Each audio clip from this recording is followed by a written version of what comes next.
ਆਰੰਭ ਕੀਤੇ ਹੋਏ ਸ੍ਰੀ ਅਖੰਡ ਪਾਠ ਸਾਹਿਬ ਜੀ ਦੇ ਸੰਪੂਰਨ ਭੋਗ ਸਤਿਗੁਰੂ ਜੀ ਦੀ ਹਜ਼ੂਰੀ ਅੰਦਰ ਪਾਏ ਗਏ ਹਨ। ਗਰੀਬ ਨਵਾਜ ਮਹਾਰਾਜ ਸਤਿਗੁਰੂ ਜੀ ਦੇ ਹਜ਼ੂਰ ਜੋ ਵਿਸ਼ੇਸ਼ ਰੂਪ ਦੇ ਅੰਦਰ ਗੁਰਮਤਿ ਸਮਾਗਮ ਦੀਵਾਨ ਹਨ ਉਹ ਆਰੰਭ ਹੋਣ ਲੱਗੇ ਹਨ। ਹੁਣ ਗੁਰੂ ਘਰ ਦੇ ਹਜ਼ੂਰੀ ਰਾਗੀ ਸਿੰਘ ਆਪ ਜੀ ਨੂੰ ਗੁਰਬਾਣੀ ਦੇ ਕੀਰਤਨ ਦੇ ਨਾਲ ਜੋੜਨਗੇ। ਉਸ ਤੋਂ ਉਪਰੰਤ ਸਤਿਕਾਰਯੋਗ ਗਿਆਨੀ ਭਾਈ ਨਵਨੀਤ ਸਿੰਘ ਜੀ ਪੰਥ ਦੇ ਮਹਾਨ ਵਿਦਵਾਨ, ਉਹਨਾਂ ਨੇ ਆਪ ਜੀ ਨੂੰ ਗੁਰਬਾਣੀ ਗੁਰ ਇਤਿਹਾਸ ਦੇ ਨਾਲ ਸਤਿਗੁਰੂ ਮਹਾਰਾਜ ਜੀ ਦੇ ਪਰਥਾਏ, ਸਤਿਗੁਰੂ ਜੀ ਦੇ ਸ਼ਹੀਦਾਂ ਦੇ ਪਰਥਾਏ, ਸਤਿਗੁਰੂ ਜੀ ਦੀ ਹਜ਼ੂਰੀ ਵਿੱਚ ਉਸਤਤ ਵਡਿਆਈ ਕਰਕੇ ਆਪ ਜੀ ਨੂੰ ਨਿਹਾਲ ਕਰਨਾ ਹੈ। ਇਹ ਜੋ ਵਿਸ਼ੇਸ਼ ਗੁਰਮਤਿ ਸਮਾਗਮ ਹਨ ਜੂਨ 1984 ਦੇ ਹੋਏ ਸਾਕੇ ਦੇ ਅੰਦਰ ਦਮਦਮੀ ਟਕਸਾਲ ਦੇ 14ਵੇਂ ਮੁਖੀ ਮਹਾਪੁਰਖ ਅਮਰ ਸ਼ਹੀਦ ਸ਼੍ਰੀਮਾਨ ਸੰਤ ਗਿਆਨੀ ਜਰਨੈਲ ਸਿੰਘ ਜੀ ਖਾਲਸਾ ਪਿੰਡਰਾਂ ਵਾਲੇ ਮਹਾਪੁਰਖ ਔਰ ਮਹਾਪੁਰਖਾਂ ਦੀ ਅਗਵਾਈ ਦੇ ਅੰਦਰ ਸ਼ਹੀਦ ਬਾਬਾ ਠਾਰਾ ਸਿੰਘ ਜੀ, ਸ਼ਹੀਦ ਭਾਈ ਅਮਰੀਕ ਸਿੰਘ ਜੀ, ਸ਼ਹੀਦ ਜਨਰਲ ਸੁਬੇਗ ਸਿੰਘ ਜੀ ਔਰ ਅਨੇਕਾਂ ਸਿੰਘਾਂ ਸਿੰਘਣੀਆਂ ਭੁਜੰਗੀਆਂ ਨੇ ਜੋ ਸ਼ਹਾਦਤ ਦਾ ਜਾਮ ਪੀਤਾ ਸ੍ਰੀ ਅਕਾਲ ਤਖਤ ਸਾਹਿਬ ਜੀ ਦੀ ਮਾਨ ਮਰਿਆਦਾ ਦੀ ਖਾਤਰ, ਸੱਚਖੰਡ ਸ੍ਰੀ ਹਰਿਮੰਦਰ ਸਾਹਿਬ ਜੀ ਦੇ ਸਤਿਕਾਰ ਦੀ ਖਾਤਰ ਸ਼ਹੀਦੀਆਂ ਦਾ ਜਾਮ ਪੀ ਕੇ ਸ਼ਹਾਦਤ ਦੀ ਅਵਧੀ ਨੂੰ ਮਾਣਦਿਆਂ ਹੋਇਆਂ ਇੱਕ ਵੱਡਾ ਮਾਣ ਪ੍ਰਾਪਤ ਕੀਤਾ। ਉਹਨਾਂ ਸਮੂਹ ਸ਼ਹੀਦਾਂ ਮਹਾਪੁਰਖਾਂ ਦੀ ਯਾਦ ਅੰਦਰ ਆਪਾਂ ਇਸ ਗੁਰਮਤਿ ਸਮਾਗਮ ਦੇ ਅੰਦਰ ਹਾਜ਼ਰੀਆਂ ਭਰ ਰਹੇ ਹਾਂ। ਸਤਿਗੁਰੂ ਮਹਾਰਾਜ ਕਿਰਪਾ ਕਰਨ ਸਾਡੇ ਜੀਵਨ ਦੇ ਅੰਦਰ ਉਹਨਾਂ ਮਹਾਪੁਰਖਾਂ ਦੇ ਸ਼ਹੀਦਾਂ ਦੇ ਜੀਵਨ ਵਿੱਚੋਂ ਸੇਧ ਲੈ ਕੇ ਜੀਵਨ ਜੀਣ ਦੀ ਜਾਚ ਸਾਨੂੰ ਵੀ ਆਵੇ। ਮੈਂ ਆਪ ਸੰਗਤ ਨੂੰ ਸਰਮਦ ਬੇਨਤੀ ਕਰਦਾ ਹਾਂ ਜੋ ਸੰਗਤਾਂ ਬਾਹਰ ਲੰਗਰ ਪ੍ਰਸ਼ਾਦਾ ਛਕ ਰਹੀਆਂ ਹਨ ਜਾਂ ਲੰਗਰ ਵਿੱਚ ਕੋਈ ਸੇਵਾ ਜੋ ਸੰਗਤ ਨਹੀਂ ਕਰ ਰਹੀ, ਆਓ ਗੁਰੂ ਸਾਹਿਬ ਜੀ ਦੀ ਹਜ਼ੂਰੀ ਵਿੱਚ ਸਜੀਏ ਔਰ ਸਤਿਗੁਰੂ ਜੀ ਦੀ ਬਾਣੀ ਦਾ, ਸਤਿਗੁਰੂ ਮਹਾਰਾਜ ਜੀ ਦੇ ਇਤਿਹਾਸ ਦਾ, ਗੁਰਮਤਿ ਵਿਚਾਰਾਂ ਦਾ ਵੱਧ ਤੋਂ ਵੱਧ ਲਾਹਾ ਪ੍ਰਾਪਤ ਕਰੀਏ। ਇਹ ਗੁਰਮਤਿ ਸਮਾਗਮ ਬੜੀ ਭਾਵਨਾ ਦੇ ਨਾਲ ਉਲੀਕੇ ਗਏ ਹਨ। ਇਹ ਰੋਜ਼ਾਨਾ ਦੇ ਸਮਾਗਮ ਨਹੀਂ ਹਨ, ਵਿਸ਼ੇਸ਼ ਰੂਪ ਦੇ ਅੰਦਰ ਇਹ ਸਮਾਗਮ ਮਨਾਏ ਜਾਂਦੇ ਹੈ ਔਰ ਉਹਨਾਂ ਮਹਾਪੁਰਖਾਂ ਦੀ ਸ਼ਹੀਦਾਂ ਦੀ ਯਾਦ ਮਨਾਉਣ ਵਾਸਤੇ ਆਪਾਂ ਜੁੜੇ ਹਾਂ। ਇਸ ਕਰਕੇ ਸਤਿਗੁਰੂ ਜੀ ਦੇ ਹਜ਼ੂਰ ਹਾਜ਼ਰੀਆਂ ਭਰ ਕੇ ਲਾਹਾ ਪ੍ਰਾਪਤ ਕਰੀਏ। ਨਾ ਹੋਵੇ ਗੁਰੂ ਘਰ ਆਏ ਵੀ ਹਾਂ ਔਰ ਲੰਗਰ ਪ੍ਰਸ਼ਾਦਾ ਹੀ ਛਕ ਕੇ ਘਰ ਨੂੰ ਚਲੇ ਜਾਈਏ। ਇਸ ਕਰਕੇ ਜ਼ਰੂਰ ਇਹ ਬੇਨਤੀ ਆਪ ਸੰਗਤ ਪ੍ਰਵਾਨ ਕਰੋ, ਜਿਹੜੀਆਂ ਸੰਗਤਾਂ ਬਾਹਰ ਹਨ ਸਤਿਗੁਰੂ ਜੀ ਦੇ ਦਰਬਾਰ ਵਿੱਚ ਹਾਜ਼ਰ ਹੋਵੋ ਔਰ ਸਤਿਗੁਰੂ ਜੀ ਦੀ ਵਡਿਆਈ ਸੁਣੋ। ਆਓ ਹਜ਼ੂਰੀ ਜਥੇ ਦੇ ਪਾਸੋਂ ਪਾਵਨ ਗੁਰਬਾਣੀ ਦੇ ਸ਼ਬਦ ਕੀਰਤਨ ਦਾ ਆਨੰਦ ਮਾਣੀਏ। ਉਸ ਤੋਂ ਬਾਅਦ ਅਗਲਾ ਪ੍ਰੋਗਰਾਮ ਆਪ ਜੀ ਨੇ ਸ਼ਰਵਣ ਕਰਨਾ। ਫਤਿਹ ਬੁਲਾਓ, ਪ੍ਰੇਮ ਨਾਲ ਆਖੋ ਜੀ ਵਾਹਿਗੁਰੂ ਜੀ ਕਾ ਖਾਲਸਾ ਵਾਹਿਗੁਰੂ ਜੀ ਕੀ ਫਤਿਹ। ਦਮਾਮਾ ਬਾਜਿਓ ਪਰਿਓ ਨਿਸ਼ਾਨ ਕਾ ਖੇਤ ਜੋ ਮੰਡਿਓ ਖੇਤ ਜੋ ਮੰਡਿਓ ਸੁਰਮਾ ਅਬ ਜੋ ਜਨ ਕੋ ਦਾ ਪਹਿਲਾ ਮਰਨ ਕਬੂਲ ਪਹਿਲਾ ਮਰਨ ਕਬੂਲ ਪਹਿਲਾ ਮਰਨ ਕਬੂਲ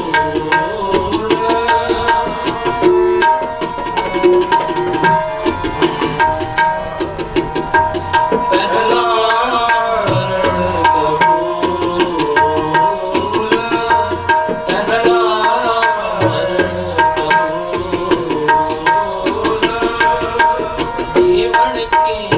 Shut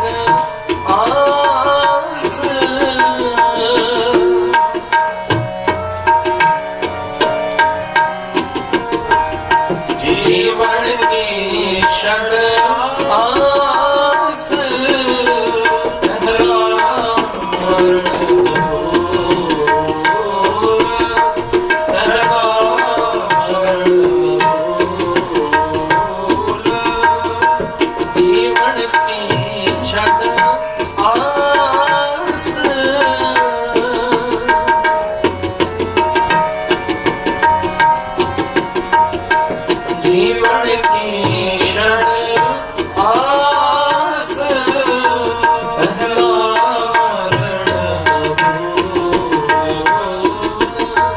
पहला मरण कबूल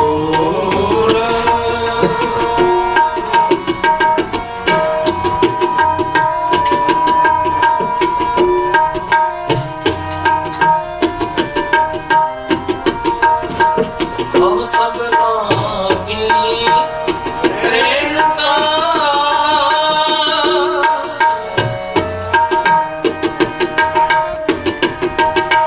हम सबना की प्रेरणा हम सबना की प्रेरणा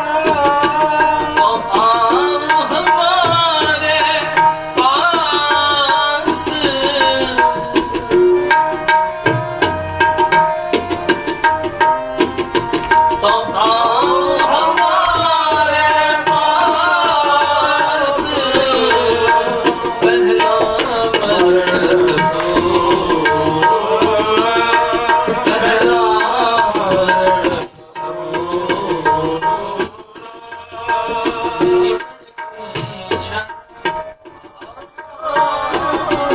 जीवन के क्षण आस पहला मरण कबूल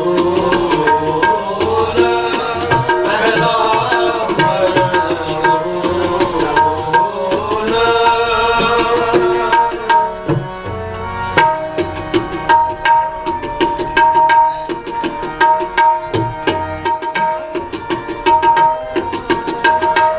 मरता मरता जग कबीर मरता मरता जग मरता मरता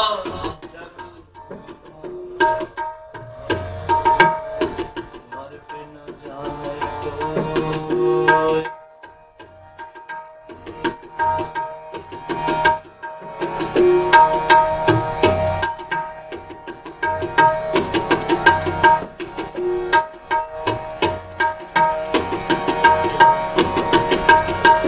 मरता मरता जग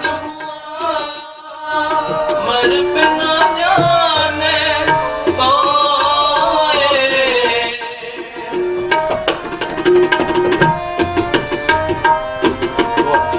मर पे न जाने कोई ऐसी मरनी जो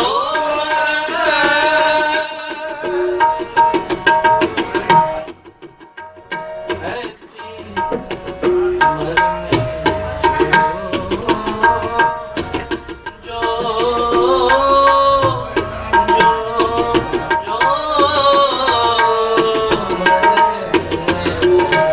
ऐसी मरनी जो बाहर ना मरना हो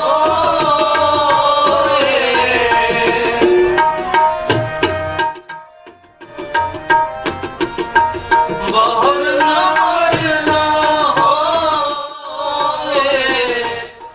बाहर ना मरना हो पहला मरण कबूल पहला मरण कबूल जीवन की क्षण आस जीवन के क्षण आस पहला मरण कबूल पहला मरण पहला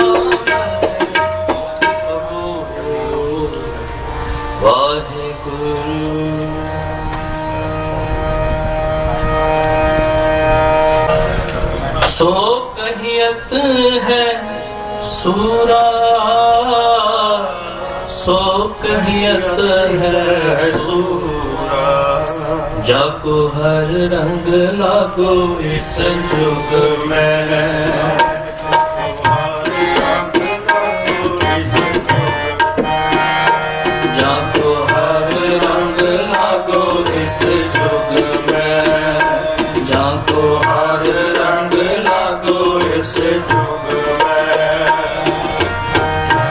ਸੋ ਕਹੀਅਤ ਹੈ ਸੂਰਾ ਸੋ ਕਹੀਅਤ ਹੈ ਸੂਰਾ ਸੋ ਕਹੀਅਤ ਹੈ ਸੂਰਾ ਸੋ ਕਹੀਅਤ ਹੈ ਸੂਰਾ ਜਾਗੋ ਹਰ ਰੰਗ ਲਾਗੋ ਇਸ ਜੁਗ ਮੈਂ ਜਾਗੋ ਹਰ ਰੰਗ ਲਾਗੋ ਇਸ ਜੁਗ ਮੈਂ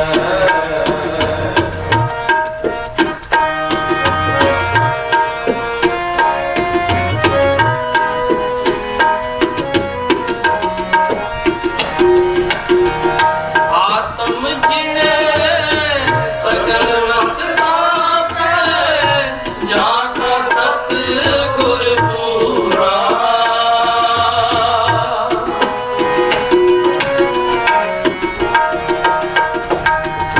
ਆਤਮ ਜਿਨੇ ਸਕਲ ਵਸਦਾ ਕੈ ਜਾ ਕਾ ਸਤ ਗੁਰ ਪੂਰਾ ਸੋ ਕਹੀਅਤ ਹੈ ਸੂਰਾ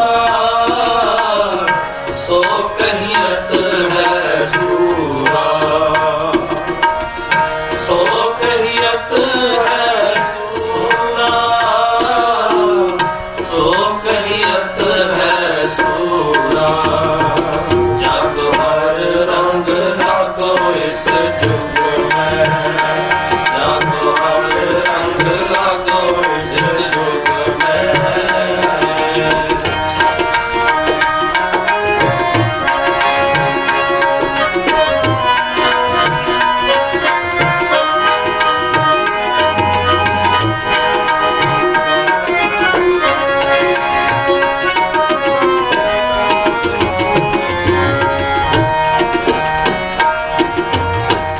ਠਾਕੁਰ ਗਾਇਐ ਆਤਮ ਰੰਗ ਗਾਇਐ ਆਤਮ ਰੰਗ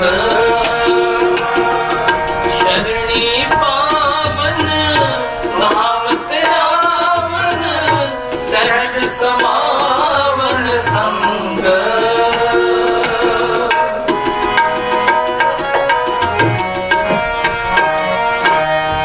ਸ਼ਰਣੀ ਪਾਵਨ ਸਹਿਜ ਧਿਆਵਨ ਸ਼ਰਣੀ ਪਾਵਨ ਨਾਮ ਧਿਆਵਨ ਸਹਿਜ ਸਮਾਵਨ ਸੰਗ ਸੋ ਕਹੀਅਤ ਹੈ ਸੂਰਾ ਸੋ ਕਹੀਅਤ ਹੈ ਸੂਰਾ ਸੋ ਕਹੀਅਤ ਹੈ ਸੂਰਾ ਸੋ ਕਹੀਅਤ ਹੈ ਸੂਰਾ ਜਾਗੋ ਹਰ ਰੰਗ ਲਾਗੋ ਇਸ ਜੁਗ ਮੈਂ ਜਾਗੋ ਹਰ ਰੰਗ ਲਾਗੋ ਇਸ ਜੁਗ ਮੈਂ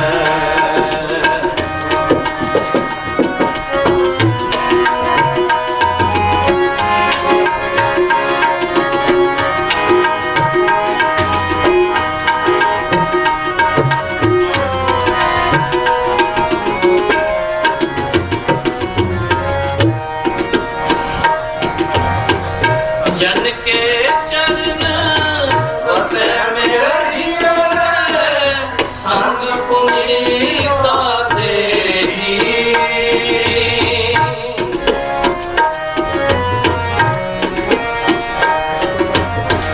ਜਨ ਕੇ ਤੂਰ ਹੋ ਕਿਰਪਾ ਨਿਧ ਨਾਨਕ ਕੈ ਸੁਖ ਏਹੀ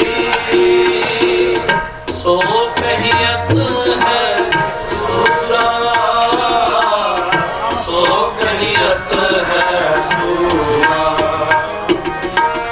ਸੋ ਕਹੀਅਤ ਹੈ ਸੂਰਾ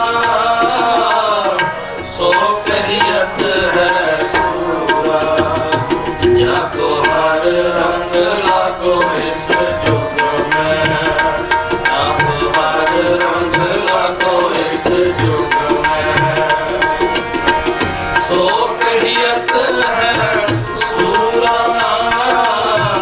ਸੋ ਕਹੀਅਤ ਹੈ ਸੂਰਾ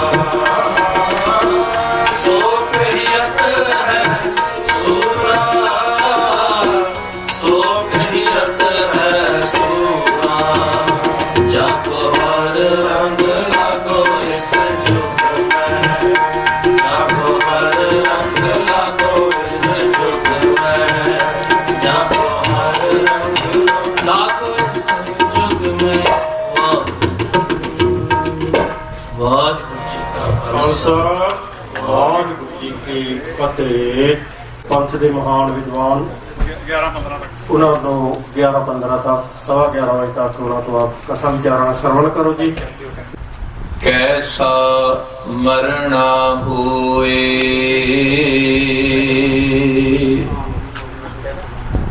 ਜੇ ਕਰ ਸਾਹਿਬ ਮਨੋ ਨਾ ਵਿਸਰੈ ਤਾ ਸਹਿਲਾ ਮਰਨਾ ਹੋਏ।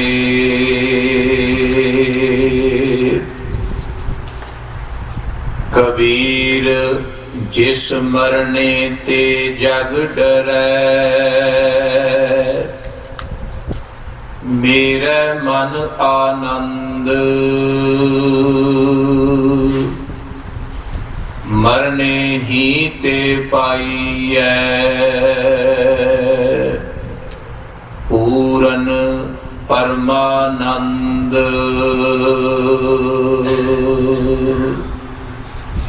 ਮਰਨੇ ਹੀ ਤੇ ਪਾਈਐ ਪੂਰਨ ਪਰਮਾਨੰਦ। ਪਰਮ ਸਨਮਾਨਯੋਗ ਸਤਿਗੁਰੂ ਧੰਨ ਧੰਨ ਸ੍ਰੀ ਗੁਰੂ ਗ੍ਰੰਥ ਸਾਹਿਬ ਕਿਰਪਾਲੂ ਦਾਤਾਰ ਜੀ ਦੀ ਪਾਵਨ ਪਵਿੱਤਰ ਹਜ਼ੂਰੀ ਅੰਦਰ ਸੁਭਾਇਮਾਨ ਗੁਰੂ ਰੂਪ ਸਾਧ ਸੰਗਤ ਜੀ ਆਪ ਤੰਤਾ ਯੁਗ ਹੋ, ਜੋ ਸਤਿਗੁਰਾਂ ਦੀ ਕਿਰਪਾ ਰਹਿਮਤ ਦਾ ਸਦਕਾ ਪਾਵਨ ਪਵਿੱਤਰ ਦਰਬਾਰ ਅੰਦਰ ਉਹਨਾਂ ਮਹਾਨ ਸ਼ਹੀਦਾਂ ਮਰਜੀਵੜਿਆਂ ਪਰਵਾਨਿਆਂ ਨੂੰ ਯਾਦ ਕਰਦੇ ਹੋਏ ਜੁੜ ਬੈਠੇ ਹੋ। ਸ਼ਹੀਦਾਂ ਨੂੰ ਸਮਰਪਿਤ ਪਰਸੋਂ ਰੋਜ਼ ਤੋਂ ਤੁਰਕੀ ਬਾਣੀ ਦੇ ਇਲਾਹੀ ਜਾਪ ਪ੍ਰਾਰੰਭ ਹੋਏ ਸਨ। ਸੇਵਕ ਪਰਿਵਾਰ ਜਥੇਦਾਰ ਭਾਈ ਤਰਸੇਮ ਸਿੰਘ ਜੀ ਸਮੁੱਚੇ ਪਰਿਵਾਰ ਨੇ ਸੇਵਾ ਲਈ ਹੈ। ਅੱਜ ਭੋਗ ਉਪਰੰਤ ਗੁਰੂ ਹਜ਼ੂਰੀ ਅੰਦਰ ਇਹ ਵਿਸ਼ੇਸ਼ ਦੀਵਾਨ ਉਲੀਕੇ ਗਏ ਹਨ। ਹਜ਼ੂਰੀ ਜਥੇ ਪਾਸੋਂ ਆਪ ਜੀ ਨੇ ਗੁਰਬਾਣੀ ਕੀਰਤਨ ਸਰਵਨ ਕੀਤਾ। ਆਓ ਜਿਤਨਾ ਸਮਾਂ ਸਟੇਜ ਵੱਲੋਂ ਅਨਾਉਂਸ ਹੋਇਆ ਸਮੇਂ ਵਿੱਚ ਰਹਿ ਕੇ ਮੈਂ ਟੂਕ ਮਾਤਰ ਆਪ ਜੀ ਦੇ ਨਾਲ ਕੁਝ ਵਿਚਾਰਾਂ ਦੀ ਸਾਂਝ ਪਾਉਣੀ ਹੈ। ਵਿਚਾਰਾਂ ਦੀ ਆਰੰਭਤਾ ਤੋਂ ਪਹਿਲਾਂ ਫਤਿਹ ਦੀ ਸਾਂਝ ਕਰੀਏ। ਪਿਆਰ ਸਹਿਤ ਆਖੋ ਜੀ ਵਾਹਿਗੁਰੂ ਜੀ ਕਾ ਖਾਲਸਾ ਵਾਹਿਗੁਰੂ ਜੀ ਕੀ ਫਤਿਹ। ਸੰਸਾਰ ਜਗਤ ਦੇ ਜਿਤਨੇ ਵੀ ਸਿਆਣੇ ਦਾਨੇ ਦਾਨਿਸ਼ਮੰਦ ਲੋਕ ਹਨ ਜਾਂ ਜਿਤਨੀ ਵੀ ਵਿਦਿਆ ਜਿਤਨੀ ਵੀ ਮਨੁੱਖ ਸਿੱਖਿਆ ਪ੍ਰਾਪਤ ਕਰਦਾ ਹੈ, ਉਹ ਸਾਰੀ ਸਿੱਖਿਆ ਦਾ ਇੱਕ ਬੁਨਿਆਦੀ ਅਸੂਲ ਹੈ ਕਿ ਮਨੁੱਖ ਨੇ ਜ਼ਿੰਦਗੀ ਨੂੰ ਸੌਖੇ ਢੰਗ ਨਾਲ ਜੀਣਾ ਕਿਵੇਂ ਹੈ। ਹਰ ਇਨਸਾਨ, ਹਰ ਕਿਤਾਬ, ਹਰ ਮਨੁੱਖ, ਹਰ ਦਾਨਿਸ਼ਮੰਦ ਇਹ ਕਹਿੰਦਾ ਹੈ ਕਿ ਤੁਸੀਂ ਆਪਣੀ ਜ਼ਿੰਦਗੀ ਨੂੰ ਕਿਵੇਂ ਸੌਖਾ ਬਸ਼ਰ ਕਰ ਸਕਦੇ, ਸੁਖਮਈ ਆਨੰਦਮਈ ਬਸ਼ਰ ਕਰ ਸਕਦੇ। ਪਰ ਜਦੋਂ ਗੁਰੂ ਗ੍ਰੰਥ ਸਾਹਿਬ ਸੱਚੇ ਪਾਤਸ਼ਾਹ ਜੀ ਦੀ ਬਾਣੀ ਦਾ ਸਿਧਾਂਤ ਦਾ ਆਪਾਂ ਦਰਸ਼ਨ ਕਰਦੇ ਹਾਂ ਨਾ, ਇਹ ਠੀਕ ਹੈ ਸਤਿਗੁਰਾਂ ਦੀ ਬਾਣੀ ਦੱਸਦੀ ਹੈ ਕਿ ਮਨੁੱਖ ਤੂੰ ਆਪਣੀ ਜ਼ਿੰਦਗੀ ਨੂੰ ਸੁਖਮਈ ਆਨੰਦਮਈ ਕਿਵੇਂ ਬਸ਼ਰ ਕਰ ਸਕਦਾ ਹੈ। ਪਰ ਸਤਿਗੁਰੂ ਜੀ ਇੱਕ ਵਿਲੱਖਣ ਵਾਰਤਾ ਕਰਦੇ ਨੇ ਜੋ ਕੋਈ ਦੁਨੀਆ ਦਾ ਹੋਰ ਗ੍ਰੰਥ ਹੋਰ ਮਨੁੱਖ ਨਹੀਂ ਕਰਦਾ, ਕਿ ਦੁਨੀਆ ਦੇ ਲੋਕ ਕੇਵਲ ਸੋਹਣਾ ਤੇ ਚੰਗਾ ਜਿਉਣਾ ਹੀ ਸਿਖਾਉਂਦੇ ਨੇ, ਪਰ ਸਤਿਗੁਰੂ ਜੀ ਦੀ ਬਾਣੀ ਚੰਗਾ ਮਰਨਾ ਵੀ ਸਿਖਾਉਂਦੀ ਹੈ ਵੀ ਮਨੁੱਖ ਨੂੰ ਮੌਤ ਵੀ ਕਿਵੇਂ ਸੁਖਮਈ ਆ ਜਾਏ, ਆਨੰਦਮਈ ਆ ਜਾਏ। ਕਿਉਂਕਿ ਕਈ ਵਾਰੀ ਮਨੁੱਖ ਬੜਾ ਸੋਹਣਾ ਜੀਵਨ ਬਤੀਤ ਕਰਦਾ ਹੁੰਦਾ ਹੈ ਪਰ ਉਹਦੀ ਮੌਤ ਗੈਰਤਮੰਦ ਨਹੀਂ ਹੁੰਦੀ, ਅਣਖਮਈ ਨਹੀਂ ਹੁੰਦੀ।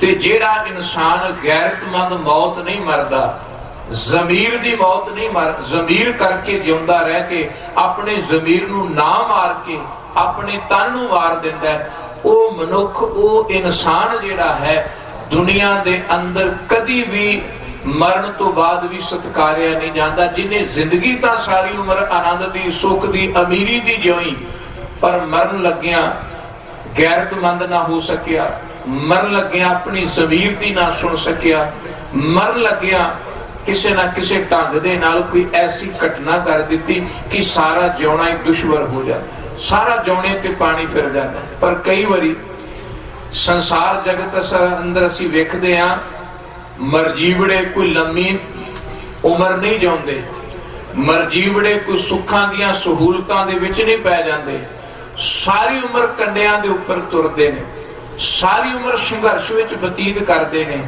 ਪਰ ਜਦੋਂ ਆਪਣੀ ਅਣਖ, ਆਪਣੇ ਈਮਾਨ, ਆਪਣੇ ਸਿਧਾਂਤ ਦੇ ਉੱਤੇ ਮਰ ਮਿਟਦੇ ਨੇ, ਉਹਨਾਂ ਦੀ ਮੌਤ ਗੈਰਤ, ਜ਼ਮੀਰ, ਅਣਖ ਦੀ ਹੁੰਦੀ ਹੈ ਤੇ ਉਹ ਮਰ ਕੇ ਫਿਰ ਸਾਰੀ ਉਮਰ ਦੁਨੀਆ ਤੇ ਆਪਣੀ ਸ਼ਹਾਦਤ ਕਰਕੇ ਦੁਨੀਆ ਦੇ ਵਿੱਚ ਸਤਿਕਾਰੇ ਜਾਂਦੇ ਨੇ, ਪੂਜੇ ਜਾਂਦੇ ਨੇ ਤੇ ਉਹਨਾਂ ਦੀ ਮੌਤ ਦੁਨੀਆ ਦੀਆਂ ਆਉਣ ਵਾਲੀਆਂ ਨਸਲਾਂ ਦੇ ਲਈ ਇੱਕ ਚਾਨਣ ਮਨਾਰਾ ਹੁੰਦੀ ਹੈ, ਇੱਕ ਮਿਸਾਲ ਦਾ ਕੰਮ ਕਰਦੀ। ਤਾਂ ਹੀ ਗੁਰੂ ਸਾਹਿਬ ਤੀਸਰੇ ਪਾਤਸ਼ਾਹ ਜੀ ਦਾ ਮੈਂ ਆਪ ਜੀ ਨਾਲ ਪ੍ਰਮਾਣ ਸਾਂਝਾ ਕੀਤਾ।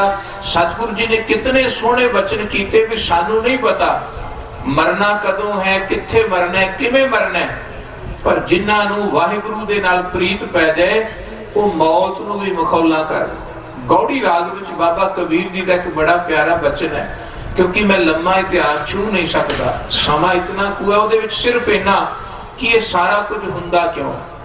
ਪਹਿਲਾਂ ਇਹ ਬਚਨ ਕਰ ਜਾਵਾਂ, ਅਸੀਂ 1984 ਜੋ ਵਾਪਰਿਆ ਉਸ ਨੂੰ ਅਸੀਂ ਘੱਲੂਘਾਰਾ ਕਹਿੰਦੇ। ਕਈ ਸ਼ਬਦ ਸਾਨੂੰ ਨਾ ਵਾਰ-ਵਾਰ ਸੁਣਨ ਨੂੰ ਮਿਲਦੇ ਨੇ, ਘੱਲੂਘਾਰਾ, ਦੰਗੇ, ਸਾਕੇ, ਇਹ ਸਿੱਖ ਜਗਤ ਦੇ ਉੱਪਰ ਸਮੇਂ ਪਰ ਸਮੇਂ ਵਾਪਰੇ ਨੇ। ਪਰ ਇਹਨਾਂ ਨੂੰ ਪਰਿਭਾਸ਼ਿਤ ਜਦੋਂ ਅਸੀਂ ਕਰਦੇ ਆ ਨਾ, ਕਈ ਵਾਰੀ ਸਾਨੂੰ ਟਪਲਾ ਲੱਗ ਜਾਂਦਾ ਹੈ। ਦੰਗਿਆਂ ਨੂੰ ਵੀ ਕਈ ਵਾਰੀ ਅਸੀਂ ਸਾਕੇ ਕਹਿ ਦਿੰਦੇ ਆ, ਘੱਲੂਘਾਰੇ ਕਹਿ ਦਿੰਦੇ, ਘੱਲੂਘਾਰਿਆਂ ਨੂੰ ਸਾਕੇ ਕਹਿ ਦਿੰਦੇ। ਸਾਕਾ ਸਰਹੰਦ ਹੋਇਆ, ਸਾਕਾ ਚਾਂਦਨੀ ਚੌਂਕ ਵਿੱਚ ਹੋਇਆ, ਸਾਕਾ ਲਾਹੌਰ ਦੀ ਧਰਤੀ ਤੇ ਹੋਇਆ। ਸਾਕੇ ਦਾ ਭਾਵ ਹੈ ਜਿੱਥੇ ਜਿਸ ਨੂੰ ਕਤਲ ਕੀਤਾ ਜਾ ਰਿਹਾ, ਸ਼ਹੀਦ ਕੀਤਾ ਜਾ ਰਿਹਾ, ਉਸ ਵੱਲੋਂ ਕਿਸੇ ਤਰ੍ਹਾਂ ਦਾ ਕੋਈ ਵਿਰੋਧ ਨਹੀਂ ਕੀਤਾ ਜਾ ਰਿਹਾ। ਪੂਰਨ ਸ਼ਾਂਤੀ ਦੇ ਨਾਲ ਜਿਹੜਾ ਜ਼ਾਲਮ ਦੇ ਜ਼ੁਲਮ ਨੂੰ ਸਹਿ ਕਰਕੇ ਆਪਣੇ ਤਨ ਨੂੰ ਕੁਰਬਾਨ ਕਰਦੇ, ਕਿਸੇ ਤਰ੍ਹਾਂ ਦਾ ਨਾ ਜ਼ੁਬਾਨੀ ਵਿਰੋਧ ਕੀਤਾ ਜਾਏ, ਨਾ ਸਰੀਰਕ ਹਿੰਸਾ ਕੀਤੀ ਜਾਏ, ਪੂਰਨ ਸ਼ਾਂਤੀ ਦੀ ਮੌਤ ਮਰਨੀ ਆਪਣੇ ਸੱਚ ਹੱਕ ਦੇ ਲਈ, ਉਹਨੂੰ ਸਾਕਾ ਕਿਹਾ ਜਾਂਦਾ ਹੈ। ਸਰਹੰਦ ਵਿੱਚ ਛੋਟੇ ਸਾਹਿਬਜ਼ਾਦਿਆਂ ਨਾਲ ਜੋ ਹੋਇਆ, ਮਾਤਾ ਗੁਜਰੀ ਨਾਲ ਹੋਇਆ, ਸਾਕਾ ਪੂਰਨ ਸ਼ਾਂਤਮਈ ਸ਼ਹੀਦੀ ਹੈ। ਪੰਚਮ ਪਾਤਸ਼ਾਹ ਨੇ ਲਾਹੌਰ ਦੀ ਧਰਤੀ ਤੇ ਸ਼ਹਾਦਤ ਦਿੱਤੀ, ਉਹ ਲਾਹੌਰ ਦਾ ਸਾਕਾ ਹੈ। ਚਾਂਦਨੀ ਚੌਂਕ ਗੁਰੂ ਤੇਗ ਬਹਾਦਰ ਜੀ ਨੇ ਸ਼ਹਾਦਤ ਦਿੱਤੀ, ਗੁਰੂ ਗੋਬਿੰਦ ਸਿੰਘ ਮਹਾਰਾਜ ਨੇ ਬਕਾਇਦਾ ਬਚਨ ਕੀਤਾ, ਉਹਨਾਂ ਵਰਗਾ ਸਾਕਾ ਦੁਨੀਆ ਵਿੱਚ ਕੋਈ ਨਹੀਂ ਕਰ ਸਕਦਾ। ਕੀਨੋ ਬੜੋ ਕਲੂ ਮੈਂ ਸਾਕਾ, ਕਲਯੁਗ ਦੇ ਵਿੱਚ ਧੰਨ ਗੁਰੂ ਤੇਗ ਬਹਾਦਰ ਮਹਾਰਾਜ ਨੇ ਬੜਾ ਵੱਡਾ ਸਾਕਾ ਕਰ ਦਿੱਤਾ। ਕਿਉਂ ਕਰ ਦਿੱਤਾ? ਕਿਉਂਕਿ ਗੁਰੂ ਤੇਗ ਬਹਾਦਰ ਮਹਾਰਾਜ ਸੱਚੇ ਪਾਤਸ਼ਾਹ ਦੀ ਸ਼ਹਾਦਤ ਦੂਸਰਿਆਂ ਲਈ ਹੋਈ। ਸ਼ਹਾਦਤ ਜਿੱਥੇ ਸ਼ਾਂਤਮਈ ਹੋਵੇ ਉਸ ਨੂੰ ਸਾਕਾ ਕਿਹਾ ਜਾਂਦਾ। ਘੱਲੂਘਾਰਾ ਜਿਹੜਾ ਅਸੀਂ ਮਨਾ ਰਹੇ, ਘੱਲੂਘਾਰੇ ਦੇ ਅੰਦਰ ਭਾਵੇਂ ਉਸ ਵਕਤ ਸ਼ਸਤਰ ਦਾ ਜਵਾਬ ਸ਼ਸਤਰ ਨਾਲ ਵੀ ਦਿੱਤਾ ਜਾਂਦਾ ਹੈ, ਪਰ ਉਸ ਵਕਤ ਬਹੁਤਾਂਤ ਲੋਕ, ਬਹੁਤਾਂਤ ਉਮਤ ਐਸੀ ਹੁੰਦੀ ਹੈ ਜੋ ਬੇਕਸੂਰ ਹੁੰਦੀ ਹੈ, ਜਿਹਦਾ ਜੰਗ ਦੇ ਨਾਲ ਕੋਈ ਵਾਹ ਵਾਸਤਾ ਨਹੀਂ ਹੁੰਦਾ, ਤੇ ਜ਼ਾਲਮ ਯੋਧਿਆਂ ਨਾਲ ਜੂਝਦਾ ਹੋਇਆ ਜਦੋਂ ਉਹਨਾਂ ਨੂੰ ਵੀ ਉਹਨਾਂ ਦਾ ਪੂਰਨ ਸਰਵਨਾਸ਼ ਕਰਨ ਦੇ ਲਈ ਹਰ ਕਸੂਰਵਾਰ ਤੇ ਬੇਕਸੂਰ ਨੂੰ ਵੀ ਆਪਣੀ ਤੋਪ ਦਾ, ਆਪਣੀ ਗੋਲੀ ਦਾ, ਆਪਣੇ ਜ਼ੁਲਮ ਦਾ ਸ਼ਿਕਾਰ ਬਣਾਉਂਦਾ ਹੈ, ਉਸ ਨੂੰ ਘੱਲੂਘਾਰਾ ਕਿਹਾ ਜਾਂਦਾ। ਜਿਵੇਂ ਸਿੱਖ ਧਰਮ ਵਿੱਚ ਸਮੇਂ-ਸਮੇਂ ਵਾਪਰਦੇ ਰਹੇ, ਛੋਟਾ ਘੱਲੂਘਾਰਾ ਵਾਪਰਿਆ, ਵੱਡਾ ਘੱਲੂਘਾਰਾ ਵਾਪਰਿਆ, ਉੱਥੇ ਜੂਝਣ ਵਾਲੇ ਸੂਰਮਾਤਾਈ ਵਾਲੇ ਸੰਘਰਸ਼ਮਈ ਯੋਧੇ ਵੀ ਸਨ, ਪਰ ਨਾਲ ਜਿਹੜੇ ਬੇਕਸੂਰ ਸਨ, ਬੱਚੇ, ਸਿੰਘਣੀਆਂ, ਆਮ ਸੰਸਾਰੀ ਕਿਰਤੀ ਸਿੱਖ, ਉਹਨਾਂ ਨੂੰ ਵੀ ਨਹੀਂ ਬਖਸ਼ਿਆ ਜਾਂਦਾ। ਤੇ 84 ਦੇ ਘੱਲੂਘਾਰੇ ਵੇਲੇ ਵੀ ਇਹ ਹੋਇਆ। ਇਸ ਨੂੰ ਤਾਂ ਘੱਲੂਘਾਰਾ ਕਿਹਾ ਗਿਆ ਕਿਉਂਕਿ ਸਰਕਾਰ ਦਾ ਪੂਰਨ ਮਨਸ਼ਾ ਸੀ ਅਬਦਾਲੀ ਵਾਂਗੂ ਕਿ ਸਿੱਖਾਂ ਦਾ ਪੂਰਨ ਸਰਵਨਾਸ਼ ਕਰ ਦਿੱਤਾ ਜਾਏ। ਕੇਵਲ ਕੱਲਾ ਦਰਬਾਰ ਸਾਹਿਬ ਦੀ ਧਰਤੀ ਤੇ ਹੀ ਉਸ ਵਕਤ ਅਟੈਕ ਨਹੀਂ ਕੀਤਾ, ਪੰਜਾਬ ਦੇ ਵੱਖ-ਵੱਖ ਥਾਵਾਂ ਤੇ ਕਈ ਗੁਰੂ ਘਰਾਂ ਵਿੱਚ ਗੁਰੂ ਸਾਹਿਬਾਨਾਂ ਦੇ ਦਰਾਂ ਦੀ ਨਿਰਾਦਰੀ ਕੀਤੀ ਗਈ ਤੇ ਉਹਨਾਂ ਦੇ ਉੱਤੇ ਉਸੇ ਵਕਤ ਹਮਲਾ ਕੀਤਾ ਗਿਆ। ਘੱਲੂਘਾਰੇ ਦਾ ਮਤਲਬ ਜਿੱਥੇ ਕਿਸੇ ਕੌਮ ਦਾ, ਕਿਸੇ ਖਿੱਤੇ ਦਾ ਪੂਰਨ ਸਰਵਨਾਸ਼ ਕਰਨਾ ਹੋਵੇ, ਉਸ ਨੂੰ ਘੱਲੂਘਾਰਾ ਕਿਹਾ ਜਾਂਦਾ। ਸਾਕਾ ਜਿੱਥੇ ਪੂਰਨ ਸ਼ਾਂਤੀ ਨਾਲ ਸ਼ਹਾਦਤ ਹੋ ਜਾਏ, ਘੱਲੂਘਾਰਾ ਜਿੱਥੇ ਜੂਝਦੇ ਨੇ ਸੰਘਰਸ਼ਮਈ ਸਿੰਘ ਪਰ ਨਾਲ ਬੇਕਸੂਰਾਂ ਨੂੰ ਵੀ ਨਾਲ ਹੀ ਰੱਖ ਲਿਆ ਜਾਏ। ਤੇ ਤੀਸਰੀ ਵਾਰਤਾ ਹੈ ਜਿਸ ਨੂੰ ਅਸੀਂ ਦੰਗੇ ਕਹਿੰਦੇ ਹਾਂ। ਦਿੱਲੀ ਦੇ ਦੰਗੇ ਹੋਏ, ਦਿੱਲੀ ਦੇ ਦੰਗੇ ਨਹੀਂ, ਦੰਗੇ ਸ਼ਬਦ ਦਾ ਅਰਥ ਹੁੰਦਾ ਜਿੱਥੇ ਦੋ ਧਿਰਾਂ ਦੇ ਅੰਦਰ ਆਪਸੀ ਟਕਰਾਅ ਹੋਇਆ ਹੋਵੇ ਤੇ ਉੱਥੇ ਦੋਹਾਂ ਧਿਰਾਂ ਦਾ ਨੁਕਸਾਨ ਹੋਵੇ, ਜਿੱਥੇ ਕਿਸੇ ਦਾ ਵੱਧ ਤੇ ਕਿਸੇ ਦਾ ਘੱਟ। ਦਿੱਲੀ ਦੇ ਦੰਗੇ ਨਹੀਂ ਸਨ, ਦਿੱਲੀ ਦਾ ਸਮੂਹਿਕ ਕਤਲੇਆਮ ਸੀ, ਨਸਲ ਕੁਸ਼ੀ ਸੀ, ਜੈਨੋਸਾਈਡ ਸੀ, ਜਿੱਥੇ ਪੂਰਨ ਤੌਰ ਤੇ ਬਕਾਇਦਾ ਸਭ ਕੁਝ ਪਲਾਨ ਕਰਕੇ, ਇੱਕ ਨਿਸ਼ਾਨਦੇਹੀ ਕਰਕੇ, ਵੋਟ ਸੂਚੀ ਲੈ ਕਰਕੇ, ਪੂਰੀ ਮਾਰਨ ਦੀ ਸਮੱਗਰੀ ਲੈ ਕਰਕੇ ਇੱਕ ਕੌਮ ਵੱਲੋਂ ਦੂਜੀ ਕੌਮ ਦਾ ਨਾਸ਼ ਕੀਤਾ ਜਾਣ ਦਾ ਇਹ ਮਨਸੂਬਾ ਪਕਾਇਆ ਗਿਆ। ਉਹਨਾਂ ਨੂੰ ਦੰਗੇ ਨਹੀਂ, ਦੰਗੇ ਤਾਂ ਦੋ ਧਿਰਾਂ 'ਚ ਹੁੰਦੇ ਨੇ, ਕਿਸੇ ਦਾ ਬਹੁਤਾ ਨੁਕਸਾਨ ਕਿਸੇ ਦਾ ਘੱਟ ਨੁਕਸਾਨ ਹੁੰਦਾ। ਇੱਥੇ ਤਾਂ ਸਾਰੇ ਬੇਕਸੂਰ ਸਨ। ਉਹ ਕਤਲੇਆਮ ਸੀ, ਸਾਮੂਹਿਕ ਕਤਲੇਆਮ ਕਿ ਸਰਵਨਾਸ਼ ਕਰਨਾ। ਇਸ ਕਰਕੇ ਦਿੱਲੀਆਂ ਦੇ ਦੰਗਿਆਂ ਨੂੰ ਦੰਗੇ ਨਹੀਂ ਕਹਿਣਾ, ਉਹ ਸਿੱਖਾਂ ਦਾ ਕਤਲੇਆਮ ਸੀ, ਸਿੱਖਾਂ ਦਾ ਸਰਵਨਾਸ਼ ਕਰਨ ਦੀ ਉਸ ਜ਼ਾਲਮ ਸਰਕਾਰ ਦੀ ਮਨਸਾ ਸੀ। ਤੇ ਅੱਜ ਅਸੀਂ ਘੱਲੂਘਾਰੇ ਦੇ ਸਬੰਧ ਵਿੱਚ ਜੁੜ ਬੈਠੇ ਹਾਂ, ਜਿੱਥੇ ਜੂਝਣ ਵਾਲੇ ਜੂਝੇ ਪਰ ਬੇਕਸੂਰਾਂ ਨੂੰ ਵੀ ਨਾਲ ਰੱਖਿਆ ਗਿਆ। ਪਰ ਗੁਰੂ ਸਾਹਿਬ ਨੇ ਕਿਹਾ ਸਾਰਿਆਂ ਦੇ ਵਿੱਚ ਇੱਕ ਗੱਲ ਕਾਮਨ ਸੀ, ਉਹ ਜਾਣਦੇ ਸਨ ਕਿ ਜੇ ਅਕਾਲ ਪੁਰਖ ਵਾਹਿਗੁਰੂ ਦੇ ਮਹਾਰਾਜ ਪਰਮਾਤਮਾ ਦੀ ਕਿਰਪਾ ਰਹਿਮਤ ਦੇ ਸਦਕਾ ਅਣਖ ਤੇ ਜ਼ਮੀਰ ਦੀ ਮੌਤ ਮਰ ਜਾਵਾਂਗੇ ਤੇ ਉਹ ਮੌਤ ਛੋਟੀ ਉਮਰੇ ਵੀ ਮਿਲ ਜਾਏ ਤੇ ਬੜੀ ਵੱਡੀ ਹੈ। ਕਿਸੇ ਇੰਗਲਿਸ਼ ਦੇ ਕਵੀ ਨੇ ਇੱਕ ਕਵਿਤਾ ਲਿਖੀ ਹੈ, ਉਹਦੇ ਵਿੱਚ ਉਹਨੇ ਨਾ ਫੁੱਲ ਦਾ ਤੇ ਇੱਕ ਬਹੁਤ ਵੱਡੇ ਰੁੱਖ ਬੋਹੜ ਦਾ ਜ਼ਿਕਰ ਕੀਤਾ। ਕਹਿੰਦੇ ਬੋਹੜ ਦਾ ਰੁੱਖ ਜਿਹੜਾ ਨਾ ਕਈ ਸੌ ਸਾਲ ਜਿਉਂਦਾ, ਵੱਡਾ ਰੁੱਖ ਹੈ ਨਾ, 300 ਸਾਲ 200 ਸਾਲ ਤੱਕ ਜੀਵਤ ਰਹਿੰਦਾ ਹੈ, ਪਰ ਉਹਦਾ ਅੰਤ ਵੇਖੋ ਕਿਵੇਂ ਹੈ। ਉਹਦੇ ਤੇ ਕੋਈ ਪੰਛੀ ਨਹੀਂ ਰਹਿੰਦਾ, ਕੋਈ ਹਰਿਆਲੀ ਨਹੀਂ ਰਹਿੰਦੀ, ਕੋਈ ਟਾਣ ਨਹੀਂ ਰਹਿੰਦਾ। ਉਹ ਸੁੱਕਦਾ ਸੁੱਕਦਾ ਸੁੱਕਦਾ, ਉਹਦੇ ਜਾਣ ਤੋਂ ਪਹਿਲਾਂ ਸਾਰੇ ਉਹਨੂੰ ਛੱਡ ਜਾਂਦੇ ਨੇ, ਬੇਕਦਰੀ ਹੁੰਦੀ ਹੈ। ਪਰ ਇੱਕ ਫੁੱਲ ਇੱਕ ਦਿਨ ਦੀ ਜ਼ਿੰਦਗੀ ਜਿਉਂਦਾ ਹੈ, ਪਰ ਉਸੇ ਦਿਨ ਦੀ ਜ਼ਿੰਦਗੀ ਦੇ ਅੰਦਰ ਉਹ ਖੁਸ਼ਬੂ ਵੰਡ ਜਾਂਦਾ ਹੈ, ਕੋਮਲਤਾ ਵੰਡ ਜਾਂਦਾ ਹੈ, ਸੁਹੱਪਣ ਵੰਡ ਜਾਂਦਾ ਹੈ। ਬਸ ਸ਼ਹੀਦ ਇੱਕ ਫੁੱਲ ਦੀ ਜ਼ਿੰਦਗੀ ਵਰਗੇ ਨੇ। ਭਾਵੇਂ ਜੀਵਨ ਥੋੜਾ ਹੈ, ਸਮਾਂ ਥੋੜਾ ਹੈ, ਪਰ ਉਸ ਥੋੜੇ ਸਮੇਂ ਦੇ ਅੰਦਰ ਹੀ ਉਹ ਕੌਮਾਂ ਨੂੰ ਇੱਕ ਨਵੀਂ ਜ਼ਿੰਦਗੀ, ਨਵੀਂ ਰੌਸ਼ਨੀ, ਨਵੀਂ ਰੋਹ ਦੇ ਜਾਂਦੇ ਨੇ। ਕੌਮਾਂ ਦੀਆਂ ਰਗਾਂ ਦੇ ਵਿੱਚ ਉਹ ਗੈਰਤ ਦਾ ਖੂਨ ਦੌੜਾ ਦਿੰਦੇ ਨੇ। ਉਹਨਾਂ ਦੀ ਜ਼ਿੰਦਗੀ ਭਾਵੇਂ ਥੋੜੀ ਹੁੰਦੀ ਹੈ, ਪਰ ਉਹ ਥੋੜੀ ਉਮਰ ਦੇ ਅੰਦਰ ਵੀ ਵੱਡੇ ਕਾਰਨਾਮੇ ਤੇ ਵੱਡੇ ਕੀਰਤੀਨਾਮੇ ਸਥਾਪਿਤ ਕਰ ਦਿੰਦੇ। ਇਸ ਕਰਕੇ ਸ਼ਹਾਦਤ ਭੈ ਭੀਤ ਨਹੀਂ ਕਰਦੀ। ਬਾਬਾ ਕਬੀਰ ਜੀ ਦਾ ਬਚਨ ਕਹਿ ਰਿਹਾ ਸਾਂ, ਉਹਨਾਂ ਕਿਹਾ ਜੇ ਮਰਨਾ ਸਭ ਜਗਤ ਤਰਾਸਿਆ, ਸੋ ਮਰਨਾ ਗੁਰ ਸ਼ਬਦ ਪ੍ਰਕਾਸ਼ਿਆ। ਜਿਸ ਮਰਨੇ ਤੋਂ ਸਾਰਾ ਡੱਗ ਡਰਦਾ ਹੈ, ਮੌਤ ਕਿਹਨੂੰ ਚੰਗੀ ਲੱਗਦੀ? ਹਰ ਬੰਦਾ ਮੌਤ ਦਾ ਨਾਂ ਸੁਣਦਾ ਤੇ ਮੂੰਹ ਤੇ ਪਲਕਤਨ ਆ ਜਾਂਦੀ ਹੈ। ਪਰ ਗੁਰੂ ਸਾਹਿਬ ਕਹਿੰਦੇ ਜੁਝਾਰੂ ਜਿਹ ਮਰਨਾ ਸਭ ਜਗਤ ਤਰਾਸਿਆ, ਸੋ ਮਰਨਾ ਗੁਰ ਸ਼ਬਦ ਪ੍ਰਕਾਸ਼ਿਆ। ਕਹਿੰਦੇ ਉਹਨਾਂ ਨੂੰ ਗੁਰੂ ਦੇ ਸਿਧਾਂਤ ਵਿੱਚੋਂ, ਗੁਰੂ ਦੇ ਉਪਦੇਸ਼ ਵਿੱਚੋਂ ਉਸ ਮਰਨ ਦੀ ਸੋਝੀ ਆ ਜਾਂਦੀ। ਮਰਨੋ ਮਰਨ ਕਹਿ ਸਭ ਕੋਏ। ਕਹਿੰਦੇ ਹਰ ਕੋਈ ਮਰਨ ਦੀ ਗੱਲ ਕਰਦਾ ਵੀ ਮਰਨਾ ਤੇ ਹੈ, ਪਰ ਬਾਬਾ ਜੀ ਕਹਿੰਦੇ ਮਰਨ ਬਾਬਤ ਕਿਸੇ ਨੂੰ ਪਤਾ ਹੀ ਨਹੀਂ ਵੀ ਕਿਵੇਂ ਮਰਨਾ। ਕਿਆ ਜਾਣਾ ਕਿਵ ਮਰਹਾਂਗੇ, ਕੈਸਾ ਮਰਨਾ ਹੋਏ।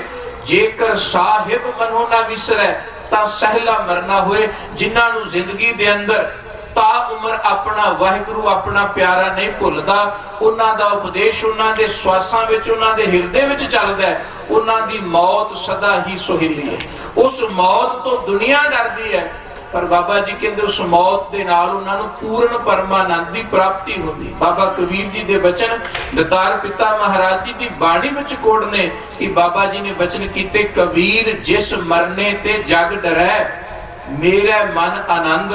ਦੁਨੀਆ ਡਰਦੀ ਹੈ, ਭੈ ਭੀਤ ਹੁੰਦੀ ਹੈ, ਪਰ ਕਹਿੰਦੇ ਜਿਹੜੇ ਪਰਵਾਨੇ ਨੇ, ਮਰਜੀਵੜੇ ਨੇ, ਉਹ ਕਹਿੰਦੇ ਮੇਰਾ ਮਨ ਆਨੰਦ। ਕਿਉਂ ਜੀ? ਮਰਨੇ ਹੀ ਤੇ ਪਾਈਐ ਪੂਰਨ ਪਰਮਾਨੰਦ। ਮੌਤ ਤੋਂ ਬਾਅਦ ਹੀ ਪੂਰਨ ਪਰਮਾਨੰਦ ਦੀ ਪ੍ਰਾਪਤੀ ਹੁੰਦੀ। ਗੁਰੂ ਕੀ ਬਾਣੀ, ਸਤਿਗੁਰੂ ਜੀ ਦੀ ਬਾਣੀ ਵਿੱਚ ਦੁਨਿਆਵੀ ਉਦਾਹਰਨਾਂ, ਦੁਨਿਆਵੀ ਦ੍ਰਿਸ਼ਟਾਂਤ, ਦੁਨਿਆਵੀ ਅਲੰਕਾਰ ਵਰਤੇ ਗਏ ਨੇ। ਜਿੱਥੇ ਦੁਨੀਆ ਦੇ ਵਿੱਚ ਵਿਚਰਦੇ ਆ ਅਸੀਂ ਉਹਨਾਂ ਦੀ ਮਦਦ ਲੈਂਦੇ ਆ, ਪਰ ਇੱਕ ਗੱਲ ਯਾਦ ਰੱਖਿਆ ਜੀ, ਗੁਰੂ ਕੀ ਬਾਣੀ ਨਿਰੋਲ ਅਧਿਆਤਮਕ ਹੈ।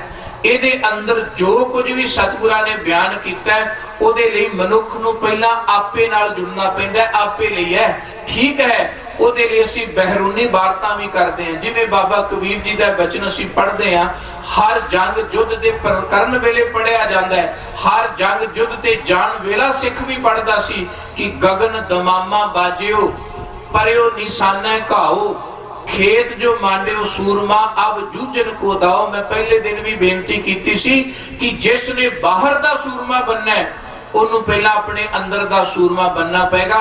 ਇੱਥੇ ਗਗਨ ਦਾ ਅਰਥ ਹੈ ਮਨੁੱਖ ਦਾ ਦਸਮ ਦਵਾਰ, ਮਨੁੱਖ ਦੀ ਸੁਰਤ, ਮਨੁੱਖ ਦਾ ਧਿਆਨ, ਜਿਹਦੇ ਵਿੱਚ ਪਹਿਲਾਂ ਵਾਹਿਗੁਰੂ ਦੇ ਸ਼ਬਦ ਦੀ ਚੋਟ ਪੈ ਗਈ ਹੈ। ਜਿੰਨਾ ਚਿਰ ਸਾਡੇ ਅੰਦਰ ਗੁਰੂ ਦੇ ਸ਼ਬਦ ਦਾ ਨਗਾਰਾ ਨਹੀਂ ਵੱਜਦਾ, ਗੁਰੂ ਦੇ ਸ਼ਬਦ ਦੀ ਚੋਟ ਨਹੀਂ ਪੈਂਦੀ, ਉਹਨਾਂ ਚਿਰ ਅਸੀਂ ਬਾਹਰੀ ਤੌਰ ਤੇ ਵੀ ਵਿਰੋਧ ਦੇ ਖਿਲਾਫ, ਜ਼ੁਲਮ ਦੇ ਖਿਲਾਫ ਉਸ ਢੰਗ ਨਾਲ ਖਲੋ ਨਹੀਂ ਸਕਦੇ ਜਿਸ ਢੰਗ ਨਾਲ ਸਾਨੂੰ ਖਲੋਣਾ ਚਾਹੀਦਾ। ਜੇ ਖਲੋਵਾਂਗੇ ਤੇ ਬੜੀ ਛੇਤੀ ਥਿਰਕ ਜਾਵਾਂਗੇ, ਪੈਰ ਪਿਛਾਂ ਹੋ ਜਾਣ। ਬੜੇ ਬੜੀ ਦੁਨੀਆ ਦੇ ਲੋਕ ਕਈ ਵਾਰੀ ਫੇਮ ਲੈਣ ਦੇ ਚੱਕਰ ਦੇ ਵਿੱਚ, ਕਈ ਵਾਰੀ ਦੁਨੀਆ ਦੇ ਵਿੱਚ ਪ੍ਰਸਿੱਧੀ ਲੈਣ ਦੇ ਚੱਕਰ ਵਿੱਚ ਕਿਸੇ ਜ਼ੁਲਮ ਦੇ ਖਿਲਾਫ, ਕਿਸੇ ਵਿਰੋਧ ਦੇ ਖਿਲਾਫ, ਕਿਸੇ ਗਲਤੀ ਦੇ ਖਿਲਾਫ ਖਲੋ ਜਾਂਦੇ ਨੇ, ਪਰ ਜਦੋਂ ਫਿਰ ਆਲੇ ਦੁਆਲੇ ਘੇਰੇ ਜਾਂਦੇ ਨੇ ਫਿਰ ਲੱਤਾਂ ਭਾਰ ਨਹੀਂ ਚੁੱਕਦੀਆਂ, ਉਸੇ ਵਕਤ ਬਹਿ ਜਾਂਦੇ ਨੇ, ਪਿਛਾ ਹੋ ਜਾਂਦੇ ਨੇ। ਕਾਰਨ ਕੀ ਹੈ? ਕਿਉਂਕਿ ਅੰਦਰ ਸੂਰਮਤਾ ਹੀ ਨਹੀਂ, ਅੰਦਰ ਗੁਰੂ ਦਾ ਸ਼ਬਦ ਨਹੀਂ। ਤੇ ਬਾਬਾ ਕਬੀਰ ਜੀ ਦੇ ਬਚਨ ਅਸੀਂ ਜ਼ਰੂਰ ਪ੍ਰਕਰਨ ਵਿੱਚ ਸੁਣਾਉਂਦੇ ਆ, ਸੁਣਦੇ ਆ, ਪਰ ਯਾਦ ਰੱਖੀਏ ਇਹਦਾ ਸੰਬੰਧ ਪਹਿਲਾਂ ਸਾਡੇ ਅੰਦਰ ਦੇ ਖੇਤ ਨਾਲ ਹੈ। ਇਹ ਸਰੀਰ ਰੂਪੀ ਖੇਤ ਦੇ ਵਿੱਚ ਜਿਹੜੇ ਵਿਕਾਰਾਂ ਰੂਪੀ ਦੁਸ਼ਮਣ ਨੇ, ਜਦੋਂ ਪਹਿਲਾਂ ਮਨੁੱਖ ਉਹਨਾਂ ਨੂੰ ਜਿੱਤ ਲਏਗਾ, ਫਿਰ ਕਿਹੜਾ ਸੂਰਮਾ ਹੈ ਜੀ ਜਿਹੜਾ ਉਹਨਾਂ ਨੂੰ ਵਰਗਲਾ ਲਏਗਾ। ਮਹਾਂਪੁਰਸ਼ਾਂ ਦੀ ਗੱਲ ਅਸੀਂ ਸੰਤ ਬਾਬਾ ਜਰਨੈਲ ਸਿੰਘ ਭਿੰਡਰਾਂ ਵਾਲਿਆਂ ਦੀ ਗੱਲ ਕਰਦੇ ਆ। ਪਹਿਲਾਂ ਉਹਨਾਂ ਨੇ ਆਪਣੇ ਅੰਦਰ ਗਗਨ ਦਮਾਮਾ ਵਜਾਇਆ, खेत जो मांडियो सूरमा अब जूझन को दाओ, क्योंकि हर चीज दिती गई। वल छल करन दा यतन कीता गया, ਉਹਨਾਂ ਨੂੰ ਪ੍ਰਭਾਵਿਤ ਪ੍ਰਲੋਭਣ ਦਾ ਯਤਨ ਕੀਤਾ ਗਿਆ, ਮੋਹ ਮਾਇਆ ਦਾ ਯਤਨ ਕੀਤਾ ਗਿਆ, ਪਰ ਉਹਨਾਂ ਨੇ ਅੰਦਰ ਨੂੰ ਜਿੱਤਿਆ ਸੀ। ਕਿਉਂਕਿ ਵਿਦਵਾਨ ਲੋਕ ਆਖਦੇ ਨੇ, ਰਾਜਨੀਤਿਕ ਲੋਕ ਆਖਦੇ ਨੇ, ਨੀਤੀ ਇਹ ਗੱਲ ਕਹਿੰਦੀ ਹੈ ਕਿ ਆਪਣੇ ਦੁਸ਼ਮਣ ਨੂੰ ਮਾਰਨਾ ਤੇ 4 ਤਰੀਕੇ ਵਰਤ ਲੋ, ਸਾਮ, ਦਾਮ, ਦੰਡ, ਭੇਦ।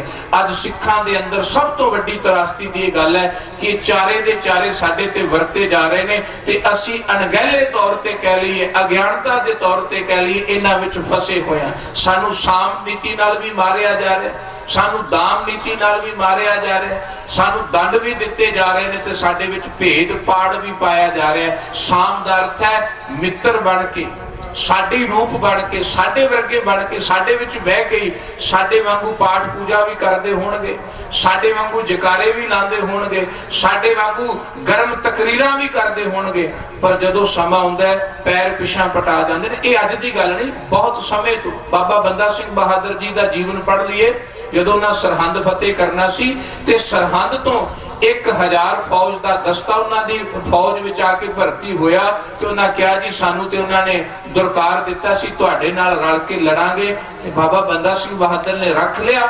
ਪਰ ਨੀਤੀ ਬੜੀ ਨੀਤੀਵਾਨ ਸਨ, ਬੜੇ ਉਹ ਜਾਣਦੇ ਸਨ। ਗੁਰੂ ਸਾਹਿਬ ਸੱਚੇ ਪਾਤਸ਼ਾਹ ਵੇਲੇ ਵੇਖ ਲਓ, ਭੰਗਾਨੀ ਦੇ ਯੁੱਧ ਵੇਲੇ 500 ਪਠਾਨ ਆਏ, ਤੇ ਜਦੋਂ ਆਇਨ ਮੌਕੇ ਤੇ ਰੱਤੇ ਰੰਗ ਦੇ ਵਿੱਚ ਯੁੱਧ ਦੇ ਵਿੱਚੋਂ ਪਿੱਠ ਵਿਖਾ ਕੇ ਭੱਜ ਗਏ, ਪਰ ਉਹਨਾਂ ਕੋਲ ਹੌਸਲੇ ਸਨ, ਉਹਨਾਂ ਕੋਲ ਨੀਤੀ ਸੀ ਕਿ ਕਿਵੇਂ ਚੱਲਣਾ ਹੈ। ਸਾਡੇ ਕੋਲ ਨਾ ਹੌਸਲਾ ਰਹਿ ਗਿਆ, ਨਾ ਨੀਤੀ। ਸਾਮ ਨੀਤੀ ਨਾਲ ਸਾਨੂੰ ਮਾਰਿਆ ਜਾ ਰਿਹਾ, ਸਾਡੇ ਮਿੱਤਰ ਬਣ ਕੇ ਸਾਨੂੰ ਡੰਗ ਰਹੇ ਨੇ ਦੁਨੀਆ ਦੇ ਉਹ ਲੋਕ, ਦੁਨੀਆ ਦੇ ਉਹ ਜ਼ਾਲਮ। ਦਾਮ ਦਾ ਅਰਥ ਹੈ ਧਨ, ਪਦਵੀਆਂ। ਦਾਮ ਵਿੱਚ ਕੱਲਾ ਮਾਇਆ ਨਹੀਂ ਹੁੰਦਾ, ਪਦਵੀਆਂ ਹੁੰਦੀਆਂ। ਗੁਰੂ ਕੇ ਸਵਾਰਿਓ, ਗੁਲਾਮ ਜੀਵਨ ਬਤੀਤ ਕਰਦਿਆਂ ਮਨੁੱਖ ਅਮੀਰੀ ਵਜ਼ੀਰੀ ਵੀ ਹਾਸਲ ਕਰ ਲੈਣਾ, ਉਹਦਾ ਕੋਈ ਮੁੱਲ ਨਹੀਂ ਦੇ। ਗੁਲਾਮੀ ਵਿੱਚ ਰਹਿੰਦਿਆਂ ਸਾਨੂੰ ਮਿਲੀਆਂ ਹੋਈਆਂ ਵਜ਼ੀਰੀਆਂ ਵੀ ਇੱਕ ਨੌਕਰ ਦੀ ਤਰ੍ਹਾਂ ਨੇ, ਤੇ ਆਜ਼ਾਦ ਖਿੱਤੇ ਵਿੱਚ ਘੁੰਮਣ ਵਾਲਾ ਕਿਰਤੀ ਸਿੱਖ ਵੀ ਬਾਦਸ਼ਾਹ ਹੁੰਦਾ ਹੈ। ਇਹ ਗੱਲ ਦਾ ਧਿਆਨ ਰੱਖਿਆ ਜੇ। ਗੁਲਾਮ ਬਣ ਕੇ ਵਜ਼ੀਰੀਆਂ ਹਾਸਲ ਕਰ ਲੋ, ਮਿਲਦੀਆਂ ਰਹੀਆਂ, ਮਿਲ ਰਹੀਆਂ ਨੇ। ਸਿੱਖਾਂ ਨੂੰ ਨਹੀਂ ਪੇਸ਼ ਕੀਤੀਆਂ ਗਈਆਂ ਲਾਹੌਰ ਵੱਲੋਂ, ਪਰ ਉਹਨਾਂ ਨੇ ਆਪਣੀ ਜੁੱਤੀ ਦੀ ਨੋਕ ਤੇ ਰੱਖੀਆਂ ਵਜ਼ੀਰੀਆਂ। ਕੋਈ ਵਜ਼ੀਰੀ ਲੈਣ ਲਈ ਤਿਆਰ ਨਹੀਂ ਸੀ ਹੁੰਦਾ, ਨਵਾਬੀ ਲੈਣ ਲਈ ਤਿਆਰ ਨਹੀਂ ਸੀ ਹੁੰਦਾ, ਪਰ ਨੀਤੀਵਾਨ ਸਿੱਖਾਂ ਨੇ ਕਿਹਾ, ਗੁਰੂ ਕੇ ਸਿੱਖੋ ਘਰ ਆਈ ਹੈ, ਤਰਲੇ ਲੈ ਰਹੇ ਨੇ, ਤੁਹਾਨੂੰ ਦੇ ਰਹੇ ਨੇ, ਇਸ ਨੂੰ ਲੈ ਲਓ, ਸਮਝ ਲਓ। ਤੇ ਨਵਾਬ ਕਪੂਰ ਸਿੰਘ ਜੀ ਉਸ ਵਕਤ ਘੋੜਿਆਂ ਦੀ ਸੇਵਾ ਕਰਦੇ ਸਨ। ਕਿਹਾ, ਖਾਲਸਾ ਜੀ ਮੈਂ ਤੁਹਾਡਾ ਹੁਕਮ ਨਹੀਂ ਮੋੜਦਾ, ਮੈਂ ਲਾਹੌਰ ਦੀ ਨਵਾਬੀ ਨੂੰ ਜੁੱਤੀ ਦੀ ਨੋਕ ਤੇ ਨਹੀਂ ਜਾਣਦਾ, ਪਰ ਜੇ ਤੁਸੀਂ ਕਹਿੰਦੇ ਹੋ ਤੇ ਸਾਰਾ ਖਾਲਸਾ ਆਪਣੇ ਚਰਨਾਂ ਦੇ ਜੋੜੇ ਨਾਲ ਛੁਹਾ ਕੇ ਮੇਰੇ ਸਿਰ ਤੇ ਨਵਾਬੀ ਦੀ ਦਸਤਾਰ ਤੇ ਨਵਾਬੀ ਦੀ ਖਿਲਤ ਮੈਨੂੰ ਪਹਿਰਾਏ ਤੇ ਮੈਨੂੰ ਪ੍ਰਵਾਨ ਹੋ ਜਾਏਗੀ। ਇਹਦਾ ਭਾਵ ਕੀ ਹੈ? ਘਟਨਾ ਦਾ ਭਾਵ ਹੈ ਕਿ ਸਿੱਖ ਉਸ ਵਕਤ ਆਜ਼ਾਦ ਸਨ, ਉਹਨਾਂ ਦਾ ਸੰਕਲਪ ਆਜ਼ਾਦ ਸੀ, ਆਪਣੇ ਆਪ ਨੂੰ ਗੁਲਾਮ ਨਹੀਂ ਸਨ ਮੰਨਦੇ। ਆਈਆਂ ਹੋਈਆਂ ਵਜ਼ੀਰੀਆਂ ਨੂੰ ਠੁਕਰਾਇਆ। ਅਸੀਂ ਗੁਲਾਮੀ ਦਾ ਜੀਵਨ ਜਿਉ ਰਹੇ ਹਾਂ, ਤੇ ਇਹਦੇ ਵਿੱਚ ਮਿਲਦੀਆਂ ਹੋਈਆਂ ਵਜ਼ੀਰੀਆਂ ਨੂੰ ਲੈ ਕੇ ਕਹਿ ਰਹੇ ਹਾਂ ਕਿ ਅਸੀਂ ਤਾਂ ਆਜ਼ਾਦ ਹਾਂ ਜੀ, ਸਾਨੂੰ ਤਾਂ ਕੋਈ ਖਤਰਾ ਨਹੀਂ ਜੀ, ਸਾਨੂੰ ਤਾਂ ਕਿਸੇ ਤਰ੍ਹਾਂ ਦੀ ਮੁਸੀਬਤ ਨਹੀਂ। ਜਿਨ੍ਹਾਂ ਨੂੰ ਖਤਰੇ ਨੇ, ਜਿਨ੍ਹਾਂ ਨੂੰ ਮੁਸੀਬਤ ਨੇ, ਉਹ ਗੱਲ ਕਰਨ ਪਰ ਨਹੀਂ। ਗੁਰੂ ਸਵਾਰਿਓ, ਆਜ਼ਾਦ ਰਹਿੰਦਿਆਂ ਕਿਰਤ ਕਰਦਾ ਇੱਕ ਮਜ਼ਦੂਰ ਵੀ ਬਾਦਸ਼ਾਹ ਦੇ ਵਾਂਗੂ ਜੀਵਨ ਜਿਉਂਦਾ ਹੈ, ਤੇ ਗੁਲਾਮੀ ਦੀਆਂ ਵਜ਼ੀਰੀਆਂ ਵੀ ਬੜਾ ਵੱਡਾ ਸੰਤਾਪ ਹੁੰਦੀਆਂ। ਸਾਨੂੰ ਦਾਮ ਨੀਤੀ ਨਾਲ ਵੀ ਮਾਰਿਆ ਜਾ ਰਿਹਾ ਵੀ ਧਨ ਦੇ ਦਿਓ, ਪਦਵੀਆਂ ਦੇ ਦਿਓ, ਵਜ਼ੀਰੀਆਂ ਦੇ ਦਿਓ। ਕੀ ਕੁਝ ਨਹੀਂ ਹੋਇਆ, ਕਾਣ ਹੋ ਗਿਆ ਇਹਨਾਂ ਚੀਜ਼ਾਂ ਕਰਕੇ। ਸਾਮ, ਦਾਮ, ਦੰਡ, ਤੇ ਦੰਡ ਦਾ ਤੇ ਵਿਧਾਨ ਇੰਨਾ ਕੁ ਜ਼ਿਆਦਾ ਹੈ। ਮੈਂ ਕਹਿੰਦਾ ਮੰਗੋਲਾਂ ਨੇ ਉਹੋ ਜਿਹੇ ਦੰਡ ਨਹੀਂ ਦਿੱਤੇ ਜਿਹੜੇ ਦੰਡ ਸਿੱਖਾਂ ਨੂੰ ਉਸ ਵਕਤ ਦੇ ਮੁਗਲਾਂ ਨੇ ਦਿੱਤੇ। ਸਭ ਤੋਂ ਜ਼ਿਆਦਾ ਤਸ਼ੱਦਦ ਜ਼ੁਲਮ ਮੰਗੋਲਾਂ ਨੇ ਕੀਤਾ। ਬੜੇ ਤਕੜੇ ਤਕੜੇ ਉਹਨਾਂ ਦੇ ਕਾਨੂੰਨ ਸਨ। ਜਿਹੜਾ ਗੁਰੂ ਅਰਜਨ ਦੇਵ ਸੱਚੇ ਪਾਤਸ਼ਾਹ ਜੀ ਨੂੰ ਸ਼ਹੀਦ ਕੀਤਾ ਨਾ ਲਾਹੌਰ ਦੀ ਧਰਤੀ ਤੇ, ਉਹ ਜਿਹੜਾ ਕਾਨੂੰਨ ਸੀ, ਉਹ ਯਾਸਾ ਕਾਨੂੰਨ ਸੀ, ਉਹ ਮੰਗੋਲਾਂ ਦੇ ਵੇਲੇ ਤੋਂ ਚੱਲੇ ਆ ਰਿਹਾ ਸੀ, ਜਿਸ ਨੂੰ ਚੰਗੇਜ਼ ਖਾਨ ਦੇ ਵੇਲੇ ਚੱਲਿਆ ਮੰਨਿਆ ਜਾਂਦਾ ਹੈ ਕਿ ਜਿਹਦੇ ਵਿੱਚ ਜਿਸ ਨੂੰ ਸ਼ਹੀਦ ਕਰਨਾ ਹੈ ਉਹਦੇ ਖੂਨ ਦਾ ਇੱਕ ਵੀ ਕਤਰਾ ਧਰਤੀ ਤੇ ਨਹੀਂ ਡੁੱਲਣਾ ਚਾਹੀਦਾ। ਇੰਨਾ ਤਸ਼ੱਦਦ, ਇੰਨਾ ਤਸੀਹੇ, ਤੇ ਸਿੱਖਾਂ ਨੂੰ ਕਿੰਨਿਆਂ ਕੁ ਦੰਡ ਦਿੱਤੇ ਗਏ, ਪਰ ਕਿਸੇ ਸਿੱਖ ਨੇ ਵੀ ਉਸ ਦੰਡ ਤੋਂ ਡਰ ਕੇ ਅੱਜ ਤੱਕ ਆਪਣੇ ਆਪ ਨੂੰ ਹੀ ਨਹੀਂ ਕਿਹਾ ਵੀ ਮੈਂ ਗੁਰੂ ਦਾ ਸਿੱਖ ਨਹੀਂ। ਕੋਈ ਵੀ ਵੇਲਾ ਲੈ ਲਓ, ਭਾਵੇਂ ਗੁਰੂ ਕਾਲ ਹੈ, ਭਾਵੇਂ ਸਿੱਖ ਕਾਲ ਹੈ। ਬਾਬਾ ਬੰਦਾ ਸਿੰਘ ਬਹਾਦਰ ਵੇਲੇ 700 ਤੋਂ ਜ਼ਿਆਦਾ ਸਿੱਖ ਪਕੜੇ ਗਏ, ਦਿੱਲੀ ਪੇਸ਼ ਕੀਤੇ ਗਏ। ਉਹਨਾਂ ਚੋਂ 16 ਤੇ 17 ਸਾਲ ਦੇ ਇੱਕ ਸਿੱਖ ਨੂੰ, ਨੌਜਵਾਨ ਨੂੰ ਪਕੜਿਆ। ਉਹਦੀ ਮਾਈ ਰੋਂਦੀ ਹੈ ਕਿ ਇਹ ਅਣਜਾਣ, ਇਹਨੂੰ ਪਤਾ ਨਹੀਂ, ਸਿੱਖਾਂ ਦੀਆਂ ਗੱਲਾਂ ਵਿੱਚ ਆ ਗਿਆ, ਇਹਨੂੰ ਬਖਸ਼ ਦਿਓ। ਤੇ ਕਹਿਣ ਲੱਗੇ ਮਾਈ ਕੋਈ ਗੱਲ ਨਹੀਂ, ਤੇ ਚਾਹੁੰਦੇ ਆ ਕੋਈ ਮੰਨੇ ਵੀ ਅਸੀਂ ਸਿੱਖ ਨਹੀਂ। ਕਹਿੰਦੇ ਇਹਦੇ ਮੂੰਹੋਂ ਅਖਵਾ ਦੇ, ਇਹ ਸਿੱਖ ਨਹੀਂ ਤੇ ਇਹਦੀ ਜਿੰਦ ਬਖਸ਼ੀ ਕਰਦਾ। ਬੜੇ ਤਰਲੇ ਕੀਤੇ, ਪਰ ਉਹ ਕਹਿ ਲਗਾ ਇਹ ਮੇਰੀ ਮਾਈ ਝੂਠ ਬੋਲਦੀ ਹੈ, ਮੈਂ ਤਾਂ ਸਿੱਖ ਹਾਂ, ਮੇਰੀਆਂ ਰਗਾਂ ਵਿੱਚ ਸਿੱਖਾਂ ਦਾ ਖੂਨ ਹੈ, ਮੈਂ ਦਸ਼ਮੇਸ਼ ਦਾ ਪੁੱਤਰ ਹਾਂ। ਉਹ 16 ਤੇ 17 ਸਾਲ ਦਾ ਸਿੱਖ ਵੀ ਮੌਤ ਤੋਂ, ਦੰਡ ਤੋਂ ਨਹੀਂ ਡਰਿਆ। ਨਿੱਕੀ ਤੋਂ ਨਿੱਕੀ ਸਜ਼ਾ ਤੇ ਵੱਡੀ ਤੋਂ ਵੱਡੀ ਸਜ਼ਾ ਦਾ ਮਾਨੋ ਸਜ਼ਾਵਾਂ ਜਿਹੜੀਆਂ ਨੇ ਉਹ ਸਿੱਖਾਂ ਦੇ ਉੱਤੇ ਪਰਖੀਆਂ ਗਈਆਂ। ਸਜ਼ਾਵਾਂ, ਦੰਡ ਸਿੱਖਾਂ ਦੇ ਉੱਤੇ ਪਰਖੇ ਗਏ। ਨਵੇਂ ਤੋਂ ਨਵੇਂ 6-6 ਮਹੀਨਿਆਂ ਦੇ, 2-2 ਮਹੀਨਿਆਂ ਦੇ ਦੁੱਧ ਚੁੰਗਦੇ ਬੱਚਿਆਂ ਨੂੰ ਨੇਜ਼ਿਆਂ ਵਿੱਚ ਪਰੋਇਆ ਗਿਆ ਕਿ ਜ਼ੁਲਮ ਦੀ, ਸਜ਼ਾਵਾਂ ਦੀ, ਦੰਡ ਦੀ ਇੰਤਹਾ ਨਹੀਂ ਹੋਈ। ਪਰ ਕੋਈ ਇੱਕ ਸਿੱਖ, ਕੋਈ ਇੱਕ ਬੀਬੀ, ਕੋਈ ਇੱਕ ਬੱਚਾ ਇਹ ਆਖੇ ਕਿ ਅਸੀਂ ਜੀ ਡਰ ਕਰਕੇ ਅਸੀਂ ਆਪਣੀ ਸਿੱਖੀ ਤੋਂ ਮੂੰਹ ਮੋੜ ਲਿਆ, ਤਲਾਂਜਲੀ ਦੇ ਦਿੱਤੀ, ਐਸਾ ਕੋਈ ਵੀ ਸ਼ਬਦ ਸਾਨੂੰ ਨਹੀਂ ਮਿਲੇਗਾ। ਸਾਮ ਨੀਤੀ ਅਪਣਾਈ ਗਈ, ਦੰਡ ਨੀਤੀ ਅਪਣਾਈ ਗਈ, ਤੇ ਭੇਦ ਨੀਤੀ ਦਾ ਅਰਥ ਹੈ ਪਾੜੋ ਤੇ ਰਾਜ ਕਰੋ, ਜੋ ਅੰਗਰੇਜ਼ਾਂ ਦੀ ਰੀਤੀ ਰਹੀ ਹੈ। ਅੱਜ ਸਾਡੇ ਅੰਦਰ ਇਹ ਚਾਰਾ, ਅੱਜ ਬਦਕਿਸਮਤੀ ਹੈ, ਇਹ ਨਹੀਂ ਵੀ ਇਹ ਨੀਤੀਆਂ ਪਹਿਲਾਂ ਨਹੀਂ ਸਨ ਚੱਲਦੀਆਂ, ਮੁੱਢ ਤੋਂ ਚੱਲਦੀਆਂ ਸਨ। ਪਰ ਉਦੋਂ ਸਿੱਖ ਕਿਉਂ ਬਚ ਜਾਂਦੇ ਸਨ? ਕਿਉਂਕਿ ਸਿੱਖਾਂ ਨੂੰ ਇੱਕ ਤੇ ਨਿਸ਼ਚਾ ਸੀ, ਗੁਰੂ ਤੇ ਨਿਸ਼ਚਾ ਸੀ, ਉਹਦੀ ਅਗਵਾਈ ਵਿੱਚ ਚੱਲਦੇ ਸਨ। ਬਾਕੀ ਸਭ ਕੁਝ ਨੂੰ ਦੁਐਤ ਮੰਨਦੇ ਸਨ, ਦੂਜਾ ਮੰਨਦੇ ਸਨ। ਪਰ ਅੱਜ ਸਿੱਖ ਗੁਰੂ ਦਾ ਲੜ ਛੱਡ ਕੇ, ਅੱਜ ਸਿੱਖ ਗੁਰਮਤ ਨੂੰ ਤਿਆਗ ਕਰਕੇ, ਅੱਜ ਸਿੱਖ ਸਿਧਾਂਤ ਨੂੰ ਤਲਾਂਜਲੀ ਦੇ ਕਰਕੇ, ਅੱਜ ਸਿੱਖ ਕੇਵਲ ਭਰਮ ਦੇ ਵਿੱਚ, ਕੁਰਾਹੇ ਦੇ ਵਿੱਚ, ਕੁਆਟੇ ਵਿੱਚ ਪਿਆ ਹੋਇਆ, ਜਿਹਦੇ ਕਰਕੇ ਸਾਮ ਨਾਲ ਮਾਰਿਆ ਜਾ ਰਿਹਾ, ਦਾਮ ਨਾਲ ਮਾਰਿਆ ਜਾ ਰਿਹਾ, ਦੰਡ ਨਾਲ ਮਾਰਿਆ ਜਾ ਰਿਹਾ, ਤੇ ਭੇਦ ਨਾਲ ਅਸੀਂ ਮਰ ਰਹੇ ਹਾਂ। ਕਿੰਨੇ ਕੁ ਭੇਦ ਸਾਡੇ ਵਿੱਚ ਪੈ ਗਏ। ਕੋਈ ਕਹਿੰਦਾ ਜੀ ਮੈਂ ਇਹ ਬਾਣੀ ਨਹੀਂ ਪੜ੍ਹਨੀ, ਕੋਈ ਕਹਿੰਦਾ ਮੈਂ ਇਹ ਬਾਣੀ ਪੜ੍ਹਨੀ, ਕੋਈ ਕਹਿੰਦਾ ਇਹ ਮਰਿਆਦਾ ਨਹੀਂ। ਇਹ ਸਾਡੇ ਜਨਤਕ ਮੁੱਦੇ ਨਹੀਂ, ਇਹ ਸਾਡੇ ਪੰਥਕ ਮੁੱਦੇ ਨੇ, ਜਿਨ੍ਹਾਂ ਨੂੰ ਘਰ ਵਿੱਚ ਦੀਵਾਰਾਂ ਵਿੱਚ ਬੈਠ ਕੇ ਅਸੀਂ ਸੁਲਝਾਉਣਾ ਹੈ। ਜਦੋਂ ਸੁਲਝਣਗੇ ਮੁਬਾਰਕ ਹੈ, ਪਰ ਉਦੋਂ ਪਹਿਲਾਂ ਅਸੀਂ ਇਹਨਾਂ ਨੂੰ ਜਨਤਕ ਨਹੀਂ ਕਰ ਸਕਦੇ। ਜਿਹੜੇ ਪ੍ਰਚਾਰਕ, ਜਿਹੜੇ ਵਕਤੇ ਕਰਦੇ ਨੇ, ਜਾਣ ਲੈਣ, ਉਹ ਤੇ ਕੌਮ ਦਾ ਭਲਾ ਨਹੀਂ ਕਰ ਰਹੇ, ਉਹ ਕੌਮ ਦਾ ਸਰਵਨਾਸ਼ ਕਰ ਰਹੇ ਨੇ। ਕਿਉਂਕਿ ਗੁਰੂ ਕੇ ਸਿੱਖ ਦਾ, ਭਾਵੇਂ ਉਹ ਪ੍ਰਚਾਰਕ ਹੋਵੇ, ਭਾਵੇਂ ਉਹ ਕਵੀਸ਼ਰ ਹੋਵੇ, ਭਾਵੇਂ ਉਹ ਕੀਰਤਨੀਆ, ਚਾਰ ਹੀ ਪ੍ਰਣਾਲੀਆਂ ਨੇ ਸਾਡੇ ਸਿੱਖ ਧਰਮ ਅੰਦਰ ਗੁਰਮਤ ਦਾ ਪ੍ਰਚਾਰ ਕਰਨੇ। ਸਭ ਤੋਂ ਪਹਿਲੀ ਕੀਰਤਨ, ਜਿਹਨੂੰ ਕੀਰਤਨ ਭਗਤੀ ਕਿਹਾ ਜਾਂਦਾ ਹੈ, ਜਿਹਨੂੰ ਗੁਰੂ ਨਾਨਕ ਦੇਵ ਸੱਚੇ ਪਾਤਸ਼ਾਹ ਜੀ ਨੇ ਰਬਾਬ ਦੀਆਂ ਤਾਰਾਂ ਤੇ ਕੀਰਤਨ ਕੀਤਾ ਤੇ ਬੜੇ ਬੜੇ ਵੱਡੇ ਪਾਪੀ ਸਿੱਧੇ ਕਰ ਦਿੱਤੇ। ਦੂਸਰਾ ਹੈ ਕਥਾ। ਕਥਾ ਰਾਹੀਂ ਅਸੀਂ ਗੁਰਮਤ ਨਾਲ, ਗੁਰੂ ਨਾਲ, ਪ੍ਰਭੂ ਨਾਲ ਜੁੜਦੇ ਹਾਂ। ਕਥਾ ਵੀ ਭਗਤੀ ਹੈ, ਜਿਹਨੂੰ ਗੁਰੂ ਨਾਨਕ ਦੇਵ ਸੱਚੇ ਪਾਤਸ਼ਾਹ, ਧੰਨ ਗੁਰੂ ਪੰਚਮ ਪਾਤਸ਼ਾਹ ਤੱਕ ਸਤਿਗੁਰਾਂ ਨੇ ਇਹ ਪਰਪਾਟੀ ਨੂੰ ਚਲਾਇਆ, ਕੀਰਤਨ ਤੇ ਕਥਾ ਦੀ। 6ਵੇਂ ਪਾਤਸ਼ਾਹ ਗੁਰੂ ਹਰਗੋਬਿੰਦ ਸਾਹਿਬ ਜੀ ਨੇ ਇੱਕ ਨਵੀਂ ਸਾਨੂੰ ਪ੍ਰਣਾਲੀ ਦਿੱਤੀ, ਜਿਹਨੂੰ ਅਸੀਂ ਢਾਡੀ ਕਹਿੰਦੇ ਆ। ਗੁਰੂ ਕੇ ਢਾਡੀ, ਢਾਡੀ ਵਾਰਾਂ ਗਾ ਕਰਕੇ, ਯੋਧਿਆਂ ਦੀਆਂ ਵਾਰਾਂ ਗਾ ਕਰਕੇ, ਇਤਿਹਾਸ ਗਾ ਕਰਕੇ। ਪਰ ਮਾਫ ਕਰਨਾ, ਸਾਰੀਆਂ ਸ਼ੈਲੀਆਂ ਵਿਗੜਦੀਆਂ ਜਾ ਰਹੀਆਂ ਨੇ। ਕੀਰਤਨ ਵਿਗੜ ਗਿਆ, ਸਾਡੀ ਕਥਾ ਵਿਗੜ ਗਈ। ਕਥਾ ਵਿੱਚ ਕੇਵਲ ਗੁਰੂ ਇਤਿਹਾਸ ਤੇ ਗੁਰੂ ਬਾਣੀ ਦਾ ਪ੍ਰਚਾਰ ਹੋਣਾ ਚਾਹੀਦਾ ਸੀ। ਅੱਜ ਕਥਾ ਵਿੱਚ ਅਸੀਂ ਨੁਕਤਾਚੀਨੀ, ਨਿੰਦਿਆ, चुटकले सुना करके लोगों को हसा करके सोचते हैं भी बड़ी वड्डी कथा हो रही। ढाडी जिहदे विच निरोल इतिहास जोधियां दियां वारां अज वो भी कई तरह के नाल बिगड़ता जा रहा है। ते चौथी 10वें पातशाह ने सानू कवि दरबार दिते, कविशर दिते, ये 10वें पातशाह ने। ते गुरु दरबार अंदर इन्हां चारां दे राही गुरमत दा प्रचार हो सकता है। पंजवीं कोई वार्ता नहीं, पर मुआफ करना अज साडियां अज्ञानतावां करके, साडियां नालायकियां करके ये सारे दा सारा ताना जिहड़ा है पलटदा जा रहा है, बिगड़दा जा रहा है। जो मैं बेनती कर रहा सा कि गुरु साहब सच्चे पातशाह जी ने सानू ये सिद्धांत दिता, असी कथा कीर्तन नाल जुड़िए ते जिहड़ा करदा इन्हां चारां चीज़ां तो किसी नूं एक भी बख्शे गुरु साहब ने, गुरु साहब दा संगत दा धन्नवाद करे, यतन करे कि जदों गुरु चरनां विच आए दो भरा दो सिख बाहरों लड़ के आ रहे ने ते जे वो किसी गुरु के वक्ते की वार्ता सुन लैन, वो सुन के समाप्ति तो पहला मिल पैन, गली मिल पैन, उन्होंने वचन याद रहे कि हे भाई होए इकत्तर मिलो मेरे भाई, दुबदा दूर करो लिवलाए, हर नामे के हो जोड़ी गुरमुख बैसो सभा बसाए। पर एक कथा नहीं, ये प्रचार नहीं कि दो भरा इकट्ठे गुरु दरबार में आउंदे ने ते कोई लैक्चर कोई प्रचार ऐसा होंदा है समाप्ति वेले उन्हां दीयां पग्गां लथ जांदियां ने। ये प्रचार दा दायरा नहीं, ये गुरु दा सिद्धांत ने। इस करके असी सुहिरद होइए, संगत नूं सुहिरद होना पेगा कि असी की सुनना है। केवल गुरु मत सुननी है, गुरु बाणी सुननी है, गुरु दी विचारधारा सुननी है, होर दूजी कोई वार्ता नहीं जिहदे विच सिੱਖੀ नाल प्रेम, सिੱਖੀ नाल प्यार, सिੱਖੀ ते विश्वास बन जाए। गुरु सवारियो जिन्हां दीयां गाथावां गा रहे हैं उन्होंने किसी होर नूं नहीं वेख्या। जो अर्ज कर रहा सा उन्हां दे अंदर गगन दमामे वजे, उन्हां दे अंदरों चा चढ़िया ते उन्हां दे अंदर दे उन्होंने विकारियां नूं जित लिया, हंकार नूं, मोह नूं, लोभ नूं जित लिया। ते फिर जिन्हां अंदर दे इन्हां पंजां नूं जित लिया, बाहर दे जितने ते कोई वड्डी गल नहीं, क्योंकि ये पंजे ही सब तो बली ने।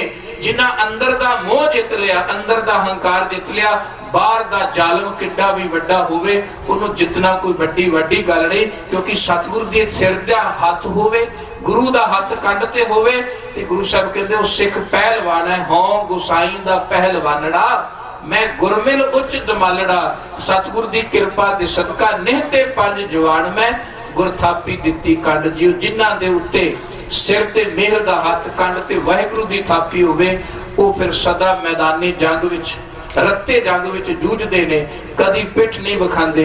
वो सदा यही कहंदे ने कि हे वाहिगुरु तू ये जीवन दिता, ये जीवन तेरे लेखे लग जाए, ये जीवन तेनू समर्पित हो जाए, क्योंकि मैं तो पहले ही मरिया होया, मन मारिया होया जिन्हें पहले ही मर गया, उहदा जीवन दे नाल कोई भी मोह नहीं रहिंदा, कोई भी किसी तरह का संबंध नहीं रहिंदा। वो सुरत करके आत्मा करके परमात्मा नाल अभेद हुंदा है। इस करके वो कहंदा भी लोग मरण तो डरदे ने, पर मैं तो मरण मन मानिया, मैं तो पहले मन करके मरिया, इस करके हुण मैनू कोई मार नहीं सकता। क्या जाना कि मरहेंगे कैसा मरना होए, जेकर साहिब मनो ना विसरै सहला मरना होए। बाबा कबीर जी कहते कबीर मरता मरता जग मुआ, मर पे ना जाने कोई, ऐसी मरनी जो मरै बाहर ना मरना होए। ये मरनी किसे गुरमुख नूं, किसे संत नूं, किसे ब्रह्म ज्ञानी नूं, किसे रब दे प्यारे नूं मिलदी है, जिहदे ते गुरु दृष्टि हो जाए, गुरु कृपा हो जाए, वही गुरु लई मरदा है, वही अपने लई मरदा है। अपने लई, परिवार लई, पेट लई तां सारी दुनिया रोज मरदी है, पर फिर भी वो सारे संसार के अंदर कदी भी अनख गैरत प्राप्त नहीं कर सकती। मैं बेनती कीती सी अनख दी मौत भावें छोटी तो छोटी उम्र विच आ जाए, सदा बंदे नूं जिउंदा रखदी है। ते गैरत तो बगैर जिंदगी, ज़मीर तो बगैर जिंदगी 100 साल भी बंदा जी जाए, उहदा नामो निशान नहीं रहिंदा। जिन्हां पुरखियां दीयां गाथावां जिसी गा रहे हैं, पा रहे हैं, उन्हां दीयां जिंदगियां बड़ियां छोटियां सन, बड़ियां थोड़ियां सन, पर फिर भी अज उन्हां दीयां उमरां, उन्हां दीयां शहादतां करके किन्नियां लंबियां हो गईयां। गुरु कृपा करे साडे ते सदा इसे तरह मेहर भरिया हथ रखे, असीं उन्हां दीयां गाथावां गा के सच्चे दिलों उन्हां नूं समर्पित हो जाइए। यही बड़ी वड्डी साडे लई कुर्बानी है, यही साडे लई बड़ा वड्डा है कि असीं उन्हां नूं याद ही करदे रहिए, उन्हां दे सिद्धांत दे उत्ते तो पहरा देंदे रहिए। गुरु कृपा करे। 3 रोज आप जी ने बड़े प्रेम दे नाल गुरु दरबार विच उन्हां महान शहीदां दीयां गाथावां नूं सुनिया, प्यार दिता। सारी संगत दा बहुत बहुत धन्नवाद। ਕੋਟਾਨ ਕੋਟ ਸ਼ੁਕਰ ਹੈ ਗੁਰੂ ਗ੍ਰੰਥ ਸਾਹਿਬ ਮਹਾਰਾਜ ਸੱਚੇ ਪਾਤਸ਼ਾਹ ਜੀ ਦਾ, ਸਮੂਹ ਮੈਨੇਜਮੈਂਟ ਦਾ, ਸਤਿਕਾਰਯੋਗ ਜਥੇਦਾਰ ਭਾਈ ਤਰਸੇਮ ਸਿੰਘ ਜੀ ਦਾ, ਜਿਨ੍ਹਾਂ ਨੇ ਬੜੇ ਪਿਆਰ ਅਦਬ ਸਹਿਤ ਆਪ ਸੰਗਤ ਦੇ ਦਰਸ਼ਨ ਦਿਦਾਰੇ ਕਰਾਏ। ਸੋ ਤਿੰਨੇ ਦਿਨ ਆਪ ਜੀ ਦੇ ਚਰਨ ਝਾੜਦਿਆਂ, ਸੇਵਾ ਕਰਦਿਆਂ ਬੇਅੰਤ ਭੁੱਲਾਂ ਹੋ ਜਾਂਦੀਆਂ ਨੇ। ਆਪ ਸੰਗਤ ਕਿਰਪਾਲੂ ਸਤਿਗੁਰੂ ਬਖਸ਼ਯੋਗ ਨੇ, ਬਖਸ਼ ਲੈਣਾ ਜੀ। ਭੁੱਲਾਂ ਚੁੱਕਾ ਨਾ ਚਿਤਾਰ ਦੇ, ਪਿਆਰ ਸਤ ਫਤਿਹ ਗਜਾਓ। ਆਖੋ ਜੀ ਵਾਹਿਗੁਰੂ ਜੀ ਕਾ ਖਾਲਸਾ, ਵਾਹਿਗੁਰੂ ਜੀ ਕੀ ਫਤਿਹ। ਮੌਜੂਦਾ ਸੰਘਰਸ਼ ਦੇ ਨਾਲ ਬੀਤੀਆਂ ਹੋਈਆਂ ਘਟਨਾਵਾਂ ਨੂੰ ਯਾਦ ਕਰਾਇਆ ਔਰ ਉਹਨਾਂ ਯੋਧਿਆਂ ਦਾ ਇਤਿਹਾਸ ਦੱਸਿਆ। ਹੁਣ ਮੈਂ ਜਿਤਨਾ ਚਿਰ ਸਟੇਜ ਤਿਆਰ ਹੁੰਦੀ ਆ ਢਾਡੀ ਸਿੰਘਾਂ ਦੀ 2 ਮਿੰਟ ਮੈਂ ਬੇਨਤੀ ਕਰਕੇ ਤੁਹਾਡੇ ਕੋਲ ਖਿਮਾ ਲੈ ਲੈਣੀ ਆ, ਕਿਉਂਕਿ ਸਮਾਗਮ ਲੰਮੇ ਚੱਲਣੇ ਹਨ। ਬੇਨਤੀ ਆ ਸਾਧ ਸੰਗਤ ਨੂੰ, ਮੈਂ ਰਾਤੀ ਵੀ ਬੇਨਤੀ ਕੀਤੀ ਸੀ ਵੀ ਲੰਗਰ ਪਾਣੀ ਜਲ ਪਾਣੀ ਛਕ ਕੇ ਦੀਵਾਨ ਦੇ ਵਿੱਚ ਸੁਸ਼ੋਭਿਤ ਹੋਈਏ। ਇਹ ਬੁਲਾਰੇ ਤੁਹਾਡੀ ਕਿਰਪਾ ਦੇ ਨਾਲ, ਗੁਰੂ ਸਾਹਿਬ ਦੀ ਰਹਿਮਤ ਦੇ ਨਾਲ ਬੜੀ ਦੂਰੋਂ ਚੱਲ ਕੇ ਆਪਣੇ ਕੋਲ ਆਏ ਹਨ। ਭਾਈ ਲਖਵਿੰਦਰ ਸਿੰਘ ਜੀ ਸੋਹਲ, ਜਿਨ੍ਹਾਂ ਨੂੰ ਤਕਰੀਬਨ 4 ਮਹੀਨੇ ਪਹਿਲੋਂ ਬੇਨਤੀਆਂ ਕਰਕੇ ਸਮਾਂ ਲਿਆ ਸੀ ਆਪਾਂ, ਕਿਉਂਕਿ ਪ੍ਰਚਾਰਕ ਬਣਾਉਣ ਵਾਸਤੇ, ਬਣਨ ਵਾਸਤੇ ਜ਼ਿੰਦਗੀਆਂ ਨਿਕਲ ਜਾਂਦੀਆਂ ਹਨ, ਤਾਂ ਇੱਕ ਪ੍ਰਚਾਰਕ ਕੌਮ ਦੇ ਵਿੱਚ ਪੈਦਾ ਹੁੰਦਾ। ਸੋ ਇਹੋ ਜਿਹੇ ਵਿਦਵਾਨਾਂ ਦੇ ਵਿਚਾਰ ਸਰਵਣ ਕਰਨੇ ਸਾਡੇ ਉੱਚੇ ਭਾਗਾਂ ਦੀ ਨਿਸ਼ਾਨੀ ਹੈ ਕਿ ਅੱਜ ਵੀ ਸਾਡੇ ਕੋਲ ਇਹੋ ਜਿਹੇ ਜਿਹੜੇ ਪੰਥਕ ਜਜ਼ਬੇ ਵਾਲੇ ਪ੍ਰਚਾਰਕ ਹਨ। ਸੋ ਇਹਨਾਂ ਦਾ ਵੀ ਧੰਨਵਾਦ ਜਿਨ੍ਹਾਂ ਨੇ ਸਾਡੀ ਬੇਨਤੀ ਪ੍ਰਵਾਨ ਕੀਤੀ ਤੇ 3 ਦਿਨ ਸੰਗਤਾਂ ਨੂੰ ਗੁਰੂ ਦਾ ਇਤਿਹਾਸ, ਸਿੱਖ ਇਤਿਹਾਸ ਸੁਣਾ ਕੇ, ਉਹਨਾਂ ਯੋਧਿਆਂ ਦੀਆਂ ਵਾਰਾਂ ਸੁਣਾ ਕੇ ਨਿਹਾਲ ਕੀਤਾ।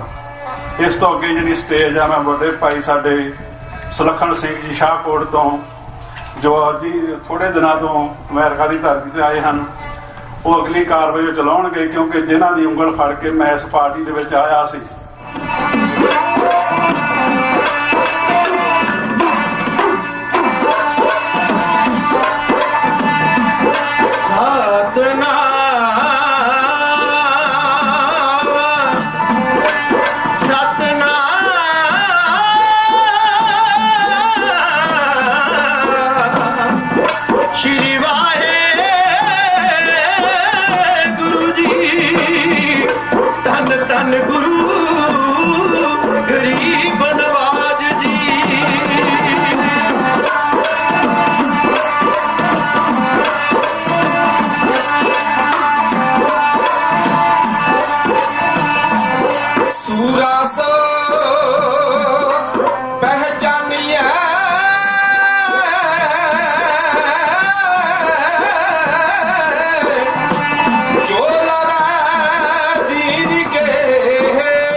Sikhavaala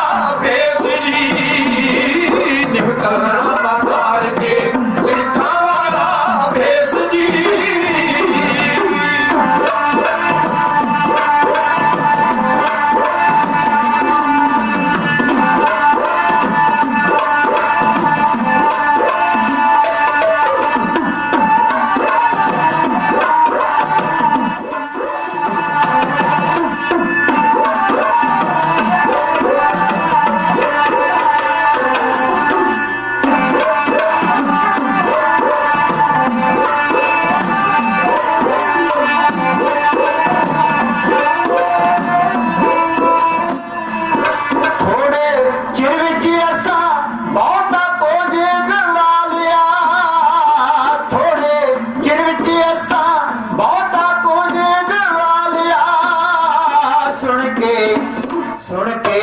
ਅੱਜ ਵੀ ਦਿਲ ਨੂੰ ਲੱਗਦੀ ਡਾਢੀ ਠੇਸ ਜੀ, ਸੁਣ ਕੇ ਅੱਜ ਵੀ ਦਿਲ ਨੂੰ ਲੱਗਦੀ ਡਾਢੀ ਠੇਸ ਜੀ।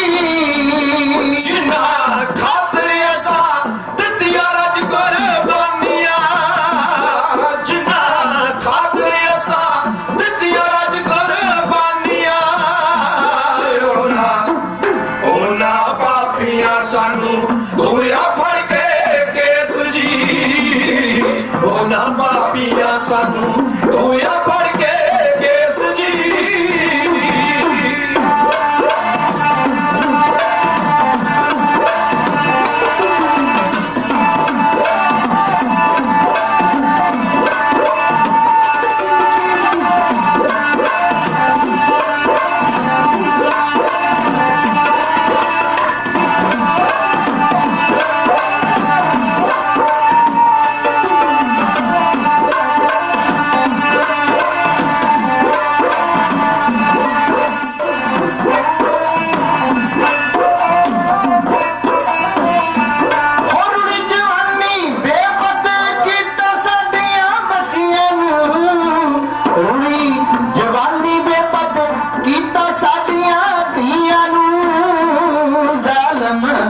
ਜ਼ਾਲਮ ਬੁੱਚੜ ਬਣ ਗਈ ਨਾ ਸਾਡੀ ਪੇਸ਼ ਜੀ, ਜ਼ਾਲਮ ਬੁੱਚੜ ਬਣ ਗਈ ਨਾ ਸਾਡੀ ਪੇਸ਼ ਜੀ।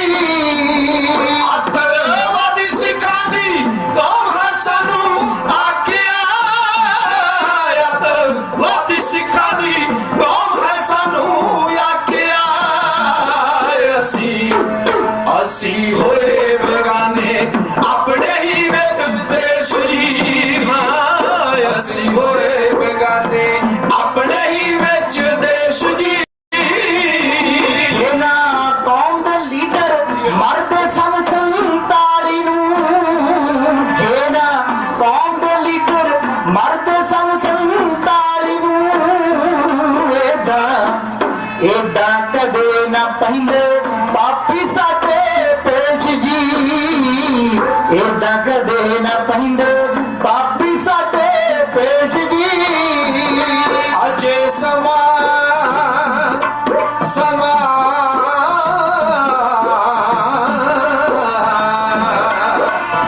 ਅਜੇ ਸਮਾਂ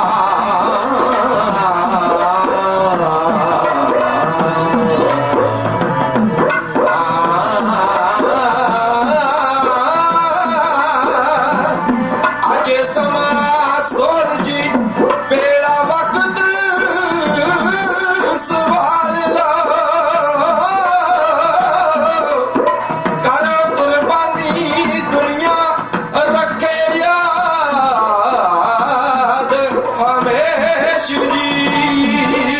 ਅਜੇ ਸਮਾਂ ਸੋਹਣ ਜੀ ਵੇਲਾ ਵਕਤ ਸੰਭਾਲ ਲਓ, ਅਜੇ ਸਮਾਂ ਸੋਹਣ ਜੀ ਵੇਲਾ ਵਕਤ ਸੰਭਾਲ ਲਓ, ਕਰ ਕੁਰਬਾਨੀ ਦੁਨੀਆ ਰੱਖੇ ਯਾਦ ਹਮੇਸ਼ ਜੀ, ਕਰ ਕੁਰਬਾਨੀ ਦੁਨੀਆ ਰੱਖੇ ਯਾਦ ਹਮੇਸ਼ ਜੀ, ਕਰ ਕੁਰਬਾਨੀ ਦੁਨੀਆ ਰੱਖੇ ਯਾਦ ਹਮੇਸ਼ ਜੀ। ਵਾਹਿਗੁਰੂ। ਕੋਈ ਦੂਰ ਦੀ ਗੱਲ ਨਹੀਂ, ਦੇਸ਼ ਅੰਦਰ ਕਦੀ ਅਸੀਂ ਹੁੰਦੇ ਸਾਂ ਸ਼ਾਨ ਵਾਲੇ, ਅਸੀਂ ਪੰਜਾਂ ਦਰਿਆਵਾਂ ਦੇ ਬਾਦਸ਼ਾਹ ਸਾਂ, ਤਾਜ ਤਖਤ ਵਾਲੇ, ਅਣਖ ਆਣ ਵਾਲੇ, ਸਾਡੇ ਸਿਰਾਂ ਤੇ ਕਲਗੀਆਂ ਸੋਹੰਦੀਆਂ ਸਨ, ਸਾਨੂੰ ਨਿਉਂਦੇ ਸਨ ਕਈ ਗੁਮਾਨ ਵਾਲੇ, ਸਾਡੇ ਬਾਦਸ਼ਾਹੀ ਕੌਮੀ ਨਿਸ਼ਾਨ ਅੱਗੇ ਭੇਟਾ ਧਰਦੇ ਸਨ ਕਈ ਨਿਸ਼ਾਨ ਵਾਲੇ, ਸਾਡੀ ਚਮਕਦੀ ਤੇਗ ਦੀ ਧਾਰ ਸਾਹਵੇਂ ਆਨ ਝੁਕਦੇ ਸਨ ਕਾਬਲ ਈਰਾਨ ਵਾਲੇ, ਬਿਨਾ ਪੁੱਛਿਆ ਇਧਰ ਨਾ ਝਾਕਦੇ ਸਨ, ਜਿਹਨਾਂ ਕੇਜਰੀਵਾਲ ਵਰਗੇ ਨੂੰ ਤੁਸੀਂ ਪੰਜਾਬ ਦੇ ਬਾਦਸ਼ਾਹ ਬਣਾ ਦਿੱਤਾ ਹੈ, ਬਿਨਾ ਪੁੱਛਿਆ ਇਧਰ ਨਾ ਝਾਕਦੇ ਸਨ, ਸਾਡੇ ਸਿਰਾਂ ਤੇ ਹੁਕਮ ਚਲਾਉਣ ਵਾਲੇ ਤਾਂ ਜਾਣਦਾ ਸੀ ਰੁਲਦੇ ਫਿਰਨਗੇ ਆਪਣੇ ਤਾਜ 'ਚ ਹੀਰੇ ਹੰਡਾਣ ਵਾਲੇ, ਸੀਤਲ ਹਾਲ ਫਕੀਰਾਂ ਦੇ ਨਜ਼ਰ ਆਉਂਦੇ ਤਾਜ ਤਖਤ ਨਿਸ਼ਾਨ ਕਿਰਪਾਨ ਵਾਲੇ। ਵੱਡ ਵਡੇਰਿਆਂ ਦੇ ਕਰਨੀਨਾਮੇ ਨੂੰ ਯਾਦ ਕਰਦੇ ਹੋਏ ਮੇਰੇ ਬਹੁਤ ਹੀ ਸਤਿਕਾਰਯੋਗ ਵੀਰ ਜੀ ਮੰਟੀ ਕੇ ਤੋਂ ਬਾਬਾ ਸਰਵਨ ਸਿੰਘ ਜੀ, ਵਾਹਿਗੁਰੂ ਨੇ ਜਿੰਨਾ ਇਹਨਾਂ ਨੂੰ ਕੱਦ ਖਾਟ ਬਖਸ਼ਿਸ਼ ਕੀਤਾ ਓਡੇ ਵਿਸ਼ਾਲ ਹਿਰਦੇ ਦੇ ਵੀ ਮਾਲਕ ਹੈ। ਦਾਸ ਨਾਲ ਬੜਾ ਪਿਆਰ ਕਰਦੇ ਨੇ। ਜੇ ਮੈਂ ਉਹ ਕਹਿਣਾ ਕਿ ਗੁਰੂ ਘਰ ਦੇ ਹਰ ਕੀਰਤਨੀ, ਹਰ ਢਾਡੀ, ਹਰ ਕਵੀਸ਼ਰ ਦੇ ਨਾਲ ਇਹਨਾਂ ਦਾ ਪਿਆਰ ਹੈ ਤੇ ਕੋਈ ਗਲਤ ਬਾਤ ਨਹੀਂ। ਆਪ ਬੜੇ ਵਿਦਵਾਨ ਨੇ, ਆਏ ਨੇ ਜਿਉਂ ਪਹਿਲਾਂ ਫਤਿਹ ਬੁਲਾ ਲਈਏ, ਫਿਰ ਪਤਵੰਤੇ ਸੱਜਣਾ ਦੀ ਹਾਜ਼ਰੀ ਲਵਾ ਕੇ ਪ੍ਰਾਰੰਭ ਕੀਤੀ ਹੋਈ ਗਾਥਾ ਨੂੰ ਮੈਂ ਤੁਹਾਡੇ ਸਮਕਸ਼ ਅੱਜ ਦੇ ਦੀਵਾਨ ਸੰਪੂਰਨ ਕਰਨਾ ਲੋਚਦਾ ਹਾਂ। ਪਿਆਰ ਸਹਿਤ ਫਤਿਹ ਬੁਲਾਓ। ਵਾਹਿਗੁਰੂ ਜੀ ਕਾ ਖਾਲਸਾ, ਵਾਹਿਗੁਰੂ ਜੀ ਕੀ ਫਤਿਹ। ਸਾਡੇ ਸਤਿਕਾਰਯੋਗ ਵੀਰ ਜੀ ਜਥੇਦਾਰ ਤਰਸੇਮ ਸਿੰਘ ਜੀ ਖਾਲਸਾ ਜੀ ਦੇ ਮੋਹ ਭਰੇ ਸੱਦੇ ਵਿੱਚ ਔਰ ਸ਼ਹੀਦਾਂ ਨੂੰ ਮੱਥਾ ਟੇਕਦੇ ਹੋਏ ਉਹਨਾਂ ਪ੍ਰਤੀ ਆਪਣੀ ਸ਼ਰਧਾ ਦਾ ਇਜ਼ਹਾਰ ਕਰਦੇ ਡਾਕਟਰ ਅਮਰਜੀਤ ਸਿੰਘ ਜੀ, ਕੌਣ ਨਹੀਂ ਜਾਣਦਾ ਸਿੱਖ ਜਗਤ ਵਿੱਚ ਵੱਡੀਆਂ ਸੇਵਾਵਾਂ, ਸਰਦਾਰ ਬੂਟਾ ਸਿੰਘ ਜੀ, ਸਰਦਾਰ ਹਰਦੀਪ ਸਿੰਘ ਜੀ, ਸਰਦਾਰ ਗੁਲਜ਼ਾਰ ਸਿੰਘ ਜੀ, ਇਹ ਆਦਿਕ ਸਾਰੇ ਹੀ ਨਾਮ ਸਤਿਗੁਰੂ ਆਪ ਜਾਣਦੇ ਹਨ। ਗੁਰੂ ਦਰਬਾਰ 'ਚ ਤੁਸੀਂ ਸਾਰੇ ਹਾਜ਼ਰੀ ਭਰ ਰਹੇ ਹੋ। ਭਾਈ ਨਵਨੀਤ ਸਿੰਘ ਦੀ ਕਥਾਵਾਚਕ ਜੋ ਸਾਡੇ ਤੋਂ ਪਹਿਲਾਂ ਤੁਹਾਡੇ ਸਨਮੁਖ ਹਾਜ਼ਰੀ ਭਰ ਕੇ ਗਏ ਨੇ, ਮੈਂ ਸਾਰਿਆਂ ਨੂੰ ਗੁਰੂ ਬਾਬੇ ਦੇ ਦਰ ਉੱਤੇ ਸਾਡੇ ਵੀਰ ਜੀ ਹੁਣ ਵੱਲੋਂ ਜਿਉਂ ਆਇਆ ਆਖਦਾ। ਭਾਈ ਦੁਰਲਭ ਸਿੰਘ ਜੀ, ਸਾਰੇ ਤੁਸੀਂ ਬੜੇ ਸਤਿਕਾਰਯੋਗ ਜੀ। ਰਾਗੀ ਜੱਥਾ ਇੱਥੋਂ ਦਾ, ਸਾਰੇ ਮੇਰੀਆਂ ਭੈਣਾਂ, ਧੀਆਂ, ਮਾਤਾਵਾਂ, ਬੱਚੀਆਂ, ਵਾਹਿਗੁਰੂ ਸਾਰਿਆਂ ਦੀ ਹਾਜ਼ਰੀ ਦਰ ਪ੍ਰਵਾਨ ਕਰੇ। ਰੰਧਾਵਾ ਸਾਹਿਬ ਬੈਠੇ ਨੇ, ਬੜੀ ਪਿਆਰ ਵਾਲੀ ਰੂਹ, ਮੈਂ ਉਹਨਾਂ ਦਾ ਵੀ ਧੰਨਵਾਦ ਕਰਦਾ। ਮੈਂ ਬਹੁਤਾ ਲਾਂਭੇ ਨਹੀਂ ਜਾਣਾ, ਬੜੀਆਂ ਵਿਚਾਰਾਂ ਹਨ, ਇਹਨਾਂ ਲਈ ਸਮਾਂ ਲੱਗਦਾ ਤੇ ਮੈਂ ਆਪਣੇ ਬਚਦੇ ਹੋਏ ਸਮੇਂ 'ਚ ਸਿਰਫ 2 ਰਚਨਾਵਾਂ ਦੀ ਸੇਵਾ ਢਾਡੀ ਸਿੰਘਾਂ ਪਾਸੋਂ ਲੈ ਕੇ ਪ੍ਰਾਰੰਭ ਕੀਤੇ ਹੋਏ ਮਜਮੂਨ ਦਾ ਰਿਜ਼ਲਟ ਤੁਹਾਡੇ ਸਮਕਸ਼ ਸਾਂਝਾ ਕਰਨਾ ਚਾਹੁੰਦਾ, ਜਿਹੜਾ 2 ਦਿਨ ਤੋਂ ਪ੍ਰਾਰੰਭ ਕੀਤਾ ਹੋਇਆ ਸੀ। ਇਹਨੂੰ ਆਪਾਂ ਹਜ਼ਾਰਾਂ ਵਾਰ ਸਰਵਣ ਕੀਤਾ, ਬਾਰ-ਬਾਰ ਸੁਣਨ ਦਾ ਯਤਨ ਕਰਦੇ ਹਾਂ। ਮਨ 'ਚ ਚਾਅ ਪੈਦਾ ਹੁੰਦਾ ਕਿ ਇਹਨੂੰ ਫਿਰ ਦੁਬਾਰਾ ਸੁਣੀਏ, ਕਿਉਂਕਿ ਉਹਨਾਂ ਦਾ ਕਰਨੀਨਾਮਾ ਏਡਾ ਵੱਡਾ ਸੀ। ਹਮਲਾ ਕਿਉਂ ਹੋਇਆ ਇਹ ਮੈਂ 2 ਦਿਨ ਇਸ ਟੌਪਿਕ ਦੇ ਉੱਤੇ ਤੁਹਾਡੇ ਨਾਲ ਕੀਤੇ ਨੇ ਸਾਂਝੇ। ਬਾਕੀ ਵਿਦਵਾਨ ਸੱਜਣਾ ਨੇ ਕੋਕ ਕੀਤੀ ਹੈ, ਪੜ੍ਹਿਆ, ਵਿਚਾਰਿਆ, ਆਏ ਬਗਾਏ ਤੁਹਾਡੇ ਨਾਲ ਮਜਬੂਨ ਸਾਂਝਾ ਕਰਦੇ ਰਹਿੰਦੇ। ਹਮਲਾ ਹੋ ਚੁੱਕਾ, ਦਿਨ ਆ ਗਿਆ ਹੈ 5 ਜੂਨ ਦਾ। ਸਤਿਕਾਰਯੋਗ ਸਿੱਖ ਪੰਥ ਦੀ ਜਿੰਦ ਜਾਨ ਜਰਨਲ ਸੁਬੇਗ ਸਿੰਘ ਜੀ ਗੰਭੀਰ ਫੱਟੜ ਹੋ ਚੁੱਕੇ। ਆ ਜਿਹੜੀ ਰਚਨਾ ਢਾਡੀ ਸਿੰਘਾਂ ਨੇ ਕਹਿਣੀ ਹੈ ਤੁਹਾਡੇ ਨਾਲ, ਇਹ ਘੱਟੋ ਘੱਟ 20-25 ਵਿਦਵਾਨਾਂ ਦੀ ਰਹਿ ਲੈ ਕੇ ਜਿਨ੍ਹਾਂ ਨੇ ਦਰਦ ਨੂੰ ਪਿੰਡੇ ਦਿੱਤੇ ਹੰਡਾਇਆ, ਜਿੱਥੇ ਸਾਰਿਆਂ ਦੀ ਸੋਚ ਮਿਲੀ, ਮੈਂ ਉਸ ਸੋਚ ਨੂੰ ਮੱਦੇ ਨਾਲ ਰੱਖਦੇ ਹਾਂ ਤੁਹਾਡੇ ਨਾਲ ਸਾਂਝਾ ਕੀਤਾ। ਜਿਹੜੀਆਂ ਬਖਤਰਬੰਦ ਗੱਡੀਆਂ ਆਈਆਂ, ਜਦੋਂ ਜਰਨਲ ਸੁਬੇਗ ਸਿੰਘ ਨੇ ਉਹਨਾਂ ਨੂੰ ਉਡਾਇਆ, ਇਸੇ ਕਸ਼ਮਕਸ਼ ਦੇ ਉਹਨਾਂ ਦੇ ਬਰਸਟ ਵੱਜ ਚੁੱਕਾ ਸੀ। ਅਸੀਂ ਉਹ ਗੱਲ ਸੁਣ ਕੇ ਰਾਜੀ ਹਾਂ ਜਿਹੜੇ ਤੇ ਸਾਡਾ ਕੋਈ ਜ਼ਿਕਰ ਨਾ ਹੋਵੇ ਤੇ ਜਾਂ ਫਿਰ ਸਾਡੀ ਸਿਫਤ ਹੋਵੇ, ਜਿਹਦੇ ਚ ਸਾਡੀ ਨੁਕਤਾਚੀਨੀ ਹੋਵੇ, ਸੁਣਨ ਵਾਸਤੇ ਤਿਆਰ ਨਹੀਂ। ਇਸ ਕਰਕੇ ਮੌਜੂਦਾ ਦੌਰ ਦੇ ਵਿੱਚ ਮੈਂ ਨਾਂ ਲੈਣ ਤੋਂ ਥੋੜਾ ਜਿਹਾ ਗੁਰੇਜ਼ ਕਰਨਾ। ਇੱਕ ਮੈਂ ਮਹਿੰਗਾਪੁਰ ਯੂਪੀ ਦੀ ਧਰਤੀ ਦੇ ਉੱਤੇ ਕਹਿ ਦਿੱਤਾ ਹੈ, ਉਹ ਕੋਈ ਵੀਰ ਸੀ ਜਿਹਨਾਂ ਸਿੰਘਾਂ ਦਾ ਨਾਂ ਲਿਆ, ਉਹਨਾਂ ਨਾਲ ਕਿਤੇ ਲੱਗਦੀ ਹੋਵੇਗੀ ਸਾਡੀ ਬਣਦੀ ਤੇ ਘੱਟ ਹੈ, ਲੱਗਦੀ ਜ਼ਿਆਦਾ ਹੁੰਦੀ। ਮੈਨੂੰ ਕਹਿੰਦਾ ਸੋਲ ਤੂੰ ਉਹਨਾਂ ਦਾ ਨਾਂ ਕਿਉਂ ਲਿਆ, ਤੂੰ ਮੇਰਾ ਯਾਰ ਸਾਂ, ਤੂੰ ਉਹਨਾਂ ਦਾ ਨਾਂ ਨਹੀਂ ਸੀ ਲੈਣਾ। ਮੈਂ ਕਿਹਾ ਗਲਤੀ ਹੋ ਗਈ, ਨਹੀਂ ਲੈਂਦਾ। ਉਹ ਏਦਾਂ ਸਾਨੂੰ ਏਦਾਂ ਸਨ, ਪੂਰਾ ਤੇ ਕੋਈ ਹੋ ਨਹੀਂ ਸਕਦਾ। ਖੈਰ, ਭਾਈ ਸੁਰਿੰਦਰ ਸਿੰਘ ਜੀ ਅਲਗੋਂ ਵਾਲਿਆਂ ਨੂੰ ਤੇ ਭਾਈ ਬਖਸ਼ੀਸ਼ ਸਿੰਘ ਜੀ ਉਹਨਾਂ ਨੂੰ ਜਨਰਲ ਸਾਹਿਬ ਨੇ ਆਪਣੇ ਕੋਲ ਸੱਦ ਕੇ, ਮੈਂ ਪੜ੍ਹਿਆ, ਸਾਡੇ ਵੀਰ ਜੀ ਹੋਣਾ ਕੋਲ ਵੀ ਬਹੁਤ ਸਾਰੇ ਨਾਂ ਨੇ ਜਿਹੜੇ ਉੱਥੇ ਨੇ, ਮੈਂ ਪੜ੍ਹਿਆ ਉਹ, ਕਿਉਂਕਿ ਮੈਂ ਪਹਿਲਾਂ ਬੇਨਤੀ ਕੀਤੀ ਮੈਂ 100% ਤੁਹਾਡੇ ਨਾਲ ਨਹੀਂ ਸਾਂਝਾ ਕਰ ਸਕਦਾ। ਇਹ ਤਾਂ ਜਿਨ੍ਹਾਂ ਨੇ ਪਿੰਡੇ ਤੇ ਹੰਡਾਇਆ ਬਿਹਤਰ ਜਾਣਦੇ ਨੇ। ਜੇ ਮੈਂ ਉਹ ਵੀ ਕਹਿਣਾ ਕਿ ਉਹ ਵੀ ਸ਼ਾਇਦ ਨਾ ਕਰ ਸਕਣ, ਕਿਉਂਕਿ ਜਿਹੜਾ ਲੰਗਰ ਸਾਹਿਬ ਵਾਲੇ ਪਾਸੇ ਹੈ ਉਹਨੂੰ ਸ਼੍ਰੀ ਅਕਾਲ ਤਖਤ ਸਾਹਿਬ ਦਾ ਨਹੀਂ ਪਤਾ ਹੋ ਸਕਦਾ ਕਿ ਉੱਥੇ ਕੀ ਹੋ ਰਿਹਾ ਸੀ। ਉਹਨੇ ਜਿਹੜਾ ਕਰਵਾ ਰਿਹਾ ਸੀ 100% ਤੇ ਉਹ ਹੀ ਦੱਸ ਸਕਦਾ ਨਾ। ਖੈਰ, ਉਹਨਾਂ ਨੇ ਹੁਕਮ ਸੱਦ ਕੇ ਕੋਲ ਆਖਿਆ ਤੁਸੀਂ ਸਤਿਪੁਰਸ਼ਾਂ ਕੋਲ ਜਾਓ, ਮੇਰਾ ਦਿਲ ਕਰਦਾ ਗੁਰਪੁਰੀ ਪਿਆਨਾ ਕਰਨ ਦਾ ਹੁਕਮ ਆ ਚੁੱਕਾ, ਮੈਂ ਮਹਾਪੁਰਸ਼ਾਂ ਦੇ ਦਰਸ਼ਨ ਕਰਨੇ ਲੋਚਦਾ। ਇਹ ਰਚਨਾ ਨੂੰ ਦਿਲ ਦੀ ਅੱਖ ਨਾਲ ਵੇਖਣ ਦਾ ਯਤਨ ਕਰਨਾ। ਭਾਈ ਬਖਸ਼ੀਸ਼ ਸਿੰਘ ਜੀ ਗੇਰ ਦਾ ਮਹਾਪੁਰਸ਼ਾਂ ਨਾਲ ਬਚਨ ਕੀਤਾ। ਗੱਲ ਮੈਨੂੰ ਭਾਈ ਮੁਖਤਿਆਰ ਸਿੰਘ ਮੁਖੀ ਦਮਦਮੀ ਟਕਸਾਲ ਦੇ ਵਿਦਿਆਰਥੀ, ਉਹਨਾਂ ਸ਼ਾਇਦ ਆਉਣਾ ਵੀ ਸੀ, ਨਹੀਂ ਆ ਸਕੇ। ਇਹ ਉਹਨਾਂ ਨੇ ਵੀ, ਕਿਉਂਕਿ ਉਸ ਵੇਲੇ ਰਾਗੀ ਸਿੰਘਾਂ ਦੇ ਜਥੇ ਤਬਲੇ ਦੀ ਸੇਵਾ ਕਰਦੇ ਸੀ, ਰਾਗੀ ਜਥੇ ਸਨ। ਉਹ ਜਦੋਂ ਗਏ। ਮਹਾਂਪੁਰਸ਼ ਨੇ ਆਖਿਆ ਛੇਤੀ ਲੈ ਕੇ। ਬ੍ਰਸ਼ਟ ਵੱਜਾ ਹੋਇਆ ਸੀ, ਤੁਰ ਨਹੀਂ ਸਨ ਸਕਦੇ। ਦੋਵਾਂ ਸਿੰਘਾਂ ਦੇ ਮੋਢਿਆਂ ਤੇ ਬਾਹਾਂ ਪਾ ਕੇ ਧਾਰ ਧਾਰ ਚੱਲਦੀ ਗੋਲੀ ਦੇ ਵਿੱਚ ਓਟ ਲੈਂਦੇ ਹੋਏ ਮਹਾਂਪੁਰਸ਼ਾਂ ਦੇ ਕੋਲ ਸ਼੍ਰੀ ਅਕਾਲ ਤਖਤ ਸਦੇ ਭੋਰਾ ਸਾਹਿਬ ਵਿਖੇ ਗਏ। ਮਹਾਂਪੁਰਸ਼ਾਂ ਨੇ ਉੱਠ ਕੇ ਗਲੋਟੜੀ ਚ ਲਿਆ, ਪਰ ਜਨਰਲ ਸਾਹਿਬ ਖਲੋ ਨਹੀਂ ਸਨ ਸਕਦੇ, ਬ੍ਰਸ਼ਟ ਵੱਜਾ ਹੋਇਆ। ਮਹਾਂਪੁਰਸ਼ਾਂ ਨੇ ਚੌਂਕੜਾ ਲਾ ਲਿਆ ਤੇ ਜਨਰਲ ਸਾਹਿਬ ਨੇ ਆਪਣਾ ਸਿਰ ਸਤਪੁਰਸ਼ਾਂ ਦੀ ਗੋਦ ਚ ਰੱਖ ਦਿੱਤਾ। ਇਹਨੇ ਪਿਆਰ ਚ ਰੱਖਿਆ। ਮਾਨੋ ਸਾਰਾ ਦਿਨ ਦਾ ਥੱਕਿਆ ਟੁੱਟਿਆ ਛੋਟਾ ਜਿਹਾ ਬੱਚਾ ਸ਼ਾਮ ਨੂੰ ਆਣ ਕੇ ਆਪਣੀ ਮਾਂ ਦੀ ਗੋਦ ਚ ਲੇਟ ਜਾਂਦਾ। ਸਰੀਰ ਚ ਖੂਨ ਦੀਆਂ ਝਲਾਰਾਂ ਵਗ ਰਹੀਆਂ ਨੇ, ਖੂਨ ਨੁਚੜ ਚੁੱਕਾ ਹੈ। ਤਰੀਰ ਲਾ ਕੇ ਆਪਣੇ ਹੱਥ ਜੋੜ ਕੇ ਕਹਿਣ ਲੱਗਾ, ਬਾਬਾ ਜੀ ਮਹਾਂਪੁਰਸ਼ੋ, ਤੁਸੀਂ ਬਾਣੀ ਪੜਨ ਵਾਲੀ ਆਤਮਾ ਜੀ, ਤੁਸੀਂ ਆਖਣਾ ਗੁਰੂ ਰਾਮਦਾਸ ਪਾਤਸ਼ਾਹ ਨੂੰ ਮੇਰੀਆਂ ਭੁੱਲਾਂ ਨਾ ਚਿਤਾਰਨ। ਮੈਂ ਕੌਮ ਦੀ ਸੇਵਾ ਅਦਵਾਟੇ ਛੱਡ ਕੇ ਚੱਲਿਆ। ਕੌਮ ਦੀ ਸੇਵਾ ਦੇ ਜੱਗ 'ਚ ਹਿੱਸੇ ਪਾਏ ਜਾ ਸਕਦੇ ਨੇ, ਸੰਪੂਰਨ ਕੋਈ ਨਹੀਂ ਕਰ ਸਕਦਾ। ਸੱਚੇ ਪਾਤਸ਼ਾਹ ਮੇਰੀਆਂ ਭੁੱਲਾਂ ਨਾ ਚਿਤਾਰਦੇ ਹੋਏ ਮੈਨੂੰ ਆਪਣੀ ਗੋਦ 'ਚ ਬੈਠਣ ਵਾਸਤੇ ਥੋੜੀ ਜਿਹੀ ਜਗ੍ਹਾ ਦੇ ਦੇ। ਤੁਸੀਂ ਆਖਿਓ ਨਾ। ਕਹਿੰਦੇ ਨੇ ਜਨਰਲ ਸਾਹਿਬ ਮੁੱਛ ਬੜੀ ਕੁੰਡੀ ਰੱਖਦੇ ਸਨ। ਸਤਿਪੁਰਸ਼ਾਂ ਦੀਆਂ ਮੁੱਛਾਂ ਨੂੰ ਹੋਰ ਕੁੰਡਲਦਾਰ ਬਣਾਇਆ। ਇਹਨਾਂ ਦੇ ਸੀਸ ਉੱਤੇ ਛੋਟੀ ਦਸਤਾਰ ਸੀ। ਸੰਤ ਗਿਆਨੀ ਜਰਨੈਲ ਸਿੰਘ ਜੀ ਮਹਾਂਪੁਰਸ਼ਾਂ ਨੇ ਆਪਣੇ ਹਜ਼ੂਰੀਏ ਦੇ ਨਾਲ ਇਹਨਾਂ ਦੇ ਖੂਨ ਦੇ ਦਾਗ ਸਾਫ਼ ਕੀਤੇ। ਇਹ ਮੈਨੂੰ ਹਵਾਲਾ ਭਾਈ ਮੁਖਤਿਆਰ ਸਿੰਘ ਮੁਖੀ ਨੇ ਦੱਸਿਆ, ਜਿਹੜੇ ਉਸ ਵੇਲੇ ਉੱਥੇ ਮੌਜੂਦ ਸਨ। ਕਹਿੰਦੇ ਖੂਨ ਦੇ ਦਾਗ ਸਾਫ਼ ਕੀਤੇ। ਪਿਆਰ ਜਾਣ ਕੇ ਸਿਰ ਤੇ ਹੱਥ ਫੇਰ ਕੇ ਮਹਾਂਪੁਰਸ਼ਾਂ ਨੇ ਜਰਨਲ ਸਾਹਿਬ ਨਾਲ ਕੁਝ ਕਹਿਣਾ ਸ਼ੁਰੂ ਕੀਤਾ। ਆਹ ਰਚਨਾ ਤੇ ਵਾਰ ਕਹਿ ਕੇ ਮੈਂ ਸਮੇਂ ਸੀਮਾ 'ਚ ਮੈਂ ਕੋਸ਼ਿਸ਼ ਕਰਾਂਗਾ 2 ਮਿੰਟ ਪਹਿਲੇ। ਜਦੋਂ ਸਮਾਂ ਬੜਾ ਕੀਮਤੀ ਹੋਵੇ ਉਹਦੇ ਉੱਪਰ ਜਾਣਾ ਤੇ ਹਰਗਜ ਨਹੀਂ ਸ਼ੋਭਾ ਦਿੰਦਾ। ਮੈਂ 2 ਮਿੰਟ ਪਹਿਲਾਂ ਸਮਾਪਤੀ ਕਰਨ ਦਾ ਯਤਨ ਕਰਾਂਗਾ। ਸਰਵਣ ਕਰੀਏ ਸੰਤ ਗਿਆਨੀ ਜਰਨੈਲ ਸਿੰਘ ਜੀ ਖਾਲਸਾ ਜਰਨਲ ਸੁਬੇਗ ਸਿੰਘ ਦੇ ਨਾਲ ਪਿਆਰ ਭਿੱਜੇ ਭਜਨ ਕਰ ਰਹੇ ਨੇ।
बाबा साहब जी ने बड़े ही प्यार नाल, बड़े ही प्यार नाल मुखों फरमाया मुखों फरमाया जख्मा नजूर होया।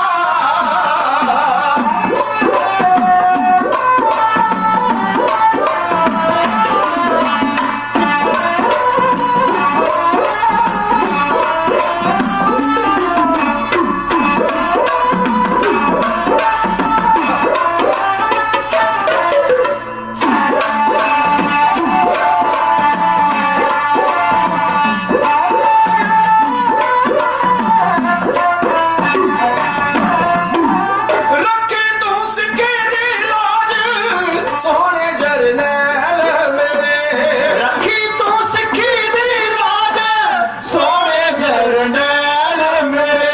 रखी तू सिक्खी दी लाज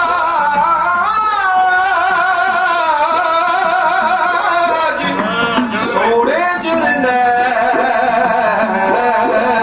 मेरे।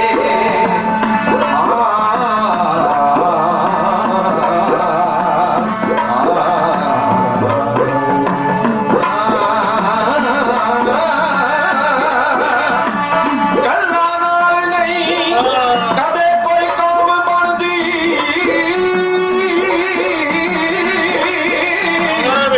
ਕੌਮਾਂ ਨਾਲ ਕੁਰਬਾਨੀ ਦੇ ਬਣਦੀਆਂ ਨੇ। ਆਸ਼ਿਕ ਕੌਮ ਦੇ ਵਾਰ ਕੇ ਸੀਸ ਆਪਣੇ, ਆਸ਼ਿਕ ਕੌਮ ਦੇ ਵਾਰ ਕੇ ਸੀਸ ਆਪਣਾ ਰੀਚਾ ਲਾ ਲੈਂਦੇ ਆਪਣੇ ਮਨ ਦੀਆਂ ਨੇ।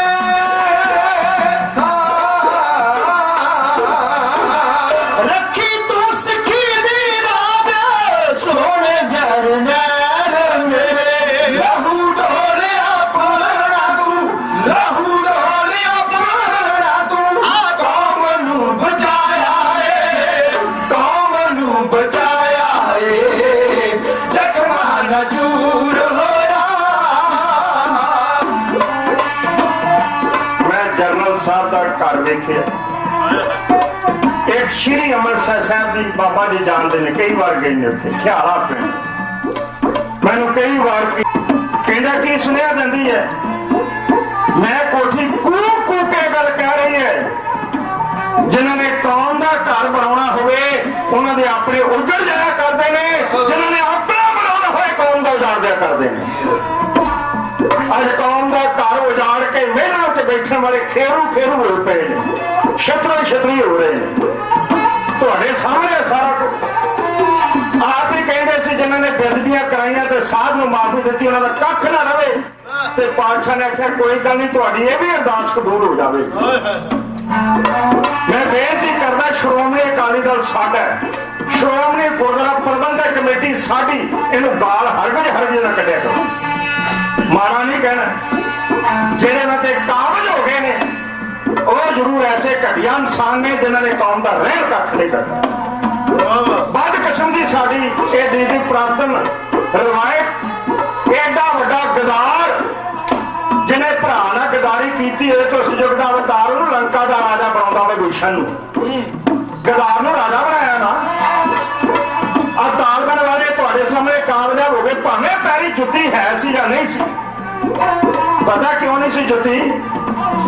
ਉਹਨਾਂ ਨੇ ਆਪਣਾ ਘਰ ਬਣਾਉਣਾ ਸੀ। ਸਾਡੇ ਮਾਂ ਕੋਈ ਕਲਾਕਾਰ ਆ ਜਾਏ ਤੇ ਇੱਕ ਦਿਨ ਵਿੱਚ 2 ਮਿਲੀਅਨ ਇਕੱਠਾ ਕਰਕੇ ਨਹੀਂ ਸੀ ਉਹਨੂੰ ਦੇਣਾ।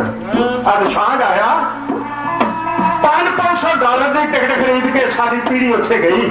ਨੌਜਵਾਨ ਜਿਹੜੇ ਕੂ ਕੇ ਕਹਿੰਦੇ ਨੇ ਸਾਡੇ ਕੋਲ ਵਰਕ ਹੈ ਨਹੀਂ, ਕੰਮ ਹੈ ਨਹੀਂ, ਰੋਟੀ ਹੈ ਨਹੀਂ, ਇੱਕ ਦਿਨ ਵਿੱਚ 2 ਮਿਲੀਅਨ ਕੌਮ ਦਾ ਪੈਸਾ ਲੈ ਗਿਆ। ਮੈਨੂੰ ਇਹ ਦੱਸਣਾ ਉਹ ਕਿੰਨੇ ਇੱਥੇ ਆਏ ਨੇ ਜਿਨ੍ਹਾਂ ਨੇ ਆਣ ਕੇ ਬਾਬਾ ਜੀ ਨੂੰ ਆਖਿਆ ਤੁਸੀਂ ਏਡਾ ਵੱਡਾ ਸ਼ਹੀਦੀ ਸਮਾਗਮ ਕਰ ਰਹੇ ਹੋ ਬਾਬਾ ਜੀ, ਚਿੰਤਾ ਨਹੀਂ ਕਰਨੀ, 500 ਤੁਹਾਨੂੰ ਪਰ ਹੈਡ ਦਿੰਦੇ ਆ, ਮਨਾਈਏ ਚੜ੍ਹਦੀ ਕਲਾ ਨਾਲ ਸ਼ਹੀਦੀ ਦਿਹਾੜੇ। ਪਤਾ ਗੱਲ ਕੀ, ਉਹਨਾਂ ਦੀ ਕੌਮ 'ਚ ਗਦਾਰੀ ਦੀ ਸਜ਼ਾਏ ਮੌਤ ਹੈ, ਪਰ ਸਾਡੀ ਕੌਮ 'ਚ ਗਦਾਰੀ ਦੀ ਸਜ਼ਾ ਪੰਥ ਰਤਨ ਹੈ। ਜਿੱਡਾ ਵੱਡਾ ਗਦਾਰ ਉਹਦਾ ਹੀ ਵੱਡਾ ਪੰਥ ਰਤਨ। ਕਿਉਂਕਿ ਹੁਣੇ ਬਾਬਾ ਜੀ ਕਥਾ ਕਰਕੇ ਗਏ ਨੇ, ਪਾਰੋ ਤੇ ਰਾਜ ਕਰੋ ਦੀ ਨੀਤੀ, ਕਈ ਗੱਲਾਂ ਤੁਹਾਡੇ ਨਾਲ ਕਰ ਗਏ ਨੇ, ਮੈਨੂੰ ਦੁਬਾਰਾ ਤਾਂ ਹਟਾਉਣ ਦੀ ਲੋੜ ਨਹੀਂ। ਮੈਂ ਕਿਹਾ ਜਿਹਨਾਂ ਨੇ ਆਪਣਾ ਬਣਾਉਣਾ ਹੈ ਕੌਮ ਦਾ ਉਜਾੜਿਆ ਕਰ ਦੇ। ਇਹ ਕੋਠੀ ਇਹ ਸੁਨੇਹਾ ਦਿੰਦੀ ਹੈ ਸਾਨੂੰ। ਮੈਂ ਕੁਛ ਬੜੇ ਪਿਆਰ ਦੇ ਨਾਲ ਉਹਨਾਂ ਨਾਲ ਗੱਲਾਂ ਕਰ ਰਹੇ ਸਨ ਤੇ ਕਹਿਣ ਲੱਗੇ ਜਨਰਲ ਜੀ, ਜਨਰਲ ਸਾਹਿਬ ਤੁਹਾਡੀ ਸੇਵਾ ਥਾਏ ਪੈ ਗਈ, ਤੁਹਾਡੀ ਸੇਵਾ ਤੇ ਗੁਰੂ ਰਾਮਦਾਸ ਪਾਤਸ਼ਾਹ ਬੜੇ ਖੁਸ਼, ਤੁਹਾਡੀ ਸੇਵਾ ਤੇ ਗੁਰੂ ਹਰਗੋਬਿੰਦ ਪਾਤਸ਼ਾਹ ਰੀਝ ਗਏ, ਤੁਹਾਡੀ ਸੇਵਾ ਤੇ ਸ਼ਹੀਦ ਪੁੱਤਰਾਂ ਦਾ ਪਿਤਾ, ਸ਼ਹੀਦ ਪਿਤਾ ਦਾ ਪੁੱਤਰ ਸਰਬੰਸ ਦਾਨੀ ਸਰਵੇ ਕਾਇਨਾਤ ਦਾ ਮਾਲਕ ਨੀਲੇ ਦਾ ਸ਼ਾਹ ਸਵਾਰ ਏਡਾ ਖੁਸ਼ ਹੋ ਗਿਆ। ਆਓ ਵੇਖੋ ਬਾਹਰ ਮੇਰੇ ਵੀਰ ਭਾਈ ਈਸ਼ਰ ਸਿੰਘ ਜੀ ਵੀ ਆਏ ਨੇ, ਜੋ ਹੈ ਬੜਾ ਕੌਮ ਦਾ ਦਰਦ ਰੱਖਦੇ ਨੇ, ਬੜਾ ਪਿਆਰ ਹੈ ਇਹਨਾਂ ਦੇ ਭਾਈ ਸਾਹਿਬ। ਆਪਾਂ ਸਾਰੇ ਉਹਨਾਂ ਨੂੰ ਪਿਆਰ ਨਾਲ ਬਾਬਾ ਬਿੱਟੂ ਜੀ ਕਹਿ ਕੇ ਬੁਲਾਉਂਦੇ। ਕੈਨੇਡਾ ਐਡਵੈਂਚਰ ਬਹੁਤ ਵੱਡੀਆਂ ਸੇਵਾਵਾਂ, ਗੁਰੂ ਦੀਆਂ ਲਾਲੀਆਂ ਫੌਜਾਂ ਦੇ ਨਾਲ ਇਹਨਾਂ ਦਾ ਸੰਬੰਧ ਹੈ। ਨਿਹੰਗਾਂ ਸਿੰਘਾਂ ਵਾਲਾ ਪਰਿਵਾਰ ਹੈ, ਪਰ ਅੱਜ ਸਾਡੇ ਚੋਂ ਵੀ ਭੇਖੀ ਬਣ ਕੇ ਹਮਲ ਕਰਦੇ ਫਿਰਦੇ ਨੇ। ਕਿਤੇ ਆ ਦੇਖ ਲਓ ਜਿਹੜੇ ਜਾ ਕੇ ਜਿੱਦੇ ਲੰਗਰ ਲਾਉਂਦਾ ਫਿਰਦਾ ਸੀ। ਸੁਚੇਤ ਹੋ ਜੇ ਨਾਕਾਮਯਾਬ ਭੇਡਾਂ ਤੋਂ ਸਾਧ ਸੰਗਤ ਦੀ ਸਰਵਣ ਕਰੀਏ। ਮਹਾਂਪੁਰਸ਼ਾਂ ਨੇ ਕਿਹਾ ਜਨਰਲ ਸਾਹਿਬ ਉਹ ਵੇਖੋ ਕੀ ਕਹਿ ਰਹੇ ਨੇ, ਧਾਰਮਿਕ ਸਿੰਘ ਬਿਆਨਾਤ ਕਰਨਗੇ। ਸਾਨੂੰ ਕਰੋ ਜੀ।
ਭਾਈ ਅਮਰੀਕ ਸਿੰਘ ਨੌਜਵਾਨ ਦਿਲਾਂ ਦੀ ਧੜਕਣ, ਉਹਨਾਂ ਦੇ ਲਗਤੇ ਜਿਗਰ ਭਾਈ ਸਾਹਿਬ ਭਾਈ ਤਰਲੋਚਨ ਸਿੰਘ ਜੀ, ਉਹਨਾਂ ਦੇ ਨਾਲ ਸਾਡੇ ਵੀਰ ਜੀ ਭਾਈ ਹਰਜਿੰਦਰ ਸਿੰਘ ਜੀ ਹਾਜ਼ਰੀ ਭਾਰੇ ਨੇ ਸਾਡੇ ਚ ਕਰਵਾਇਤ ਹੈ। ਜਦੋਂ ਕੋਈ ਪੰਥਕ ਸ਼ਖਸੀਅਤ ਜਿਹਨੂੰ ਸਤਿਗੁਰ ਨੇ ਮਾਨ ਬਖਸ਼ਿਸ਼ ਕੀਤਾ ਹੋਵੇ, ਸੰਤਾਂ ਨੇ ਮਾਨ ਬਖਸ਼ਿਸ਼ ਕੀਤਾ ਹੋਵੇ, ਉਹ ਦੀਵਾਨ ਵਿੱਚ ਆਉਣ ਤੇ ਉਹਨਾਂ ਨੂੰ ਜਿਉਂ ਆਖਣ ਦਾ ਇੱਕ ਢੰਗ ਹੈ।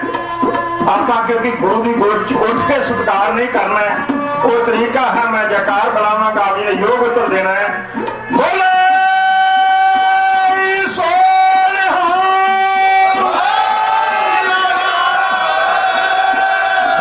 ਭਾਈ ਸਾਹਿਬ ਦੀ ਉਹਨਾਂ ਦੇ ਨਾਲ ਆਏ ਹੋਏ ਗੁਰਮੁਖ ਪਿਆਰਿਆਂ ਨੂੰ ਸਰਵਣ ਕਰੀਏ। ਅੰਤਮ ਬੰਦੀਆਂ ਫਿਰ ਵਾਰ ਕਹਿ ਕੇ ਮੈਂ ਉਸ ਤੋਂ ਵੀ ਪਹਿਲਾਂ ਸਮਾਪਤੀ ਕਰਨ ਦਾ ਯਤਨ ਕਰਾਂਗਾ। ਸੁਣੋ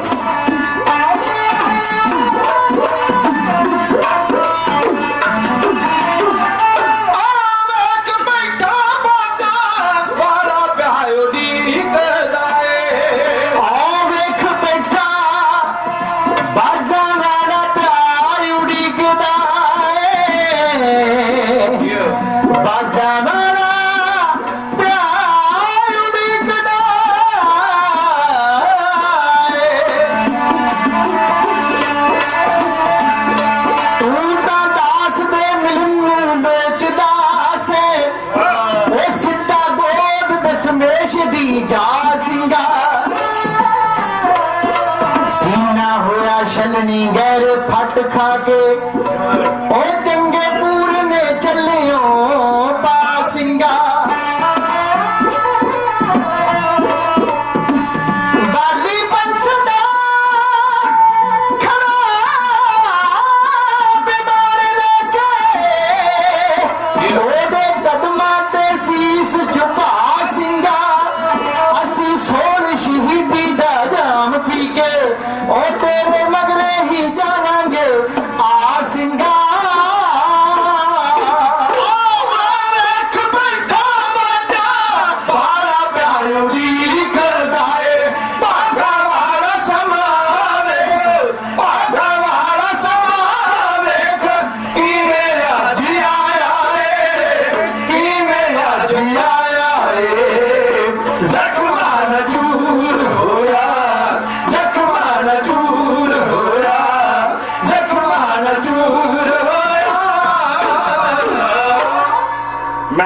ਰਾਸ਼ਟਰਵਾਦ ਤੁਹਾਡੇ ਨਾਲ ਸਾਂਝਾ ਲੱਗਾ ਹਾਂ ਕਰਨ। ਜਰਨਲ ਸਾਹਿਬ ਨਾਲ ਜਦੋਂ ਬਚਨ ਕੀਤੇ ਉਹਨਾਂ ਨੇ ਬਾਹਰ ਨੂੰ ਵੇਖਿਆ, ਕਦੀ ਤੁਸੀਂ ਸ਼੍ਰੀ ਅਕਾਲ ਤਖਤ ਸਾਹਿਬ ਜਾਓ, ਭੋਰਾ ਸਾਹਿਬ ਵਿਖੇ ਅੱਜ ਵੀ ਉਸੇ ਤਰ੍ਹਾਂ ਜਾਲੀਆਂ ਲੱਗੀਆਂ ਜਿੱਥੋਂ ਬਾਹਰਲਾ ਦ੍ਰਿਸ਼ ਸਾਰਾ ਨਜ਼ਰ ਆਉਂਦਾ। ਮਾਨੋ ਕਿਸੇ ਬੱਚੇ ਨੂੰ ਗਵਾਚੀ ਹੋਈ ਚੀਜ਼ ਮਿਲ ਗਈ ਹੋਵੇ ਤੇ ਉਹ ਕਾਹਲਾ ਪੈ ਗਿਆ ਹੋਵੇ, ਉਹਨੇ ਹੱਥ ਜੋੜ ਕੇ ਗੁਰੂ ਫਤਿਹ ਬੁਲਾਈ ਤੇ ਸਿਰ ਇੱਕ ਪਾਸੇ ਸੁੱਟ ਦਿੱਤਾ। ਜਿੰਨਾ ਚਿਰ ਸਵਾਸੇ ਚੱਲਦੇ ਸਨ, ਮਹਾਪੁਰਸ਼ ਬੜਾ ਪਿਆਰ ਕਰ ਰਹੇ ਸਨ, ਮਿੱਟੀ ਨਾਲ ਕੋਈ ਸੰਬੰਧ ਨਹੀਂ ਸੀ ਸਤਪੁਰਸ਼ਾਂ ਦਾ। ਜਦੋਂ ਭਾਵਰ ਉਡਾਰ ਮਾਰ ਗਏ, ਉਹਨਾਂ ਨੇ ਖੱਬੇ ਹੱਥ ਨਾਲ ਜਰਨਲ ਸਾਹਿਬ ਦਾ ਸਿਰ ਕੱਢ ਕੇ ਬਾਹਰ ਰੱਖ ਦਿੱਤਾ। ਹੁਣ ਰੋਜ਼ ਚਾਹੇ ਨੇ ਸੰਤ ਗਿਆਨੀ ਜਰਨੈਲ ਸਿੰਘ ਜੀ ਮਹਾਪੁਰਸ਼ ਬਾਹਰ ਨਿਕਲੇ ਨੇ, ਗੱਲ 'ਚ ਹਜ਼ੂਰੀ ਹੈ। ਛੋਟੀ ਅਰਦਾਸ ਕਰਨ ਲੱਗੇ ਜਦ ਸਿੰਘਾਂ ਦਾ ਜੱਥਾ ਆ ਗਿਆ। ਬਾਬਾ ਜੀ ਇੱਕ ਬੇਨਤੀ ਹੈ। ਮਹਾਪੁਰਸ਼ਾਂ ਨੇ ਆਖਿਆ ਅੱਜ ਤੁਹਾਡੀਆਂ ਨਹੀਂ, ਸਾਡੀ ਸੁਣ ਲਓ। ਜੇ ਸਾਨੂੰ ਇਹ ਗੱਲ ਕਹਿਣ ਵਾਸਤੇ ਆਏ ਤੇ ਇੱਥੇ ਚਲੇ ਜਾਈਏ, ਤੁਹਾਡਾ ਆਪਾਂ ਨੇ ਬਚਨ ਮੰਨਿਆ। ਅਸੀਂ ਚੰਦੋ ਕਲਾਂ ਤੋਂ ਆ ਗਏ, ਅੱਜ ਤੱਕ ਸਿੱਖ ਸੰਗਤਾਂ ਸਾਨੂੰ ਚੰਦੋ ਕਲਾਂ ਦਾ ਭਗੌੜਾ ਕਹਿੰਦੀ ਹੈ। 78 ਵਾਲਾ ਕਾਂਡ ਅਸੀਂ ਰੋਕਣ ਵਾਸਤੇ ਨਾ ਗਏ। ਸ਼ਹੀਦ ਬਾਬਾ ਫੌਜਾ ਸਿੰਘ ਦੀ ਧਰਮ ਸੁਪਤਨੀ ਸਾਨੂੰ 78 ਦਾ ਭਗੌੜਾ ਕਹਿੰਦੀ। ਅਸੀਂ ਇੱਥੋਂ ਚਲ ਗਏ, ਕੌਮ ਨੇ ਕਦੀ ਮਾਫ ਨਹੀਂ ਕਰਨਾ। ਹਾਂ, ਜਿਹੜਾ ਜਾਣਾ ਚਾਹੁੰਦਾ ਜਾਵੇ, ਜਿਹੜਾ ਰਹਿਣਾ ਚਾਹੁੰਦਾ ਰਹਿ ਜਾਵੇ। ਮਹਾਪੁਰਸ਼ਾਂ ਦੇ ਨਾਲੋਂ ਗਿਣਤੀ ਦੇ ਸਿੰਘ ਸਨ, ਸਾਰੇ ਸਤਿਕਾਰਯੋਗ ਨੇ ਸਾਰੇ, ਭਾਵੇਂ ਬਾਬਾ ਥਾਰਾ ਸਿੰਘ ਜੀ ਸਨ, ਭਾਵੇਂ ਭਾਈ ਅਮਰੀਕ ਸਿੰਘ ਜੀ ਸਨ, ਭਾਵੇਂ ਬਾਬਾ ਬੂਟਾ ਸਿੰਘ ਜੀ ਸਨ, ਭਾਵੇਂ ਭਾਈ ਰਿਸ਼ਪਾਲ ਸਿੰਘ ਜੀ ਸਨ, ਬੇਸ਼ੱਕ ਬਾਬਾ ਦਾਰਾ ਸਿੰਘ ਜੀ ਸਨ, ਬੇਸ਼ੱਕ ਭਾਈ ਅਮਰਜੀਤ ਸਿੰਘ ਜੀ ਖੇਮਕਰਨ ਸਨ। ਤੇ ਜੇ ਮੈਂ ਕਹਿਣਾ ਮੈਂ ਕਿਸੇ ਦੇ ਵੀ ਨਾਂ ਲਈ ਜਾਵਾਂ ਤੇ ਇੱਕ ਇੱਕ ਨਾਂ ਦੇ 2-2 ਸਿੰਘ ਹੋਣਗੇ। ਇਹ ਤਾਂ ਜੋ ਮੇਰੇ ਜ਼ਿਹਨ ਵਿੱਚ ਆ ਗਏ ਇਸ ਵੇਲੇ ਮੈਂ ਤੁਹਾਡੇ ਨਾਲ ਸਾਂਝਾ ਕਰ। ਇੱਕ ਆਤਮਾ ਹੋਰ ਸੀ, ਤੁਸੀਂ ਸਾਰੇ ਜਾਣਦੇ ਹੋ, ਉਹਨਾਂ ਦੀ ਬੜੀ ਚਰਚਾ। ਪਰ ਪਹਿਲੀ ਵਾਰ ਜਦੋਂ ਮੈਂ ਮਹਿਤੇ ਚੌਂਕ ਤੋਂ ਸ਼੍ਰੀ ਅੰਮ੍ਰਿਤਸਰ ਸਾਹਿਬ ਵਾਲੇ ਪਾਸੇ ਨੂੰ ਆਈਏ, ਇੱਕ ਪਿੰਡ ਹੈ ਸੂਰੋ ਪੱਡਾ, ਤੇ ਉਹਨਾਂ ਨੇ ਮੈਨੂੰ ਸੱਦ ਲਿਆ। ਮੈਂ ਕਿਹਾ ਕਿਸ ਸੰਬੰਧ ਵਿੱਚ? ਕਹਿੰਦੇ ਬਾਬਾ ਮੋਹਰ ਸਿੰਘ ਦੀ ਬਰਸੀ। ਨੀਚੇ ਜਾਣਾ, ਮੈਂ ਗੁਰੂ ਦੀ ਹਜ਼ੂਰੀ ਚ ਕਹਿਣਾ, ਮੈਨੂੰ ਬਾਬਾ ਮੋਹਰ ਸਿੰਘ ਦੇ ਬਾਰੇ ਕੋਈ ਨਹੀਂ ਸੀ ਜਾਣਕਾਰੀ। ਮੈਂ ਕਿਹਾ ਕੌਣ ਹੈ ਭਾਈ ਮੋਹਰ ਸਿੰਘ ਜੀ? ਭਾਈ ਮੈਂ ਕੌਮ ਦਾ ਪ੍ਰਚਾਰਕ ਸਾਂ। ਫਿਰ ਉਹਨਾਂ ਨੇ ਸਾਰਾ ਕੁਝ ਮੇਰੇ ਨਾਲ ਸਾਂਝਾ ਕੀਤਾ। ਇਹ ਤੇ ਕਿਸੇ ਟਕਸਾਲ ਵਾਲੇ ਸਿੰਘ ਨੂੰ ਪੁੱਛੋ, ਹੁਣ ਮੈਂ ਇਹਦਾ ਵਿਆਖਣ ਕੀ ਕਰ ਲੈਣਾ ਕਿ ਭਾਈ ਮੋਹਰ ਸਿੰਘ ਜੀ ਕੀ ਚੀਜ਼ ਸਨ। ਮੈਂ ਕੋਈ ਜੰਮੂ ਗਿਆ, ਸੰਗਤਾਂ ਨੇ ਇਹੋ ਮਜਬੂਨ ਸਰਵਣ ਕੀਤਾ। ਬਾਅਦ ਚ ਸਿੰਘ ਸਾਹਿਬ ਗਿਆਨੀ ਜਸਵੰਤ ਸਿੰਘ ਦੀ ਕਥਾ ਸੀ। ਫਿਰ ਉਹਨੇ 2 ਘੰਟੇ ਬਾਬਾ ਮੋਹਰ ਸਿੰਘ ਤੇ ਲਾਏ ਕਿ ਭਾਈ ਮੋਹਰ ਸਿੰਘ ਜੀ ਕੀ ਚੀਜ਼ ਸਨ। ਬੜਾ ਕੁਝ ਉਹਨਾਂ ਬਾਰੇ ਦੱਸਿਆ। ਉਹ ਕੌਣ ਸਨ? ਦਾਸ ਦੇ ਨਗਰ ਤੋਂ ਮਹਿਜ 2 ਕਿਲੋਮੀਟਰ ਦੀ ਦੂਰੀ ਤੇ UBDC ਕਨਾਲ ਅੱਪਰ ਬਾਰੀ ਦੁਆਬ ਨਹਿਰ ਦੇ ਕੰਢੇ ਇੱਕ ਪਿੰਡ ਹੈ ਤਲਵੰਡੀ ਵਿਰਕ। ਮੈਂ ਗੱਲ ਕਹਿ ਕੇ ਬਾਹਰ ਕਹਿਣ ਲੱਗਾ, ਵਿਦਿਆ ਮਾਰਤੰਡ ਸਿੰਘ ਸਾਹਿਬ ਸਤਿਕਾਰਯੋਗ ਗਿਆਨੀ ਗੁਰਬਚਨ ਸਿੰਘ ਜੀ ਖਾਲਸਾ ਮਹਾਪੁਰਸ਼ ਭਿੰਡਰਾਂ ਵਾਲੇ ਇਸ ਪਿੰਡ 'ਚ ਕਥਾ ਕਰਦੇ ਸੀ। ਕਥਾਵਾਚਕ ਆਦਿ ਜਿਸ ਤਰ੍ਹਾਂ ਭਾਈ ਸਾਹਿਬ ਜੀ ਕਿ ਅੱਜ ਅਸੀਂ ਪੱਗਾਂ ਲਵਾਉਣ ਵਾਸਤੇ ਆਉਂਦੇ, ਦੁਫਾੜ ਪੈਦਾ ਕਰਨ ਵਾਸਤੇ, ਜੋੜਨ ਵਾਸਤੇ ਨਹੀਂ, ਤੋੜਨ ਵਾਸਤੇ ਕਥਾ ਹੋ ਰਹੀ ਹੈ। 8-8 ਦਿਨ ਦੀ ਕਥਾ ਹੁੰਦੀ ਸੀ। ਦਿਨ 3 ਬਤੀਤ ਹੋਏ ਤੇ ਇੱਕ ਛੋਟੇ ਜਿਹੇ ਬੱਚੇ ਨੇ ਮਹਾਪੁਰਸ਼ਾਂ ਦਾ ਚੋਲਾ ਫੜ ਲਿਆ। ਚੋਲਾ ਖਿੱਚ ਕੇ ਕਹਿਣ ਲੱਗੇ, ਬਾਬਾ ਜੀ ਮੈਨੂੰ ਅੰਮ੍ਰਿਤ ਛਕਾ ਦਿਓਗੇ? ਮਹਾਪੁਰਸ਼ਾਂ ਨੇ ਵੇਖਿਆ ਸਾਵਲਾ ਜਿਹਾ ਰੰਗ ਤੇ ਕਾਲਾ ਜਿਹਾ ਸਰੀਰ, ਛੋਟਾ ਜਿਹਾ ਬੱਚਾ, ਸਿਰ ਤੇ ਹੱਥ ਰੱਖ ਦਿੱਤਾ। ਕਿਰਪਾ ਤੇ ਉਦੋਂ ਹੀ ਹੋ ਗਈ ਨਾ। ਕਹਿਣ ਲੱਗੇ, ਬੇਟਾ ਕਿਉਂ ਨਹੀਂ, ਤੇਰਾ ਨਾਂ ਕੀ ਹੈ? ਉਹਨੇ ਆਖਿਆ, ਨਹੀਂ ਮੇਰਾ ਨਾਮ ਮੋਹਰ ਲਾਲ। ਮਹਾਪੁਰਸ਼ਾਂ ਚਤਨ ਜਿਹੇ ਹੋ ਗਏ ਤੇ ਜਥੇ ਦੇ ਸਿੰਘਾਂ ਨੇ ਆਖਿਆ, ਜੀ ਬ੍ਰਾਹਮਣ ਦਾ ਪੁੱਤ ਹੈ, ਪੰਡਤਾਂ ਦਾ ਪੁੱਤ ਹੈ। ਉਹਨਾਂ ਆਖਿਆ, ਬੇਟਾ ਛਕਾ ਦੇਵਾਂਗੇ ਪਰ ਆਪਣੇ ਮਾਂ-ਬਾਪ ਨੂੰ ਪੁੱਛ ਲਓ। ਕਿੱਦਾਂ ਕਿਸੇ ਕੌਮ ਨੂੰ ਸਮੁੱਚੇ ਰੂਪ ਚ ਆਪਾਂ ਮਾੜਾ ਕਵਾਂਗੇ? ਇਸ ਕਰਕੇ ਸਮੁੱਚੇ ਰੂਪ ਚ ਨਾ ਕੋਈ ਚੰਗਾ ਤੇ ਨਾ ਕੋਈ ਮਾੜਾ। ਮੈਂ ਬੇਨਤੀ ਕਰ ਦਿੰਦਾ, ਗੁਰੂ ਦੇ ਕਿਹਦੇ ਤੇ ਕਿਰਪਾ ਹੋ ਜਾਣੀ ਹੈ ਗੁਰੂ ਦੀ, ਇਹ ਸਾਨੂੰ ਨਹੀਂ ਪਤਾ, ਗੁਰੂ ਜਾਣਦਾ ਹੈ। ਉਹਨਾਂ ਆਖਿਆ, ਬੇਟਾ ਮਾਂ-ਬਾਪ ਨੂੰ ਪੁੱਛ ਲਓ। ਕਹਿੰਦੇ ਜੀ ਬੜਾ ਸ਼ਰਧਾਲੂ ਪਰਿਵਾਰ ਹੈ, ਗੁਰੂ ਘਰ ਆਉਂਦਾ ਜੇ ਰੋਜ਼ਾਨਾ, ਭਾਵੇਂ ਪੰਡਤਾਂ ਦਾ ਪਰਿਵਾਰ। ਦੀਵਾਨਾਂ ਦੀ ਸਮਾਪਤੀ ਹੋਈ ਐਤਵਾਰ ਵਾਲੇ ਦਿਨ। ਪੰਜ ਸਿੰਘ ਸਾਹਿਬਾਨ ਨੇ ਖੰਡੇ ਬੱਟ ਦਾ ਅੰਮ੍ਰਿਤ ਛਕਾਇਆ। ਇਹ ਮੋਹਰ ਲਾਲ ਨੂੰ ਸ਼ਿਕਾਇਤ ਇਹਦਾ ਨਾਂ ਰੱਖਿਆ ਪੰਜ ਸਿੰਘ ਸਾਹਿਬਾਨ ਨੇ ਭਾਈ ਮੋਹਰ ਸਿੰਘ। ਢਾਡੀ ਸਮੇਂ ਵਾਰ ਕਹਿਣੀ ਹੈ। ਜਦੋਂ ਮੈਨੂੰ ਉਹਨਾਂ ਦਾ ਜੀਵਨ ਪਤਾ ਲੱਗਾ, ਜਦੋਂ ਮੈਂ ਵਾਰ ਲਿਖੀ ਨਾ, ਫਿਰ ਮੈਂ ਉਹਦੇ ਚ ਜ਼ਿਕਰ ਕੀਤਾ ਕਿ ਚਲੋ ਭਾਈ ਮੋਹਰ ਸਿੰਘ ਦਾ ਜ਼ਿਕਰ ਕਰਦੇ ਆ। ਵੱਖਰੀ ਚੀਜ਼ ਵੀ ਲਿਖੀ ਜਾ ਸਕਦੀ ਪਰ ਮਜਬੂਨ ਮੇਰੇ ਹੋ ਜਾਂਦੇ ਨੇ, ਨਾ ਇਹਨਾਂ ਸਮਾਂ ਹੁੰਦਾ। ਇਸ ਕਰਕੇ ਇਸ ਵਾਰ ਵਿੱਚ ਮੈਂ ਉਹਨਾਂ ਦਾ ਜ਼ਿਕਰ ਕੀਤਾ।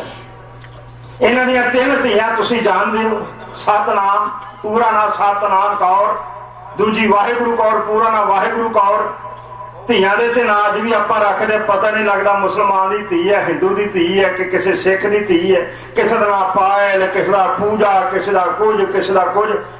ਨਾ ਮਗਰ ਕੌਰ, ਨਾ ਬੱਚਿਆਂ ਦੇ ਨਾਂ ਦੇ ਨਾਲ ਸਿੰਘ ਸ਼ਬਦ ਕਰਕੇ ਨਹੀਂ ਚਲੇ ਸਾਨੂੰ ਮਾਰਨ ਦੀ ਲੋੜ ਕਿ ਅਸੀਂ ਤੇ ਆਪੇ ਮਰ ਜਾਣਾ। ਭਾਸ਼ਾ ਸਾਡੀ ਨਾ ਰਹੀ, ਨਾ ਸਾਡੇ ਚੜ੍ਹਦੀ ਕਲਾ ਵਾਲੀ ਨਾ ਰਹੇ। ਖੈਰ ਇਹਨਾਂ ਗੱਲਾਂ ਦਾ ਸਮਾਂ ਨਹੀਂ। ਜਦੋਂ 9 ਜਨਤਾ ਟੈਂਕ ਆਏ ਨੇ, ਪਹਿਲਾਂ ਤੇ ਕਬਰਸਤਾਨ ਇੱਥੇ ਜਨਰਲ ਸੁਬੇਗ ਸਿੰਘ ਨੇ ਰਸ਼ੀਆ ਦੀਆਂ ਬਣੀਆਂ ਹੋਈਆਂ ਗੱਡੀਆਂ ਜਿਹਨਾਂ ਦਾ ਮੈਂ ਕੱਲ ਜ਼ਿਕਰ ਕੀਤਾ, ਉਹਨਾਂ ਦਾ ਕਬਰਸਤਾਨ ਬਣਾਇਆ ਹੋਇਆ ਸੀ। ਜਦੋਂ ਆਏ ਨੇ, ਭਾਈ ਮੋਹਨ ਸਿੰਘ ਨੇ ਸੁਸਾਈਡ ਬੰਬਰ ਸਿੱਖ ਇਤਿਹਾਸ ਵਿੱਚ ਪਹਿਲਾ ਜੇਕਰ ਬਣੇ ਹੈ ਸੁਸਾਈਡ ਬੰਬਰ, ਤੇ ਭਾਈ ਮੋਹਨ ਸਿੰਘ ਦੀ ਛੋਟੀ ਬੇਟੀ ਬਣੀ ਹੈ ਸਤਨਾਮ ਕੌਰ, ਬਾਅਦ ਬੇਅੰਤ ਬਣੇ।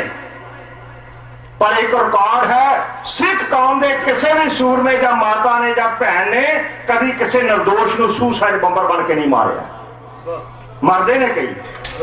ਫਿਰ ਭਾਈ ਦਲਾਵਰ ਸਿੰਘ ਉਹਨੇ ਆਏ ਜਿਨ੍ਹਾਂ ਨੇ ਦਿਨ ਤੇ ਬੁੱਚੜ ਦੀਆਂ ਬੋਟੀਆਂ ਉਡਾਈਆਂ, ਇਹ ਵੀ ਸੁਸਾਈਡ ਬੰਬਰ ਬਣੇ। ਪਰ ਇਹ ਪਹਿਲਾ ਮੌਕਾ ਸੀ ਜਦੋਂ ਭਾਈ ਸਾਹਿਬ ਨੇ ਉਹਦੇ ਨਾਲ ਬਰੂਦ ਬੰਨ ਕੇ ਟੈਂਕ ਦੇ ਅੱਗੇ ਸੁੱਟਿਆ। ਫੌਜੀ ਵੀਰ ਜਾਣਦੇ ਨੇ ਟੈਂਕ ਦੀ ਚੈਨ ਟੁੱਟ ਜਾਵੇ ਤੇ ਟੈਂਕ ਬੇਕਾਰ ਹੋ ਜਾਂਦਾ। ਇੱਕ ਟੈਂਕ ਉਹਨਾਂ ਦੀ ਧੀ ਸਤਨਾਮ ਕੌਰ ਨੇ ਬਰਬਾਦ ਕੀਤਾ, ਫਿਰ ਵਾਹਿਗੁਰੂ ਕੌਰ ਨੂੰ ਸੁੱਟਿਆ, ਉਹਨੇ ਬਰਬਾਦ ਕੀਤਾ। ਫਿਰ ਅਮਰਜੀਤ ਕੌਰ ਨਾਲ ਬੰਨਣ ਲੱਗੇ ਤਾਂ ਦੁੱਧ ਚੁੰਗਦੀ ਸੀ, ਗੋਦ ਸੀ, ਉਹ ਬਰੂਦ ਵਜੇ ਨਾ। ਕੋਈ ਤੁਹਾਡੇ ਵਰਗਾ ਰਹਿਮ ਦਿਲ ਉੱਥੇ ਸੀ, ਉਹਦਾ ਜ਼ਿਕਰ ਨਹੀਂ ਆਉਂਦਾ। ਕਹਿੰਦਾ ਬਾਬਾ ਜੀ ਮੈਨੂੰ ਦੇ ਦਿਓ, ਤੁਹਾਡੀ ਨਿਸ਼ਾਨੀ ਰਹਿ ਜਾਵੇਗੀ ਮੇਰੇ ਪਾਸ।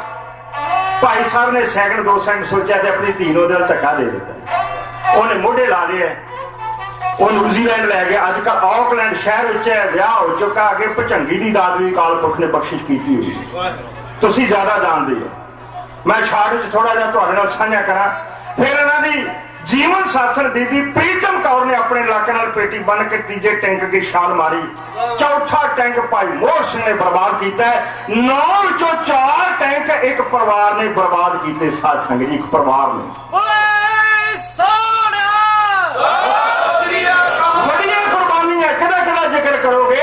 ਇਹ ਤਾਂ ਸ਼ਹੀਦਾਂ ਦੀ ਕਤਾਰ ਹੋਣੀ ਹੈ। ਮੇਰੇ ਵਰਗਾ ਦਾ ਦਿਮਾਗ ਖਤਮ ਹੋ ਜਾਵੇਗਾ, ਕਾਪੀ ਦੇ ਵਰਕੇ ਖਤਮ ਹੋ ਜਾਣਗੇ, ਪੈਨ ਚੋਂ ਸਿਆਹੀ ਮੁੱਕ ਜਾਵੇਗੀ, ਪਰ ਇਹਨਾਂ ਦੇ ਨਾਂ ਲਿਖੇ ਨਹੀਂ ਜਾ ਸਕਦੇ। ਮਹਾਂਪੁਰਸ਼ਾਂ ਨੇ ਆਖਿਆ ਜਿਹੜਾ ਜਾਣਾ ਚਾਹੁੰਦਾ ਜਾਵੇ, ਜਿਹੜਾ ਰਹਿਣਾ ਚਾਹੁੰਦਾ ਰਵੇ। ਕੋਈ ਜੋਤ ਨੂੰ ਜਾਗਦਾ ਰੱਖਣ ਵਾਸਤੇ ਬਾਬਾ ਮਾਨੋ ਚਾਲ ਵਰਗੇ ਤੇ ਜਨਰਲ ਰਾਮ ਸਿੰਘ ਵਰਗੇ ਬਾਹਰ ਆਏ। ਕੋਈ ਰਾਜ ਗੱਦੀਆਂ ਦੀ ਭਿੱਖਿਆ ਲੈਣ ਵਾਸਤੇ ਨਹੀਂ ਬਾਹਾਂ ਖੜੀਆਂ ਕਰਕੇ ਬਾਹਰ ਆਏ। ਅੱਜ ਉਹਨਾਂ ਦੀ ਚਰਚਾ ਹੁੰਦੀ ਹੈ ਥਾਂ ਪਰ ਥਾਂ। ਫਿਰ ਹੋਇਆ ਕੀ, ਜਦੋਂ ਚੱਲ ਗਏ ਫਿਰ ਮਹਾਂਪੁਰਸ਼ਾਂ ਨੇ ਛੋਟੀ ਅਰਦਾਸ ਕੀਤੀ। ਗੁਰੂ ਰਾਮਦਾਸ ਪਾਤਸ਼ਾਹ ਦੇ ਚਰਨਾਂ 'ਚ ਕੀਤੀ ਛੋਟੀ ਅਰਦਾਸ। ਬੋਲੇ ਸੋਹਣੇ ਹਾਲ ਸਤਿ ਸ੍ਰੀ ਅਕਾਲ ਦਾ ਜਦੋਂ ਛੱਡਿਆ ਜਕਾਰਾ, ਮਰਦੇ ਨੇ ਆਪਣੇ ਸ਼ਸਤਰ ਹਵਾ 'ਚ ਲਹਿਰਾਏ। ਕਿਸੇ ਕੋ ਪਿਸਤੌਲ, ਕਿਸੇ ਕੋ ਕਾਰਬਾਈਨ, ਕਿਸੇ ਕੋ ਪਿਸਟਲ, ਕਿਸੇ ਕੋ 303, ਕਿਸੇ ਕੋ ਦਰਾਲੀ, ਕਿਸੇ ਕੋ LMG। ਬਹੁਤੇ ਵੱਡੇ ਹਥਿਆਰ ਨਹੀਂ ਸਨ, ਪਰ ਮੱਥਾ ਟੈਂਕਾਂ ਨਾਲ ਲਾਉਣਾ, ਕਿਉਂਕਿ ਕਿਸੇ ਨੇ ਆਖਿਆ ਬਾਬਾ ਜੀ ਸਰਕਾਰ ਛੋਟੇ ਹਥਿਆਰਾਂ ਤੇ ਆ ਗਈ ਨੇ। ਇਹ ਮਰਦਾਂ ਦੀਆਂ ਗੱਲਾਂ। ਆਹ ਟੈਂਕਰੇ ਨੇ, ਕਹਿੰਦਾ ਸਰਕਾਰ ਛੋਟੇ ਹਥਿਆਰਾਂ ਤੇ ਆ ਗਈ ਹੈ। ਮਹਾਂਪੁਰਸ਼ਾਂ ਨੇ ਆਖਿਆ ਫਿਰ ਕੀ ਹੋਇਆ? ਸਾਨੂੰ ਟੈਂਕਾਂ ਤੋਪਾਂ ਨਾਲ ਲੜਨਾ ਸਾਡੇ ਵੱਡਿਆਂ ਨੇ ਸਿਖਾਇਆ ਹੋਇਆ। ਯਾਦ ਕਰੋ ਸ਼੍ਰੀ ਅਕਾਲ ਤਖਤ ਸਾਹਿਬ ਦਾ ਜਥੇਦਾਰ ਸਿੰਘ ਸਾਹਿਬ ਬਾਬਾ ਫੂਲਾ ਸਿੰਘ ਅਕਾਲੀ, 40 ਤੋਪਾਂ ਤੁਰਕੀ ਪਹਾੜੀ ਤੇ ਫਿੱਟ ਨੇ, ਪਰ ਮਰਦ ਤੇਗ ਲੈ ਕੇ ਮੈਦਾਨੇ ਜੰਗ 'ਚ ਨਿਤਰ ਗਿਆ ਸੀ। ਯਾਦ ਕਰੋ ਸਭਰਾਵਾਂ ਦਾ ਮੈਦਾਨੇ ਜੰਗ, ਜਦੋਂ ਬੁੱਢਾ ਸਰਦਾਰ ਸ਼ਾਮ ਸਿੰਘ ਅਟਾਰੀ ਤੇਗ ਲੈ ਕੇ ਮੈਦਾਨੇ ਜੰਗ 'ਚ ਨਿਤਰ ਗਿਆ ਸੀ, ਜਦੋਂ ਦੁਸ਼ਮਣਾਂ ਨੇ ਬਰੂਦ ਦੀਆਂ ਪੇਟੀਆਂ ਦਰਿਆ ਸਤਲੁਜ ਡੋਬ ਦਿੱਤੀਆਂ। ਇਹ ਤਕਰੀਰ ਸੁਣਦਿਆਂ ਸਾਰ ਮਰਦਾਂ ਦੀਆਂ ਭਵਾਂ ਤਣ ਗਈਆਂ। ਉਹਨਾਂ ਸ਼ਸਤਰ ਛਾਤੀ ਲਾਏ ਕਰਕੇ ਸਿੱਧੇ ਮੁਕਾਬਲਾ ਟੈਂਕਾਂ ਦੇ ਨਾਲ ਹੈ। ਕਾਰ ਕਾਰ ਕਾਰ ਕਰਕੇ ਗੋਲੀਆਂ ਵਰਾ ਕੇ ਟੈਂਕਾਂ ਦਾ ਮੁਕਾਬਲਾ ਕਿਵੇਂ ਕੀਤਾ? ਸੁਣਾ ਡਾਕਟਰ ਬੱਚ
ਲੱਕ ਬਣ ਕੇ ਬਰੂਦ ਵਿੱਚ ਆਪਣੇ ਤੇ ਟੈਂਕਾਂ ਦੇ ਅੱਗੇ ਸੁੱਟਵਾ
ਸਾਰੀਆਂ ਸੰਗਤਾਂ ਦਾ ਬਹੁਤ ਬਹੁਤ ਧੰਨਵਾਦ।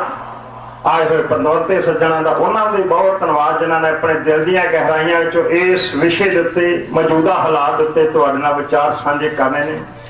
ਅਯੋਗ ਸ਼ਬਦ ਹੋਈਆਂ ਭੁੱਲਾਂ ਵਾਸਤੇ ਤੁਹਾਡੇ ਪਾਸੋਂ ਖਿਮਾ ਮੰਗਦਾ ਹਾਂ। ਕੋਟਾਨਕੋਟ ਧੰਨਵਾਦ ਗੁਰੂ ਗ੍ਰੰਥ ਸਾਹਿਬ ਜੀ ਮਹਾਰਾਜ ਦਾ ਜਿਨ੍ਹਾਂ ਨੇ ਬਾਦਤ ਬਖਸ਼ਿਸ਼ ਕੀਤਾ ਤੁਹਾਡੇ ਦਰਸ਼ਨ ਦਿਦਾਰੇ ਕਰਨ ਦਾ ਮੌਕਾ ਮਿਲਿਆ। ਪਿਆਰ ਸਤ ਫਤਿਹ ਬੁਲਾਓ। ਵਾਹਿਗੁਰੂ ਜੀ ਕਾ ਖਾਲਸਾ ਵਾਹਿਗੁਰੂ ਜੀ ਕੀ ਫਤਿਹ। ਅੱਜ ਦਾ ਜਿਹੜਾ ਪ੍ਰੋਗਰਾਮ ਹੈ ਇਹ ਜਥੇਦਾਰ ਤਰਸੇਮ ਸਿੰਘ ਜੀ ਉਹਨਾਂ ਦੇ ਪਰਿਵਾਰ ਵੱਲੋਂ ਸ਼ਹੀਦਾਂ 40 ਸਾਲ ਸ਼ਹੀਦਾਂ ਦੇ ਨਾਲ ਪ੍ਰੋਗਰਾਮ ਦੇ ਨਾਂ ਹੇਠ ਮਨਾਇਆ ਜਾ ਰਿਹਾ ਹੈ। 1 ਜੂਨ ਤੋਂ 6 ਜੂਨ 1984 ਨੂੰ ਹਿੰਦੁਸਤਾਨ ਦੀਆਂ ਫੌਜਾਂ ਨਾਲ 2 ਦੇਸ਼ ਹੋਰ ਇੰਗਲੈਂਡ ਤੇ ਰੂਸ ਦੀਆਂ ਫੌਜਾਂ ਨੇ ਰਲ ਕੇ ਦਰਬਾਰ ਸਾਹਿਬ ਤੇ ਹਮਲਾ ਕੀਤਾ ਸੀ।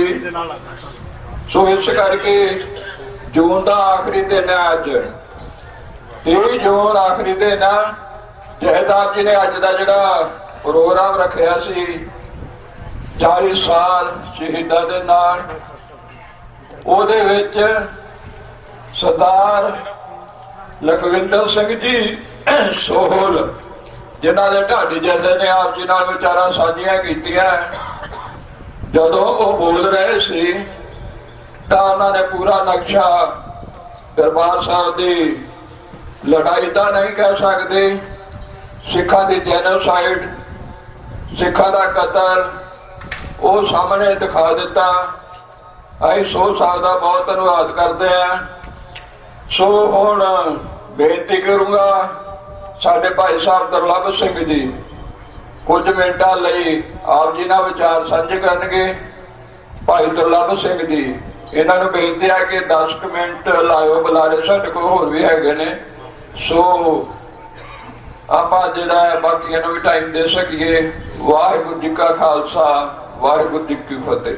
ਸੂਰਾ ਸੋ ਪਹਿਚਾਨੀਐ ਜੋ ਲਰੈ ਦੀਨ ਕੇ ਹੇਤ ਪੁਰਜਾ ਪੁਰਜਾ ਕਟ ਮਰੈ ਕਬਹੂ ਨਾ ਛਾੜੈ ਖੇਤ।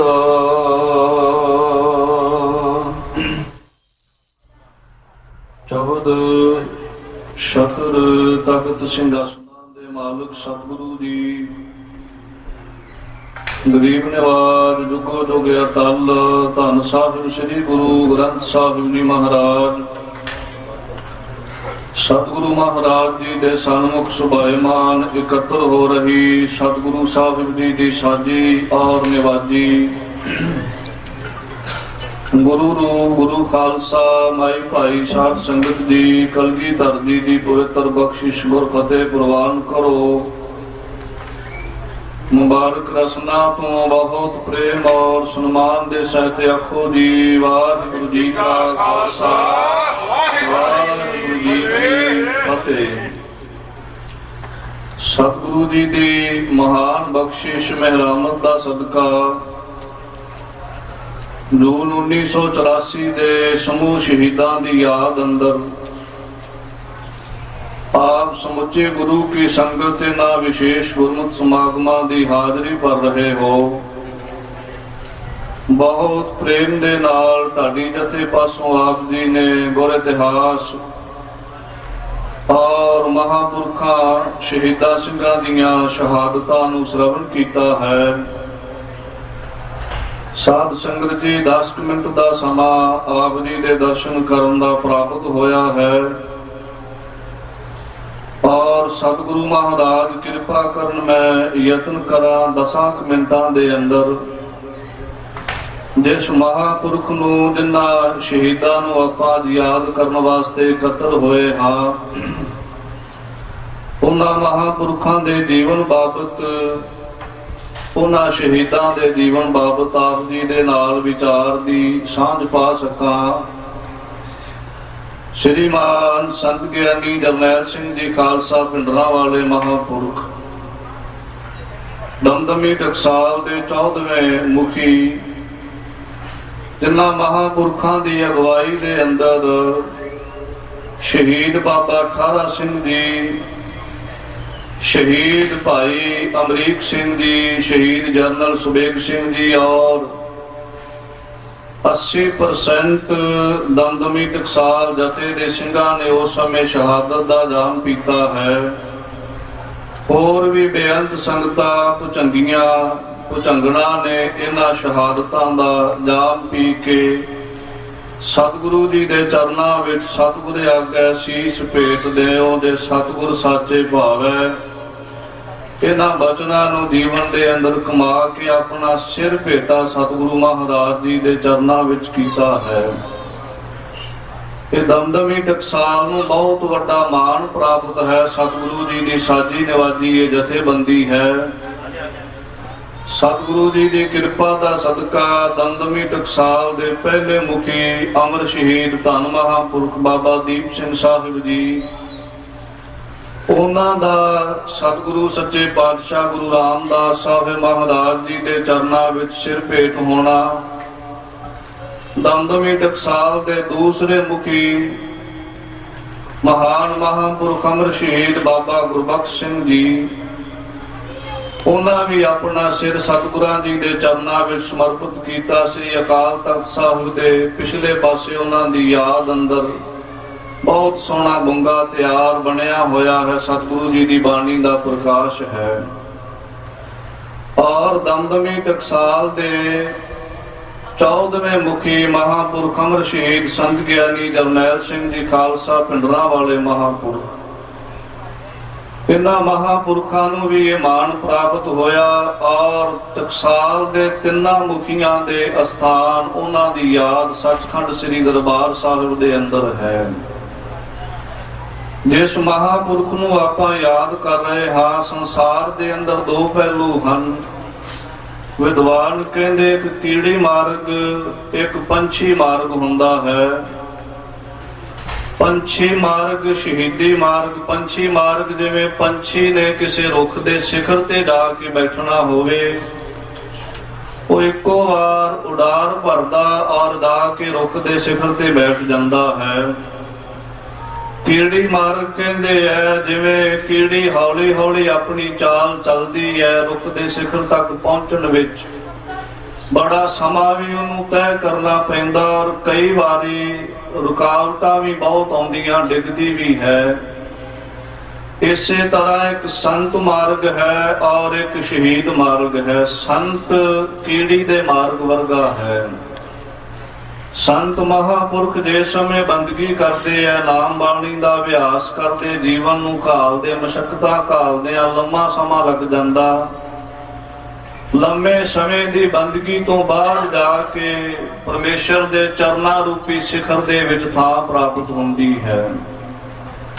ਪਰ ਸ਼ਹੀਦ ਜਿਸ ਸਮੇਂ ਕੌਮ ਦੇ ਲਈ, ਦੀਨ ਦੇ ਲਈ, ਧਰਮ ਦੀ ਖਾਤਰ ਮੈਦਾਨੇ ਜੰਗ ਦੇ ਅੰਦਰ ਜੂਝਦਾ ਹੋਇਆ, ਜੋ ਸੂਰਾ ਤਿਸ ਹੀ ਹੋਏ ਮਰਨਾ ਦੇ ਬਚਨਾਂ ਤੇ ਪਹਿਰਾ ਦਿੰਦਿਆਂ ਹੋਇਆ, ਰਣ ਤੱਤੇ ਦੇ ਅੰਦਰ ਜੂਝ ਕੇ ਜੇ ਸਮੇਂ ਸ਼ਹਾਦਤ ਦਾ ਜਾਮ ਪੀਂਦਾ ਹੈ, ਤਾਂ ਉਹ ਅਮਰ ਹੋ ਜਾਂਦਾ, ਉਸ ਨੂੰ ਸਤਿਗੁਰਾਂ ਦੇ ਉਸ ਚਰਨਾ ਰੂਪੀ ਸਿਖਰ ਵਿੱਚ ਸਿੱਧੀ ਥਾਂ ਪ੍ਰਾਪਤ ਹੁੰਦੀ ਹੈ। ਪਰ ਸੰਤ ਗਿਆਨੀ ਜਰਨੈਲ ਸਿੰਘ ਜੀ ਖਾਲਸਾ ਪਿੰਡਰਾਂ ਵਾਲੇ ਮਹਾਂਪੁਰਖ ਇਹਨਾਂ ਦੋਵਾਂ ਹੀ ਅਹੁਦੀਆਂ ਮਾਣੀਆਂ ਹਨ, ਸੰਤ ਵੀ ਔਰ ਸ਼ਹੀਦ ਵੀ, ਸਿਪਾਹੀ ਵੀ। ਜੇ ਕੋਈ ਉਹਨਾਂ ਦੀ ਸੰਤਗਿਰੀ ਦੀ ਗੱਲ ਕਰੇ, ਉਹਨਾਂ ਮਹਾਂਪੁਰਖਾਂ ਦੀ ਸੰਤ ਅਵਸਥਾ ਨੂੰ ਵੇਖਣਾ ਹੋਵੇ, 16 ਘੰਟੇ ਲਗਾਤਾਰ ਗੁਰਦੁਆਰਾ ਸਾਹਿਬ ਦੀ ਇਮਾਰਤ ਤੇ ਜਾ ਕੇ ਜਦੋਂ ਜਥੇਬੰਦੀ ਵਿੱਚ ਅਜੇ ਨਹੀਂ ਸੁਣਾਏ, ਮੈਂ ਪਹਿਲੇ ਦਿਨ ਦੇ ਦੀਵਾਨ ਵਿੱਚ ਇਹ ਬੇਨਤੀ ਕੀਤੀ ਸੀ, 16 ਘੰਟੇ ਲਗਾਤਾਰ ਚੌਂਕੜਾ ਲਾ ਕੇ ਜੇਠ ਹਾੜ ਦੀ ਧੁੱਪ ਦੇ ਅੰਦਰ ਉਹ ਮਹਾਂਪੁਰਖ ਮੂਲ ਮੰਤਰ ਦਾ, ਗੁਰਬਾਣੀ ਦਾ ਅਭਿਆਸ ਕਰਦੇ ਰਹੇ। ਫਿਰ ਵੱਡੇ ਮਹਾਂਪੁਰਖਾਂ ਦੀ ਰਸਨਾ ਤੋਂ ਸੰਤ ਗਿਆਨੀ ਗੁਰਬਚਨ ਸਿੰਘ ਜੀ ਖਾਲਸਾ ਪਿੰਡਰਾਂ ਵਾਲੇ ਵਿਦਿਆ ਮਾਰਤੰਡ ਮਹਾਂਪੁਰਖ, ਉਹਨਾਂ ਤੋਂ ਜੇ ਕਥਾ ਸੁਣੀ, ਭਾਈ ਗੜੀਆ ਜੀ ਦੇ ਜੀਵਨ ਦਾ ਪ੍ਰਸੰਗ ਸੁਣਿਆ ਵੀ ਉਹ 21 ਪਾਠ ਰੋਜ਼ ਕਰਦੇ ਸਨ। ਆਪਣੇ ਪਿਤਾ ਸਤਿਕਾਰਯੋਗ ਬਾਬਾ ਜੋਗਿੰਦਰ ਸਿੰਘ ਜੀ ਨੂੰ ਕਹਿਣ ਲੱਗੇ, ਪਿਤਾ ਜੀ ਅੱਜ ਤੋਂ ਮੇਰੇ ਮਨ ਵਿੱਚ ਵੀ ਇਹ ਚਾਹ ਹੈ ਵੀ 21 ਪਾਠ ਮੈਂ ਵੀ ਕਰਿਆ ਕਰਾਂ। ਮਹਾਂਪੁਰਖਾਂ ਦੇ ਪਿਤਾ ਜੀ ਕਹਿਣ ਲੱਗੇ, ਅਰਦਾਸ ਨਾ ਕਰੀ ਭੁਜੰਗੀਆ ਜੀ, ਤੇਰੀ ਉਮਰ ਛੋਟੀ ਹੈ, ਜੇ ਅਰਦਾਸ ਕਰਕੇ ਪੂਰੀ ਨਾ ਕਰ ਸਕਿਆ ਫਿਰ ਝੂਠਾ ਪਵੇਂਗਾ, ਯਤਨ ਜ਼ਰੂਰ ਕਰ। ਉਸ ਦਿਨ ਤੋਂ 21 ਪਾਠ ਨੇਮ ਦੇ ਨਾਲ ਰੋਜ਼ਾਨਾ ਮਹਾਂਪੁਰਖ ਜਪਜੀ ਸਾਹਿਬ ਦੇ ਕਰਦੇ ਸਨ। 21 ਤੋਂ 51 ਤੇ ਆ ਗਏ, 51 ਤੋਂ 101 ਪਾਠ ਰੋਜ਼ਾਨਾ ਨਿਤਨੇਮ ਤੋਂ ਲੈਂਦਾ, 5 ਗ੍ਰੰਥੀ 10 ਗ੍ਰੰਥੀ ਦਾ ਨਿਤਨੇਮ, ਸਹਿਜ ਪਾਠ ਦਾ ਪਾਠ ਭੋਗ ਪਾਉਣਾ, ਸਤਿਗੁਰੂ ਮਹਾਰਾਜ ਜੀ ਦੀ ਬਾਣੀ ਦਾ ਐਡਾ ਵੱਡਾ ਅਭਿਆਸ ਉਹ ਮਹਾਂਪੁਰਖ ਕਰਦੇ, ਏਡੇ ਵੱਡੇ ਸੰਤ ਸਨ। ਉਹਨਾਂ ਨੇ ਅੰਦਰੂਨੀ ਤੌਰ ਤੇ ਵਿਕਾਰਾਂ ਤੇ ਜਿੱਤ ਪ੍ਰਾਪਤ ਕੀਤੀ, ਜਿਨ੍ਹਾਂ ਦੇ ਨਾਲ ਅੱਜ ਅਸੀਂ ਸਾਰੇ ਲੜਦੇ ਹਾਂ, ਜਿਨ੍ਹਾਂ ਵਿਕਾਰਾਂ ਕਰਕੇ, ਕਾਮ ਕ੍ਰੋਧ ਲੋਭ ਮੋਹ ਹੰਕਾਰ ਕਰਕੇ ਵੱਡੇ ਵੱਡੇ ਠੱਗੇ ਜਾਂਦੇ ਐ, ਉਹਨਾਂ ਮਹਾਂਪੁਰਖਾਂ ਨੇ ਇਹਨਾਂ ਨੂੰ ਪਲਟ ਕੇ ਵਾਰ ਕਰਕੇ ਸੁੱਟ ਜਿੱਤ ਕੇ ਆਪਣੇ ਜੀਵਨ ਦੇ ਅੰਦਰ ਗੁਰਸਿੱਖੀ ਦਾ ਆਨੰਦ ਮਾਣਿਆ। ਕਲਗੀਧਰ ਜੀ ਦੇ ਉਹ ਲਾਡਲੇ ਪੁੱਤਰ ਸਨ। ਇੱਕ ਵਾਰੀ ਮਹਾਂਪੁਰਖ ਕਥਾ ਕਰ ਰਹੇ ਸਨ, ਕਥਾ ਕਰਕੇ ਸਪੀਚ ਦੇ ਰਹੇ ਸਨ, ਹਾਲਾਤਾਂ ਦੇ ਸਮੇਂ ਦੇ ਅਨੁਸਾਰ ਜਦੋਂ ਬੋਲ ਰਹੇ ਸਨ, ਜਦੋਂ ਅੱਜ ਅਸੀਂ ਵੀ ਬੋਲੀਏ ਨਾ, ਕੋਈ ਵੀ ਬੁਲਾਰਾ ਸਾਡੇ ਵਿੱਚੋਂ ਬੋਲੇ, ਜੇ ਉਹਨੇ 2-4 ਗੱਲਾਂ ਪੰਥ ਦੇ ਹਿੱਤ ਦੀਆਂ ਕੀਤੀਆਂ ਤੇ ਸਾਡੇ ਵਿੱਚ ਹੀ ਬੈਠੇ ਹੁੰਦੇ ਆ ਜਿਹੜੇ ਕਹਿਣ ਲੱਗ ਪੈਂਦੇ ਹਨ, ਇਹ ਤਾਂ ਬਹੁਤੇ ਤੱਤੀਆਂ ਗੱਲਾਂ ਕਰਨ ਵਾਲਾ ਹੈ, ਇਹਨੇ ਸਵਾਰਨਾ ਕੀ ਹੈ।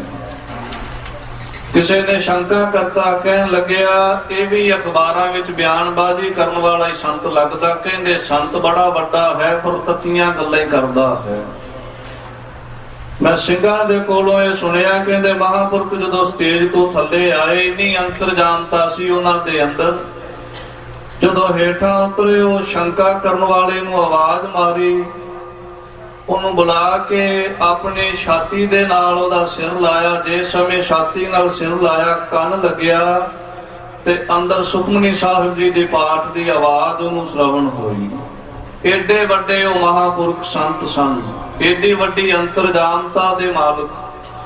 ਫਿਰ ਸਿਪਾਹੀ ਵੀ ਤੁਸੀਂ ਜਾਣਦੇ ਆ ਕਿੰਨੇ ਵੱਡੇ ਸਨ। ਜਿਸ ਸਮੇਂ ਮਹਾਂਪੁਰਖਾਂ ਦੀ ਸ਼ਹਾਦਤ ਹੋਈ, ਉਹਨਾਂ ਮਹਾਂਪੁਰਖਾਂ ਨੇ, ਜੋ ਮੈਂ ਸੁਣਿਆ ਇਤਿਹਾਸ ਵਿੱਚੋਂ ਦਾ ਮਹਾਂਪੁਰਖਾਂ ਦੀ ਰਸਨਾ ਤੋਂ, ਕਹਿੰਦੇ ਸਵੇਰੇ 8 ਵਜੇ ਦੇ ਕਰੀਬ ਅਰਦਾਸ ਸੋਧ ਕੇ ਸਤਿਗੁਰੂ ਸੱਚੇ ਪਾਤਸ਼ਾਹ ਮਹਾਰਾਜ ਜੀ ਦੇ, ਜਿੱਥੇ ਮੇਰੀ ਔਰ ਪੀਰੀ ਦੇ 2 ਨਿਸ਼ਾਨ ਸਾਹਿਬ ਹਨ, ਇਸ ਸਥਾਨ ਤੇ ਮਹਾਂਪੁਰਖਾਂ ਨੇ ਜੂਝਦਿਆਂ ਹੋਇਆਂ ਜਿਸ ਸਮੇਂ ਸ਼ਹੀਦੀ ਦਾ ਜਾਮ ਪੀਤਾ ਹੈ, ਕਵੀ ਨੇ ਬੜਾ ਸੋਹਣਾ ਲਿਖਿਆ, ਕਹਿੰਦੇ ਇਉਂ ਲੱਗਦਾ ਜਿਵੇਂ ਮੇਰੀ ਪੀਰੀ ਦੇ ਦੋਨਾਂ ਨਿਸ਼ਾਨ ਸਾਹਿਬਾਂ ਨੇ ਉਸ ਮਹਾਂਪੁਰਖ ਦੇ ਸੀਸ ਉੱਪਰ ਛਾਂ ਕੀਤੀ ਹੋਵੇ।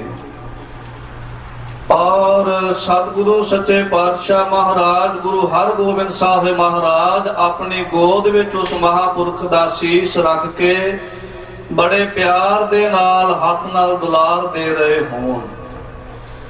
ਇਸ ਤਰੀਕੇ ਦੇ ਨਾਲ ਸਮੁੱਚੀ ਕਾਇਨਾਤ ਉਸ ਮਹਾਂਪੁਰਖ ਨੂੰ ਹੱਥ ਜੋੜ ਕੇ ਖੜੀ ਇਹ ਬੇਨਤੀਆਂ ਕਰ ਰਹੀ ਹੋਵੇ, ਮਹਾਂਪੁਰਖਾ ਇਸ ਕਾਇਨਾਤ ਤੋਂ, ਇਸ ਸੰਸਾਰ ਤੇ ਤੇਰੀ ਬੜੀ ਜ਼ਰੂਰਤ ਹੈ, ਇਸ ਸੰਸਾਰ ਨੂੰ ਛੱਡ ਕੇ ਨਾ ਜਾ। ਇਹ ਸਾਰੇ ਕੌਤਕ ਹੁੰਦਿਆਂ ਹੁੰਦਿਆਂ ਉਹ ਮਹਾਪੁਰਖ ਸੱਚਖੰਡ ਜਾ ਬਰਾਜੇ, ਅਮਰ ਸ਼ਹੀਦੀ ਦੀ ਅਵਧੀ ਨੂੰ ਮਾਣਿਆ। ਸਾਧ ਸੰਗਤ ਜੀ ਉਹਨਾਂ ਦੇ ਨਾਲ ਜਨਰਲ ਸੁਬੇਗ ਸਿੰਘ ਜੀ ਦਾ ਜ਼ਿਕਰ ਆਪ ਜੀ ਨੇ ਸੁਣਿਆ ਹੈ, ਮੈਂ ਬਹੁਤੇ ਵਿਸਤਾਰ ਵਿੱਚ ਨਹੀਂ ਜਾਣਾ। ਜਨਰਲ ਸੁਬੇਗ ਸਿੰਘ ਜੀ, ਸ਼ਹੀਦ ਭਾਈ ਅਮਰੀਕ ਸਿੰਘ ਜੀ, ਬਾਬਾ ਠਾਰਾ ਸਿੰਘ ਜੀ, ਇਹ ਮਹਾਪੁਰਖਾਂ ਦੀਆਂ ਸੱਜੀਆਂ ਖੱਬੀਆਂ ਬਾਹਾਂ ਸਨ। ਔਰ ਇਹ ਉਹ ਸੂਰਬੀਰ ਸਨ ਜਿਨ੍ਹਾਂ ਨੂੰ ਚਾਅ ਸੀ ਸ਼ਹੀਦੀਆਂ ਦੇਣ ਦਾ।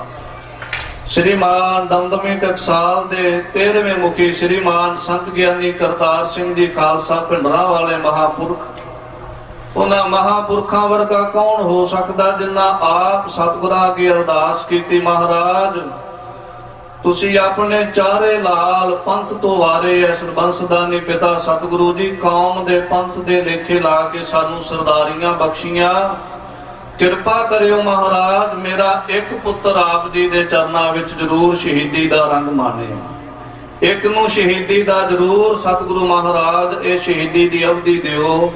ਸਤਿਗੁਰੂ ਜੀ ਦੇ ਚਰਨਾਂ ਵਿੱਚ ਕੀਤੇ ਮਹਾਪੁਰਖਾਂ ਦੀ ਅਰਦਾਸ ਨੂੰ ਸ਼ਹੀਦ ਭਾਈ ਅਮਰੀਕ ਸਿੰਘ ਜੀ ਨੇ ਸਫਲੀ ਕੀਤਾ ਔਰ ਚਾਹ ਦੇ ਨਾਲ ਸ਼ਹਾਦਤ ਦੇ ਕੇ ਸਤਿਗੁਰੂ ਸੱਚੇ ਪਾਤਸ਼ਾਹ ਜੀ ਦੇ ਦਰ ਘਰ ਦੇ ਵਿੱਚ ਸ਼ਹੀਦੀ ਦੀ ਅਵਧੀ ਮਾਣਦਿਆਂ ਹੋਇਆ ਉਸ ਅਕਾਲ ਪੁਰਖ ਦੇ ਚਰਨਾਂ ਵਿੱਚ ਸਦਾ ਲਈ ਅਭੇਦ ਹੋਏ।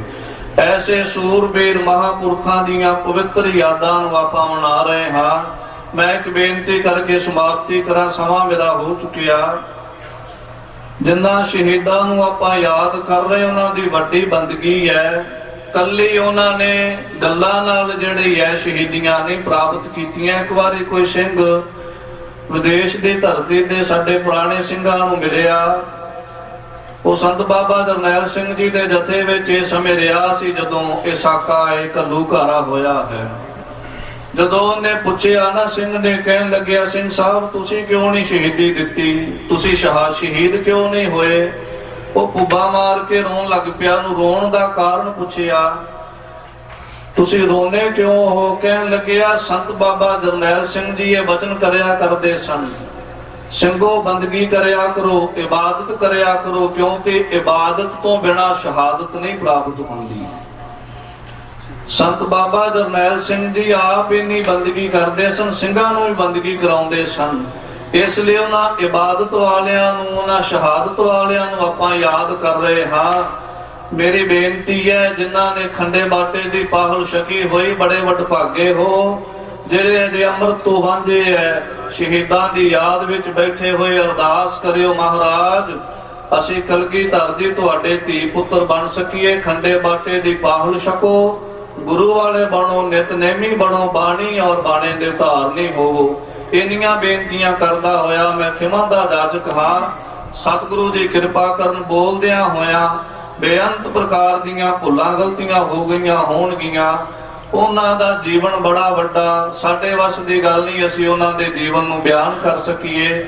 ਆਪ ਸਮੁੱਚੀ ਸੰਗਤ ਦਾ ਧੰਨਵਾਦ। ਧੰਨ ਗੁਰੂ ਗ੍ਰੰਥ ਸਾਹਿਬ ਮਹਾਰਾਜ ਸੱਚੇ ਪਾਤਸ਼ਾਹ ਜੀ ਦਾ ਧੰਨਵਾਦ। ਸਤਿਗੁਰਾਂ ਜੀ ਦੀ ਕਿਰਪਾ ਦੇ ਨਾਲ ਅਗਲਾ ਸਮਾਗਮ ਆਪ ਜੀ ਸ਼ਰਵਣ ਕਰੋ। ਗੁਰ ਫਤਿਹ ਵਿੱਚ ਸਾਂਝ ਪਾਓ, ਧੰਨਵਾਦੀ ਬਣਾਓ। ਪ੍ਰੇਮ ਦੇ ਨਾਲ ਆਖੋ ਜੀ ਵਾਹਿਗੁਰੂ ਜੀ ਕਾ ਖਾਲਸਾ, ਵਾਹਿਗੁਰੂ ਜੀ ਕੀ ਫਤਿਹ। ਇਹ ਸਨ ਭਾਈ ਦੁਰਲੱਭ ਸਿੰਘ ਜੀ, ਜਿਨ੍ਹਾਂ ਨੇ ਆਪਣੇ ਟਾਈਮ ਦੇ ਵਿੱਚ ਰਹਿੰਦੇ ਹੋਇਆ ਆਪ ਜੀ ਨਾਲ ਵਿਚਾਰ ਸਾਂਝੇ ਕੀਤੇ। ਬਹੁਤ ਧੰਨਵਾਦੀ ਹਾਂ ਇਹਨਾਂ ਦੇ। ਹੁਣ ਮੈਂ ਬੇਨਤੀ ਕਰੂੰਗਾ ਸਰਦਾਰ ਰਾਜ ਸਿੰਘ ਜੀ ਵਿਦੇਸ਼ਾ, ਜੋ ਕਿ ਅਮਰੀਕਾ ਦੇ ਕੈਲੀਫੋਰਨੀਆ ਵਿੱਚ ਪਹਿਲੇ ਸਿੱਖ ਜੱਜ ਬਣੇ ਆ, ਔਰ ਇੱਥੇ ਆਇਆਂ ਦਾ ਧੰਨਵਾਦੀ ਕਰਦੇ ਉਹਨਾਂ ਦਾ, ਔਰ ਉਹਨਾਂ ਨੂੰ ਬੇਨਤੀ ਕਰਦੇ ਆ ਕਿ 2 ਮਿੰਟ ਲਈ ਸਟੇਜ ਤੇ ਆਉਣ। ਸਰਦਾਰ ਰਾਜ ਸਿੰਘ ਜੀ ਵਿਦੇਸ਼ਾ ਔਰ ਆਪਣੇ ਕੁਝ ਵਿਚਾਰ ਸਾਂਝੇ ਕਰਨ। ਵਾਹਿਗੁਰੂ ਜੀ ਕਾ ਖਾਲਸਾ, ਵਾਹਿਗੁਰੂ ਜੀ ਕੀ ਫਤਿਹ। ਖਾਲਸਾ ਵਾਹਿਗੁਰੂ ਜੀ ਕੀ ਫਤਿਹ। ਸਾਰੀ ਸੰਗਤ ਦਾ ਬਹੁਤ ਬਹੁਤ ਧੰਨਵਾਦ ਜਿਹੜਾ ਕਿ ਇੰਨਾ ਵੱਡਾ ਮਾਣ ਤੁਸੀਂ ਬਖਸ਼ਿਆ। ਗੁਰੂ ਮਹਾਰਾਜ ਦੀ ਬਹੁਤ ਵੱਡੀ ਬਖਸ਼ਿਸ਼ ਆ ਕਿ ਉਹਨਾਂ ਨੇ ਇਹ ਅਹੁਦਾ ਦਵਾਇਆ।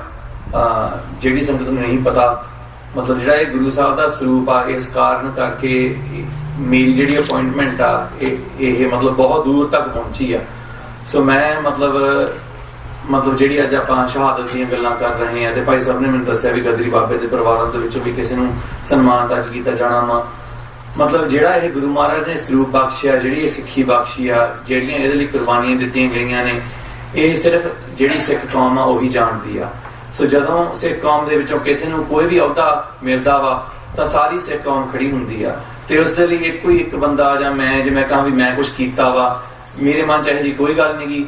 ਮੈਂ ਸਿਰਫ ਇਹ ਕਹੂੰਗਾ ਜਿਹੜੇ ਬੱਚੇ ਮਤਲਬ ਆਪਣੀ ਸੰਗਤ ਦੇ ਵਿੱਚ ਨੇ, ਜਿਹੜੇ ਦੂਰ ਮਤਲਬ ਬੈਠੇ ਸੁਣ ਵੀ ਰਹੇ ਹੋਣਗੇ, ਕਿ ਜੇ ਤੁਸੀਂ ਵੀ ਕੋਈ ਅਹੁਦਾ ਪ੍ਰਾਪਤ ਕਰਨਾ ਵਾ, ਜਿਹੜਾ ਤੁਹਾਡਾ ਸਿੱਖੀ ਸਰੂਪ ਆ, ਇਹਦੇ ਨਾਲ ਤੁਹਾਡਾ ਫਾਇਦਾ ਹੀ ਹੋ ਸਕਦਾ। ਗੁਰੂ ਮਹਾਰਾਜ ਦੀਆਂ ਬਖਸ਼ਿਸ਼ਾਂ ਤੁਹਾਡੇ ਨਾਲ ਨੇ, ਆਪਾਂ ਨੂੰ ਮਤਲਬ ਕਦੇ ਵੀ ਝਿਜਕਣ ਦੀ ਲੋੜ ਨਹੀਂ ਹੈਗੀ। ਤੇ ਮਤਲਬ ਬਹੁਤ ਬਹੁਤ ਬਖਸ਼ਿਸ਼ ਕੀਤੀ ਹੈ, ਬਹੁਤ ਬਹੁਤ ਕਿਰਪਾ ਹੋਈ ਆ, ਮਤਲਬ ਇੰਨੀਆਂ ਰੂਹਾਂ ਆਪਣੇ ਨਾਲ ਨੇ, ਤੇ ਮੈਂ ਬਸ ਸੰਗਤ ਦਾ ਬਹੁਤ ਰਣੀ ਆ ਵੀ ਇੰਨਾ ਸਤਿ ਸਨਮਾਨ ਬਖਸ਼ਿਆ। ਵਾਹਿਗੁਰੂ ਜੀ ਕਾ ਖਾਲਸਾ, ਵਾਹਿਗੁਰੂ ਜੀ ਕੀ ਫਤਿਹ। ਵਾਹਿਗੁਰੂ ਜੀ ਕਾ ਖਾਲਸਾ, ਵਾਹਿਗੁਰੂ ਜੀ ਕੀ ਫਤਿਹ। ਰਾਜ ਸਿੰਘ ਜੀ ਵਿਦੇਸ਼ਾ ਜੋ ਕਿ ਕੈਲੀਫੋਰਨੀਆ ਚ ਜੱਜ ਬਣੇ ਆ, ਉਹਨਾਂ ਦਾ ਸਨਮਾਨ ਕਰਨ ਵਾਸਤੇ ਭਾਈ ਸਾਹਿਬ ਭਾਈ ਅਮਰਜੀਤ ਸਿੰਘ ਜੀ, ਡਾਕਟਰ ਅਮਰਜੀਤ ਸਿੰਘ ਜੀ, ਭਾਈ ਸਾਹਿਬ ਭਾਈ ਤਰਲੋਚਨ ਸਿੰਘ ਜੀ, ਸਰਦਾਰ ਬੂਟਾ ਸਿੰਘ ਜੀ ਖੜੌਤ ਅਤੇ ਹੋਰ ਤਰਸੇਮ ਸਿੰਘ ਜੀ ਜਥੇਦਾਰ ਇਹਨਾਂ ਨੂੰ ਸਨਮਾਨ ਕਰਨਗੇ।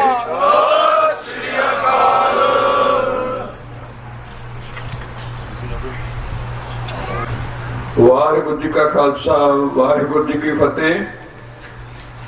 ਜਿਸ ਤਰ੍ਹਾਂ ਆਪਾਂ ਚਲਾ ਰਹੇ ਸਟੇਜ, ਸਾਡੇ ਮੁੱਖ ਬੁਲਾਰੇ ਜਿਹੜੇ ਹੈ ਡਾਕਟਰ ਅਮਰਜੀਤ ਸਿੰਘ ਜੀ, ਸਰਦਾਰ ਬੂਟਾ ਸਿੰਘ ਜੀ ਖੜੌਤ, ਤਰਲੋਚਨ ਸਿੰਘ ਜੀ ਭਾਈ ਸਾਹਿਬ, ਸੋ ਇਹਨਾਂ ਨੂੰ ਬੁਲਾਇਆ ਜਾਣਾ ਹੈ। ਮੈਂ ਪਹਿਲਾਂ ਬੇਨਤੀ ਕਰਾਂ ਕਿ ਸਰਦਾਰ ਬੂਟਾ ਸਿੰਘ ਜੀ ਖੜੌਤ ਜੋ ਕਿ ਸਰਪ੍ਰਸਤ ਸ਼੍ਰੋਮਣੀ ਅਕਾਲੀ ਦਲ ਅੰਮ੍ਰਿਤਸਰ ਅਮਰੀਕਾ ਦੇ ਹੈ, ਔਰ ਬਹੁਤ ਚਿਰ ਤੋਂ ਕੌਮ ਦੀ ਤੇ ਪਾਰਟੀ ਦੀ ਸੇਵਾ ਕਰ ਰਹੇ ਹੈ।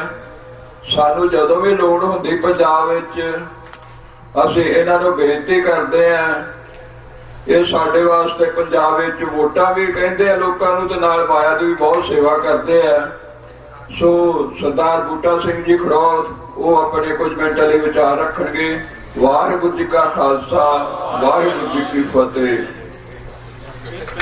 ਕੋਈ ਟਾਈਮ ਨਹੀਂ ਖੁੱਲਾ, ਜਿੰਨਾ ਮਰਜ਼ੀ ਕਰੀ ਜਾਣ ਕੋਈ ਨਹੀਂ, ਬੈਠੇ ਬਾਕੀ ਥੋੜਾ ਥੋੜਾ ਕਰ ਲਾਂਗੇ। ਪਰਮ ਸਤਿਕਾਰਯੋਗ ਗੁਰੂ ਰੂਪ ਸਾਧ ਸੰਗਤ, ਗੁਰੂ ਰੂਪ ਖਾਲਸਾ, ਗੁਰੂ ਗ੍ਰੰਥ ਸਾਹਿਬ ਪਾਤਸ਼ਾਹ ਦੀ ਹਜ਼ੂਰੀ 'ਚ ਜੁੜ ਕੇ ਬੈਠੀ ਗੁਰੂ ਰੂਪ ਸਾਧ ਸੰਗਤ ਜੀ, ਵਾਹਿਗੁਰੂ ਜੀ ਕਾ ਖਾਲਸਾ, ਵਾਹਿਗੁਰੂ ਜੀ ਕੀ ਫਤਿਹ। ਅੱਜ ਆਪਾਂ 40 ਸਾਲਾ ਜਿਹੜਾ ਜੂਨ ਦਾ, ਜਿਸ ਨੂੰ ਕੌਮ ਨੇ ਤੀਜਾ ਘੱਲੂਘਾਰਾ ਐਲਾਨਿਆ, ਉਹਨਾਂ ਸਿੰਘਾਂ ਦੀ ਯਾਦ ਦੇ ਵਿੱਚ ਆਪਾਂ ਜੁੜ ਕੇ ਬੈਠੇ ਹਾਂ। ਆਪਣੇ ਬਹੁਤਿਆਂ ਦੀਆਂ ਅੱਖਾਂ ਦੇ ਸਾਹਮਣੇ ਇਹ ਵੱਡਾ ਘੱਲੂਘਾਰਾ ਹੋਇਆ। ਕਥਾਵਾਚਕ ਸਾਹਿਬ ਜਦੋਂ ਮੈਂ ਆਇਆ ਤੇ ਉਹ ਸਾਕਿਆਂ ਦੀ, ਘੱਲੂਘਾਰਿਆਂ ਬਾਰੇ ਤੇ ਦੰਗਿਆਂ ਬਾਰੇ ਉਹ ਸਪਸ਼ਟ ਅੰਤਰ ਦੱਸ ਰਹੇ ਸੀ। ਘੱਲੂਘਾਰੇ ਉਹ ਹੁੰਦੇ ਆ ਜਦੋਂ ਕੌਮ ਦਾ ਖੋਰਾ ਖੋਜ ਮਿਟਾਉਣਾ ਹੋਵੇ ਕਿਸੇ ਨੇ, ਜਾਂ ਮਿਟਾ ਦਿੱਤਾ ਹੋਵੇ, ਉਹਨਾਂ ਨੂੰ ਘੱਲੂਘਾਰਿਆਂ ਦਾ ਨਾਮ ਦਿੱਤਾ ਜਾਂਦਾ। ਜਿਹਨੂੰ ਕੌਮ ਨੇ ਤੀਜਾ ਘੱਲੂਘਾਰੇ ਦਾ ਨਾਮ ਦਿੱਤਾ। ਗੁਰੂ ਗ੍ਰੰਥ ਸਾਹਿਬ ਦੀ ਬਹੁਤ ਵੱਡੀ ਬਖਸ਼ਿਸ਼ ਹੋਈ ਹੈ। ਜਥੇਦਾਰ ਤਰਸੇਮ ਸਿੰਘ ਜੀ ਖਾਲਸਾ, ਉਹਨਾਂ ਦੇ ਪਰਿਵਾਰ ਦੇ ਉੱਤੇ, ਜਿਹੜੇ ਕਿ ਸ਼੍ਰੋਮਣੀ ਅਕਾਲੀ ਦਲ ਅੰਮ੍ਰਿਤਸਰ ਦੇ ਮੁੱਖ ਸੇਵਾਦਾਰ ਨੇ ਕੈਲੀਫੋਰਨੀਆ ਤੋਂ, ਔਰ ਜਿਨ੍ਹਾਂ ਨੇ ਸਦੀ ਦਾ ਤੀਜੇ ਹਿੱਸੇ ਤੋਂ ਵੀ ਵੱਡਾ ਹਿੱਸਾ ਸ਼੍ਰੋਮਣੀ ਅਕਾਲੀ ਦਲ ਅੰਮ੍ਰਿਤਸਰ ਦੇ ਨਾਲ ਲਾਇਆ, ਔਰ ਬਗੈਰ ਭੇਦਭਾਵ ਤੋਂ। ਔਰ ਮੈਂ ਇੱਥੇ ਸਪਸ਼ਟ ਕਰਨਾ ਚਾਹੁੰਦਾ ਕਿ ਜਥੇਬੰਦੀ ਦਾ ਸ਼੍ਰੋਮਣੀ ਅਕਾਲੀ ਦਲ ਅੰਮ੍ਰਿਤਸਰ ਦਾ ਅਮਰੀਕਾ ਦੇ ਵਿੱਚ ਇੱਕ ਜਨਾਨੀ ਮਸਲੀ ਗੁਰਮਤਾ ਹੋ ਚੁੱਕਾ ਵੀ ਜਿੱਥੇ ਵੀ ਪੰਥ ਇਸ ਜਥੇਬੰਦੀ ਨੂੰ ਹਾਕ ਮਾਰਦਾ, ਅਸੀਂ ਬਗੈਰ ਭੇਦਭਾਵ ਤੋਂ ਉੱਥੇ ਪਹੁੰਚਦੇ ਹਾਂ ਤੇ ਪਹੁੰਚਦੇ ਰਹਾਂਗੇ, ਕਿਉਂਕਿ ਪੰਥ ਦੀ ਏਕਤਾ ਤੋਂ ਬਗੈਰ ਕੋਈ ਲੜਾਈ ਜਿੱਤੀ ਨਹੀਂ ਜਾ ਸਕਦੀ। ਸਾਡੀਆਂ ਹਜ਼ਾਰਾਂ ਜਥੇਬੰਦੀਆਂ ਹੋਣੀਆਂ ਵੀ ਚਾਹੀਦੀਆਂ ਨੇ, ਪਰ ਜਿੱਥੇ ਪੰਥ ਦਾ ਕੋਈ ਕਾਮਨ ਪ੍ਰੋਗਰਾਮ ਹੈ ਉੱਥੇ ਸਾਨੂੰ ਡਟ ਜਾਣਾ ਚਾਹੀਦਾ। ਗੁਰੂ ਗ੍ਰੰਥ ਸਾਹਿਬ ਦੀ ਬਹੁਤ ਵੱਡੀ ਬਖਸ਼ਿਸ਼ ਹੈ ਸਾਡੇ ਉੱਤੇ। ਮੈਂ ਕਈ ਵਾਰੀ ਗੁਰੂ ਗ੍ਰੰਥ ਸਾਹਿਬ ਦੇ ਵਿੱਚ ਲਿਖੀ ਗੁਰਬਾਣੀ ਜਾਂ ਸਾਡੇ ਗੁਰੂ ਸਾਹਿਬਾਨਾਂ ਨੇ, ਗੁਰੂ ਨਾਨਕ ਪਾਤਸ਼ਾਹ ਨੇ ਜਦੋਂ ਗੁਰੂ ਗ੍ਰੰਥ ਸਾਹਿਬ ਦੀ ਬਾਣੀ ਨੂੰ ਇਕੱਠਿਆਂ ਕੀਤਾ, ਮੈਨੂੰ ਪਿਛਲੇ ਸਾਲ ਪਾਕਿਸਤਾਨ ਪਾਕਪਟਨ ਜਾਣ ਦਾ ਮੌਕਾ ਮਿਲਿਆ, ਜਿੱਥੇ ਬਾਬਾ ਫਰੀਦ ਜੀ ਦਾ ਮਜ਼ਾਰ ਹੈ। ਗੁਰੂ ਨਾਨਕ ਸਾਹਿਬ ਉੱਥੇ 3 ਵਾਰ ਗਏ ਸਿਰਫ ਗੁਰਬਾਣੀ ਲੈਣ ਵਾਸਤੇ। ਉਸ ਵੇਲੇ ਉਸ ਗੱਦੀ ਦੇ ਉੱਤੇ 13ਵਾਂ ਜਾਨਸ਼ੀਨ ਬਾਬਾ ਫਰੀਦ ਜੀ ਦਾ ਬੈਠਾ ਸੀ ਤੇ 200 ਸਾਲ ਬਾਅਦ ਗੁਰੂ ਨਾਨਕ ਸਾਹਿਬ ਹੋਏ ਨੇ ਉਹਨਾਂ ਤੋਂ। ਤੁਸੀਂ ਦੇਖੋ ਕਿੱਥੇ ਕਿੱਥੇ ਜਾ ਕੇ ਉਹਨਾਂ ਨੇ ਗੁਰਬਾਣੀ ਨੂੰ ਇਕੱਠੇ ਕੀਤਾ ਤੇ ਫਿਰ ਸਾਨੂੰ ਸ੍ਰੀ ਗੁਰੂ ਅਰਜਨ ਦੇਵ ਪਾਤਸ਼ਾਹ ਨੇ ਕੰਪਾਇਲ ਕੀਤਾ ਸਾਰੀ ਗੁਰਬਾਣੀ ਨੂੰ, ਤੇ ਗੁਰੂ ਗੋਬਿੰਦ ਸਿੰਘ ਪਾਤਸ਼ਾਹ ਦੀ ਕਿੱਡੀ ਵੱਡੀ ਬਖਸ਼ਿਸ਼ ਹੋਈ ਤੇ ਸਾਨੂੰ ਗੁਰੂ ਦਾ ਰੂਪ ਦਿੱਤਾ, ਜਿਹੜੇ ਕਿ ਸਾਡੇ ਜਾਗਤ ਜੋਤ ਗੁਰੂ ਨੇ, ਜਿਨ੍ਹਾਂ ਦੀ ਹਜ਼ੂਰੀ ਦੇ ਵਿੱਚ ਅੱਜ ਆਪਾਂ ਬੈਠ ਕੇ ਉਹਨਾਂ ਸ਼ਹੀਦਾਂ ਨੂੰ ਯਾਦ ਕਰ ਰਹੇ ਹਾਂ। ਇਹ ਘੱਲੂਘਾਰਾ ਆਪਣੇ ਨਾਲ ਕਿਉਂ ਵਾਪਰਿਆ? ਮੈਨੂੰ 4 ਵਾਰ ਪਾਕਿਸਤਾਨ ਜਾਣ ਦਾ ਮੌਕਾ ਮਿਲਿਆ। ਜਦੋਂ ਮੈਂ ਸ਼ਾਹੀ ਕਿਲੇ ਦੀਆਂ ਪੌੜੀਆਂ ਚੜ੍ਹਦਾ, ਪਤਾ ਨਹੀਂ ਤੁਹਾਡੀ ਵੀ ਇਹੀ ਫੀਲਿੰਗ ਹੋਣੀ ਜਦੋਂ ਤੁਸੀਂ ਵੀ ਜਾਂਦੇ ਆ, ਤੇ ਉੱਥੇ ਗੱਚ ਭਰ ਕੇ ਆਉਂਦਾ ਕਿ ਐਡੀ ਵੱਡੀ ਬਾਦਸ਼ਾਹਤ ਸਾਡੇ ਕੋਲੋਂ ਚਲੀ ਗਈ, ਸਾਡੀ ਗਦਾਰੀਆਂ ਕਾਰਨ, ਸਾਡੀਆਂ ਬੇਤਫਾਕੀਆਂ ਕਾਰਨ। 47 ਦੇ ਵਿੱਚ ਵੀ ਅਸੀਂ ਮੌਕੇ ਨਾ ਸੰਭਾਲ ਸਕੇ, ਅੱਜ ਵੀ ਅਸੀਂ ਮੌਕੇ ਨਹੀਂ ਸੰਭਾਲ ਸਕੇ। ਅਸੀਂ 47 ਵਾਲੀ ਲੀਡਰਸ਼ਿਪ ਨੂੰ ਗਾਲਾਂ ਕੱਢਦੇ ਹਾਂ, ਅੱਜ ਅਸੀਂ ਕਿੱਥੇ ਖੜੇ ਹਾਂ? ਇਹ ਸਾਨੂੰ ਬੈਠ ਕੇ ਮੰਥਨ ਕਰਨ ਦੀ ਲੋੜ ਹੈ। ਗੁਰੂ ਗੋਬਿੰਦ ਸਿੰਘ ਪਾਤਸ਼ਾਹ ਨੇ, ਆ ਤੁਹਾਡਾ ਫੋਨ ਮੇਰੇ ਕੋਲ ਮਿਲ ਗਿਆ ਜਹਰਾ ਜੀ, ਗੁਰੂ ਗੋਬਿੰਦ ਸਿੰਘ ਪਾਤਸ਼ਾਹ ਨੇ ਜਦੋਂ ਖਾਲਸੇ ਦੀ ਸਿਰਜਣਾ ਕੀਤੀ ਆ ਤੇ ਖਾਲਸੇ ਨੂੰ ਹੁਕਮ ਸੀ ਕਿ ਉਹਨੇ ਜ਼ੁਲਮ ਦੇ ਖਿਲਾਫ ਕੱਢਣਾ। ਅੰਮ੍ਰਿਤ ਪਾਨ ਕਰਕੇ ਖੰਡੇ ਦੀ ਪੌੜ ਲੈ ਕੇ ਸਾਨੂੰ ਹੁਕਮ ਨਹੀਂ ਕਿ ਅਸੀਂ ਬੈਠ ਜਾਣਾ। ਅਸੀਂ ਅੱਖਾਂ ਦੇ ਮੋਹਰੇ ਜ਼ੁਲਮ ਨਹੀਂ ਵੇਖ ਸਕਦੇ। ਸਿੱਖ ਕੌਮ ਇੱਕ ਇਹੋ ਜਿਹੀ ਕੌਮ ਹੈ, ਉਹ ਆਪਣੀ ਕੌਮ ਦੇ ਉੱਤੇ ਤਾਂ ਉਹਨੇ ਜ਼ੁਲਮ ਕੀ ਵੇਖਣਾ, ਉਹ ਤਾਂ ਦੂਸਰਿਆਂ ਦੇ ਉੱਤੇ ਵੀ ਜ਼ੁਲਮ ਨਹੀਂ ਵੇਖ ਸਕਦਾ। ਅੱਜ ਸਾਡੀ ਸਟੇਟ ਹੁੰਦੀ ਹੈ, ਸਾਵਰਨ ਦੇਸ਼ ਹੁੰਦਾ, ਨਾ ਸਾਡੀ ਵਿਰਾਸਤ ਅਫਗਾਨਿਸਤਾਨ ਚੋਂ ਚੜ੍ਹਦੀ, ਨਾ ਪਾਕਿਸਤਾਨ ਦਾ ਸਿੱਖ ਸਫ਼ਰ ਕਰਦਾ, ਨਾ ਹਿੰਦੁਸਤਾਨ ਦਾ ਸਿੱਖ ਸਫ਼ਰ ਕਰਦਾ। ਕਿ ਸਾਵਰਨ ਸਟੇਟ ਦਾ ਹੋਣਾ ਜ਼ਰੂਰੀ ਕਿਉਂ ਆ? ਇਸ ਵੱਡੇ ਘੱਲੂਘਾਰੇ ਤੋਂ ਬਾਅਦ ਸਾਰਾ ਆਪਾਂ ਨੂੰ ਇਹਦੀ ਹਿਸਟਰੀ ਦਾ, ਇਹਦੇ ਕਾਰਨਾਂ ਦਾ ਪਤਾ।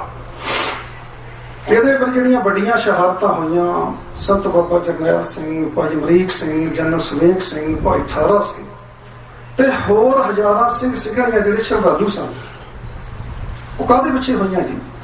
ਪੰਜਾਬ ਦੇ ਹੱਕਾਂ ਵਾਸਤੇ ਹੋਈਆਂ। ਹੱਕ ਉੱਥੇ ਕਦੇ ਸਿੱਖਾਂ ਦੇ ਸੀ? ਪੰਜਾਬ ਦੇ ਵਿੱਚ ਦਲਿਤ ਜਿਹੜੇ ਸਾਡੇ ਰਗਰੇਟੇ ਸਿੱਖ ਨੇ, ਪੰਜਾਬ ਦਾ ਹਿੰਦੂ ਭਾਈਚਾਰਾ ਕਿੰਨਾ ਵਸਦਾ, ਉਹਨਾਂ ਦੇ ਹੱਕਾਂ ਦੀ ਲੜਾਈ ਸੀ ਇਹ ਕਦੇ ਸਿੱਖਾਂ ਦੇ ਹੱਕਾਂ ਦੀ ਲੜਾਈ ਨਹੀਂ। ਉਹ ਠੀਕ ਹੈ ਕਿ ਇਹ ਗੁਰੂਆਂ ਦੀ ਧਰਤੀ ਆ, ਸਿੱਖਾਂ ਨੇ ਸਟੇਟ ਨੂੰ ਆਜ਼ਾਦ ਕਰਾਉਣ ਦੇ ਲਈ ਆਪਣਾ ਲਹੂ ਬਹਾਇਆ ਤੇ ਅਸੀਂ ਉਹਨੂੰ ਕਲੇਮ ਕਰਦੇ ਹਾਂ ਪੰਜਾਬ ਦੀ ਧਰਤੀ ਨੂੰ। ਤੇ ਪੰਜਾਬ ਦੀ ਲੜਾਈ ਜਿਹੜੀ ਆ, ਖਾਲਿਸਤਾਨ ਦੀ ਲੜਾਈ ਤਾਂ ਅੱਜ ਦੁਨੀਆ ਦੇ ਪਲੇਟਫਾਰਮ ਤੇ ਚੱਲ ਗਈ ਆ। ਇਹ ਜਿਹੜੀਆਂ ਸ਼ਹਾਦਤਾਂ ਹੋਈਆਂ, ਇਹਨਾਂ ਸ਼ਹਾਦਤਾਂ ਨੇ ਕਦੇ ਵੀ ਜਾਇਆ ਨਹੀਂ ਸਾਰ ਸੰਗਤ ਜਾਣਾ। 1982 ਦੇ ਵਿੱਚ ਜਿਹੜਾ ਧਰਮ ਯੁੱਧ ਮੋਰਚਾ ਲੱਗਾ, ਉਹ ਤਾਂ ਬੜਾ ਇੱਕ ਪੀਸਫੁਲ ਮੋਰਚਾ ਸੀ।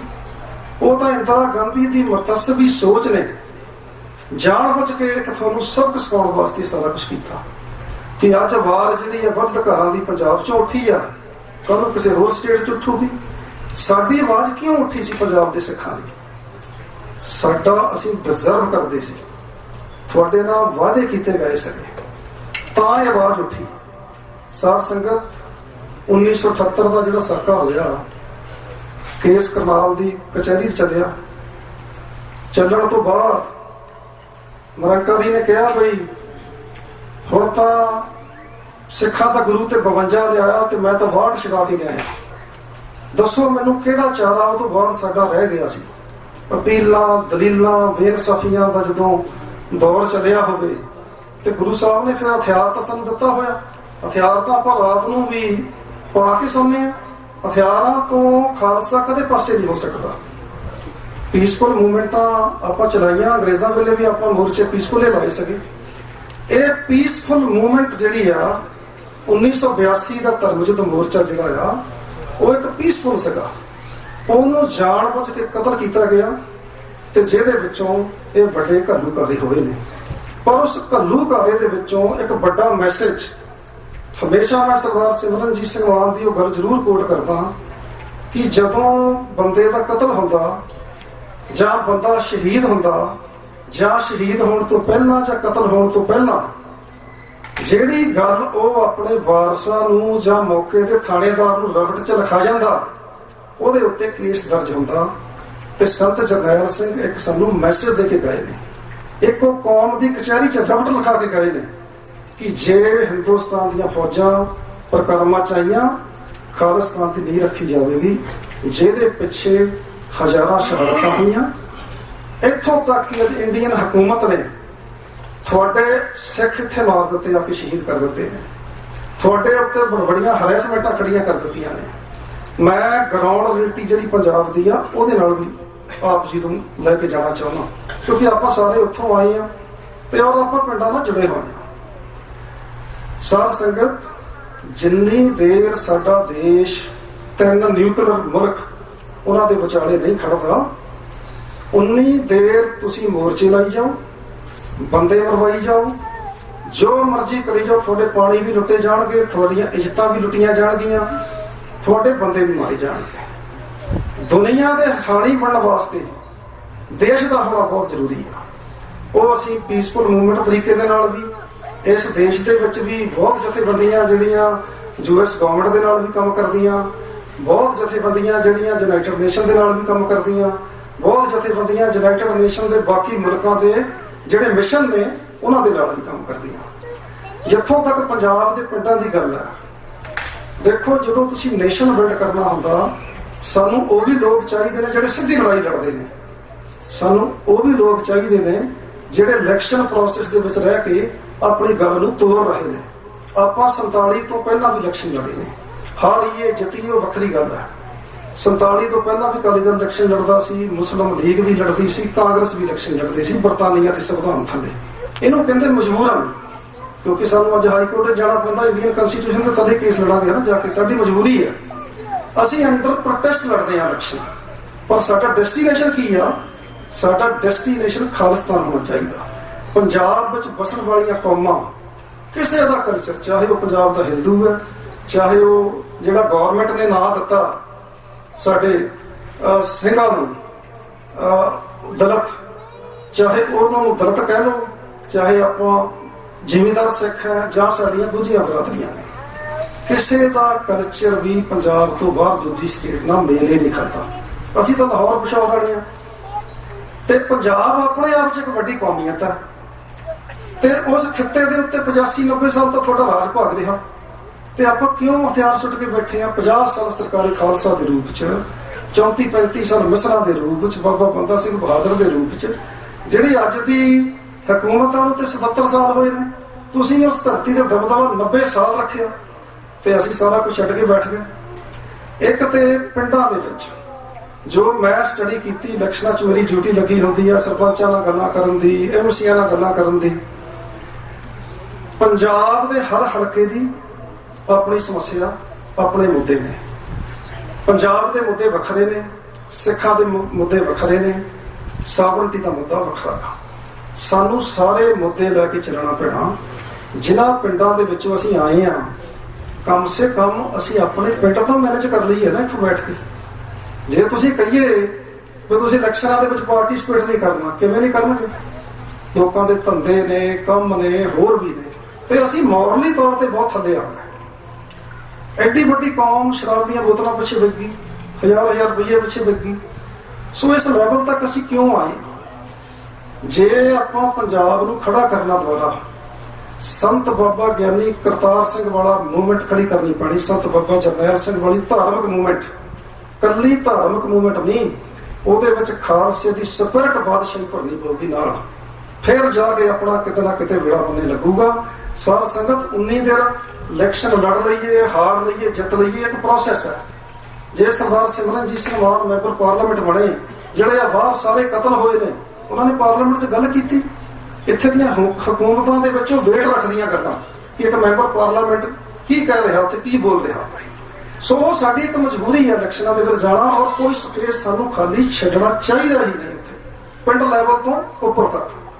ਕਿਉਂਕਿ ਜਿਹੜੇ ਇਲੈਕਟਡ ਅਫੀਸ਼ੀਅਲ ਹੁੰਦੇ ਆ, ਉਹਨਾਂ ਦੀ ਕੀਤੀ ਹੋਈ ਗੱਲ ਕੌਮ ਦੇ ਪ੍ਰਤੀ ਉਹ ਇੱਕ ਮਹਿਨਾ ਰਖਾਉਂਦੀ ਆ, ਚਾਹੇ ਉਹ ਯੂਨਾਈਟਿਡ ਨੇਸ਼ਨ 'ਚ ਜਾਵੇ, ਚਾਹੇ ਉਹ ਗੱਲ ਜਿਹੜੀ ਆ ਸਟੇਟ ਡਿਪਾਰਟਮੈਂਟ ਜਾਵੇ, ਚਾਹੇ ਇੱਥੇ ਦੇ ਕਾਂਗਰਸਮੈਨਾਂ ਕੋਲ ਜਾਵੇ, ਚਾਹੇ ਇੱਥੇ ਦੇ ਸੈਨੇਟਰ ਵਿੱਚ ਜਾਵੇ। ਇੱਕ ਤਾਂ ਸਾਨੂੰ ਉਹ ਸਪੇਸ ਖਾਲੀ ਛੱਡਣ ਦੀ ਲੋੜ ਨਹੀਂ। ਦੂਜਾ ਇਹ ਆ ਕਿ ਜਿੱਥੋਂ ਤੱਕ ਵੱਧ ਅਧਿਕਾਰਾਂ ਦੀ ਗੱਲ ਸੀ, ਕੌਮ ਦੀ ਵੱਧ ਅਧਿਕਾਰ ਪਾਈ 1984 ਤੱਕ ਤਾਂ ਠੀਕ ਗੱਲਾਂ ਬਾਤਾਂ ਸੀਗੀਆਂ। ਤੁਹਾਡਾ ਜੈਨੋਸਾਈਡ ਹੋ ਗਿਆ, ਬੀਬੀਆਂ ਰੇਪ ਹੋ ਗਈਆਂ, ਅਕਾਲ ਤਖਤ ਸਭ ਢਹਿ ਗਏ, 10 ਸਾਲ ਖਾੜਕੂ ਸੰਘਰਸ਼ ਚੱਲਿਆ, ਤੁਹਾਡੇ ਨੌਜਵਾਨ ਬੱਚੇ ਸ਼ਹੀਦ ਕਰ ਦਿੱਤੇ। ਦੁਨੀਆ 'ਚ ਹਰ ਚੀਜ਼ਾਂ ਇਨਸਾਨ ਭੁੱਲ ਸਕਦਾ, ਰੇਪ ਨਹੀਂ ਭੁੱਲ ਸਕਦਾ ਇਨਸਾਨ। ਆਪਣੇ ਨਾਲ ਉਹ ਵੀ ਹੋਇਆ। ਸੋ ਇਸ ਕਰਕੇ ਸਾਡਾ ਡੈਸਟੀਨੇਸ਼ਨ ਜਿਹੜਾ ਆ ਉਹ ਸਾਵਰਨ ਸਟੇਟ ਚਾਹੀਦੀ ਸਿੱਧੀ। ਸਾਨੂੰ ਇੰਟੈਲੈਕਚੁਅਲ ਵਰਲਡ ਵੀ ਚਾਹੀਦਾ, ਸਾਨੂੰ ਯੂਨਾਈਟਿਡ ਸਟੇਟਸ ਵੀ ਚਾਹੀਦੀ ਆ, ਸਾਨੂੰ ਖਾਲਸਾ ਏਡ ਵੀ ਚਾਹੀਦੀ ਆ। ਸਾਨੂੰ ਜਦੋਂ ਨੇਸ਼ਨ ਬਿਲਡ ਕਰਨਾ ਸਾਨੂੰ ਹਰ ਇੱਕ ਤਰ੍ਹਾਂ ਦੇ ਬੰਦੇ ਚਾਹੀਦੇ ਆ। ਸਾਨੂੰ ਲੋਹੇ ਦਾ ਕੰਮ ਦੇਣ ਵਾਲਾ ਵੀ ਚਾਹੀਦਾ, ਸਾਨੂੰ ਲੱਕੜੀ ਦਾ ਕੰਮ ਦੇਣ ਵਾਲਾ ਵੀ ਚਾਹੀਦਾ।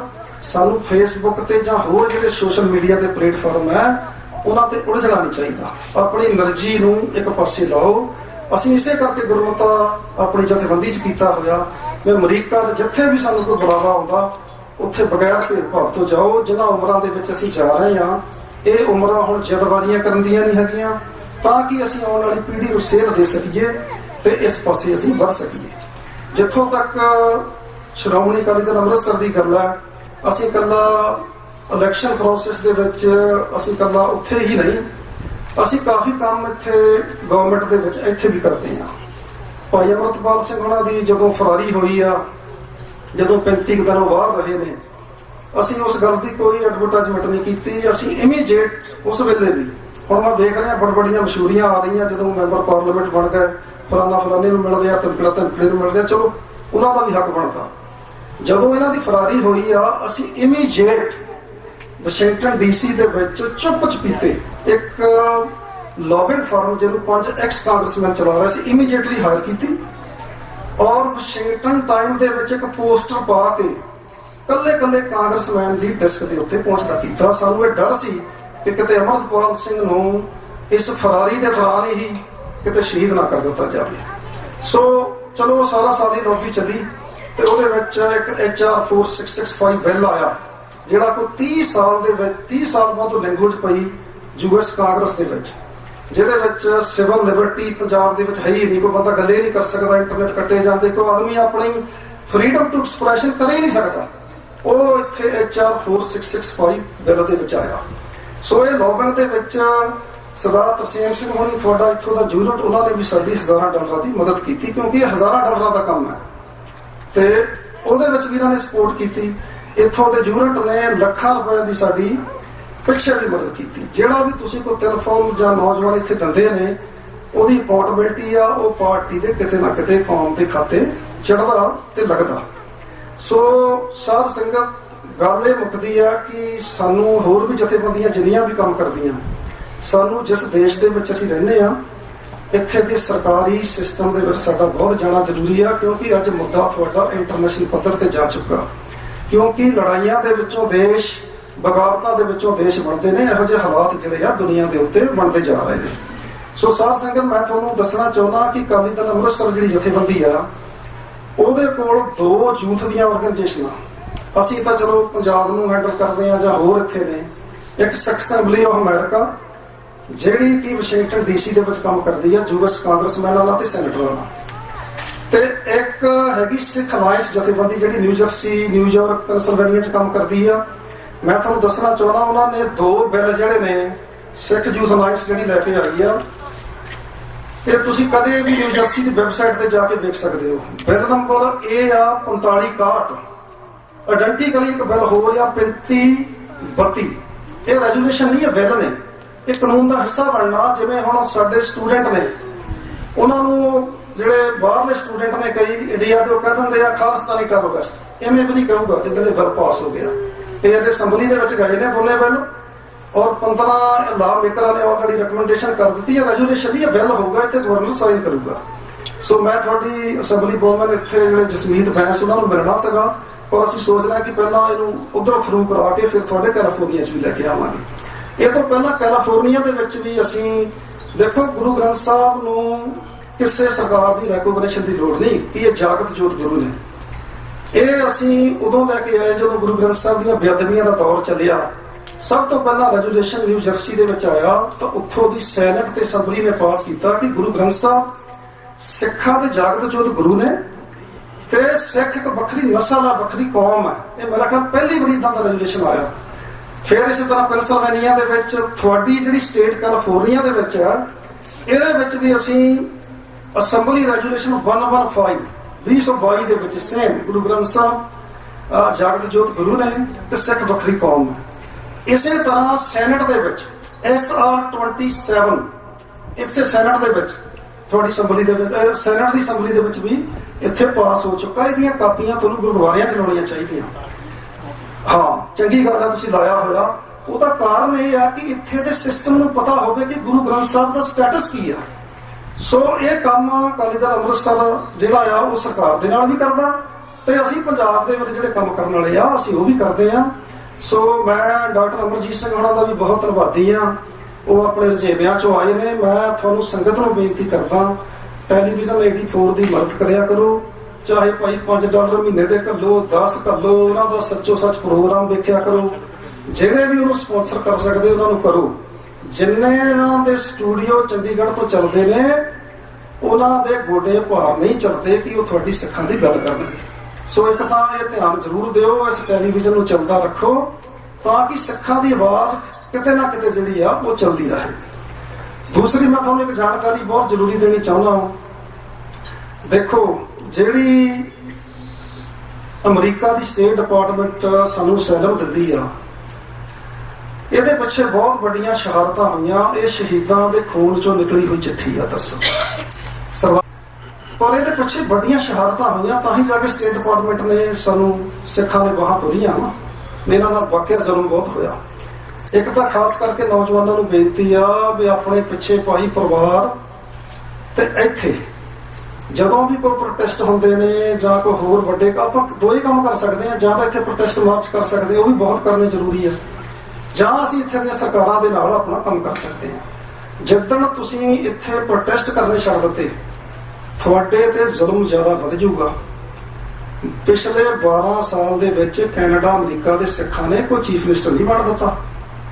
ਇੱਥੇ ਪ੍ਰਕਾਸ਼ ਸਿੰਘ ਬਾਦਲ ਦੇ ਉੱਤੇ ਜਦੋਂ ਮੁਕੱਦਮਾ ਦਾਇਰ ਹੋਇਆ, ਜਦੋਂ DGP ਸੈਣੀ ਨੇ ਲਾਇਆ, ਅਕਾਲੀ ਦਲ ਅੰਮ੍ਰਿਤਸਰ ਦੇ ਸਾਰੇ ਐਫੀਡੇਵਿਟ ਸੀ, ਮੇਰਾ ਵੀ ਐਫੀਡੇਵਿਟ ਲੱਗਾ ਹੋਇਆ ਸੀ ਉਹਦੇ ਤੇ। ਉਹ ਤੋਂ ਬਾਅਦ ਇੱਥੇ ਕੋਈ ਚੀਫ ਮਿਨਿਸਟਰ ਨਹੀਂ ਬਣਿਆ ਪੰਜਾਬ ਦਾ। ਇਹ ਬਹੁਤ ਵੱਡਾ ਇੱਕ ਪ੍ਰੈਸ਼ਰ ਹੈ। ਜੇ ਆਪਾਂ ਲੂਜ਼ ਕਰ ਲਿਆ ਤਾਂ ਸਾਡੀ ਬਾਂਹ ਇਹਨਾਂ ਨੇ ਜ਼ਿਆਦਾ ਮਰੋੜ ਦੇਣੀ ਆ ਉੱਥੇ। ਸੋ ਸਾਰਿਆਂ ਨੂੰ ਬੇਨਤੀ ਆ, ਜਿੱਥੇ ਵੀ ਜਿਹੜੇ ਵੀ ਜਥੇਬੰਦੀ ਤੁਹਾਨੂੰ ਕਾਲ ਕਰਦੀ ਆ, ਵਹੀਰਾਂ ਕੱਤ ਕੇ ਜਾਓ। ਇਹ ਵੀ ਇੱਕ ਸਰੀਰਕ ਪੰਥਕ ਦਸਬੰਧ ਹੈ। ਦੇਖੋ, ਬੰਦਾ ਜਦੋਂ ਦੁਨੀਆ 'ਚੋਂ ਜਾਂਦਾ, ਇਸ ਸਟੇਜ ਤੋਂ ਫਿਰ ਗੱਲ ਤਾਂ ਹੀ ਹੋਊਗੀ ਜਾਣ ਲੱਗਿਆ ਜੇ ਕੋਈ ਪੰਥ ਲਈ ਅਸੀਂ ਕਰਕੇ ਜਾਵਾਂਗੇ। ਸੋ ਪੰਥ ਦੇ ਲਈ ਸਮਾਂ ਕੱਢਣਾ ਬਹੁਤ ਜ਼ਰੂਰੀ ਆ। ਸੋ ਖਾਸ ਕਰਕੇ ਪੋਲੀਟੀਕਲ ਸੈਲਮ ਵਾਲਿਆਂ ਨੂੰ ਮੈਂ ਜਾਣਕਾਰੀ ਦੇਣੀ ਚਾਹੁੰਦਾ। ਅਮਰੀਕਾ ਦੇ ਵਿੱਚ ਇੱਕ ਤਾਂ ਸਾਡੀ ਵੈਬਸਾਈਟ ਜੇ ਤੇ ਜਾ ਕੇ ਕੋਈ ਵੀ ਬੰਦਾ ਮੈਂਬਰ ਬਣ ਸਕਦਾ। ਦੂਜਾ, ਇੱਕ ਐਪਰੀਸ਼ੀਏਸ਼ਨ ਅਵਾਰਡ ਸਾਡੇ 2 ਯੂਨਿਟ ਦਿੰਦੇ ਨੇ ਜਿੱਥੇ ਸੈਲਮ ਦੇ ਕੇਸ ਚੱਲਦੇ ਆ, ਇੱਕ ਕੈਲੀਫੋਰਨੀਆ, ਇੱਕ ਨਿਊਯਾਰਕ। ਨਾ ਤਾਂ ਇੱਥੇ ਦੀ ਅਮਰੀਕਾ ਦੀ ਜਥੇਬੰਦੀ ਉਹਨੂੰ ਪਿਛਲੇ 4-5 ਸਾਲ 'ਚ ਕੋਈ ID ਦਿੱਤੀ ਜਾਂਦੀ ਆ, ਨਾ ਕੋਈ ਸਪੋਰਟ ਦੀ ਚਿੱਠੀ ਦਿੱਤੀ ਜਾਂਦੀ ਆ। ਅਗਰ ਕਿਸੇ ਦੀ ਕੋਈ ਲੁੱਟ ਖਸੁੱਟ ਹੁੰਦੀ ਆ, ਉਹ ਭਾਈ ਨਾ ਕਰਵਾਓ।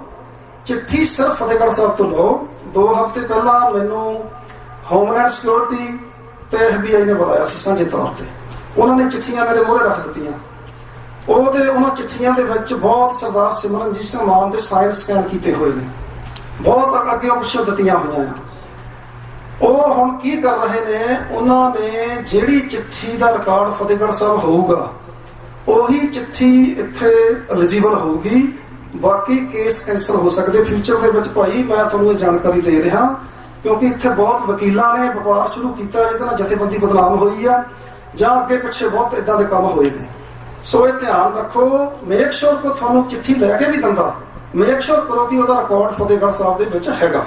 ਜੇ ਨਹੀਂ ਹੈਗਾ ਤਾਂ ਕਿਸੇ ਵੇਲੇ ਵੀ ਫਾਈਲ ਜਿਹੜੀ ਆ ਇਹ ਖੋਲ ਸਕਦੇ ਨੇ, ਫਿਰ ਖਰਾਬਾ ਹੋ ਸਕਦਾ। ਸੋ ਇਸ ਗੱਲ ਦਾ ਥੋੜਾ ਧਿਆਨ ਰੱਖਿਓ। ਸੋ ਮੈਂ ਤੁਹਾਨੂੰ ਫੇਰ ਦੁਬਾਰਾ ਬੇਨਤੀ ਕਰਦਾ ਕਿ ਆਓ ਆਪਾਂ ਇਕੱਠੇ ਹੋਈਏ। ਸਾਰੇ ਜਿਹੜਾ ਸ਼ਹੀਦਾਂ ਦਾ ਸੁਨੇਹਾ ਸੀ, ਜਿਸ ਕੰਮ ਦੇ ਪਿੱਛੇ ਸ਼ਹਾਦਤਾਂ ਹੋਈਆਂ, ਉਹਨਾਂ ਦਾ ਸੁਪਨਾ ਆਪਾਂ ਸਾਕਾਰ ਕਰੀਏ। ਮੈਂ ਤੁਹਾਡਾ ਸਾਰੀ ਸਾਧ ਸੰਗਤ ਦਾ, ਸਾਰਿਆਂ ਦਾ, ਰਵਿੰਦਰ ਸਿੰਘ ਜੀ ਧਾਰੀਵਾਲ ਜਿਹੜੇ ਸਟਾਕਟਨ ਗੁਰੂ ਘਰ ਦੇ ਪਹਿਲਾਂ ਮੁੱਖ ਸੇਵਾਦਾਰ ਰਹੇ ਨੇ, ਉਹ ਵੀ ਪਹੁੰਚੇ ਨੇ, ਅਸੀਂ ਉਹਨਾਂ ਦਾ ਵੀ ਧੰਨਵਾਦ ਕਰਦੇ ਹਾਂ। ਅਸੀਂ ਸਾਰੇ ਇਕੱਲੇ ਦਾ ਨਾਂ ਨਹੀਂ ਲਿਆ ਜਾ ਸਕਦਾ, ਮੈਂ ਸਾਰਿਆਂ ਨੂੰ ਬਹੁਤ ਵੱਡੇ ਤਰੀਕੇ ਨਾਲ ਜਾਣਦਾ ਤੇ ਮੈਂ ਤੁਹਾਡਾ ਸਾਰਿਆਂ ਦਾ ਤਹਿ ਦਿਲੋਂ ਧੰਨਵਾਦੀ ਹਾਂ। ਅਸੀਂ ਹਰ ਵੇਲੇ ਜਿਹੜੇ ਆ ਦੇਖੋ ਪੰਥਕ ਬੰਦਿਆਂ ਦੀ ਜ਼ਿੰਦਗੀ ਇਹਨਾਂ ਮੁਲਕਾਂ 'ਚ ਵੀ ਕੋਈ ਸੌਖੀ ਨਹੀਂ, ਤੁਹਾਡੀ ਕਿਰਤ ਬਹੁਤ ਵੱਡੇ ਤਰੀਕੇ ਨਾਲ ਲੱਗਦੀ ਆ, ਫਿਰ ਉਹ ਗੁਨਾਹਾਂ ਗੋਰਾ ਚਲੇ ਜਾਂਦੇ ਨੇ, ਸੋ ਹਰੈਸਮੈਂਟਾਂ ਵੀ ਲਈ ਫਿਰਦੇ ਨੇ। ਸੋ ਇਸ ਕਰਕੇ ਆਪਾਂ ਲੱਗੇ ਰਹਿਣਾ, ਜੋ ਆਪਾਂ ਨੂੰ ਗੁਰੂ ਦਾ ਹੁਕਮ ਹੈ ਉਸ ਧਰਤੀ ਨੂੰ ਆਜ਼ਾਦ ਕਰਾਈਏ। ਦੇਖੋ ਉਸ ਧਰਤੀ ਨੂੰ ਆਪਾਂ ਟੁੱਟਣਾ ਨਹੀਂ। ਕਿ ਅੱਜ ਆਪਾਂ ਕੇਸਗੜ੍ਹ ਸਾਹਿਬ ਦੀ ਧਰਤੀ ਅਮਰੀਕਾ 'ਚ ਲੈ ਆਵਾਂਗੇ? ਅੱਜ ਆਪਾਂ ਫਤਿਹਗੜ੍ਹ ਸਾਹਿਬ ਦੀ ਧਰਤੀ ਇੱਥੇ ਅਮਰੀਕਾ 'ਚ ਲਿਆ ਸਕਦੇ ਹਾਂ? ਉਸ ਧਰਤੀ ਨੂੰ ਬਿਲਕੁਲ ਨਹੀਂ ਟੁੱਟਣਾ, ਉਸ ਧਰਤੀ ਨੂੰ ਸਾਵਰਨ ਆਜ਼ਾਦ ਕਰਾਈਏ ਤੇ ਦੁਨੀਆ ਦੇ ਵਿੱਚ ਇੱਕ ਮਾਡਰਨ ਦੇਸ਼ ਬਣੇ ਖਾਲਿਸਤਾਨ, ਉਹਦੇ ਲਈ ਆਪਾਂ ਅਰਦਾਸ ਕਰੀਏ। ਸੋ ਮੈਂ ਤੁਹਾਡਾ ਸਾਰਿਆਂ ਦਾ ਤਹਿ ਦਿਲੋਂ ਧੰਨਵਾਦ ਕਰਦਾ ਹੋਇਆ ਫਤਿਹ ਅਰਜ਼ ਕਰਦਾ। ਵਾਹਿਗੁਰੂ ਜੀ ਕਾ ਖਾਲਸਾ, ਵਾਹਿਗੁਰੂ ਜੀ ਕੀ ਫਤਿਹ। ਖਾਲਸਾ ਵਾਹਿਗੁਰੂ ਜੀ ਕੀ ਫਤਿਹ। ਇਹ ਸਨ ਬੂਟਾ ਸਿੰਘ ਜੀ ਖੜੌਤ, ਕਨਵੀਨਰ ਸਰਪ੍ਰਸਤ ਸ਼੍ਰੋਮਣੀ ਅਕਾਲੀ ਦਲ ਅੰਮ੍ਰਿਤਸਰ ਅਮਰੀਕਾ, ਜਿਨ੍ਹਾਂ ਨੇ ਆਪਣੇ ਵਿਸਥਾਰ ਨਾਲ ਵਿਚਾਰ ਸਾਂਝੇ ਕੀਤੇ ਹੈ। ਔਰ ਦੁਨੀਆ ਦੇ ਵਿੱਚ, ਇੰਡੀਆ ਦੀ ਤਾਂ ਗੱਲ ਛੱਡੋ, ਦੁਨੀਆ 'ਚ ਕਦੋਂ ਜਿੱਥੇ ਵੀ ਕਿਸੇ ਸਿੱਖ ਨਾਲ ਧੱਕਾ ਹੁੰਦਾ ਤੇ ਸਰਦਾਰ ਬੂਟਾ ਸਿੰਘ ਜੀ, ਸੁਰਜੀਤ ਸਿੰਘ ਜੀ ਕੁਲਾਰ ਆਪਣੀ ਟੀਮ ਨਾਲ UN ਦੇ ਦਫ਼ਤਰ ਦੇ ਮੂਹਰੇ ਖੜੇ ਹੁੰਦੇ ਹੈ ਔਰ ਹਰ ਥਾਂ ਨਿਆਂ ਲੈ ਕੇ ਦਿੰਦੇ ਹੈ। ਔਰ ਇਹਨਾਂ ਨੇ ਪੰਜਾਬ ਦੇ ਵਿੱਚ ਵੀ ਗੁਰਮਤਿ ਸਮਾਗਮ ਹੁੰਦੇ ਤਾਂ ਵੀ ਉੱਥੇ ਮਦਦ ਕਰਦੇ, ਔਰ ਇਲੈਕਸ਼ਨਾਂ ਜਾਂ ਕੋਈ ਹੋਰ ਵੀ ਕਿਸੇ ਨਾਲ ਧੱਕਾ ਹੁੰਦਾ ਹੋਵੇ ਤਾਂ ਇਹ ਉੱਥੇ ਵੀ ਪੰਜਾਬ 'ਚ ਬਹੁਤ ਮਦਦ ਕਰਦੇ ਆ। ਸੋ ਇਹਨਾਂ ਦੇ ਧੰਨਵਾਦੀ ਆ, ਇਹਨਾਂ ਆਪਣੇ ਆਪ ਜੀ ਨਾਲ ਵਿਚਾਰ ਸਾਂਝੇ ਕੀਤੇ ਆ। ਹੁਣ ਮੈਂ ਬੇਨਤੀ ਕਰਾਂ ਬੀਬੀ ਭਾਈ ਗੁਰਦੀਪ ਸਿੰਘ ਜੀ, ਉਹ ਕੁਝ ਮਿੰਟਾਂ ਲਈ ਆਪ ਜੀ ਨਾਲ ਵਿਚਾਰ ਸਾਂਝੇ ਕਰਨਗੇ। ਵਾਹਿਗੁਰੂ ਜੀ ਕਾ ਖਾਲਸਾ, ਵਾਹਿਗੁਰੂ ਜੀ ਕੀ ਫਤਿਹ। सूरा सो पहचानी है जो लड़े दीन के हेत, पुरजा पुरजा कट मरे कबहू ना छाड़े खेत। अज उन्हां जोधे सूरबीरां नूं याद करते हुए उन्हां मजीबड़ियां नूं जिन्हां ने टैंकां तोपां दे गोलियां दे मुंह मोड़ के उन्हां वालों कर दिते अपनियां तेगां दे नाल, अपनियां देसी बंदूकां दे नाल। खालसा जी उन्हां नूं याद करते हुए उन्हां ने क्यों मोड़े ये? क्योंकि गुरु साहब जी उन्होंने किरपा सी, बाणी बाणे दे धारनी सन। क्योंकि गुरु के शब्द तो बिना काम नहीं किया जा सकता। आओ उस शब्द गुरु नूं सीस झुकाउंदे होए फतेह दी सांझ पाईए जी, गज वज के बोलिए वाहिगुरू जी का खालसा, वाहिगुरू जी की फतेह। अज इस गल का प्रतीक अपने विच मैं थोड़ा जिहा उन्हां दे इंग्लिश विच नाम लवांगा, वो साडे कोल पहुंचे ने क्योंकि विरासत दर विरासत ये चीज़ां साडे खून च ने। वो किवें साडे विच अज टीना सहोता वो साडे कोल इत्थे बैठे ने, उन्हां दा फादर साहब तरसेम सिंह सहोता जो कि गदरी बाबे दे नाल सन। असीं इत्थे 99 ਦੇ ਰੈਫਰੈਂਡਮ ਦੀਆਂ ਵੋਟਾਂ ਪੈਣੀਆਂ ਸੀ, ਤੁਰੇ ਫਿਰਦੇ ਵੀ ਕਿਤੇ ਬਿੱਲ ਬੋਰਡ ਮਿਲ ਜਾਣ ਤੇ ਇਹਨਾਂ ਦੇ ਕੋਲ 3 ਬਿੱਲ ਬੋਰਡ ਸੀਗੇ।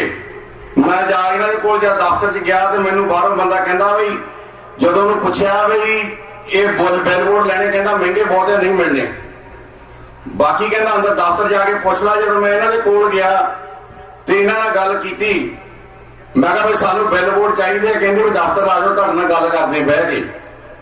ਜਦੋਂ ਇਹਨਾਂ ਨਾਲ ਗੱਲ ਕੀਤੀ ਤੇ ਮੈਂ ਭਾਈ ਤਰਸੇਮ ਸਿੰਘ ਨੂੰ ਫੋਨ ਕੀਤਾ ਪਹਿਲਾਂ, ਮੈਂ ਭਾਜੀ ਵੀ ਕਿੱਦਾਂ? ਕਹਿੰਦੇ ਜਾ ਕੋਈ ਗੱਲ ਨਹੀਂ, ਜਿੱਥੇ ਆਪਾਂ ਪਹਿਲਾਂ ਕੰਮ ਕਰਦੇ ਜੋ ਵੀ ਕਰਨਾ ਪਊਗਾ ਰਲ ਕੇ ਕਰਾਂਗੇ, ਚੜ੍ਹਦੀ ਕਲਾ 'ਚ ਰਹੂਗਾ।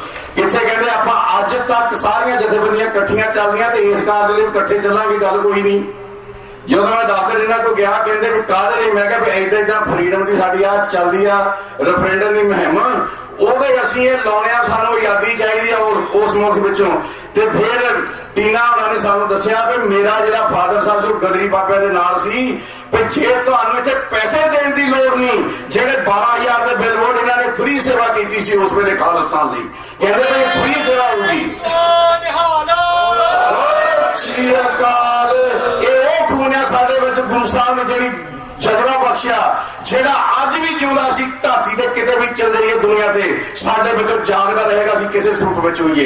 ਸੋ ਅੱਜ ਉਹ ਸਾਡੇ ਵਿੱਚ ਪਹੁੰਚੇ ਨੇ। ਮੈਂ ਬੇਨਤੀ ਕਰੂੰਗਾ ਟੀਨਾ ਸੁਲਤਾਨ will come to the stage and then we're going to recognize you for your service to the community and when we fighting for the Punjab referendum before 1947 and your father helped us and now we're fighting for the Khalistan referendum and you help us again, family, the generation to generation, you help us, so we want to recognize you. I want to invite Dr. Sahib ji ਨੂੰ ਵੀ ਉਹ stage ਤੇ ਆਉਣ, ਬੂਟਾ ਸਿੰਘ ਖੜੌਰ ਉਹਨਾਂ ਨੂੰ ਵੀ ਕਹਾਂਗੇ stage ਤੇ ਆਉਣ ਤੇ ਉਹ ਆ ਕੇ ਇਹਨਾਂ ਨੂੰ ਕਰਨ, ਕਿਉਂਕਿ ਜਿੰਨੇ ਵੱਡੇ ਇਹਨਾਂ ਦੇ ਪਰਿਵਾਰ ਦੇ ਸਾਡੇ ਲਈ ਦੀ ਦੇਣ ਆ ਉਹਨਾਂ ਵੱਡਾ ਇਹਨਾਂ ਦੀ ਹਿਸਟਰੀ ਬਾਰੇ ਸਾਨੂੰ ਜੇ ਸਭ ਤੋਂ ਵੱਧ ਜਾਣਦੇ ਡਾਕਟਰ ਸਾਹਿਬ ਜਾਣਦੇ ਆ। ਤੇ ਭਾਈ ਤਰਸੇਮ ਸਿੰਘ ਹੁਣਾਂ ਨੂੰ ਵੀ ਬੇਨਤੀ ਕਰੂੰਗਾ ਕਿ ਉਹ ਵੀ ਆਓ, ਕਿਉਂਕਿ ਇੱਕੋ ਇੱਕ ਗੁਰਦੁਆਰਾ ਕੈਲੀਫੋਰਨੀਆ ਦੇ ਵਿੱਚ ਇੱਥੇ ਜਿਹੜਾ ਹਰੇਕ ਸਾਲ ਸ਼੍ਰੋਮਣੀ ਅਕਾਲੀ ਦਲ ਦੇ ਕਹਿਣ ਦੇ ਉੱਤੇ ਜਿਹੜਾ ਹਰੇਕ ਸਾਲ ਕਿੱਥੇ ਸੱਦਣਾ ਖਾਲਸਾ ਦੇ ਨਾਂ ਤੋਂ ਡਰ ਜਾਂਦੇ ਆ। ਅਸੀਂ ਧੰਨਵਾਦੀ ਆ ਭਾਈ ਤਰਸੇਮ ਸਿੰਘ ਹੋਰਾਂ ਦੇ ਜਿਨ੍ਹਾਂ ਨੇ ਕਮਿਟਮੈਂਟ ਕੀਤੀ ਆ ਤੇ ਪੂਰੀ ਨਿਭਾ ਰਹੇ ਆ। ਮੈਂ ਆਵਾਂ ਸੇ if you could few word to the people here with the Guru Sahib. Hello, I'm sorry I don't speak Punjabi. My dad died in 1988. He came in 1952, and we just didn't learn Punjabi. My grandfather on my mom's side of the family came in 1910, and his name was Lab Singh. So anyway, when Mr. Gurdeep Singh came to the office and asked, and I had to have him explain to me all of the Khalistan, all this, everything that was going on. And when he explained to me, I felt like this is a good cause, this is peaceful, this is something that we need to do. And so I had a small part, a very, very small part. And I just can say thank you to all of you for appreciating me for nothing, for really not a whole lot. Thank you. ਇਹ ਤੋਂ ਪਹਿਲਾਂ ਮੈਂ ਇੱਕ ਗੱਲ ਇੱਥੇ ਹੋਰ ਕਰ ਦਵਾਂ, ਜਦੋਂ ਇਹਨਾਂ ਦੇ ਫਾਦਰ ਸਾਹਿਬ ਦੀ ਡੈਥ ਹੋਈ ਉਹਨਾਂ ਦਾ ਸੁਪਨਾ ਸੀ ਕਿ ਮੇਰੇ ਆਸ ਉੱਥੇ ਪਾਏ ਜਾਣ। 1987 ਦੇ ਵਿੱਚ ਜਦੋਂ ਉੱਥੇ ਲੈ ਕੇ ਗਏ ਤੇ ਇਹਨਾਂ ਨੂੰ ਡਰਾਤਾ ਵੀ ਉੱਥੇ ਖਾਲਸਾ ਸੰਘਰਸ਼ ਏਦਾਂ ਚੱਲਦਾ। ਇਹਨਾਂ ਨੇ ਮੈਨੂੰ ਦੱਸਿਆ ਵੀ ਉਸ ਸਮੇਂ ਸਿੰਘਾਂ ਨੇ ਇਹਨਾਂ ਨੂੰ ਸਕਾਊਟ ਕਰਕੇ ਲੈ ਕੇ ਗਏ ਵੀ ਤੁਹਾਡੀ ਹਵਾ ਵੱਲ ਨੂੰ ਕੋਈ ਨਹੀਂ ਦੇਖ ਸਕਦਾ। ਬੋਲੇ ਸ੍ਰੀ ਨਿਹਾਲ, ਬੋਲੇ ਸ੍ਰੀ ਨਿਹਾਲ। Sahota family, and I come over to the Gurdwara side and thanks for everybody.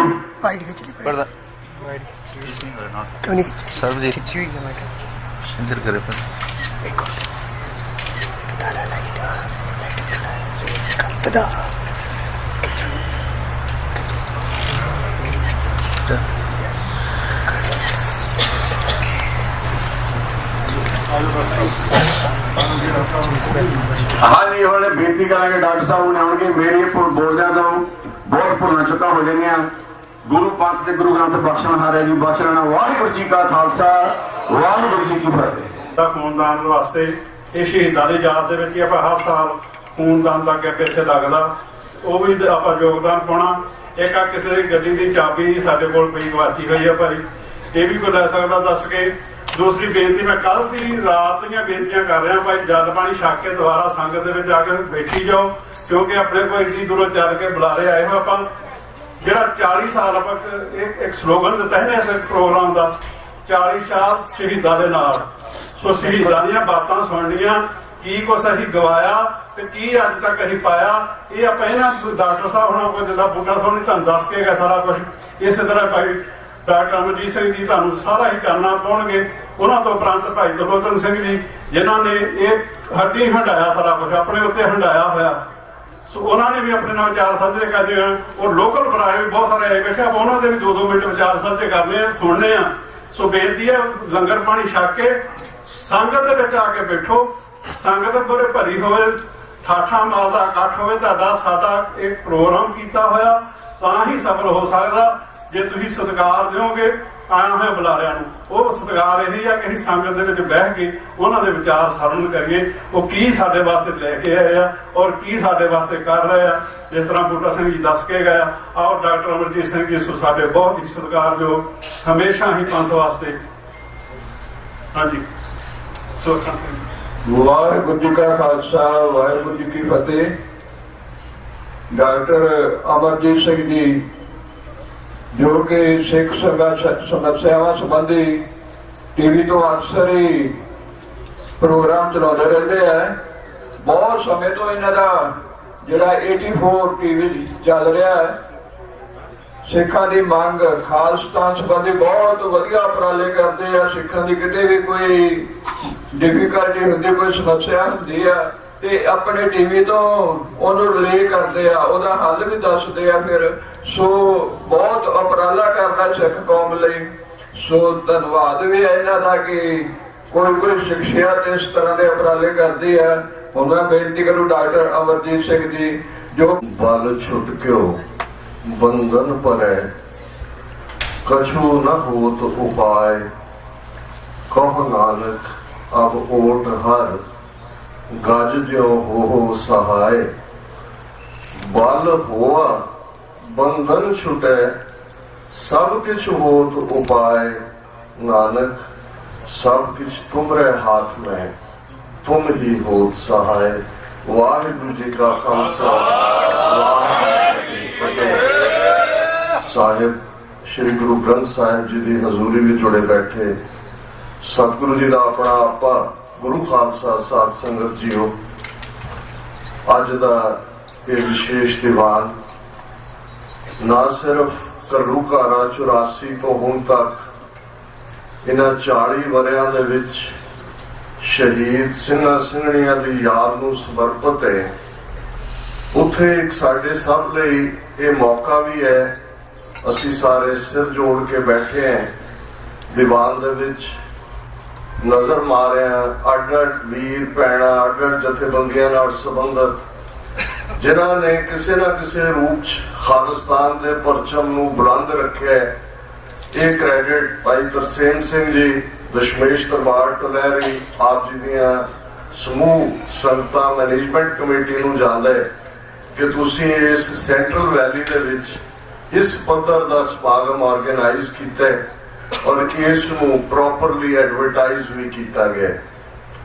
ਜਿਵੇਂ ਬੀਬੀ ਜੀ ਨੂੰ ਸਨਮਾਨਿਤ ਕੀਤਾ ਗਿਆ, ਮੇਰੇ ਮਨ 'ਚ ਇਹ ਆਇਆ ਜਦੋਂ ਅਸੀਂ ਸੰਤ ਜਰਨੈਲ ਸਿੰਘ ਜੀ ਖਾਲਸਾ ਪਿੰਡਾਂ ਵਾਲੇ, जनरल सुबेग सिंह, भाई अमरीक सिंह और इस दौर के उन्होंने योद्धियां की गल करते हैं तो एक गल का ध्यान रहे कि 1849 दे विच खालसा राज अंग्रेज़ों के पेटे पैंदे।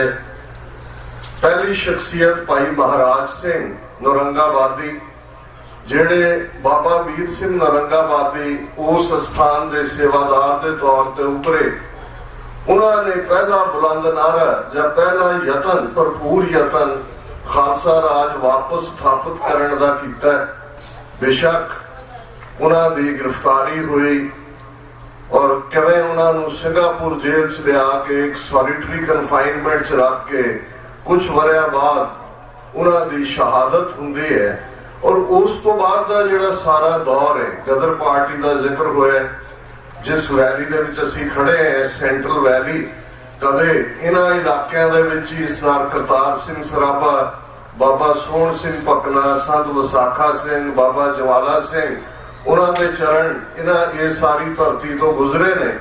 पर इस गल का ध्यान रहे कि भाई महाराज सिंह उन्हां दे यत्नां तो बाद ये संत जरनैल सिंह जी खालसा पिंडरां वालियां दे हिस्से आया कि सीधे तौर ते खालसा राज की गल उस राज भाग नूं मुड़ स्थापित करने की गल हुई। मंदे भागां नूं बेशक 98 वरे 1849 तो 1947 तक जदों अंग्रेज़ां दी फरंगी दी गुलामी साडे खित्ते च रही, रेस्ट ऑफ इंडिया ने 200 साल तो ज्यादा उस गुलामी नूं झेलिया। 1757 दे विच प्लासी दी जंग तो बाद बाकी भारत गुलामी दे विच गया। पर असी 98 साल और अज जदों असी बहुत बार कुर्बानियां दा जिक्र करते हैं ਕਾਲਾ ਪਾਣੀ, ਫਾਂਸੀ ਜਾਂ ਹੋਰ ਮੁਸ਼ੱਕਤਾਂ ਔਰ ਸ਼ਹਾਦਤਾਂ, ਪਰ ਇਹ ਸਾਰਾ ਕੁਝ ਔਰ ਗਦਰ ਪਾਰਟੀ ਬਹੁਤ ਵੱਡਾ ਯੋਗਦਾਨ ਹੈ ਇਸ ਮੂਵਮੈਂਟ ਦਾ। ਉਸ ਤੋਂ ਪਹਿਲਾਂ ਕੂਕਾ ਲਹਿਰ, ਫਿਰ ਅਸੀਂ ਗਦਰ ਪਾਰਟੀ ਤੋਂ ਬਾਅਦ ਬੇਸ਼ੱਕ ਸ਼ਾਰਟ ਟਰਮ ਅਕਾਲੀ ਲਹਿਰ, ਉਹ ਗੁਰਦੁਆਰਿਆਂ ਦੇ ਪ੍ਰਬੰਧ ਕਰਪਟ ਮਹੰਤਾਂ ਤੋਂ ਜਿਨ੍ਹਾਂ ਦੇ ਪਿੱਛੇ ਸਰਕਾਰ ਖੜੀ ਸੀ, ਜਿਵੇਂ ਅੱਜ ਜਿਹੜੀ ਲੜਾਈ ਹੈ, ਇਸ ਗੱਲ ਦਾ ਧਿਆਨ ਰਹੇ ਜਦੋਂ ਅਸੀਂ ਇਹ ਰਾਧਾ ਸੁਆਮੀ ਜਾਂ ਨਰਕਤਾਰੀ ਜਾਂ ਸੋਦਾ ਸਾਹਿਬ ਜਾਂ ਆਸ਼ੂਤੋਸ਼ ਜਾਂ ਇਹ ਕਲਾਸ ਦੀ ਇਹ ਲੜਾਈ ਇਹਨਾਂ ਦੇ ਨਾਲ ਨਹੀਂ ਹੈ। ਇਹ ਪ੍ਰੋਕਸੀਜ਼ ਨੇ, ਹਕੂਮਤਾਂ ਪ੍ਰੋਕਸੀਜ਼ ਖੜੀਆਂ ਕਰਦੀਆਂ ਨੇ। ਤੁਹਾਡੀ ਬਹੁਤ ਸਾਰੀ એનર્ਜੀ ਇਸ ਕੰਮ ਤੇ ਲੱਗਦੀ ਹੈ। ਤੁਸੀਂ ਇਹਨਾਂ ਨੂੰ ਜੇ ਚੈਲੰਜ ਨਾ ਕਰੋ ਫਿਰ ਵੀ ਇਹ ਇਫੈਕਟਿਵ ਹੁੰਦੇ ਨੇ। ਤੁਸੀਂ ਚੈਲੰਜ ਕਰਦੇ ਹੋ ਫਿਰ એનર્ਜੀ ਵੀ ਲੱਗਦੀ ਹੈ। ਕਈ ਵਾਰ ਇਹ ਡਿਵੀਏਟ ਵੀ ਕਈ ਚੀਜ਼ਾਂ ਕਰਦੀਆਂ ਨੇ, ਪਰ ਇਹ ਜ਼ਰੂਰੀ ਵੀ ਹੋ ਜਾਂਦੀਆਂ ਨੇ। ਫਰੰਗੀ ਨੇ ਜਿਸ ਢੰਗ ਦੇ ਪ੍ਰੋਕਸੀ ਵਾਰ ਆਪਣੇ ਢੰਗ ਦੇ ਨਾਲ ਲੜੀ, ਔਰ ਇਹ ਮਹੰਤਾਂ ਦੇ ਪਿੱਛੇ ਵੀ ਮਹੰਤ ਨਾਰਾਇਣੂ ਔਰ ਦੂਸਰੇ ਵੀ ਆਪਣੇ ਤੌਰ ਤੇ ਨਹੀਂ ਸੀ, ਇਹ ਵੀ ਪ੍ਰੋਕਸੀ ਵਾਰ ਹਕੂਮਤ ਦੀ ਲੜ ਰਹੇ ਸੀ। ਪਰ ਜਿਹੜੀ ਅਕਾਲੀ ਲਹਿਰ ਜਿਹੜੀ ਬੜੀ ਕਾਮਯਾਬੀ ਦੇ ਨਾਲ ਜਿੱਤੀ ਗਈ, ਵੱਡੀਆਂ ਕੁਰਬਾਨੀਆਂ ਹੋਈਆਂ, ਪਰ ਮੰਦੇ ਭਾਗਾਂ ਨੂੰ ਕਿਵੇਂ ਇਹ ਇੱਕ ਰਾ ਮਟੀਰੀਅਲ ਬਣੇ, ਕੱਚਾ ਮਾਲ ਬਣੇ। ਕਾਂਗਰਸ ਦੀ ਨੈਸ਼ਨਲਿਸਟ ਲੀਡਰਸ਼ਿਪ ਨੇ ਕਿਵੇਂ ਉਸ ਸਾਰੇ ਨੂੰ ਮੋੜ ਕੇ ਇੱਕ ਟਾਈਮ ਤੱਕ ਥੋੜਾ ਬਹੁਤ ਆਪਣੀ ਆਜ਼ਾਦੀ ਦੀ ਗੱਲਬਾਤ ਤੁਰੇ। ਇੱਕ ਸਟੇਜ ਤੇ ਬਾਬਾ ਖੜਕ ਸਿੰਘ, ਉਹਨਾਂ ਦੀ ਇੱਕ ਸਟੇਟਮੈਂਟ ਹੈ ਕਿ ਵੀ ਮੇਰਾ ਰੁਤਬਾ ਉਹੀ ਹੈ ਜੋ ਬ੍ਰਿਟਾਨੀਆ ਦੇ ਕਿੰਗ ਦਾ ਹੈ, ਕਿਉਂਕਿ ਉਦੋਂ ਸੋਵਰਨਿਟੀ ਦੀ ਗੱਲ, ਸਿੱਖ ਨੇਸ਼ਨ ਦੀ ਪਾਤਸ਼ਾਹੀ ਦੀ ਗੱਲ ਸਾਹਮਣੇ ਆਈ।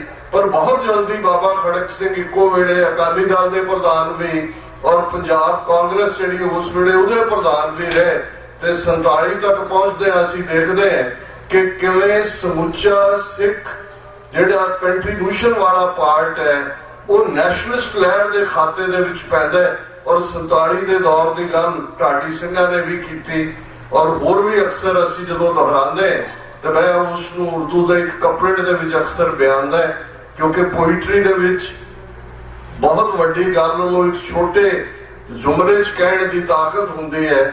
और वो जुमला है कि वो वक्त भी देखा तारीख की घड़ियों ने जब लम्हों ने खता की सदियों ने सजा पाई। कई बार निजी जिंदगी दे विच भी कोई फैसला तुहाडी डायरेक्शन नूं बदल दिंदा है, ते जदों कौमां दी जिंदगी दे विच इस किस्म दी खता हुंदी है, इस किस्म दा गुनाह हुंदा है, ते फिर सदियां जिहड़ी उस दी मार झल्लनी पैंदी है। और संत जरनैल सिंह खालसा पिंडां वालियां ने उस सारी भाई महाराज सिंह तो बाद, क्योंकि दूसरियां मूवमेंट्स इंडियन नैशनलिज्म के खाते च पईयां, वो भारत का एक अपना जिहदा कदे वजूद नहीं सी, ना ये कदे मुल्क रहा, एक एडमिनिस्ट्रेटिव यूनिट अंग्रेज़ां ने 200 साल च क्रिएट की। और ये गल ईवन जिस जमाने नूं बड़ा गोल्डन पीरियड कहा जाता है, बुद्ध का जमाना, बुद्ध जीसस तो भी 500 साल पहला हुए ने, 2500 साल पहला ਜਿਹੜਾ ਬੁੱਧ ਦਾ ਪੀਰੀਅਡ ਹੈ, 2000 ਤੋਂ ਜ਼ਿਆਦਾ ਭਾਰਤ ਦੇ ਵਿੱਚ ਇੰਡੀਪੈਂਡੈਂਟ ਸੋਵਰਨ ਯੂਨਿਟ ਸਨ, ਜਿਹਨਾਂ ਨੂੰ ਸਿਟੀ ਸਟੇਟਸ ਕਿਹਾ ਜਾਂਦਾ ਹੈ। ਇਹ ਉਹੀ ਪੀਰੀਅਡ ਹੈ ਜਦੋਂ ਤੁਸੀਂ ਗ੍ਰੀਸ ਜਾਂ ਯੂਨਾਨ ਦੀ ਹਿਸਟਰੀ ਦੇਖਦੇ ਹੋ, ਸੁਕਰਾਤ ਜਾਂ ਉਹਦਾ ਫਾਲੋਅਰ ਪਲੇਟੋ, ਜਿਹਨੂੰ ਅਸੀਂ ਪੰਜਾਬੀ ਚ ਅਫਲਾਤੂਨ ਕਹਿੰਦੇ ਹਾਂ, ਇਹ ਵੀ ਉਹ ਲਗਭਗ ਉਸੇ ਪੀਰੀਅਡ ਦੇ ਵਿੱਚ ਹੀ ਨੇ। ਐਥਨਸ ਜਿਹੜਾ ਇੰਡੀਪੈਂਡੈਂਟ ਇੱਕ ਯੂਨਿਟ ਹੈ, ਸਿਟੀ ਸਟੇਟ ਸਨ। 2000 ਸੋਵਰਨ ਸਟੇਟਸ ਅੱਜ ਤੋਂ 2500 ਸਾਲ ਪਹਿਲਾਂ ਸਬ ਕੰਟੀਨੈਂਟ ਦੇ ਅੰਦਰ ਐਗਜ਼ਿਸਟ ਕਰਦੀਆਂ ਸੀ। ਇਹ ਕੋਈ ਜਿਹੜੀ ਇਹਨਾਂ ਦੀ ਸਾਰੀ ਕਹਾਣੀ ਹੈ ਭਾਰਤ ਜਾਂ ਕੋਈ ਭਾਰਤ ਨਾਲ ਜੋੜ ਕੇ ਜਾਂ ਕਿਸੇ ਹੋਰ, ਇਹ ਸਭ ਇੱਕ ਫਰਾਡ ਤੋਂ ਬਿਨਾਂ ਕੁਝ ਨਹੀਂ ਹੈ। ਜੇ ਇੱਕ ਔਰ ਇਵੇਂ ਜਦੋਂ ਅਸੀਂ ਮਹਾਰਾਜਾ ਰਣਜੀਤ ਸਿੰਘ ਦਾ ਪੀਰੀਅਡ, ਕਿਉਂਕਿ ਜੂਨ ਦੇ ਮਹੀਨੇ ਚੋਂ ਅਸੀਂ ਗੁਜ਼ਰ ਰਹੇ ਹਾਂ, ਔਰ ਇਹ ਮਹੀਨਾ ਜਿੱਥੇ 5ਵੇਂ ਪਾਤਸ਼ਾਹ ਸ਼ਹੀਦਾਂ ਦੇ ਸਰਤਾਜ ਗੁਰੂ ਅਰਜਨ ਸਾਹਿਬ ਦੀ ਸ਼ਹਾਦਤ ਦੇ ਨਾਲ ਜੁੜਿਆ ਹੋਇਆ ਹੈ, ਬਾਬਾ ਬੰਦਾ ਸਿੰਘ ਬਹਾਦਰ ਦੀ ਸ਼ਹਾਦਤ ਦੇ ਨਾਲ ਜੁੜਿਆ ਹੋਇਆ ਹੈ, ਉਸ ਦੇ ਨਾਲ ਅਸੀਂ ਬੀਤੇ ਕੱਲ ਮਹਾਰਾਜਾ ਰਣਜੀਤ ਸਿੰਘ ਜਿਨ੍ਹਾਂ ਦੇ ਰਾਜ ਦੀ ਗੱਲ ਅਸੀਂ ਐਜ਼ ਏ ਮਾਡਲ ਅਕਸਰ ਬਿਆਨਦੇ ਹੈ। ਬੇਸ਼ੱਕ ਕੋਈ ਇੱਕ ਮੋਨਾਰਕੀ ਦੇ ਵਿੱਚ ਐਂਡ ਹੋਈ, ਜਿਹੜਾ ਅਲਟੀਮੇਟ ਪ੍ਰਯੋਜਨ ਨਹੀਂ ਹੈ ਸਾਡੇ ਥਾਟ ਦਾ, ਪਰ ਉਹ ਇੱਕ ਇਸ ਕਿਸਮ ਦੀ ਬੈਨਾਈਨ ਮੋਨਾਰਕੀ ਸੀ ਕਿ ਜਦੋਂ ਵੀ ਦੁਨੀਆ 'ਚ ਗੱਲ ਹੁੰਦੀ ਹੈ, ਪਿਛਲੇ ਕੁਝ ਸਮਾਂ ਪਹਿਲਾਂ BBC ਨੇ ਦੁਨੀਆ ਦੇ ਹਿਸਟੋਰੀਅਨਸ ਤੋਂ ਇੱਕ ਸਰਵੇ ਲਿਆ ਜਾਂ ਉਹਨਾਂ ਦਾ ਰਾਏ ਜਾਣਨ ਦੇ ਲਈ ਕਿ ਲਗਭਗ 6000 ਸਾਲ ਦੀ ਇਨਸਾਨੀ ਤਾਰੀਖ ਦੇ ਵਿੱਚ ਕਿਹੜਾ ਪੋਲੀਟੀਕਲ ਸਿਸਟਮ ਸੀ, ਕਿਹੜਾ ਰਾਜਸੀ ਸਿਸਟਮ ਸੀ ਜਿਸ ਦੇ ਵਿੱਚ ਨਿਆਂ ਸੀ, ਇਨਸਾਫ ਸੀ, ਜਾਂ ਜਿਸ ਨੂੰ ਇੱਕ ਬਿਹਤਰ ਸਿਸਟਮ ਕਿਹਾ ਜਾ ਸਕਦਾ ਹੈ। ਬਹੁਤ ਸਾਰੀਆਂ ਐਂਟਰੀਜ਼ ਆਈਆਂ, ਬਹੁਤ ਸਾਰੇ ਲੀਡਰਸ ਦੀ ਗੱਲ ਹੋਈ। ਬਰਤਾਨੀਆ 'ਚ ਆਪਣੇ ਆਪ ਦੇ ਵਿੱਚ ਚਰਚਲ ਜਾਂ ਉਹਨਾਂ ਦਾ ਆਪਣਾ ਕਲੋਨੀਅਲ ਸਿਸਟਮ ਜਿਹਨੇ ਆਲਮੋਸਟ ਅੱਧੀ ਦੁਨੀਆ ਨੂੰ ਫਤਹ ਕੀਤਾ ਹੈ। ਤੁਹਾਨੂੰ ਹੈਰਾਨੀ ਹੋਏਗੀ ਔਰ ਤੁਸੀਂ ਗੂਗਲ ਕਰਕੇ ਇਸ ਨੂੰ ਲੱਭ ਸਕਦੇ ਹੋ। ਅਮਰੀਕਨ ਯੂਨੀਵਰਸਿਟੀ ਦੇ ਇੱਕ ਗੋਰੇ ਹਿਸਟੋਰੀਅਨਸ ਨੇ ਜਿਹੜਾ ਕਨਕਲੂਜਨ ਕੱਢਿਆ, ਜਿਹੜਾ ਕਿ ਮਨਜ਼ੂਰ ਕੀਤਾ ਗਿਆ, ਮਹਾਰਾਜਾ ਰਣਜੀਤ ਸਿੰਘ ਦਾ 40 ਸਾਲ ਦਾ ਪੀਰੀਅਡ 6000 ਸਾਲ ਦੀ ਇਨਸਾਨੀ ਤਾਰੀਖ ਦਾ ਸਭ ਤੋਂ ਆਈਡੀਅਲ ਪੀਰੀਅਡ ਸੀ। ਇਹ ਛੋਟੀ ਗੱਲ ਨਹੀਂ ਹੈ। ਔਰ ਕਿਹਨਾਂ ਹਾਲਾਤਾਂ ਦੇ ਵਿੱਚ ਉਹ ਰਾਜ, ਔਰ ਇਹ ਗੱਲ ਬੜੀ ਜ਼ਰੂਰੀ ਹੈ ਉਹਨਾਂ ਲੋਕਾਂ ਦੇ ਲਈ ਜਦੋਂ ਇੱਕ ਬਹੁ ਗਿਣਤੀ ਦੇ ਕੋਲ ਕੰਟਰੋਲ ਆਉਂਦਾ ਹੈ, ਉਹ ਆਪਣੇ ਫਰੇਜ਼ ਕਰਦੇ ਨੇ। ਅੱਜ ਨੈਰੇਟਿਵ ਜਾਂ ਬਰਤਾਂਤ ਲਫ਼ਜ਼ ਬੜਾ ਕਾਮਨ ਹੋ ਗਿਆ ਹੈ, ਕਿਉਂਕਿ ਸਾਨੂੰ ਵੀ ਸਮਝ ਆਈ ਵੀ ਲੜਾਈ ਅਸਲ ਦੇ ਵਿੱਚ ਕੱਲੀ ਜੰਗ ਦੇ ਮੈਦਾਨ 'ਚ ਨਹੀਂ ਜਿੱਤੀ ਜਾਂਦੀ, ਜਾਂ ਉੱਥੇ ਹੀ ਨਹੀਂ ਲੜੀ ਜਾਂ ਹਾਰੀ ਜਾਂਦੀ। ਲੜਾਈ ਬਰਤਾਂਤ ਦੀ ਹੈ, ਨੈਰੇਟਿਵ ਦੀ ਹੈ। ਔਰ ਉਹ ਨੈਰੇਟਿਵ ਕੌਣ ਸਿਰਜਦਾ ਹੈ, ਕਿਵੇਂ ਸਿਰਜਦਾ ਹੈ, ਕਿਵੇਂ ਉਹਨੂੰ ਬਿਆਨ ਕੀਤਾ ਜਾਂਦਾ ਹੈ। ਜਦੋਂ ਸੈਕੰਡ ਵਰਲਡ ਵਾਰ ਤੋਂ ਪਹਿਲਾਂ ਜਿਹੜਾ ਮਾਹੌਲ ਸੀ, ਉਦੋਂ ਜੇ ਪ੍ਰਿੰਟ ਮੀਡੀਆ ਆਇਆ ਸੀ, ਅਜੇ ਕੋਈ ਬਹੁਤੀ ਗੱਲ ਨਹੀਂ ਸੀ, ਲੇਕਿਨ ਉਦੋਂ ਵੀ ਦੋਨੋਂ ਪਾਸੇ ਦੋ ਤਾਕਤਾਂ, ਇੱਕ ਪਾਸੇ ਜਰਮਨ ਹੈ, ਇੱਕ ਪਾਸੇ ਬਰਤਾਨੀਆ ਹੈ, ਉਹਨਾਂ ਦਾ ਆਪਣਾ ਬਰਤਾਂਤ ਇਵੇਂ ਚੱਲ ਰਿਹਾ ਸੀ। ਪ੍ਰੋਪੇਗੈਂਡਾ ਲਫ਼ਜ਼ ਅੱਜ ਅਸੀਂ ਪੰਜਾਬੀ 'ਚ ਵੀ ਇਸਤੇਮਾਲ ਕਰਦੇ ਹਾਂ, ਇਹ ਜਰਮਨ ਜ਼ਬਾਨ ਦਾ ਸ਼ਬਦ ਹੈ। ਔਰ ਹਿਟਲਰ ਜਾਂ ਨਾਜ਼ੀ ਇਸ ਕੰਮ ਦੇ ਵਿੱਚ ਇੰਨੇ ਮਾਹਿਰ ਸੀ ਕਿ ਉਹਨਾਂ ਨੇ ਇੱਕ ਮਿਨਿਸਟਰੀ ਬਣਾਈ, ਉਹਦਾ ਨਾਮ ਪ੍ਰੋਪੇਗੈਂਡਾ ਮਿਨਿਸਟਰੀ ਸੀ। ਅੱਜ ਵੀ ਜਿਹੜਾ ਕੋਈ ਬਹੁਤ ਵੱਡਾ ਝੂਠ ਬੋਲੇ ਤਾਂ ਉਹਨੂੰ ਕਹਿੰਦੇ ਨੇ ਗੋਇਬਲਸ ਲਾਈਜ਼, ਕਿ ਗੋਇਬਲ ਦਾ ਝੂਠ। ਉਸ ਪ੍ਰੋਪੇਗੈਂਡਾ ਮਿਨਿਸਟਰੀ ਦਾ ਹੈਡ ਜਾਂ ਮਿਨਿਸਟਰ ਡਾਕਟਰ ਗੋਇਬਲ ਸੀ। ਔਰ ਉਸ ਜ਼ਮਾਨੇ ਦੇ ਵਿੱਚ ਇਹਦੇ ਬਾਵਜੂਦ ਕਿ ਬ੍ਰਿਟਿਸ਼ ਦੇ ਕੋਲ ਇੰਨੇ ਸਾਧਨ ਸਨ, ਇਹ ਜਿਹੜਾ ਪ੍ਰੋਪੇਗੈਂਡਾ ਜਰਮਨਸ ਦਾ, ਨਾਜ਼ੀਆਂ ਦਾ, ਇਹ ਬਹੁਤ ਇਫੈਕਟਿਵ ਸੀ। ਔਰ ਉਦੋਂ ਹੀ ਉਸ ਬਰੇ ਸਗੀਰ ਦੇ ਇੱਕ ਸ਼ਾਇਰ ਨੇ ਕਿਹਾ ਸੀ, खींचो ना कमानों को ना तलवार निकालो, अगर तोप मुकाबिल हो तो अखबार निकालो। प्रिंट मीडिया की गल सी कि भाई किवें मीडिया गेम चेंजर हुंदा है।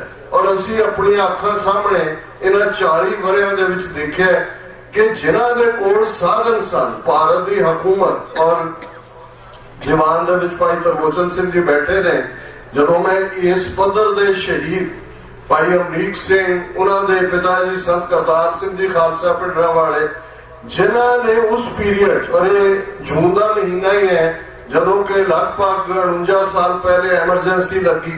और जे तुसी इतिहास को थोड़ा थोड़ा भी देखोगे और तुहानू सिस्टम की समझ आनी शुरू होएगी कि सारा भारत सुसरी वांग सौ गया।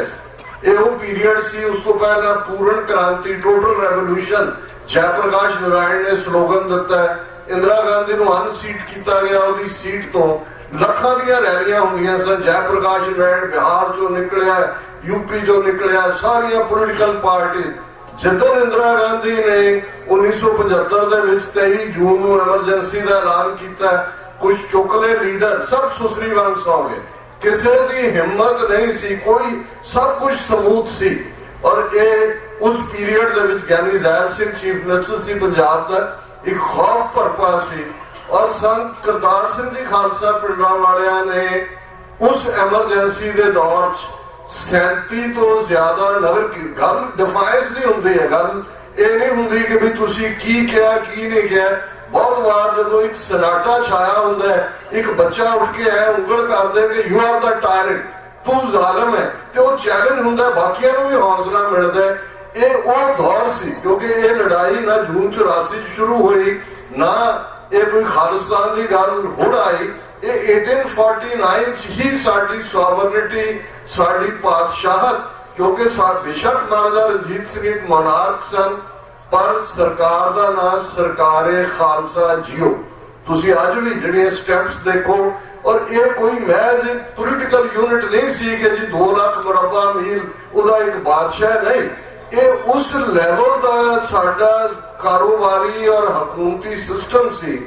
मुगलिया दौर दे विच औरंगजेब ने सब तो ज्यादा टेरिटरी एक्सपैंड की। शाहजहां दे पीरियड दे विच ਜਿੰਨਾ ਰੈਵਨਿਊ ਦਿੱਲੀ ਦਰਬਾਰ ਦਾ ਸ਼ਾਹਜਹਾਨ ਦੇ ਪੀਰੀਅਡ ਸੀ, ਮਹਾਰਾਜਾ ਰਣਜੀਤ ਸਿੰਘ ਦੇ ਰਾਜ ਵੇਲੇ ਇੰਨਾ ਰੈਵਨਿਊ ਉਸ ਵੇਲੇ ਦੇ ਪੰਜਾਬ ਦਾ ਸੀ।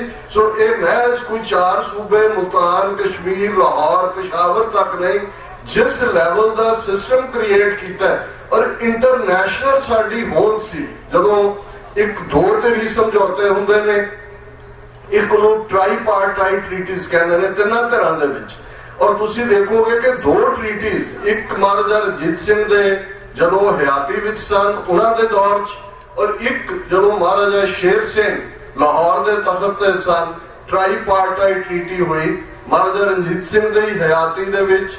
ਸਰਕਾਰੇ Khalsa JIO, East India company ਤੇ ਕਾਬਲ ਦਾ ਬਾਦਸ਼ਾਹ ਸ਼ਾਹ ਸ਼ੁਜਾ, ਜਿਹਦੇ ਥੱਲੇ ਕਾਬਲ ਦਾ ਬਾਦਸ਼ਾਹ ਉਹਨੇ ਕਮਿਟ ਕੀਤਾ ਕਿ ਭਾਈ ਉਹ ਇੰਨਾ ਜਿਹੜਾ ਉਹ ਨਜ਼ਰਾਨਾ ਲਾਹੌਰ ਨੂੰ ਦਿਆ ਕਰੇਗਾ।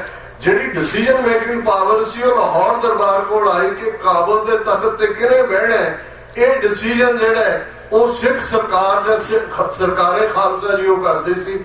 ਦੂਸਰੀ ਟ੍ਰੀਟੀ 1842 ਦੇ ਵਿੱਚ ਹੋਈ, ਐਮਪਰਰ ਆਫ ਚਾਈਨਾ ਦਲਾਈ ਲਾਮਾ ਤੇ ਸਰਕਾਰੇ ਖਾਲਸਾ ਜੀਓ, ਜਿਹਦੇ ਥੱਲੇ ਕਿਉਂਕਿ ਲਦਾਖ ਸਿੰਘਾਂ ਨੇ ਫਤਿਹ ਕੀਤਾ, ਗਿਲਗਿਤ ਬਾਲਟਿਸਤਾਨ ਸਿੱਖ ਰਾਜ ਦਾ ਹਿੱਸਾ ਬਣਿਆ ਔਰ ਸਿੱਖ ਤਿੱਬਤ ਤੋਂ ਚਾਈਨਾ ਵੱਲ ਜਾ ਰਹੇ ਸੀ। ਇੱਕ ਵਾਰ ਜਿੱਤੇ ਵੀ ਲਹਾਸਾ ਤੱਕ ਪਹੁੰਚਣ ਦਾ ਸੀ, ਫਿਰ ਜਨਰਲ ਜ਼ੋਰਾਵਰ ਸਿੰਘ ਦੀ ਸ਼ਹਾਦਤ ਹੋਈ, ਬੈਕ ਟ੍ਰੀਟ ਕੀਤਾ ਔਰ ਉਦੋਂ Tibet as a buffer state ਜਿਹੜਾ ਬਾਰਡਰ ਸਰਕਾਰੇ ਖਾਲਸਾ ਜੀ ਔਰ ਚਾਈਨਾ ਦੇ ਵਿਚਾਲੇ, ਇਹ ਟ੍ਰਾਈਪਾਰਟਾਈਟ ਟ੍ਰੀਟੀ 1842 ਦੇ ਵਿੱਚ ਸਾਈਨ ਹੋਈ ਔਰ 1962 ਜਦੋਂ ਚਾਈਨਾ ਔਰ ਭਾਰਤ ਦਾ ਕਲੈਸ਼ ਹੋਇਆ, sir Kapur Singh member parliament ਸਨ, ਉਦੋਂ ਲੁਧਿਆਣਾ ਤੋਂ ਜਿੱਤ ਕੇ ਗਏ ਸੀ ਔਰ ਨਹਿਰੂ ਨੂੰ, ਜਿਸ ਨਹਿਰੂ ਨੇ ਜ਼ਲੀਲ ਕੀਤਾ ਸੀ ਸਮੁੱਚਾ, ਜਦੋਂ ਸਾਚੀ ਸਾਖੀ ਦੇ ਵਿੱਚ ਪੋਸਟ 47 ਬਿਆਨ ਕਰਦੇ ਨੇ, ਤੁਸੀਂ ਸਭ ਨੇ ਇਹ ਪੁਸਤਕ ਪੜ੍ਹੀ ਹੋਏਗੀ, ਤੇ ਉਹ ਇਹ ਕਹਿੰਦੇ ਨੇ ਕਿ ਮੁਲਕ ਹਿੰਦੂ का ਰਾਜ ਤਿਕੜੀ का ਗੁਰੂ ਰਾਖਾ ਪਾਈ ਸਿਖੜੇ का, ਇਹ ਤਿਕੜੀ ਰਨ ਕਰਦੀ ਹੈ। ਉਦੋਂ ਨਹਿਰੂ, ਪਟੇਲ, ਪੰਜਾਬ ਦਾ ਗਵਰਨਰ ਚੰਦੂ ਲਾਲ ਤ੍ਰਿਵੇਦੀ, ਅੱਜ ਉਹ ਮੋਦੀ, ਅਮਿਤ ਸ਼ਾਹ, ਅਜੀਤ ਡੋਵਲ, ਇਹ ਹੁਣ ਇਸ ਤਿਕੜੀ ਦਾ ਹੀ ਹੈ। ਲੇਕਿਨ 1962 ਦੇ ਵਿੱਚ ਸਰ ਕਪੂਰ ਸਿੰਘ ਨੇ ਪਾਰਲੀਮੈਂਟ 'ਚ ਖਲੋ ਕੇ ਕਿਹਾ ਕਿ ਤੁਸੀਂ, ਉਹਨਾਂ ਨੇ ਸਰ ਸਾਹਿਬ ਨੇ ਕਿਤੇ ਲਿਖਿਆ ਵੀ ਹੈ ਕਿ ਮੈਂ ਖੁਦ ਉਹ ਟ੍ਰੀਟੀ ਨੈਸ਼ਨਲ ਆਰਕਾਈਵ ਦਿੱਲੀ ਦੇ ਵਿੱਚ ਪਈ ਦੇਖੀ ਹੈ, ਬਾਅਦ 'ਚ ਉਹਨੂੰ ਗਾਇਬ ਕਰ ਦਿੱਤਾ ਗਿਆ। ਉਹਨਾਂ ਨੇ ਕਿਹਾ ਜਿਹੜੀਆਂ ਹੱਦਾਂ ਸਿੱਖ ਰਾਜ ਨੇ ਬੰਨੀਆਂ ਸੀ, ਤਿੱਬਤ ਇੱਕ ਬਫਰ ਸਟੇਟ ਸੀ, ਜਦੋਂ ਚਾਈਨਾ ਨੇ ਤਿੱਬਤ ਆਕੂਪਾਈ ਕੀਤਾ ਤੁਸੀਂ ਚੁੱਪ ਕਰਕੇ ਬੈਠੇ ਰਹੇ ਔਰ ਉਹ ਤਿੱਬਤ ਤੋਂ ਨਿਕਲ ਕੇ ਅਕਸਾਈ, ਚਿਨ, ਲਦਾਖ ਔਰ ਹੁਣ ਉਹਨਾਂ ਦਾ ਕਲੇਮ ਅਰੁਣਾਚਲ ਪ੍ਰਦੇਸ਼ ਨੂੰ ਸਾਊਥ ਤਿੱਬਤ ਚਾਈਨਾ ਵਾਲੇ ਕਹਿੰਦੇ ਨੇ। ਇਹ ਮੈਂ ਇਸ ਲਈ ਬਿਆਨ ਰਿਹਾ ਕਿ ਇੱਕ ਜਿਹੜੀ ਮੈਜੋਰਿਟੀ ਨੈਰੇਟਿਵ ਸਿਰਜਦੀ ਹੈ, ਇੱਕ ਤਬਕਾ ਇਹ ਕਹੇਗਾ ਕਿ ਜੀ ਸਿੱਖ ਰਾਜ ਲੈ ਸਕਦੇ ਨੇ, ਰਾਜ ਕਰ ਨਹੀਂ ਸਕਦੇ, ਕਿਉਂਕਿ ਇਹ ਨੈਰੇਟਿਵ ਹਮੇਸ਼ਾ ਜਿਨ੍ਹਾਂ ਨੇ ਤੁਹਾਨੂੰ ਠਿੱਠ ਕਰਨਾ, ਜਿਨ੍ਹਾਂ ਨੇ ਤੁਹਾਨੂੰ ਨਾਕਾਬਲ ਕਹਿਣਾ, ਉਹ ਉਸ ਕਿਸਮ ਦਾ ਮਾਹੌਲ ਸਿਰਜਦੇ ਨੇ। ਸਾਡਾ ਰਾਜ ਜਿਹੜਾ ਕਿ ਅਸੀਂ ਲਗਭਗ 175 ਸਾਲ ਪਹਿਲਾਂ ਐਸਟੈਬਲਿਸ਼ ਕੀਤਾ, ਉਹ ਦੁਨੀਆ ਦਾ ਆਈਡੀਅਲ ਰਾਜ ਸੀ ਔਰ ਅੱਜ ਵੀ ਅਸੀਂ ਉਸ ਦੇ ਬਹੁਤ ਕਰੀਬ ਹੈ। ਮੈਂ ਇਹ ਸਮਝਦਾ ਕਿ ਬਹੁਤ ਕੁਝ ਬਿਆਨਿਆ ਗਿਆ। ਜੂਨ 84 ਦੇ ਸਾਡੇ ਯੋਧਿਆਂ ਦੀ ਸੂਰਮਗਤੀ, ਉਸ ਦਾ ਇੱਕ ਆਪਣਾ ਮੁਕਾਮ ਹੈ, ਕੁੱਲ ਸਿੱਖ ਹਿਸਟਰੀ 'ਚ ਨਹੀਂ, ਇਨਸਾਨੀ ਹਿਸਟਰੀ ਦੇ ਅੰਦਰ। ਸੰਤ ਜਰਨੈਲ ਸਿੰਘ ਖਾਲਸਾ ਪਿੰਡਰਾਂਵਾਲੇ ਵਰਗੀ ਸ਼ਖਸੀਅਤ ਸਦੀਆਂ ਨਹੀਂ, ਮਿਲੇਨੀਅਮਸ ਤੋਂ ਬਾਅਦ ਕਿਸੇ ਕੌਮ ਨੂੰ ਮਿਲਦੀ ਹੈ, ਪਰ ਹਿਊਮਨ ਹਿਸਟਰੀ ਦੇ ਵਿੱਚ ਕਿੰਨੀ ਵੱਡੀ ਤਬਦੀਲੀ। ਔਰ ਇਹ ਵੰਗਾਰ ਛੋਟੀ ਨਹੀਂ ਸੀ ਕਿ ਐਮਰਜੈਂਸੀ ਨੂੰ ਸਿੱਖਾਂ ਨੇ ਚੈਲੰਜ ਕੀਤਾ, ਮੋਰਚਾ ਲਾਇਆ, 40,000 ਤੋਂ ਜ਼ਿਆਦਾ ਗ੍ਰਿਫਤਾਰੀਆਂ ਹੋਈਆਂ। ਫਿਰ ਤੁਸੀਂ 1975 ਦੇ ਵਿੱਚ ਜਦੋਂ ਗੁਰੂ ਤੇਗ ਬਹਾਦਰ ਸਾਹਿਬ ਦਾ 300 ਸਾਲਾ ਸ਼ਹੀਦੀ ਦਿਨ ਸੀ, ਸਿੱਖਾਂ ਦੇ ਵਿੱਚ ਹਕੂਮਤ ਏਜੰਸੀਆਂ ਵੜਨਾ ਚਾਹੁੰਦੀਆਂ ਸੀ। ਗਿਆਨੀ ਜ਼ੈਲ ਸਿੰਘ ਇੱਕ ਅੱਛਾ ਮੀਡੀਅਮ ਸੀ ਉਹਨਾਂ ਦੇ ਲਈ। ਉਹਨਾਂ ਨੇ ਕਿਹਾ ਜੀ ਇਹ ਇੱਕ ਮੌਕਾ ਹੈ, ਅਸੀਂ ਉਸ ਰਸਤੇ ਦੇ ਉੱਤੇ ਜਿਹੜਾ ਉਹ ਨਗਰ ਕੀਰਤਨ ਲੈ ਕੇ ਜਾਈਏ ਅਨੰਦਪੁਰ ਸਾਹਿਬ ਤੋਂ ਸੀਸਗੰਜ ਤੱਕ। ਜਿਹੜੇ ਰਾਹ ਗੁਰੂ ਤੇਗ ਬਹਾਦਰ ਸਾਹਿਬ ਤੁਰ ਕੇ ਦਿੱਲੀ ਗਏ ਸਨ, ਉਹ ਬੜਾ ਕਾਮਯਾਬ ਰਿਹਾ ਉਹਨਾਂ ਦਾ ਉਸ ਕਿਸਮ ਦਾ ਸ਼ੋਰ। ਲੇਕਿਨ ਜਿਉਂ ਹੀ ਦਿੱਲੀ ਦੇ ਉਸ ਵੱਡੇ ਮੈਦਾਨ ਦੇ ਅੰਦਰ ਜਿੱਥੇ ਸੰਤ ਕਰਤਾਰ ਸਿੰਘ ਖਾਲਸਾ ਪਿੰਡਰਾਂਵਾਲਿਆਂ ਨੇ ਵੰਗਾਰਿਆ ਉਸ ਇੰਦਰਾ ਗਾਂਧੀ ਨੂੰ, ਜਿਸ ਦੇ ਬਾਰੇ ਜਦੋਂ ਪੋਸਟ ਐਮਰਜੈਂਸੀ ਜਿਹੜਾ ਇੱਕ ਕਮਿਸ਼ਨ ਬੈਠਾ, ਉਹਨੇ ਕਿਹਾ ਜੀ ਇਹ ਹਕੂਮਤ ਚ ਕੌਣ ਸੀ? ਉਹਨਾਂ ਨੇ ਕਿਹਾ ਜੀ ਹਕੂਮਤ ਇਹ ਸੀ ਕਿ ਦੇਸ਼ ਦਾ ਨੇਤਾ देश की नेता इंदिरा गांधी, उसका नेता महात्मा गांधी, और बाढ़ में जाए फलाना गांधी, और उन्होंने कहा जी कि एक मंत्री सी बाकी सारे संतरी सी। लेकिन इंदिरा गांधी नूं दिल्ली दे विच संत करतार सिंह जी खालसा पिंडां वालियां ने वंगारदे कहा सी कि भाई बीबी ये ना भुल्ली कि जेड़े राज लैके दे सकते हैं, जो तुहाडे कोल है, तुसी गुरु तेग बहादुर साहब दी शहादत या उसका कई जन्म पुठे लटकते रहो ते तुसी उहदा बदला नहीं चुका सकते, पर जो राज लैके दे सकते हैं वो खो भी सकते हैं। हुण ये जदों असीं इन्हां सारे लैंडमार्क्स नूं देखदे कि जिहड़ी तब्दीली, और सिख स्टूडेंट फेडरेशन की गल करिए, अज नौजवानी जिसनूं हमेशा किसी रेवोल्यूशन की बैकबोन कहा जाता है, वो भी सिख स्टूडेंट फेडरेशन बेशक 1947 दे विच होंद दे विच आई, उस पीरीयड दे विच भी उन्हां दा एक पॉजिटिव रोल सी, गुरमत कैंपां राही भी सी। लेकिन जे उस दे विच दोबारा जान भरी ते भाई साहब भाई अमरीक सिंह जी दे दौर दे विच जिथे गुरमत कैंप थां थाई लगे, पौंटा साहब लगा, पुंछ जम्मू कश्मीर च लगा, उत्थे एक हादसा भी होया। लेकिन ये वो पीरीयड सी कि जिस दे विच पंजाब दी नौजवानी, और खास तौर पर जदों असीं सेहत डायरेक्टिव लीडरशिप कहंदे, भंबल पूसा लफज साडा पंजाबी दा बड़ा खूबसूरत लफज है। ब्राह्मण का एक बहुत पावरफुल, बेशक सामदान दंड पे दे 4 लफज चाणक्य नीति दे कहे जाते हैं, पर इन्हां सब तो भी पावरफुल इन्हां दा वैपन है भंबल पूसा, कि भी तुसी ऐसी गल करो जिसनूं नेहरू ने जदों उन्होंने कहा गया कि जी तुसी ऑटोनोमस स्टेट का वादा किया सी, तुहाडा इकरारनामा सी कि जी we don't have any objection if the brave Sikhs of Punjab are given a province in the north of India so that they may also be able to enjoy the glow of freedom. ये नेहरू दे लफ्ज ने और record ने, ते नेहरू ने press conference किया सी कि बात ऐसी कीजिए हर बात के 100 पहलू हो, कोई पहलू तो रहे बात बदलने के लिए। झूठ तुसी बोलने 100 नुक्तियां वाली गल करो, फिर एक नुक्ते नूं फाड़ लो कि मैंने ऐसा तो नहीं कहा था, मैंने तो ऐसे कहा था। हुण उस सारे दे चलदे उन्हां दे भंबल पूसे दा शिकार 47 दौर दी लीडरशिप भी हुई, और बाद दे विच बादल टोड़ा तरवंडी दे ट्रायो ने की कीता ये तुहाडे सामने अज जो कुछ एक दूजे दे भेद खोल रहे ने, कोई वक्षाण आ रहा है, कोई दूजा, सब वही लड़ाई है, वही भंबल पूसा। जे तुसी इन्हां सारियां दे फुटस्टेप्स देखोगे कि वही 104 साल पहला जिहड़ी ग्लोरीअस हिस्टरी वाला श्रोमणी अकाली दल 1925 दे विच श्रोमणी गुरुद्वारा प्रबंधक कमेटी बनदी है, जिस अकाली लफज का मतलब एक ईमानदार, कुर्बानी वाला, मोढे ते कशहरा ते परना मोर्चा दे लई तैयार है, इलाके दे विच सत्कार है। तुसी देखो भी इन्हां ने किस पद्धर तक लिजा के पार्टी नूं, एजेंडे नूं, और जिहड़ा अकाली दल सीधे सीधे तौर ते सिख हकां पंथ दी जिहड़ी है वो पोलिटिकल आर्म सी, किस लैवल ते लिया के उन्होंने सुट्टिया। और यही इन्हां दा रीजन, क्योंकि जिहड़ी प्रॉक्सी वॉर हुकूमत ने ईवन संत जरनैल सिंह खालसा पिंडां वालियां दी सोच के खिलाफ लड़ी, उहदे भी इन्हां दा वही रोल है। तुसी 28-29 मीटिंगां इधर धर्म युद्ध मोर्चा चल रहा है, तुसी किते प्राइम मिनिस्टर दे नाल एयरपोर्ट लॉन्च ते मिल रहे हो, कदे होम मिनिस्टर दे घर मिल रहे हो, कदे सैक्रेटरीएट च मिल रहे हो। सो ये सारा की चल रहा है। इहदे बावजूद मैं समझदा है कि सतगुरु दी रहमत दे नाल जून 84 बेशक घल्लूकार है, और जिवें बयानिया गया कि भाई घल्लूकार है, एक डिक्लेरेशन हुंदी है ये लफज, क्योंकि सिखा ने घड़िया 18वीं सदी।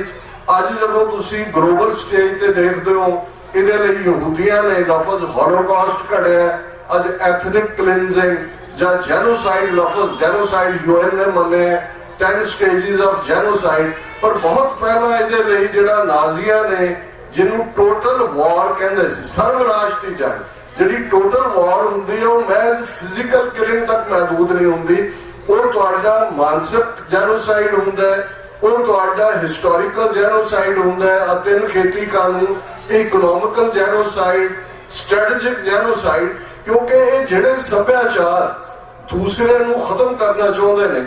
एक बहुत फ्रीलांसर थिंकर होया मिलान कुंद्रा, उसकी कोट बड़ी रेलेवेंट है। ਔਰ ਦੁਨੀਆ 'ਚ ਜਿੰਨੇ ਲੋਕ ਆਪਣੀ ਐਗਜ਼ਿਸਟੈਂਸ ਦੀ ਲੜਾਈ ਲੜਦੇ ਨੇ ਉਹ ਉਹਨੂੰ ਕੋਟ ਕਰਦੇ ਨੇ।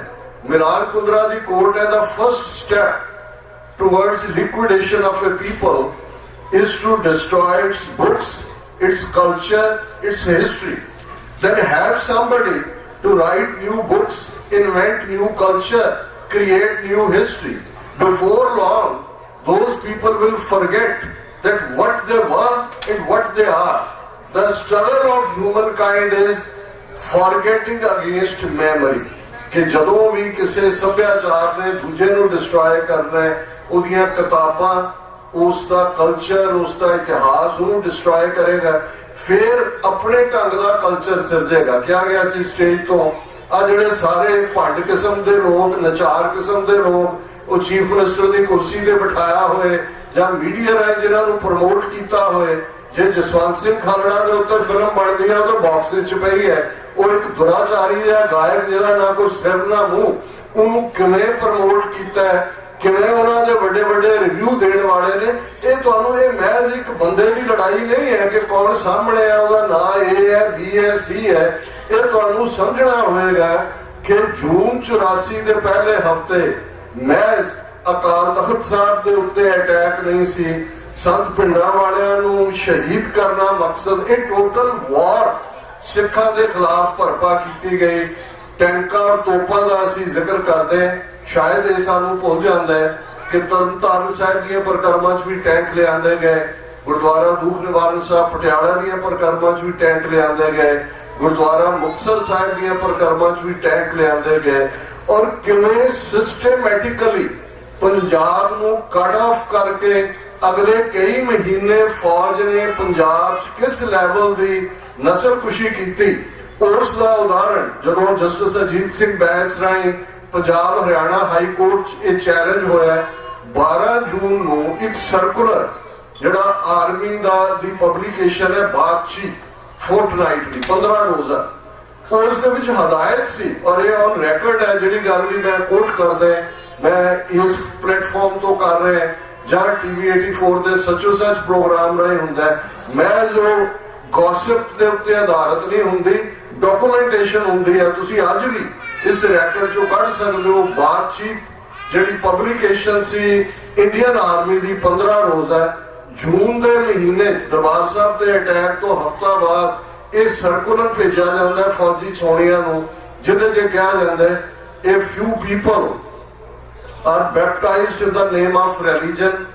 They wear a miniature kirpan around their neck and are called Amritdharis. ਇਹ ਹੁਣ ਆਇਡੈਂਟੀਫਾਈ ਕਰਨਾ ਵੀ ਉਹਨਾਂ ਨੇ ਟਾਰਗੇਟ ਕਿਹਨੂੰ, ਉਹਨਾਂ ਨੇ ਕਿਹਾ ਜੀ ਕੁਝ ਲੋਕਾਂ ਨੂੰ ਧਰਮ ਦੇ ਨਾਂ ਤੇ ਸਹੁੰ ਚੁਕਾਈ ਜਾਂਦੀ ਹੈ, ਉਹ ਛੋਟੀ ਕਿਰਪਾਨ ਆਪਣੇ ਗਲ ਦੁਆਲੇ ਪਾਉਂਦੇ ਨੇ ਤੇ ਉਹਨਾਂ ਨੂੰ ਅੰਮ੍ਰਿਤਧਾਰੀ ਕਿਹਾ ਜਾਂਦਾ। ਇਹ ਕਿਉਂਕਿ ਹੁਣ ਫੌਜ ਨੇ 12,000 ਪਲੱਸ ਪਿੰਡਾਂ ਦੇ ਵਿੱਚ ਸਪਰੈਡ ਕਰਕੇ ਜਿਹੜਾ ਨੌਜਵਾਨਾਂ ਨੂੰ ਘੇਰਨਾ ਹੈ, ਮਾਰਨਾ ਹੈ, ਉਹਨਾਂ ਨੂੰ ਆਇਡੈਂਟੀਫਾਈ ਕਰ ਰਹੇ ਨੇ ਵੀ ਤੁਹਾਡਾ ਪ੍ਰਾਈਮ ਟਾਰਗੇਟ ਕੀ ਹੈ। ਫਿਰ ਇਸ ਤੋਂ ਅੱਗੇ ਐਨ appeal, these Amritdharis, they are very dangerous people. They may appear innocent from outside, but basically they are committed to arson, murder and loot. Any information about the Amritdharis should be brought to the notice of nearby army authorities. It will be a great service to the Indian nation. ਕਿ ਇਹ ਬਾਹਰੋਂ ਦੇਖਣ ਨੂੰ ਬੜੇ ਭੋਲੇ ਭਾਲੇ ਲੱਗਦੇ ਨੇ, ਪਰ ਇਹ ਲਟੇਰੇ ਨੇ, ਅਗਜ਼ਨੀ ਕਰਨ ਵਾਲੇ ਨੇ, ਬਲਵਾ ਕਰਨ ਵਾਲੇ ਨੇ।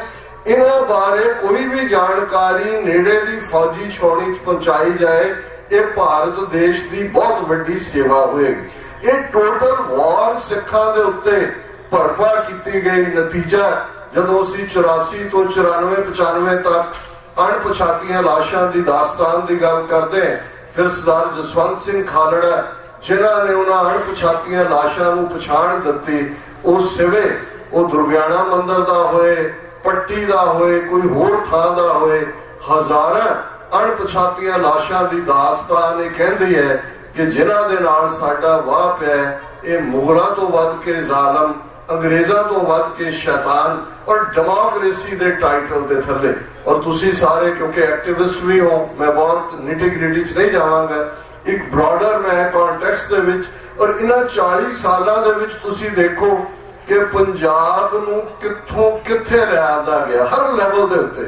ਸਾਡਾ ਸੱਭਿਆਚਾਰ, ਸਾਡਾ ਕਲਚਰ ਕਿਹੜਾ ਲੋਕਾਂ ਨੂੰ ਪ੍ਰਮੋਟ ਕੀਤਾ ਗਿਆ। ਇਹ ਜਿਹੜਾ ਲਚਰਪੁਣਾ ਸੀ ਜਿਹਦੇ 'ਚ ਸਾਰੇ ਜਿਨ੍ਹਾਂ ਨੂੰ ਹੀਰੋ ਬਣਾਇਆ ਜਾ ਰਿਹਾ ਫਿਲਮਾਂ ਰਾਹੀਂ, ਇਹਨਾਂ ਦੇ ਅਖਾੜਿਆਂ ਨੂੰ SSP ਲੈਵਲ ਦੇ ਲੋਕ ਪ੍ਰਿਜ਼ਾਈਡ ਕਰਦੇ ਸੀ। ਇਹਨਾਂ ਨੂੰ ਪ੍ਰਮੋਟ ਕੀਤਾ ਗਿਆ ਕਿਉਂਕਿ ਉਹਨਾਂ ਨੂੰ ਇਸ ਗੱਲ ਦਾ ਅਹਿਸਾਸ ਹੈ ਕਿ ਜਦੋਂ ਤੱਕ ਸਿੱਖ ਗੁਰੂ ਦੇ ਨਾਲ, ਗੁਰੂ ਦੀ ਬਾਣੀ ਨਾਲ ਜੁੜਿਆ ਹੋਇਆ ਹੈ, ਪੰਜ ਕਕਾਰੀ ਅੰਮ੍ਰਿਤਧਾਰੀ ਰੂਪ, ਉਹ ਆਈਡੀਅਲ ਇਨਸਾਨ ਹੈ, ਉਹ ਆਈਡੀਅਲ ਮਨੁੱਖ ਹੈ। ਇਹ ਇੱਕ ਜ਼ਮਾਨੇ ਦੀ ਗੱਲ ਡਾਕਟਰ ਗੰਗਾ ਸਿੰਘ ਦੇ ਜ਼ਮਾਨੇ ਦੀ ਕਿਹਾ ਜਾਂਦਾ ਹੈ ਕਿ ਇੱਕ ਅੰਗਰੇਜ਼ ਲੇਡੀ, ਸ਼ਾਇਦ ਉਸਨੇ ਕੁਝ ਗੁਰੂ ਗ੍ਰੰਥ ਸਾਹਿਬ ਦੀ ਬਾਣੀ ਨੂੰ ਅੰਗਰੇਜ਼ੀ 'ਚ ਵੀ ਟ੍ਰਾਂਸਲੇਟ ਕੀਤਾ ਹੈ, ਪਰਲ ਉਹਦਾ ਨਾਮ ਹੈ ਸ਼ਾਇਦ, ਔਰ ਉਹਨੂੰ ਪੁੱਛਿਆ ਗਿਆ ਸੀ ਕਿ ਵੀ ਦੁਨੀਆ ਦਾ ਸਭ ਤੋਂ ਖੂਬਸੂਰਤ ਇਨਸਾਨ ਕੌਣ ਹੈ, ਤਾਂ ਉਹਨੇ ਕਿਹਾ ਵੀ ਪੰਜ ਕਕਾਰੀ ਰੂਪ 'ਚ ਖਾਲਸਾ, ਜਿਹਦਾ ਦਾੜਾ ਪ੍ਰਕਾਸ਼ ਹੈ, ਦਸਤਾਰ ਹੈ, ਇਵੇਂ ਹੀ ਹੈ ਜਿਵੇਂ ਫਰੂਟ ਲੇਡਨ ਟਰੀ ਹੈ, ਜਿਵੇਂ ਦਰਖਤ ਜਦੋਂ ਫਰੂਟ ਨਾਲ ਭਰਿਆ ਹੁੰਦਾ ਹੈ, ਉਹਦੀਆਂ ਟਾਹਣੀਆਂ ਝੁਕੀਆਂ ਹੁੰਦੀਆਂ, ਉਹਦੀ ਜਿਹੜੀ ਖੂਬਸੂਰਤੀ ਹੁੰਦੀ ਹੈ। ਤਾਂ ਉਹਨੇ ਕਿਹਾ ਵੀ ਬਦ ਸ਼ਕਲ ਕੌਣ ਹੈ, ਉਹਨੇ ਕਿਹਾ ਜਦੋਂ ਇਹ ਆਪਣਾ ਰੂਪ ਬਦਲ ਲੈਂਦਾ ਹੈ, ਉਸ ਨੂੰ ਛੱਡ ਦਿੰਦਾ ਹੈ, ਉਸ ਤੋਂ ਬਦ ਸ਼ਕਲ ਫਿਰ ਕੋਈ ਹੋਰ ਨਹੀਂ ਹੁੰਦਾ। ਹੁਣ ਹਕੂਮਤ ਨੇ ਕਿਵੇਂ ਡੈਲੀਬਰੇਟਲੀ ਸਿੱਖੀ, ਔਰ ਅੱਜ ਵੀ ਤੁਸੀਂ ਆ 2 ਦਿਨ ਪਹਿਲਾਂ ਰਾਜਸਥਾਨ ਦੇ ਵਿੱਚ ਜੁਡੀਸ਼ੀਅਲ ਐਗਜ਼ਾਮ ਹੁੰਦਾ ਹੈ, ਸਿੱਖ ਬੀਬੀ ਕਿਰਪਾਨ ਧਾਰੀ ਹੈ, ਉਹਨਾਂ ਨੂੰ ਕਿਹਾ ਕੜੇ ਵੀ ਲਵਾਏ ਹੁੰਦੇ ਨੇ ਕਿ ਤੂੰ ਇਮਤਿਹਾਨ ਨਹੀਂ ਦੇ ਸਕਦੀ। ਰੋਜ਼ਾਨਾ ਹੀ ਵਾਪਰ ਰਿਹਾ, ਕਹਿਣ ਨੂੰ ਕਹੀ ਜਾਓ ਜੀ ਆਰਟੀਕਲ 25 ਸਾਨੂੰ right to wear and bear kirpan ਹੱਕ ਦਿੱਤਾ ਹੋਇਆ, ਉਹ ਤਾਂ ਤੁਹਾਨੂੰ ਇਸ ਹੱਦ ਤੱਕ ਕਬੂਲਣ ਨੂੰ ਤਿਆਰ ਨਹੀਂ। ਔਰ ਕਿਵੇਂ ਡੈਨੀਗ੍ਰੇਟ ਕੀਤਾ ਗਿਆ। ਔਰ 3 ਖੇਤੀ ਕਾਨੂੰਨਾਂ ਦਾ ਜਦੋਂ ਜ਼ਿਕਰ ਹੁੰਦਾ ਹੈ, ਮੈਂ ਸਮਝਦਾ ਕਿ ਇਹ ਕ੍ਰੈਡਿਟ ਦੇਣਾ ਬਣਦਾ ਹੈ। ਵੱਖਰੀ ਕਹਾਣੀ ਹੈ ਕਿ 32-34 ਜਿਹੜੀਆਂ ਜਥੇਬੰਦੀਆਂ ਉਹਨਾਂ 'ਚ ਕਿਵੇਂ ਕਾਮਰੇਡਾਂ ਨੇ ਡੋਮੀਨੇਟ ਕੀਤਾ ਹੈ, ਔਰ ਜਿਹੜੀ ਤਾਕਤ ਪੰਜਾਬ ਦੀ ਧਰਤੀ ਨੇ ਦਿਖਾਈ, ਜਿਸ ਨੂੰ ਕਿ ਪੋਲੀਟੀਕਲ ਈਡੀਅਮ ਦੇ ਵਿੱਚ ਬਦਲਿਆ ਜਾ ਸਕਦਾ ਸੀ, ਉਹ ਕਿਵੇਂ ਰੋੜ ਕੇ 92 ਸੀਟਾਂ ਵਾਲਾ ਇੱਕ ਹੋਰ ਲਾਰੇ ਦੀ ਔਲਾਦ ਲਿਆ ਕੇ ਬਿਠਾ ਦਿੱਤੀ। ਏਜੰਸੀਆਂ ਦੀ ਇਹ ਦੇਖੋ, ਪੰਜਾਬ ਨੂੰ ਸਿੱਧੇ ਤੌਰ ਦੇ ਉੱਤੇ ਏਜੰਸੀਆਂ ਰਨ ਕਰਦੀਆਂ ਨੇ, ਉੱਤੇ ਕਿਹਨੇ ਸੂਬੇਦਾਰ ਬਣਨੇ, ਕਿਹਨੂੰ ਜਿਤਾਉਣਾ, ਕਿਹਨੂੰ ਹਰਾਣਾ। ਤੁਸੀਂ ਜਿਤਾ ਵੀ ਦਿਓ, ਹੁਣ ਫਰੀਦਕੋਟ ਔਰ ਖਡੂਰ ਸਾਹਿਬ, ਇਹ ਪੰਜਾਬ ਬੋਲਿਆ, ਇਹਦੇ 'ਚ ਕੋਈ ਕਿਸੇ ਇੰਡੀਵਿਜੂਅਲ ਦੀ ਗੱਲ ਨਹੀਂ ਹੈ। ਇਹ ਪੰਜਾਬ ਦੀ ਸੁਰ ਬਗਾਵਤੀ ਵੀ ਹੈ, ਔਰ ਪੰਜਾਬ ਉਹ ਧਰਤੀ ਹੈ ਜਿੱਥੇ ਗੁਰੂ ਨਾਨਕ ਸਾਹਿਬ ਨੇ, ਜਦੋਂ ਅਸੀਂ ਗੁਲਾਮੀ ਦੇ ਸੰਗਲ ਕੱਟਣ ਦੀ ਗੱਲ ਕਰਦੇ ਹਾਂ, ਤੇ ਫਿਰ ਗੁਰੂ ਨਾਨਕ ਸਾਹਿਬ ਤੋਂ ਵੱਧ ਕੇ ਪਾਵਰਫੁਲ ਆਵਾਜ਼ 5000 ਸਾਲ ਦੀ ਉਸ ਧਰਤੀ ਦੀ ਤਾਰੀਖ ਤੁਸੀਂ ਇੰਡਸ ਵੈਲੀ ਸਿਵਲਾਈਜੇਸ਼ਨ ਤੋਂ ਲੈ ਲਓ, ਕੋਈ ਨਹੀਂ ਉੱਠੀ ਜਿਹਨੇ ਵੰਗਾਰ ਕੇ ਕਿਹਾ ਹੋਏ ਰਾਜੇ ਸ਼ੀ ਮੁਕੱਦਮ ਕੁੱਤੇ ਜਾਏ ਜਗਾਇਨ ਬੈਠੇ ਸੁੱਤੇ ਚਾਕਰ ਨਹਿੰਦਾ ਪਾਇਨ ਘਾਓ ਰੱਤ ਪਿੱਤ ਕੁੱਤਿਓ ਚੜ ਜਾਓ। ਇਹ ਉਹੀ ਦੌਰ ਹੈ। ਹੁਣ 15ਵੀਂ ਸਦੀ ਗੁਰੂ ਨਾਨਕ ਸਾਹਿਬ ਦੇ ਪ੍ਰਕਾਸ਼ਮਾਨ ਹੋਣ ਦੀ ਸਦੀ ਹੈ, ਔਰ 16ਵੀਂ ਸਦੀ ਤੱਕ ਪਹੁੰਚਦੇ ਆ ਗੋਸਵਾਮੀ ਤੁਲਸੀਦਾਸ ਆ ਜਾਂਦੇ ਨੇ। ਜਿਹੜੀ ਰਾਮਚਰਿਤ ਮਾਨਸ ਜਿਹਨੂੰ ਤੁਲਸੀ ਰਾਮਾਇਣ ਕਿਹਾ ਜਾਂਦਾ ਹੈ, ਇਹ 16ਵੀਂ ਸਦੀ 'ਚ ਲਿਖੀ ਗਈ। ਔਰ ਅੱਜ ਜਿਹੜੇ ਰਾਮਚੰਦਰ ਜਿਨ੍ਹਾਂ ਦਾ ਅਯੁੱਧਿਆ ਮੰਦਰ ਔਰ ਇਹ ਸਾਰਾ ਬਣਾਇਆ ਗਿਆ, ਇਹ ਪਹਿਲੇ 'ਚ ਐਗਜ਼ਿਸਟ ਨਹੀਂ ਕਰਦਾ, ਨਾ 12ਵੀਂ ਰਾਮਾਇਣ 'ਚ ਕਰਦਾ ਹੈ, ਨਾ ਵੇਦਾਂ ਸ਼ਾਸਤਰਾਂ ਪੁਰਾਣਾਂ 'ਚ ਕੋਈ ਬੁੱਤ ਪ੍ਰਸਤੀ ਪੁਰਾਣਾਂ 'ਚ ਹੈ, ਵੇਦਾਂ ਸ਼ਾਸਤਰਾਂ ਸਿਮਰਤੀਆਂ 'ਚ ਨਹੀਂ ਹੈ। ਲੇਕਿਨ ਤੁਸੀਂ ਉਸ ਰਾਮਚਰਿਤ ਮਾਨਸ ਦੇ ਵਿੱਚ ਇੱਕ ਲਾਈਨ ਵੀ ਕੱਢ ਕੇ ਦਿਖਾ ਦਿਓ, ਉਦੋਂ ਦਾ ਇਹਨਾਂ ਦਾ ਸਰੋਵਰ ਪੜਿਆ ਹੋਇਆ ਸੀ ਈਸ਼ਵਰੋ, ਕਿ ਦਿੱਲੀ ਦਾ ਬਾਦਸ਼ਾਹ ਹੀ ਰੱਬ ਹੈ। ਗੋਸਵਾਮੀ ਤੁਲਸੀਦਾਸ ਇਹ ਤਾਂ ਕਹਿ ਸਕਦੇ ਨੇ ਕਿ ਭਾਈ ਢੋਲ ਸ਼ੂਦਰ ਔਰ ਨਾਰੀ ਸਾਰੇ ਤਾੜਨ ਕੇ ਅਧਿਕਾਰੀ। ਇਸ ਕਿਸਮ ਦਾ ਉਹਨਾਂ ਦਾ ਇੱਕ ਚੁਪਈ ਹੈ ਕਿ ਭਾਈ ਇਹਨਾਂ ਨੂੰ ਇਹ ਮਾਰ ਖਾਣ ਦੇ ਅਧਿਕਾਰੀ ਨੇ। ਲੇਕਿਨ ਵੇਲੇ ਦੇ ਹਾਕਮਾਂ ਦੇ ਖਿਲਾਫ ਕੋਈ ਵੀ ਲਿਟਰੇਚਰ ਤੁਸੀਂ ਉਸ ਦੌਰ ਦਾ ਦੱਸ ਦਿਓ। ਅੱਜ ਜਦੋਂ ਕਿ ਸਿੱਖ ਕੌਮ ਖੜੀ ਆਪਣੇ ਹੱਕਾਂ ਦੇ ਲਈ, ਸਾਡੇ ਸਾਹਮਣੇ ਅਸੀਂ ਤਾਂ ਲੜਨਾ, ਸਾਡੀ ਇਹ ਸਪਿਰਿਚੁਅਲ ਜਰਨੀ ਹੈ। ਇਹ ਮਹਿਜ਼ ਪਾਤਸ਼ਾਹ ਕੋਈ ਦੁਨੀਆਦਾਰੀ ਦੀਆਂ ਦੇ ਤਖਤਾਂ ਤੱਕ ਮਹਿਦੂਦ ਨਹੀਂ ਹੈ। ਸਾਡੇ ਲਈ ਉਹ ਜਰਨੀ ਹੈ, ਕਿਉਂਕਿ ਗੁਰੂ ਨੇ ਇਹ ਸਾਨੂੰ ਆਦੇਸ਼ ਡਾਇਰੈਕਟਿਵ ਸਾਡੇ ਜ਼ਿੰਮੇ ਕੰਮ ਲਾਇਆ ਹੋਇਆ ਹੈ। ਖਾਲਸਾ ਸੋਏ ਜੋ ਨਿਰਧਨ ਕੋ ਪਾਲੇ, ਖਾਲਸਾ ਸੋਏ ਜੋ ਦੁਸ਼ਟ ਕੋ ਗਾਲੇ।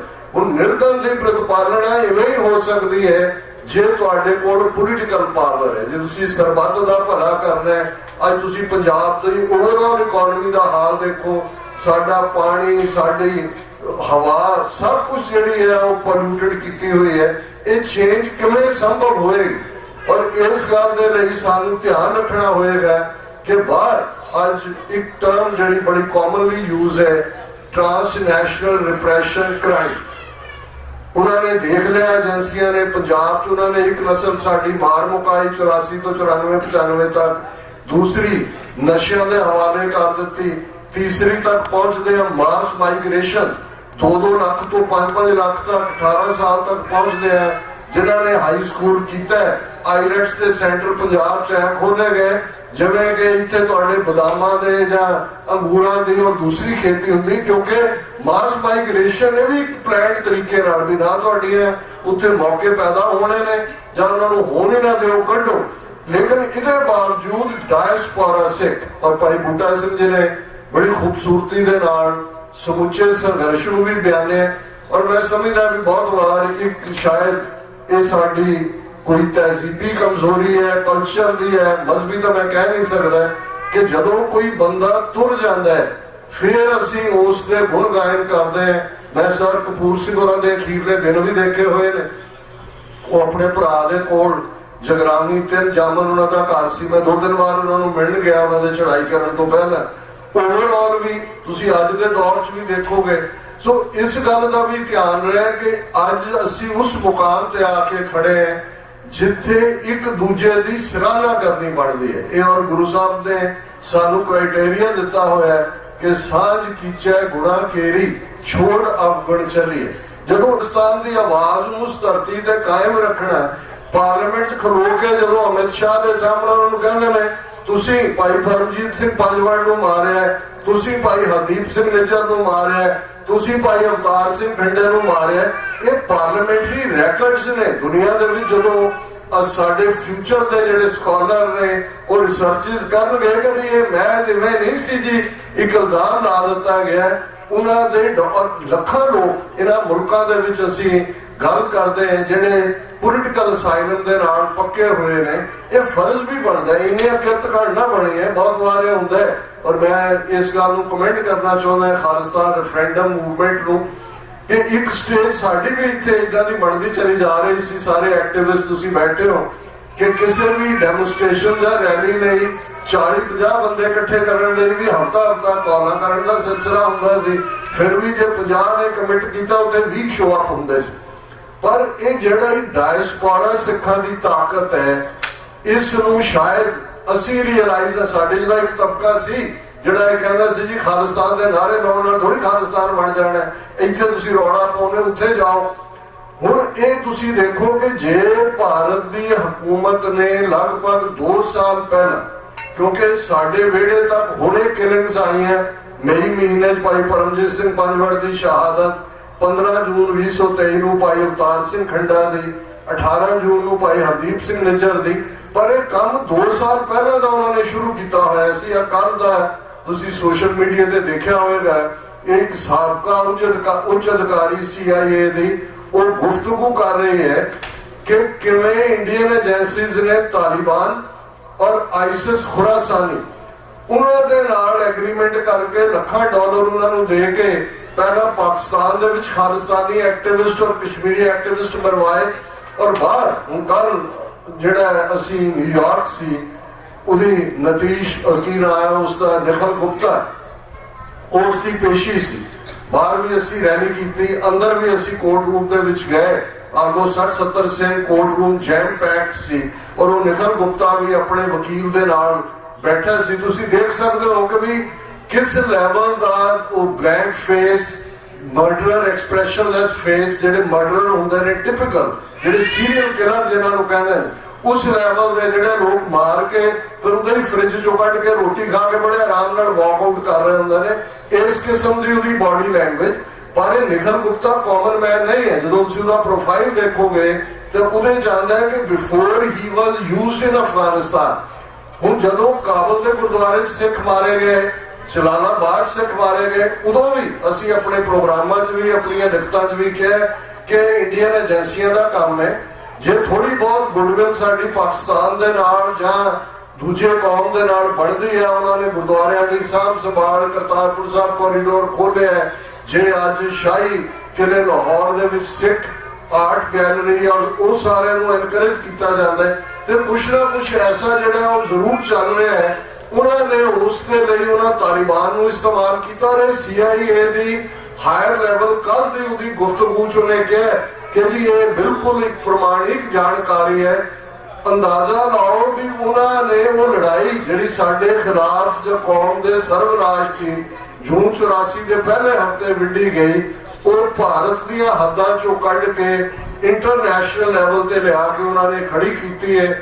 ਔਰ ਜਿਵੇਂ ਇਸ ਦੇ ਉੱਤੇ ਮੈਂ ਸਮਝਦਾ ਅਸੀਂ ਸ਼ੁਕਰਗੁਜ਼ਾਰ ਹੈ ਅਮਰੀਕਨ ਲਾ ਐਨਫੋਰਸਮੈਂਟ ਏਜੰਸੀਜ਼ ਦੇ, ਉਹ FBI ਹੋਏ, ਉਹ ਜਸਟਿਸ ਡਿਪਾਰਟਮੈਂਟ ਹੋਏ, ਉਹ ਹੋਮਲੈਂਡ ਸਿਕਿਉਰਿਟੀ ਹੋਏ, ਜਾਂ ਉਹਨਾਂ ਦੇ CIA ਦੇ ਆਫੀਸ਼ੀਅਲਸ ਹੋਣ, ਜਿਨ੍ਹਾਂ ਨੇ ਇਸ ਗੱਲ ਨੂੰ ਯਕੀਨੀ ਬਣਾਇਆ ਕਿ ਨਿਖਿਲ ਗੁਪਤੇ ਦੇ ਖਿਲਾਫ ਹੀ ਨਹੀਂ, ਹੁਣ ਜਿਸ ਕਿਸਮ ਦੀ ਲੜਾਈ ਪਿਛਲੇ ਦਿਨਾਂ 'ਚ ਹੋਮਲੈਂਡ ਸਿਕਿਉਰਿਟੀ ਦੇ ਜੇਕ ਸਲੀਵਾਨ ਔਰ ਉਹਨਾਂ ਦੇ ਡਿਪਟੀ ਜਿਹੜੇ ਸੈਕਟਰੀ ਆਫ ਸਟੇਟ ਉਹ ਦਿੱਲੀ 'ਚ ਸਨ, ਔਰ ਉਹਨਾਂ ਨੇ ਇਸ ਗੱਲ ਦੇ ਉੱਤੇ ਭਾਰਤ ਦੇ ਉੱਤੇ ਪੂਰਾ ਪ੍ਰੈਸ਼ਰ ਬਿਲਡ ਕੀਤਾ ਹੋਇਆ ਹੈ। ਕਿਉਂਕਿ ਜਦੋਂ ਅਸੀਂ ਚੇਨ ਆਫ ਕਮਾਂਡ ਦੇਖਦੇ ਹਾਂ ਤੇ ਇਹ ਇੱਦਾਂ ਦੇ ਆਰਡਰ ਡਾਇਰੈਕਟ ਪ੍ਰਾਈਮ ਮਿਨਿਸਟਰ ਚੋਂ ਨਿਕਲਦੇ ਨੇ, ਕਿਉਂਕਿ ਰਾਅ ਏਜੰਸੀ ਜਿਹੜੀ ਇੰਦਰਾ ਗਾਂਧੀ ਨੇ ਬਣਾਈ ਦਰਬਾਰ ਸਾਹਿਬ ਤੇ ਹਮਲੇ ਵੇਲੇ ਵੀ ਤੁਸੀਂ ਜਦੋਂ ਦੇਖੋਗੇ ਕਿ ਈਵਨ ਰਾਹ ਦੇ ਵਿੱਚ ਵੀ ਸਿੱਖ ਆਫੀਸਰ ਵੀ ਨੇ, ਪਰ ਜਦੋਂ ਦਰਬਾਰ ਸਾਹਿਬ ਤੇ ਹਮਲਾ ਕਰਨ ਦੇ ਲਈ ਪਲੈਨਿੰਗ ਬਣਾਉਣੀ ਸੀ, ਇਹਨਾਂ ਨੇ ਰਾਹ ਚੋਂ ਚੀਦਾ ਆਫੀਸਰ ਕੱਢੇ ਜਿਨ੍ਹਾਂ ਨੂੰ ਥਰਡ ਏਜੰਸੀ ਕਿਹਾ ਗਿਆ। ਔਰ ਥਰਡ ਏਜੰਸੀ ਦੇ ਥੱਲੇ ਕਿਵੇਂ ਉਹਨਾਂ ਨੇ ਪਲਾਨ ਕੀਤਾ, ਹੁਣ ਵੀ ਉਹਨਾਂ ਦਾ ਇੰਟੈਲੀਜੈਂਸ ਬਿਊਰੋ, ਉਹਨਾਂ ਦਾ ਰਾਹ ਡਾਇਰੈਕਟਲੀ ਪ੍ਰਾਈਮ ਮਿਨਿਸਟਰ ਦੇ ਥੱਲੇ ਹੈ। ਤੇ ਜਿਹੜਾ ਟ੍ਰਾਂਸਨੈਸ਼ਨਲ ਰਿਪਰੈਸ਼ਨ ਕ੍ਰਾਈਮ ਦੀ ਗੱਲ ਇਸ ਮੋਦੀ, ਅਮਿਤ ਸ਼ਾਹ, ਅਜੀਤ ਡੋਵਲ, ਦਿਨਕਰ ਗੁਪਤਾ ਔਰ ਉਸ ਵੇਲੇ ਰਾਹ ਦਾ ਚੀਫ ਜੂਨ ਦੇ ਮਹੀਨੇ ਜਦੋਂ ਸ਼ਹਾਦਤ ਹੁੰਦੀ ਹੈ, ਔਰ ਗੁਰਪਤਵੰਤ ਪੰਨੂ ਮਰਡਰ ਪਲਾਟ ਜਿਹੜਾ ਇੱਥੇ ਇਹਨਾਂ ਨੇ ਕਰਨ ਦੀ ਕੋਸ਼ਿਸ਼ ਕੀਤੀ। ਔਰ ਮੈਂ ਜਿਵੇਂ ਪਹਿਲਾਂ ਕਿਹਾ ਕਿ ਸਿੱਖ ਫॉर ਜਸਟਿਸ ਦੇ ਖਾਲਿਸਤਾਨ ਰੈਫਰੈਂਡਮ ਮੁਹਿੰਮ ਨੇ ਇਹਨਾਂ ਦਾ ਭੁਲੇਖਾ ਕੱਢ ਦਿੱਤਾ ਹੈ। ਜਿਹੜੇ ਕਹਿੰਦੇ ਸੀ ਜੀ ਬਾਹਰ ਐਵੇਂ ਮੁੱਠੀ ਭਰ ਲੋਕ ਨੇ, ਇਹਨਾਂ ਨੇ ਆਪਣੀਆਂ ਦੁਕਾਨਾਂ ਚਲਾਈਆਂ ਹੋਈਆਂ ਨੇ। ਜਿਵੇਂ ਲੱਖਾਂ ਦੀ ਗਿਣਤੀ ਦੇ ਵਿੱਚ ਆਲਮੋਸਟ 3 ਸਾਲ ਪਹਿਲਾਂ ਲੰਡਨ ਤੋਂ ਇਸ ਦੀ ਸ਼ੁਰੂਆਤ ਹੋਈ, ਯੂਰਪ ਦੇ ਸਾਰੇ ਮੁਲਕਾਂ 'ਚ, ਫਿਰ ਅਸੀਂ ਦੇਖਿਆ ਸਰੀ, ਟੋਰਾਂਟੋ, ਅਮਰੀਕਾ ਦੇ ਵਿੱਚ ਸੈਨ ਫਰਾਂਸਿਸਕੋ, ਸੈਕਰਾਮੈਂਟੋ, ਤੁਸੀਂ ਜਿਵੇਂ ਸਾਰੇ ਸੈਂਟਰਲ ਵੈਲੀ 'ਚ ਹੋਵੇ। ਮੈਨੂੰ ਹੈਰਾਨੀ ਹੋਈ, ਹਾਲਾਂਕਿ ਮੈਂ 1991 ਤੋਂ 1995 ਤੱਕ ਖਾਲਿਸਤਾਨ ਅਫੇਅਰ ਸੈਂਟਰ ਅਸੀਂ ਸੈਂਟਾ ਕਲੈਰਾ ਤੋਂ ਰਨ ਕੀਤਾ ਹੈ। ਮੈਂ ਬਹੁਤਾ ਆਪਟੀਮਿਸਟ ਨਹੀਂ ਹੁੰਦਾ ਸੈਂਟਰਲ ਵੈਲੀ ਬਾਰੇ। ਹਾਲਾਂਕਿ ਜਦੋਂ ਅਸੀਂ ਸ਼ੁਰੂਆਤ ਕੀਤੀ 1992 ਫ੍ਰੈਜ਼ਨੋ ਸਟੇਟ ਯੂਨੀਵਰਸਿਟੀ 'ਚ ਅਸੀਂ ਸਿੱਖ ਸਟੂਡੈਂਟ ਫੈਡਰੇਸ਼ਨ ਦੀ ਬ੍ਰਾਂਚ ਵੀ ਬਣਾਈ। 29 ਅਪ੍ਰੈਲ 1993 ਦਾ ਖਾਲਿਸਤਾਨ ਡੈਕਲੇਰੇਸ਼ਨ ਡੇ ਫ੍ਰੈਜ਼ਨੋ ਸਟੇਟ ਯੂਨੀਵਰਸਿਟੀ 'ਚ ਅਸੀਂ ਸੈਲੀਬ੍ਰੇਟ ਕੀਤਾ। ਲਾਇਬ੍ਰੇਰੀ ਖਾਲਿਸਤਾਨ ਦਾ ਝੰਡਾ ਵੀ ਲਾਇਆ, ਪਰ ਬਹੁਤ ਵਾਰ ਮੈਨੂੰ ਬਹੁਤਾ ਉਤਸ਼ਾਹ ਨਜ਼ਰ ਨਹੀਂ ਆਉਂਦਾ, ਬਹੁਤ ਜ਼ੋਰ ਲਾ ਕੇ ਵੀ। ਪਰ ਜਿਸ ਜ਼ੋਰ ਦੇ ਨਾਲ ਇਸ ਵਾਰ ਤੁਹਾਡੀ ਸ਼ਮੂਲੀਅਤ ਵੀ ਸੀ ਖਾਲਿਸਤਾਨ ਰੈਫਰੈਂਡਮ 'ਚ, ਇਹ ਆਪਣੇ ਆਪ 'ਚ ਇਸ ਗੱਲ ਦਾ ਸਬੂਤ ਹੈ ਕਿ ਸਾਡੀ ਮੰਜ਼ਿਲ ਬਹੁਤ ਕਰੀਬ ਹੈ। 2 ਲਫ਼ਜ਼ ਮੈਂ ਅਕਸਰ ਦੁਹਰਾਉਂਦਾ ਅੰਗਰੇਜ਼ੀ ਦੇ ਨੇ, ਇੱਕ ਸੈਲਫ ਐਨਾਲਿਸਿਸ ਹੈ, ਇੱਕ ਸੈਲਫ ਕੰਡੈਮਨੇਸ਼ਨ ਹੈ। ਇੱਕ ਨੂੰ ਅਸੀਂ ਆਪਾ ਪੜਚੋਲ ਕਹਿੰਦੇ, ਇੱਕ ਨੂੰ ਅਸੀਂ ਆਪਾ ਨਖੇਦੀ ਕਹਿੰਦੇ। ਆਪਾ ਪੜਚੋਲ ਬੜੀ ਜ਼ਰੂਰੀ ਹੈ, ਅਸੀਂ ਸਿਰ ਜੋੜ ਕੇ ਬੈਠੀਏ, ਅਸੀਂ ਦੇਖੀਏ ਵੀ ਕਿੱਥੇ ਅਸੀਂ ਕੋਈ ਗਲਤੀ ਕੀਤੀ, ਕਿੱਥੇ ਅਸੀਂ ਇੰਪਰੂਵ ਕਰ ਸਕਦੇ ਹਾਂ। ਪਰ ਸਾਡਾ ਇੱਕ ਤਬਕਾ ਜਿਸ ਦੇ ਵਿੱਚ ਸਾਡੇ ਬਹੁਤ ਵਾਰੀ ਪ੍ਰਚਾਰਕ ਸ਼੍ਰੇਣੀ ਵੀ ਸ਼ਾਮਲ ਹੁੰਦੀ ਹੈ, ਉਹ ਆਪਾਂ ਨਖੇਦੀ ਜ਼ਿਆਦਾ ਕਰਦੇ ਨੇ। ਉਹ ਤੁਹਾਨੂੰ ਬਿਲਕੁਲ ਐਵੇਂ ਬੇਹਿੱਸ ਜਿਹਾ ਕਰ ਦਿੰਦੇ ਨੇ, ਤੁਸੀਂ ਆਹ ਵੀ ਨਹੀਂ, ਤੁਸੀਂ ਆਹ ਵੀ ਨਹੀਂ, ਤੁਸੀਂ ਆਹ ਵੀ ਨਹੀਂ। ਠੀਕ ਹੈ ਭਾਈ, ਇਹ ਵੀ ਤਾਂ ਕਹੋ ਵੀ ਅਸੀਂ ਆਹ ਵੀ ਹੈ, ਅਸੀਂ ਆਹ ਵੀ ਹੈ, ਅਸੀਂ ਆਹ ਵੀ ਹੈ। 20 ਕਰੋੜ ਮੁਸਲਮਾਨ ਨੇ ਭਾਰਤ ਕੋ ਕੰਨ ਚ ਪਾਇਆ ਨਹੀਂ ਰੜਕਦਾ। 57 ਮੁਲਕ ਉਹਨਾਂ ਦੇ ਨੇ, ਅਸੀਂ ਸਟੇਟਲੈਸ ਲੋਕ ਹੈ। ਸਾਡੇ ਨਾਲ 4 ਸਦੀਆਂ ਦੇ ਵਿੱਚ 4 ਹਕੂਮਤਾਂ ਨੇ ਸਾਡਾ ਸਰਵਨਾਸ਼ ਕਰਨ ਦਾ ਜਿਹੜਾ ਏਜੰਡੇ ਤੇ ਕੰਮ ਕੀਤਾ। ਇਹਦੇ ਬਾਵਜੂਦ ਖਾਲਸਾ ਥਰਾਈਵ ਕਰ ਰਿਹਾ। ਇਸ ਧਰਤੀ ਤੇ ਜਿੱਥੇ ਸੂਰਜ ਚੜ੍ਹਦਾ ਨਿਊਜ਼ੀਲੈਂਡ, ਉੱਥੇ ਵੀ ਸਾਡੇ ਨਿਸ਼ਾਨ ਝੂਲਦੇ ਨੇ। ਜਿੱਥੇ ਡੁੱਬਦਾ ਸੂਰਜ ਵੈਨਕੂਵਰ, ਸਰੀ, ਉੱਥੇ ਵੀ ਸਾਡੇ ਨਿਸ਼ਾਨ ਝੂਲਦੇ ਨੇ।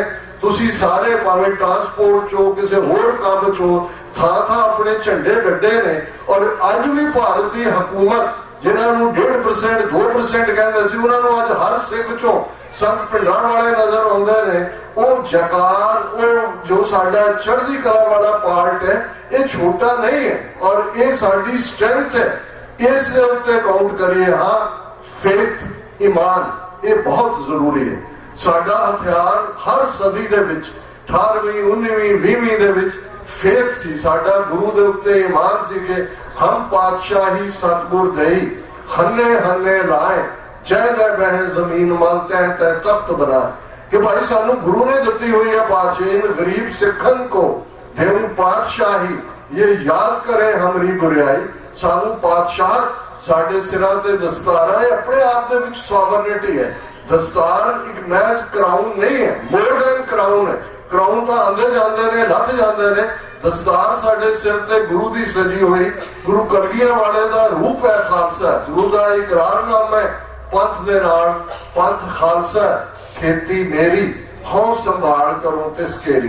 गुरु ने हमेशा ही उस सर्व समर्थ ने जून 84 भी एक कृष्णा इतिहास दा दुनिया ने देखा। दुश्मन दे जरनैल ये कहने ते मजबूर हुए, giving the adversary his due, they fought to the last breath and bullet. अखीरले साह, अखीरली गोली तक तुसी वेरवा जनरल सुबेग सिंह और दी शहादत दा, भाई अमरीक सिंह और दी शहादत दा, संत पिंडा वालियां दी शहादत दा सुने।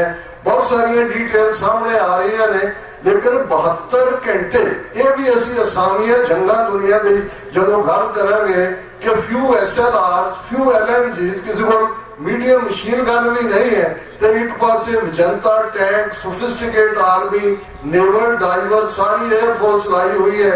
इस सब के बावजूद एक भी वो सरेंडर नहीं लै सके। अखीरले साह ते अखीरली घोड़ी तक ये चमकौर की जंग का दोहरा नहीं है तो होर की है। गुरु ने दस्या कि भाई, और यही कारण है एक पार्ट सा साडा सैलीब्रेशन है।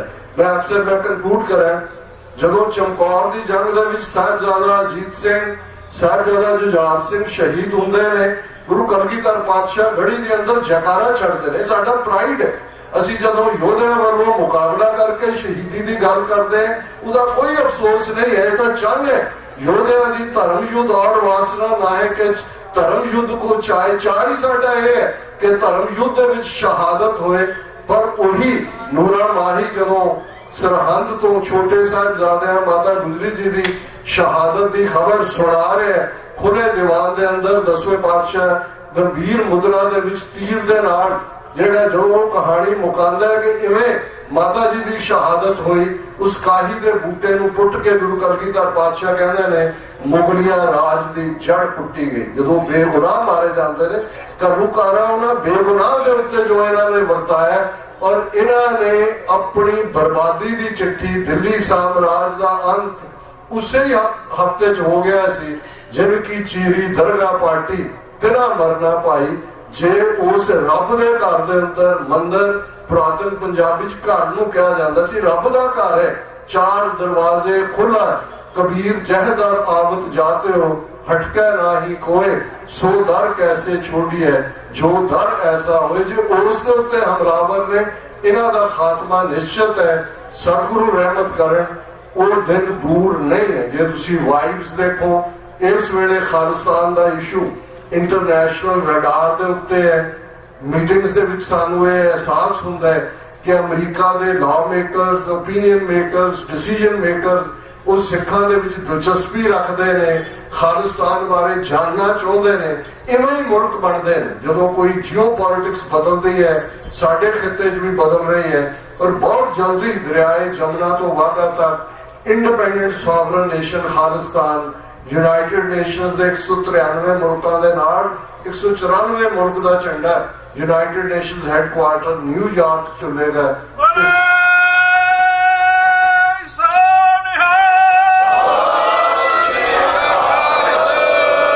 किसी को शक शुबा नहीं होना चाहिए, किसी भी भुल चुक लई मुआफी। इस फरमान दे नाल जो पुरातन सिंह और अज भी साडा सिदक है, साडा विश्वास है, दिल्ली तख्त पर बहेगी आप गुरु की फौज, छतर चुलेंगे शीश पर, बड़ी करेगी मौज। बहुत बहुत धन्यवाद। वाहिगुरु जी का खालसा, वाहिगुरु जी की फतेह। जगारे जावे समूह शंदां दे चीता ਸਿੰਘਾਂ ਦੇ ਚਰਨਾਂ ਨੂੰ ਭਾਵੇ। ਵਾਹਿਗੁਰੂ ਜੀ ਕਾ ਖਾਲਸਾ, ਵਾਹਿਗੁਰੂ ਜੀ ਕੀ ਫਤਿਹ। ਇਹ ਸਨ ਡਾਕਟਰ ਅਮਰਜੀਤ ਸਿੰਘ ਜੀ जो कि 84 टीवी चैनल चलाते हैं और सिखा दिया जो भी समस्यावां होंदियां और जो भी भावनावां सिखा दिया ते पूरे उतरते हैं। ਇਹਨਾਂ ਨੇ ਬਹੁਤ ਖੁੱਲ ਕੇ ਵਿਚਾਰ ਰੱਖੇ। ਜੀ ਤਾਂ ਨਹੀਂ ਸੀ ਕਰਦਾ ਇਹਨਾਂ ਨੂੰ ਹਟਾਉਣ ਨੂੰ, ਕਿਉਂਕਿ ਇਹਨਾਂ ਦੇ ਜਾਣਕਾਰੀ ਭਰਪੂਰ ਗੱਲਾਂ ਕੀਤੀਆਂ ਜਿਹੜੀਆਂ ਸਾਨੂੰ ਪਹਿਲਾਂ ਪਤਾ ਨਹੀਂ ਸੀ। ਸੋ ਇਹਨਾਂ ਦੇ ਬਹੁਤ ਬਹੁਤ ਧੰਨਵਾਦੀ ਹਾਂ ਅਸੀਂ, ਕਿਉਂਕਿ ਇੱਕ ਤਾਂ ਮੀਡੀਆ ਬਹੁਤ ਮਜ਼ਬੂਤ ਹੋਣਾ ਚਾਹੀਦਾ ਹਰੇਕ ਦਾ। ਸਾਡੇ ਕੋਲ ਪਹਿਲਾਂ ਮੀਡੀਆ ਨਹੀਂ ਸੀ, ਅੱਜ ਸੋਸ਼ਲ ਮੀਡੀਆ ਆਇਆ, ਸਾਡੇ ਹੱਥਾਂ 'ਚ ਮੀਡੀਆ ਆਇਆ ਤਾਂ ਪਹਿਲਾਂ ਨਾਲੋਂ ਬਹੁਤ ਫਰਕ ਪਿਆ। 1978 ਵਿਸਾਖੀ ਦਾ ਦਿਹਾੜਾ, ਸਾਡੇ ਕੋਲ ਮੀਡੀਆ ਨਹੀਂ ਸੀ, ਸਾਡੇ ਸਿੰਘ ਵੀ ਸ਼ਹੀਦ ਹੋ ਗਏ ਔਰ ਮੁਲਜ਼ਮ ਵੀ ਸਾਨੂੰ ਗਰਦਾਨ ਦਿੱਤਾ ਗਿਆ। 1983 ਦਾ ਬਲੂਸਟਰ ਇਲੈਕਸ਼ਨ ਹੋਇਆ, ਜਿੱਥੇ ਸਾਰੇ ਦੇਸ਼ ਦੀਆਂ ਰਾਜਨੀਤਿਕ ਪਾਰਟੀਆਂ ਸਾਡੇ ਖਿਲਾਫ ਸੀ। ਸਾਡੇ ਆਪਣੇ ਵੀ ਉਹ ਜਿਹੜਾ ਅਟੈਕ ਕਰਾਉਣ ਦੇ ਵਿੱਚ ਸ਼ਾਮਲ ਸੀ, ਪਰ ਸਾਡੇ ਕੋਲ ਜਿਹੜਾ ਆਪਣਾ ਮੀਡੀਆ ਨਾ ਹੋਣ ਕਰਕੇ ਅਸੀਂ ਆਪਣੀ ਗੱਲ ਨਹੀਂ ਕਰ ਸਕੇ। ਸੋ ਉਸ ਤੋਂ ਬਾਅਦ ਜੋ ਵੀ ਜੈਨੋਸਾਈਡ ਹੋਇਆ, ਸਿੱਖਾਂ ਦਾ ਕਤਲੇਆਮ ਹੋਇਆ, ਬੇਬੀਆਂ ਦੀ ਬੇਇੱਜ਼ਤੀ ਹੋਈ ਆ, ਬੇਪਤ ਕੀਤੀਆਂ ਗਈਆਂ, ਬਜ਼ੁਰਗਾਂ ਦੀਆਂ ਦਾੜੀਆਂ ਪੱਟੀਆਂ ਗਈਆਂ ਥਾਣਿਆਂ, ਸਾਡੇ ਕੋਲ ਮੀਡੀਆ ਨਾ ਹੋਣ ਕਰਕੇ ਅਸੀਂ ਉਹ ਗੱਲਾਂ ਨਹੀਂ ਕਰ ਸਕੇ। ਔਰ ਜਿਹੜੇ ਮੀਡੀਆ ਵਰਤਦੇ ਸੀ ਉਹ ਆਪਣੇ ਆਪ ਨੂੰ ਪੰਥਕ ਕਹਾਉਂਦੇ ਰਹੇ ਔਰ ਪੰਥ ਦਾ ਨੁਕਸਾਨ ਵੀ ਉਹਨਾਂ ਕੀਤਾ। ਹਜ਼ਾਰ ਆਲ ਮਰ ਗਿਆ ਜਿਨ੍ਹਾਂ ਸੈਣੀ ਆਪਣੀ ਸੈਨਾ ਬਣਾਈ, ਸ਼ਮੀਰ ਸੈਣੀ ਵਰਗੇ ਜਿਨ੍ਹਾਂ ਨੇ ਬੀਬੀਆਂ ਦੀਆਂ ਪੱਤਾਂ ਵੀ ਲੁੱਟੀਆਂ, ਬੱਚੇ 8-8 ਸਾਲ ਦੇ ਸ਼ਹੀਦ ਕੀਤੇ, ਉਹ ਮੀਡੀਆ ਨਾਲ ਸੱਚੇ ਹੋ ਗਏ। ਸਾਡੇ ਕੋਲ ਮੀਡੀਆ ਨਾ ਹੋਣ ਕਰਕੇ ਅਸੀਂ ਜਿਹੜੀ ਉਹ ਗੱਲ ਨਹੀਂ ਕਰ ਸਕੇ। 2015 ਵਿੱਚ ਬਰਗਾੜੀ ਕਾਂਡ ਆਇਆ, ਲੋਕਾਂ ਦੇ ਹੱਥਾਂ 'ਚ ਮੀਡੀਆ ਸੀ, ਉਹ ਗੱਲ ਗਈ ਲੋਕਾਂ ਕੋਲ ਔਰ ਉਸ ਤੋਂ ਬਾਅਦ ਪਤਾ ਲੱਗ ਗਿਆ ਪੰਥਕ ਕੌਣ ਹੈ ਤੇ ਜਿਹੜੇ ਪੰਥ ਦੇ ਵਾਰਿਸ ਅਸਲੀ ਕੌਣ ਹੈ। ਅੱਜ ਉਹਨਾਂ ਦੀ ਹਾਲਤ ਹੋਈ ਪਈ ਆ। ਚੰਡੀਗੜ੍ਹ ਪਾਰਲੀਮੈਂਟ ਦੀਆਂ ਇਲੈਕਸ਼ਨਾਂ ਵਿੱਚ ਕੈਂਡੀਡੇਟ ਨੂੰ ਟਿਕਟ ਦਿੰਦੇ ਫਿਰਦੇ ਤੋਂ ਕਹਿੰਦਾ ਨਹੀਂ ਜੀ ਮੈਨੂੰ ਤੁਹਾਡੀ ਟਿਕਟ ਨਹੀਂ ਚਾਹੀਦੀ। ਅੱਜ ਜਲੰਧਰ ਇਲੈਕਸ਼ਨ ਜਿਵੇਂ ਨਹੀਂ ਹੋਣ ਡਈ ਆ, ਉੱਥੇ ਟਿਕਟ ਦਿੱਤੀ ਬੀਬੀ ਨੂੰ, ਤੱਕੜੀ ਚੋਣ ਨਿਸ਼ਾਨ ਹੈ, ਕਹਿੰਦੇ ਤੱਕੜੀ ਨੂੰ ਵੋਟਾਂ ਨਹੀਂ ਪਾਉਣੀਆਂ, ਤੁਸੀਂ ਹਾਥੀ ਨੂੰ ਵੋਟਾਂ ਪਾਓ। ਉਹ ਜਿਹੜੇ ਪੰਥਕ ਅੱਜ ਤੇ ਬਣੇ ਰਹੇ, ਮੀਡੀਆ ਕਮਜ਼ੋਰ ਕਰਕੇ ਅਸੀਂ ਗੱਲ ਨਹੀਂ ਕਰ ਸਕੇ, ਉਹ ਅੱਜ ਸਾਡੇ ਹੱਥਾਂ 'ਚ ਮੀਡੀਆ ਹੋਣ ਕਰਕੇ ਇਹਨਾਂ ਦਾ ਪੰਥਕਾਂ ਦਾ ਜਿਹੜਾ ਉਹ ਸਾਰਾ ਆਪਾਂ ਨੂੰ ਪਤਾ ਲੱਗ ਗਿਆ। ਸੋ ਬਹੁਤ ਬਹੁਤ ਧੰਨਵਾਦ ਹੈ ਡਾਕਟਰ ਅਮਰਜੀਤ ਸਿੰਘ ਜੀ ਦਾ। ਔਰ ਆਪਾਂ ਨੂੰ ਜਿਹੜਾ ਮੀਡੀਆ ਇਹ ਵੀ ਮਜ਼ਬੂਤ ਕਰਨਾ ਚਾਹੀਦਾ, ਪ੍ਰਿੰਟ ਮੀਡੀਆ ਵੀ, ਇਲੈਕਟ੍ਰੋਨਿਕ ਮੀਡੀਆ ਵੀ। ਸੋ ਹੁਣ ਮੈਂ ਬੇਨਤੀ ਕਰਾਂ ਕਿ ਸਾਡੇ ਵਿੱਚ ਭਾਈ ਸਾਡਾ ਬੇਟਾ ਇੱਕ ਨੂਰ ਸਿੰਘ ਬਿਕਲ ਫੀਡ ਤੋਂ, ਉਹ 2 ਮਿੰਟ ਲਈ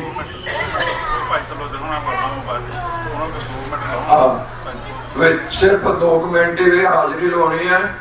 ਤੇ ਫਿਰ ਭਾਈ ਤਰਲੋਚਨ ਸਿੰਘ ਜੀ ਬਹੁਤ ਸਾਡੇ ਵਿੱਚ ਵੱਡੀ ਹਸਤੀ ਹੈ ਉਹਨਾਂ ਦੀ, ਤੇ ਅਸੀਂ ਉਹਨਾਂ ਨੂੰ ਬੁਲਾਉਣਾ। ਵਾਹਿਗੁਰੂ ਜੀ ਕਾ ਖਾਲਸਾ, ਵਾਹਿਗੁਰੂ ਜੀ ਕੀ ਫਤਿਹ। ਸਤਿਕਾਰਯੋਗ ਸਾਧ ਸੰਗਤ ਜੀ, ਸਭ ਤੋਂ ਪਹਿਲਾਂ ਮੈਂ ਸਿੱਖ ਕੌਮ ਦੇ ਸਮੂਹ ਸ਼ਹੀਦਾਂ ਦੀਆਂ ਕੁਰਬਾਨੀਆਂ ਨੂੰ ਯਾਦ ਕਰਦੇ ਹੋਏ ਫਤਿਹ ਦੀ ਸਾਂਝ ਕਰਦਾ। ਵਾਹਿਗੁਰੂ ਜੀ ਕਾ ਖਾਲਸਾ, ਵਾਹਿਗੁਰੂ ਜੀ ਕੀ ਫਤਿਹ।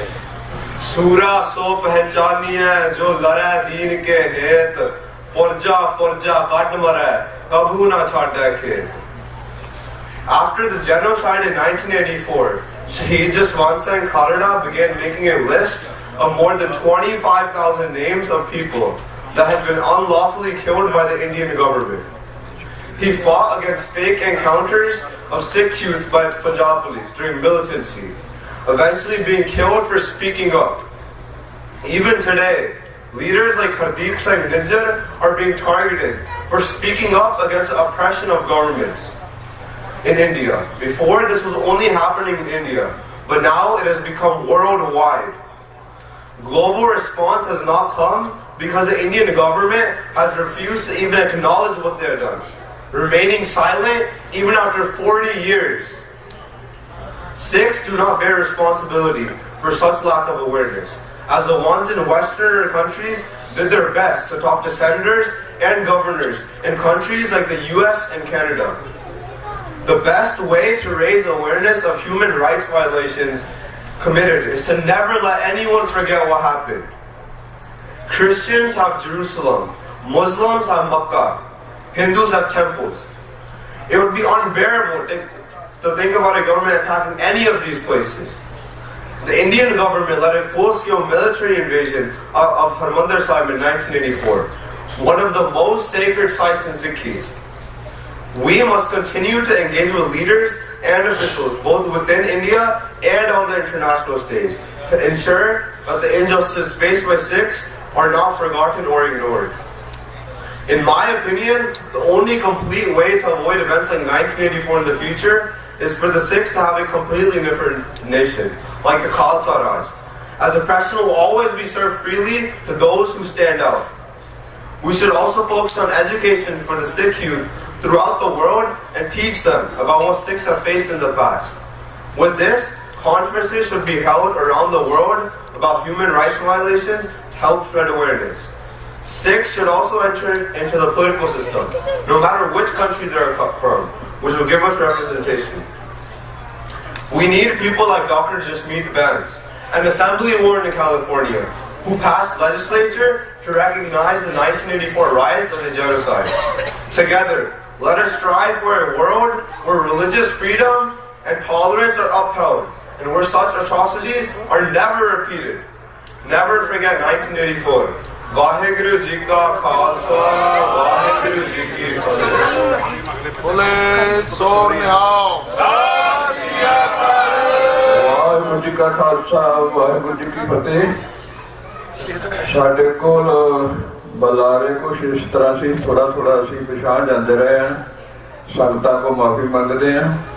ਸੋ ਜਦੋਂ ਬਲੂ ਸਟਾਰ ਐਕਸ਼ਨ ਹੋਇਆ ਉਹਦੇ ਵਿੱਚ ਭਾਈ ਅਮਰੀਕ ਸਿੰਘ ਜੀ ਸੰਤ ਜਰਨੈਲ ਸਿੰਘ ਖਾਲਸਾ ਪਿੰਡਾਰਾਂ ਵਾਲਿਆਂ ਦੇ ਨਾਲ ਸੀ, ਔਰ ਉਹਨਾਂ ਨੇ ਪੂਰੇ ਆਪਣੇ ਉੱਤੇ ਜੋਰ ਦਿਖਾਏ ਹੈ। जो तो प्रेम खेलन का चाहो, सिरता तली गली मेरी आओ, इत मार्ग पैर धरीजै सिर दीजै कान ना कीजै। सो उन्हां दे सपुत्र वीर तरलोचन सिंह जी वो अपने नाल कुछ मिनटां लई विचार साझे करनगे। गगन दमामा बाजियो परेओ निशाना घाओ, खेत जो मांडियो सूरमा अब जूझन को दाओ। धन धन साहिब श्री गुरु ग्रंथ साहिब जी के चरणों के विच लंबे समय तो बैठ के उन्हां सूरबीरां नूं याद कर रहे हो। आपां उन्हां दी याद दे विच इन्ने लंबे समय तो बैठे हाँ, जिन्हां ने अपने शरीर दे विचों खून दा एक एक कतरा साडे लई वहा दिता। उन्हां सूरबीरां दी याद दे विच लम्मा चौंकड़ा लग जावे, वो भी गुरु दे चरणां दे विच, ये भी उन्हां शहीदां दी किरपा हुंदी है। आओ उन्हां शहीदां दे चरणां दे विच सिर रख के धन साहिब श्री गुरु ग्रंथ साहिब जी नूं सिर झुकाउंदियां होइयां उन्हां नूं नमस्कार करदे होए फतेह बुलंद करिए। गज वज के आखना जी वाहिगुरू जी का खालसा वाहिगुरू जी की फतेह। दास तो पहला बहुत ही सूझवान बुलारियां ने, डॉक्टर साहब ने, भाई बूटा सिंह जी ने, डॉक्टर अमरजीत सिंह जी ने बड़े ही सुचज्जे ढंग दे नाल बड़े विस्तार दे नाल उस इतिहास दे नाल चानना पाया है। जदों आपां शहीदी दी गल करदे हां, शहादत दी गल करदे हां, तां शहादतां भी दो तरह दीयां होया करदियां ने। इहदे कहण दा मतलब ये नहीं कि कोई उच्ची ते कोई छोटी, पर इहदे कहण दा ये जरूर मतलब है कि कोई अपनी मर्जी दे नाल ते कोई महाराज दे वल्लों बख्शी होई। ਜਿਹੜੇ ਸ਼ਹੀਦਾਂ ਦਾ ਅੱਜ ਆਪਾਂ ਇੱਥੇ ਵਾਰ-ਵਾਰ ਨਾਂ ਲੈ ਰਹੇ ਹਾਂ, ਉਹਨਾਂ ਦੇ ਵਿੱਚ ਬਹੁਤੇ ਉਹ ਸ਼ਹੀਦ ਨੇ ਜਿਨ੍ਹਾਂ ਨੇ ਆਪ ਅਰਦਾਸਾਂ ਕਰ ਕਰਕੇ ਆਪ ਗੁਰੂ ਅੱਗੇ ਤਰਲੇ ਮਾਰ ਕੇ ਸ਼ਹਾਦਤਾਂ ਦੀ ਮੰਗ ਕੀਤੀ। ਜਿਸ ਤਰ੍ਹਾਂ ਪਹਿਲਾਂ ਗਿਆਨੀ ਜੀ ਵੀ ਇੱਥੇ ਦੱਸ ਰਹੇ ਸਨ ਕਿ ਕਿਵੇਂ ਸੰਤ ਬਾਬਾ ਕਰਤਾਰ ਸਿੰਘ ਜੀ ਖਾਲਸਾ ਭਿੰਡਰਾਂ ਵਾਲਿਆਂ ਨੇ ਅਰਦਾਸ ਕੀਤੀ कि कलगियां वाले पिता तुहाडे 4 साहिबजादे सन, तुसी एक भी साडे तो बचा के नहीं रखिया। तुसी गुरु हो, असी तुहाडे सेवक हाँ, असी तुहाडे सिख हाँ, तुहाडी बराबरी तां असी कदे सुपनियां दे विच भी नहीं कर सकदे। ਪਰ ਤੁਸੀਂ ਦਾਸ ਨੂੰ 2 ਬਖਸ਼ੇ ਨੇ, ਜੇ ਦੋਵਾਂ ਦੇ ਵਿੱਚੋਂ ਇੱਕ ਹੀ ਆਪਣੀ ਸੇਵਾ ਦੇ ਵਿੱਚ ਲਾ ਲਓ ਤਾਂ ਮੈਂ ਆਪ ਜੀ ਦਾ ਸ਼ੁਕਰਗੁਜ਼ਾਰ ਹਾਂ। ਉਹ ਅਰਦਾਸਾਂ ਤੇ ਨਾਲ ਦੀ ਨਾਲ ਮੈਨੂੰ ਕਈ ਵਾਰ ਉਹ ਗੱਲ ਵੀ ਚੇਤੇ ਆ ਜਾਂਦੀ ਹੈ ਜਦੋਂ ਮਾਤਾ ਜੀ ਦੱਸਦੇ ਹੁੰਦੇ ਨੇ ਕਿ ਪਿਤਾ ਜੀ ਨੇ ਕਈ ਵਾਰ ਮਾਤਾ ਜੀ ਨੂੰ ਇਹ ਗੱਲ ਆਖਣੀ ਕਿ ਜਦੋਂ ਤੂੰ ਨਿਤਨੇਮ ਕਰਦੀ ਹੁੰਦੀ ਹੈ, ਨਿਤਨੇਮ ਕਰਨ ਤੋਂ ਬਾਅਦ ਜਿਹੜੀ ਅਰਦਾਸ ਗੁਰੂ ਦੇ ਚਰਨਾਂ ਵਿੱਚ ਕਰਦੇ ਆ, ਉਹਦੇ ਵਿੱਚ ਇਹ ਅਰਦਾਸ ਦੇ ਵਿੱਚ ਜ਼ਰੂਰ ਸ਼ਾਮਲ ਕਰ ਲੈ ਕਿ ਜਦੋਂ ਵੀ ਕਿਤੇ ਮੇਰੀ ਸ਼ਹਾਦਤ ਹੋਵੇ, ਕਿਉਂਕਿ ਇਹ ਤਾਂ ਸਪਸ਼ਟ ਹੈ, ਇਹ ਤਾਂ ਬਿਲਕੁਲ ਇੱਕ ਸ਼ੀਸ਼ੇ ਵਾਂਗ ਸਾਫ਼ ਹੈ ਕਿ ਮੇਰੀ ਸ਼ਹਾਦਤ ਹੋਣੀ ਹੈ। ਪਰ ਇਹ ਅਰਦਾਸ ਦੇ ਵਿੱਚ ਸ਼ਾਮਲ ਕਰ ਲਿਓ ਕਿ ਗੁਰੂ ਸਾਹਿਬ ਜਦੋਂ ਜਿੱਥੇ ਵੀ ਮੇਰੀ ਸ਼ਹਾਦਤ ਹੋਵੇ ਉਹ ਕਿਸੇ ਸਾਫ਼ ਸੁਥਰੀ ਥਾਂ ਤੇ ਆਪ ਜੀ ਦੇ ਚਰਨਾਂ ਦੇ ਵਿੱਚ ਹੋਵੇ। ਕਿਤੇ ਇਹ ਨਾ ਹੋਵੇ, ਮੈਂ ਇਹ ਨਹੀਂ ਚਾਹੁੰਦਾ ਕਿ ਕਿਤੇ ਮੁਕਾਬਲਾ ਬਣ ਕੇ ਮੇਰਾ ਸਰੀਰ 2 ਦਿਨ ਉੱਥੇ ਰੋਂਦਾ ਪਿਆ ਹੋਵੇ। ਮੈਂ ਉੱਥੇ ਚਾਹਣਾ ਜਿੱਥੇ ਮੇਰੇ ਮਰਿਆ ਪਿਆ ਸਰੀਰ ਵੀ, ਚਾਹੇ ਇਹ ਮਿੱਟੀ ਦੀ ਢੇਰੀ ਬਣ ਜਾਣਾ ਉਹ ਸ਼ਹਾਦਤ ਤੋਂ ਬਾਅਦ, ਉਹ ਮਿੱਟੀ ਦੀ ਢੇਰੀ ਵੀ ਗੁਰੂ ਦੇ ਚਰਨਾਂ ਦੇ ਵਿੱਚ ਹੀ ਬੈਠੇ ਉੱਥੇ ਹੀ ਪਈ ਰਵੇ। ਇਹ ਉਹ ਸ਼ਹੀਦਾਂ ਦੀ ਯਾਦ ਆਪਾਂ ਮਨਾ ਰਹੇ ਹਾਂ ਜਿਨ੍ਹਾਂ ਨੇ ਮੰਗ ਕੇ ਸ਼ਹਾਦਤਾਂ ਲਈਆਂ। ਜਿਸ ਤਰ੍ਹਾਂ ਢਾਡੀ ਸਾਹਿਬਾਨ ਪਹਿਲਾਂ ਗਿਆਨੀ ਮੋਹਰ ਸਿੰਘ ਜੀ ਦੀ ਗੱਲ ਕਰ ਰਹੇ ਸਨ, ਉਹਨਾਂ ਕੋਲੇ ਸਾਰਿਆਂ ਕੋਲੇ ਇੱਕ ਆਪਸ਼ਨ ਸੀ, ਇੱਕ ਮੌਕਾ ਸੀ ਕਿ ਜੇ ਉੱਥੋਂ ਜਾਨਾਂ ਬਚਾ ਕੇ ਨਿਕਲਣਾ ਚਾਹੁੰਦੇ ਹੋਣ ਤਾਂ ਨਿਕਲ ਸਕਦੇ ਸੀ। ਪਰ ਉਹਨਾਂ ਨੇ ਇੱਕ ਛੋਟੀਆਂ ਬੱਚੀਆਂ ਨੇ ਵੀ ਕੁਰਬਾਨੀਆਂ ਪ੍ਰਾਪਤ ਕੀਤੀਆਂ। ਕੀ ਗੱਲ ਜੇ ਤੀਜੀ ਭਜੰਗਣ ਬਚ ਕੇ ਅੱਜ ਨਿਊਜ਼ੀਲੈਂਡ ਦੇ ਵਿੱਚ ਰਹਿ ਸਕਦੀ ਹੈ ਤਾਂ ਕੀ ਗੱਲ ਬਾਕੀ 2 ਤੇ ਉਹ ਆਪ ਨਹੀਂ ਰਹਿ ਸਕਦੇ ਸੀ? ਰਹਿ ਸਕਦੇ ਸੀ। ਪਰ ਉਹਨਾਂ ਨੇ ਜੋ ਹੁਣ ਤੱਕ ਕਮਾਈ ਕੀਤੀ, ਭਗਤੀ ਕੀਤੀ, ਉਹਨਾਂ ਦਾ ਨਿਸ਼ਾਨਾ ਬਿਲਕੁਲ ਸਪਸ਼ਟ ਸੀ, ਬਿਲਕੁਲ ਸਾਫ਼ ਸੀ ਕਿ ਅਸੀਂ ਗੁਰਧਾਮਾਂ ਦੀ ਬੇਅਦਬੀ ਨਹੀਂ ਸਹਾਰ ਸਕਦੇ, ਪਰ ਆਪਣੀ ਸ਼ਹਾਦਤ ਦੇ ਕੇ ਇਸ ਜ਼ੁਲਮ ਦਾ ਮੂੰਹ ਤੋੜਵਾ ਜਵਾਬ ਜ਼ਰੂਰ ਦੇਵਾਂਗੇ। ਅੱਜ ਸਾਨੂੰ ਉਹਨਾਂ ਥਾਵਾਂ ਤੋਂ ਸਿੱਖਣ ਦੀ ਲੋੜ ਹੈ, ਇਹਨਾਂ ਸਾਥੀਆਂ ਤੋਂ ਸਿੱਖਣ ਦੀ ਲੋੜ ਹੈ।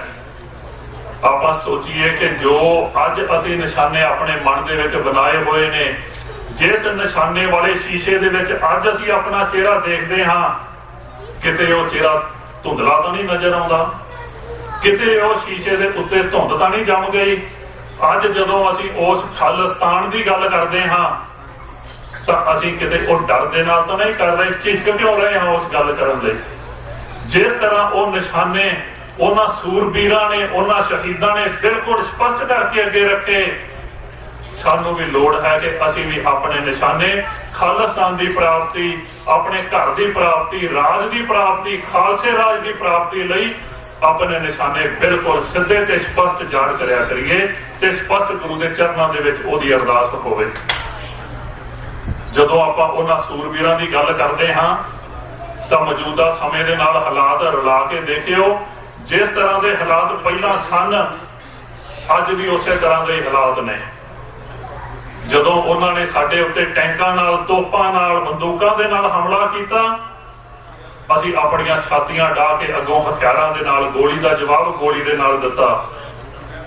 ਉਹਨਾਂ ਨੇ ਦੇਖਿਆ ਕਿ ਇਹ ਸਿੱਖ ਪੰਥ ਹੈ, ਇਸ ਨੂੰ ਗੋਲੀ ਦੇ ਨਾਲ ਨਹੀਂ ਮਾਰਿਆ ਜਾ ਸਕਦਾ।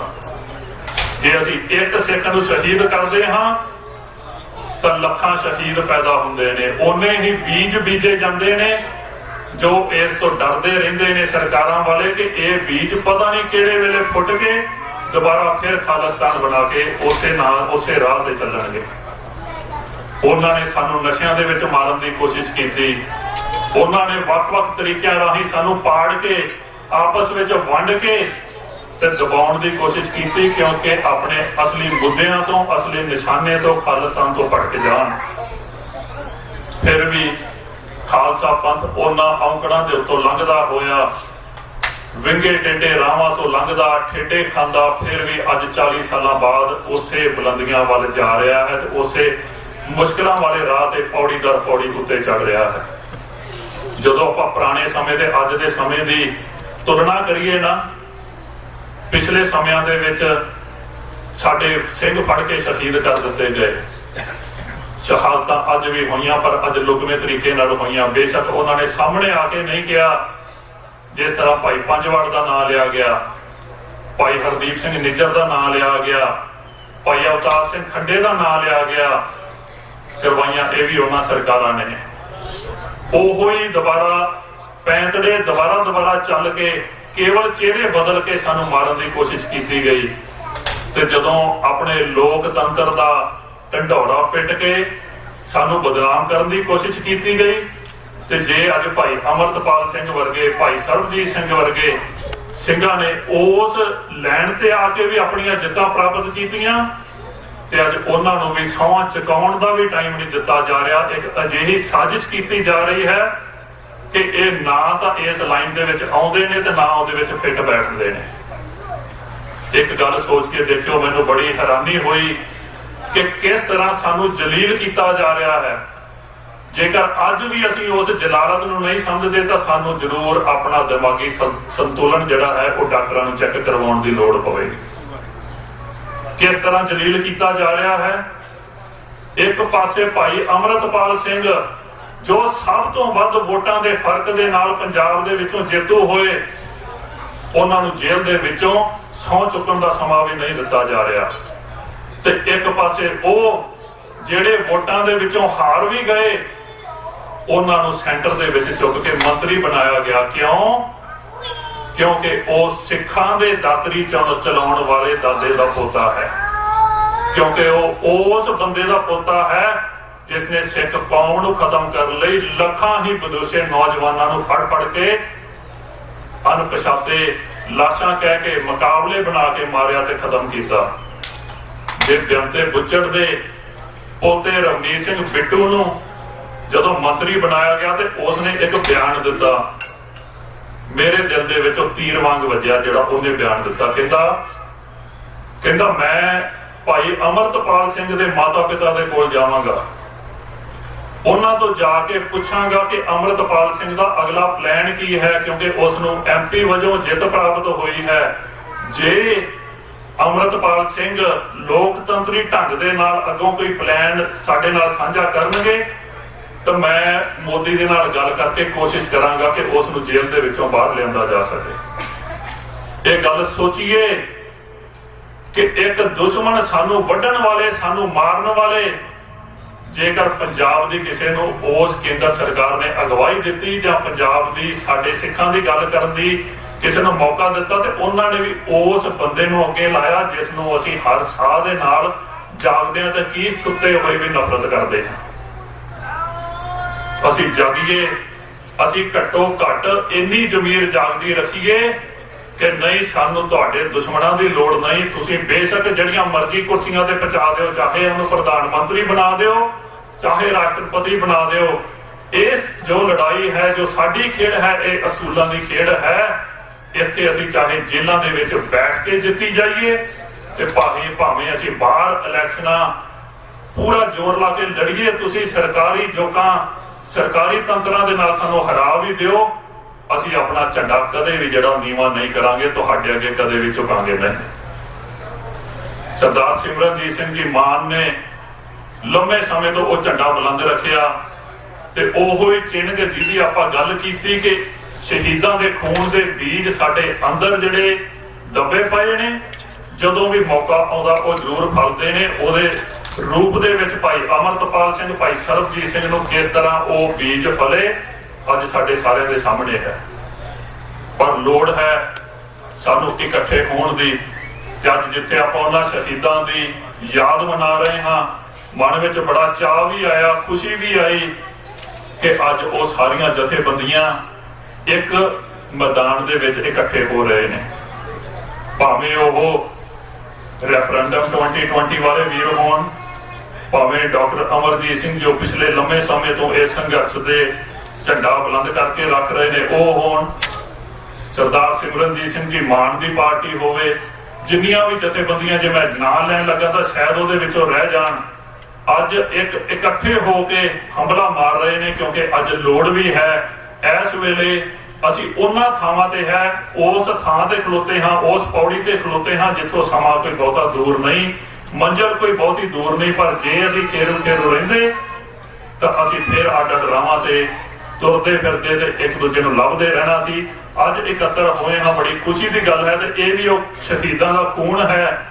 ਮੈਂ ਸਮਝਦਾ ਕਿ ਭਾਈ ਪੰਜਵੜ ਦਾ, ਭਾਈ ਖੰਡੇ ਦਾ, ਭਾਈ ਨਿੱਜਰ ਦਾ ਖੂਨ ਉਹ ਸਾਨੂੰ ਸਾਰਿਆਂ ਨੂੰ ਇਕੱਠੇ ਕਰਕੇ ਚੱਲਿਆ ਹੈ। ਉਹ ਨਵਾਂ ਬੂਸਟ ਦਿੱਤਾ ਹੈ, ਸਾਨੂੰ ਚੇਤਾ ਕਰਾਇਆ ਹੈ ਕਿ ਅਸੀਂ ਕਿੰਨਾਂ ਦੇ ਵਾਰਿਸ ਹਾਂ ਤੇ ਕਿਸ ਸਮੇਂ ਦੇ ਵਿੱਚੋਂ ਅਸੀਂ ਲੰਘੇ ਹਾਂ ਤੇ ਅੱਜ ਕਿਸ ਸਮੇਂ ਨੂੰ ਅਸੀਂ ਆਪਣੇ ਪਿੰਡੇ ਦੇ ਉੱਤੇ ਹੰਢਾ ਰਹੇ ਹਾਂ। ਗੁਰੂ ਸਾਹਿਬ ਕਿਰਪਾ ਕਰਨ, ਸਾਨੂੰ ਉਸ ਨਿਸ਼ਾਨੇ ਦੀ ਪ੍ਰਾਪਤੀ ਕਰਨ, ਉਸ ਨਿਸ਼ਾਨੇ ਦੀ, ਉਸ ਮੰਜ਼ਿਲ ਦੀ ਪ੍ਰਾਪਤੀ ਬਖਸ਼ਿਸ਼ ਕਰਨ। ਪਰ ਨਾਲ ਦੀ ਨਾਲ ਜਿੱਥੇ ਗਿਆਨੀ ਜੀ ਉਹਨਾਂ ਨੇ ਜਿਵੇਂ ਅੱਗੇ ਬੇਨਤੀ ਕੀਤੀ ਕਿ ਕਿਸ ਤਰ੍ਹਾਂ ਉਹਨਾਂ ਮਹਾਂਪੁਰਖਾਂ ਨੇ, ਉਹਨਾਂ ਸੂਰਬੀਰਾਂ ਨੇ ਆਪ ਸ਼ਹਾਦਤਾਂ ਮੰਗੀਆਂ, ਪਰ ਪ੍ਰਾਪਤ ਤਾਂ ਹੋਈਆਂ ਜੇ ਉਹਨਾਂ ਨੇ ਨਾਮ ਬਾਣੀ ਸਿਮਰਨ ਦੇ ਅਭਿਆਸ ਕੀਤੇ। ਕਿਵੇਂ ਸੰਤ ਬਾਬਾ ਜਰਨੈਲ ਸਿੰਘ ਜੀ ਖਾਲਸਾ ਭਿੱਡਰਾਂ ਵਾਲਿਆਂ ਨੇ 100 ਜਪਜੀ ਸਾਹਿਬ ਜੀ ਦੇ ਪਾਠ ਆਪਣੇ ਨਿਤਨੇਮ ਤੋਂ ਇਲਾਵਾ ਨਾਲ ਨਿਤਨੇਮ ਦੇ ਵਿੱਚ ਜੋੜਿਆ। ਮੈਨੂੰ ਇੱਕ ਵਾਰ ਇੱਕ ਫੋਟੋ ਦਿਸੀ, ਤੁਹਾਨੂੰ ਸਭ ਨੂੰ ਚੇਤਾ ਹੋਣਾ, ਜਦੋਂ ਅਮਰੀਕਨ ਆਰਮੀ ਜਾਂ ਜਿਹੜੀ ਵੀ ਕੈਨੇਡੀਅਨ ਆਰਮੀ, ਜਿੰਨੇ ਵੀ ਉਹਨਾਂ ਦੇ ਸਹਿਯੋਗੀ ਸਨ, ਜਦੋਂ ਅਫਗਾਨਿਸਤਾਨ ਛੱਡ ਕੇ ਆਪਣੇ ਦੇਸ਼ ਦੇ ਵਿੱਚ ਵਾਪਸ ਆਏ ਤਾਂ ਮੇਰੇ ਖਿਆਲ ਅਫਗਾਨਿਸਤਾਨ ਦੇ ਲੋਕਾਂ ਦੇ ਨਾਲੋਂ ਆਪਣੇ ਸਿੱਖਾਂ ਨੇ ਜ਼ਿਆਦਾ ਉਹਨਾਂ ਦੀ ਮਸ਼ਹੂਰੀ ਕੀਤੀ, ਜ਼ਿਆਦਾ ਖੁਸ਼ੀ ਮਨਾਈ ਫੋਟੋਆਂ ਸ਼ੇਅਰ ਕਰਕੇ, ਕਿਉਂਕਿ ਭਾਈ ਹਰੀ ਸਿੰਘ ਨਲੂਏ ਦਾ ਚੇਤਾ ਕੀਤਾ ਸਿੱਖਾਂ ਨੇ ਉਦੋਂ ਕਿ ਉਹ ਦੇਸ਼ ਜਿਨ੍ਹਾਂ ਨੂੰ ਅਮਰੀਕਾ 20 ਸਾਲਾਂ ਤੱਕ ਨਹੀਂ ਜਿੱਤ ਸਕਿਆ, ਭਾਈ ਹਰੀ ਸਿੰਘ ਨਲੂਏ ਨੇ ਉੱਥੇ ਜਿੱਤ ਪ੍ਰਾਪਤ ਕੀਤੀ। ਪਰ ਉਹਨਾਂ ਹੀ ਦਿਨਾਂ ਦੇ ਵਿੱਚ ਇੱਕ ਫੋਟੋ ਵਾਇਰਲ ਹੋਈ ਸੀ ਇੱਕ ਅਫਗਾਨੀ ਦੀ, ਜੋ ਸਾਈਕਲ ਤੇ ਜਾ ਰਿਹਾ ਕਿਤੋਂ ਪਾਣੀ ਲੈਣ, ਪਾਣੀ ਦੀ ਗੈਲਨ ਉਹਨੇ ਗਲ ਦੇ ਵਿੱਚ ਲਮਕਾਈ ਹੋਈ ਹੈ, ਫੜੀ ਹੋਈ ਹੈ ਹੱਥ ਦੇ ਵਿੱਚ, ਕਿਉਂਕਿ ਪਾਣੀ ਦੀ ਕਮੀ ਸੀ, ਕਿਤੋਂ ਦੂਰ ਲੈਣ ਜਾਣ ਲਈ ਜਾਣਾ ਪੈਂਦਾ ਸੀ ਉਹਨਾਂ ਨੂੰ। ਗਰੀਬੀ ਇਹ ਵਿਖਾ ਰਹੀ ਸੀ ਕਿ ਉਹਦੇ ਕੋਲੇ ਸਾਈਕਲ ਹੈ, ਚੱਜ ਦੇ ਕੱਪੜੇ ਵੀ ਨਹੀਂ, ਪਰ ਉਸਨੇ ਮੋਢੇ ਦੇ ਉੱਤੇ AK-47 ਟੰਗੀ ਹੋਈ ਹੈ। ਉਹਦੇ ਵਿੱਚੋਂ ਸੋਚਣ ਦੀ ਚੀਜ਼, ਸੋਚਣ ਵਾਲੀ ਗੱਲ ਕਿ ਜਿਹੜਾ ਸਿਧਾਂਤ ਉਹਨਾਂ ਨੂੰ ਉਹਨਾਂ ਦੇ ਵਡੇਰਿਆਂ ਨੇ ਦਿੱਤਾ, ਜਿਹੜੀ ਤਾਕਤ ਉਹਨਾਂ ਨੂੰ ਉਹਨਾਂ ਦੇ ਵਡੇਰਿਆਂ ਨੇ ਦਿੱਤੀ, ਉਸੇ ਤਾਕਤ ਦੇ ਕਾਰਨ ਉਹਨਾਂ ਨੇ ਉਹ ਤਾਕਤ ਨੂੰ ਯਾਦ ਰੱਖਿਆ ਤੇ ਉਸੇ ਤਾਕਤ ਦੇ ਕਾਰਨ 20 ਸਾਲਾਂ ਬਾਅਦ ਵੀ ਉਹਨਾਂ ਨੇ ਅਮਰੀਕਾ ਵਰਗੇ ਦੇਸ਼ਾਂ ਤੋਂ ਆਪਣਾ ਰਾਜ ਵਾਪਸ ਪ੍ਰਾਪਤ ਕੀਤਾ। ਸਾਨੂੰ 40 ਸਾਲ ਹੋ ਗਏ। ਉਹਨਾਂ ਤੇ ਸਾਡੇ ਵਿੱਚ ਫਰਕ ਕੀ? ਸਾਡੇ ਵਿੱਚ ਤਾਂ ਹਰੀ ਸਿੰਘ ਨਲੂਏ ਸਨ।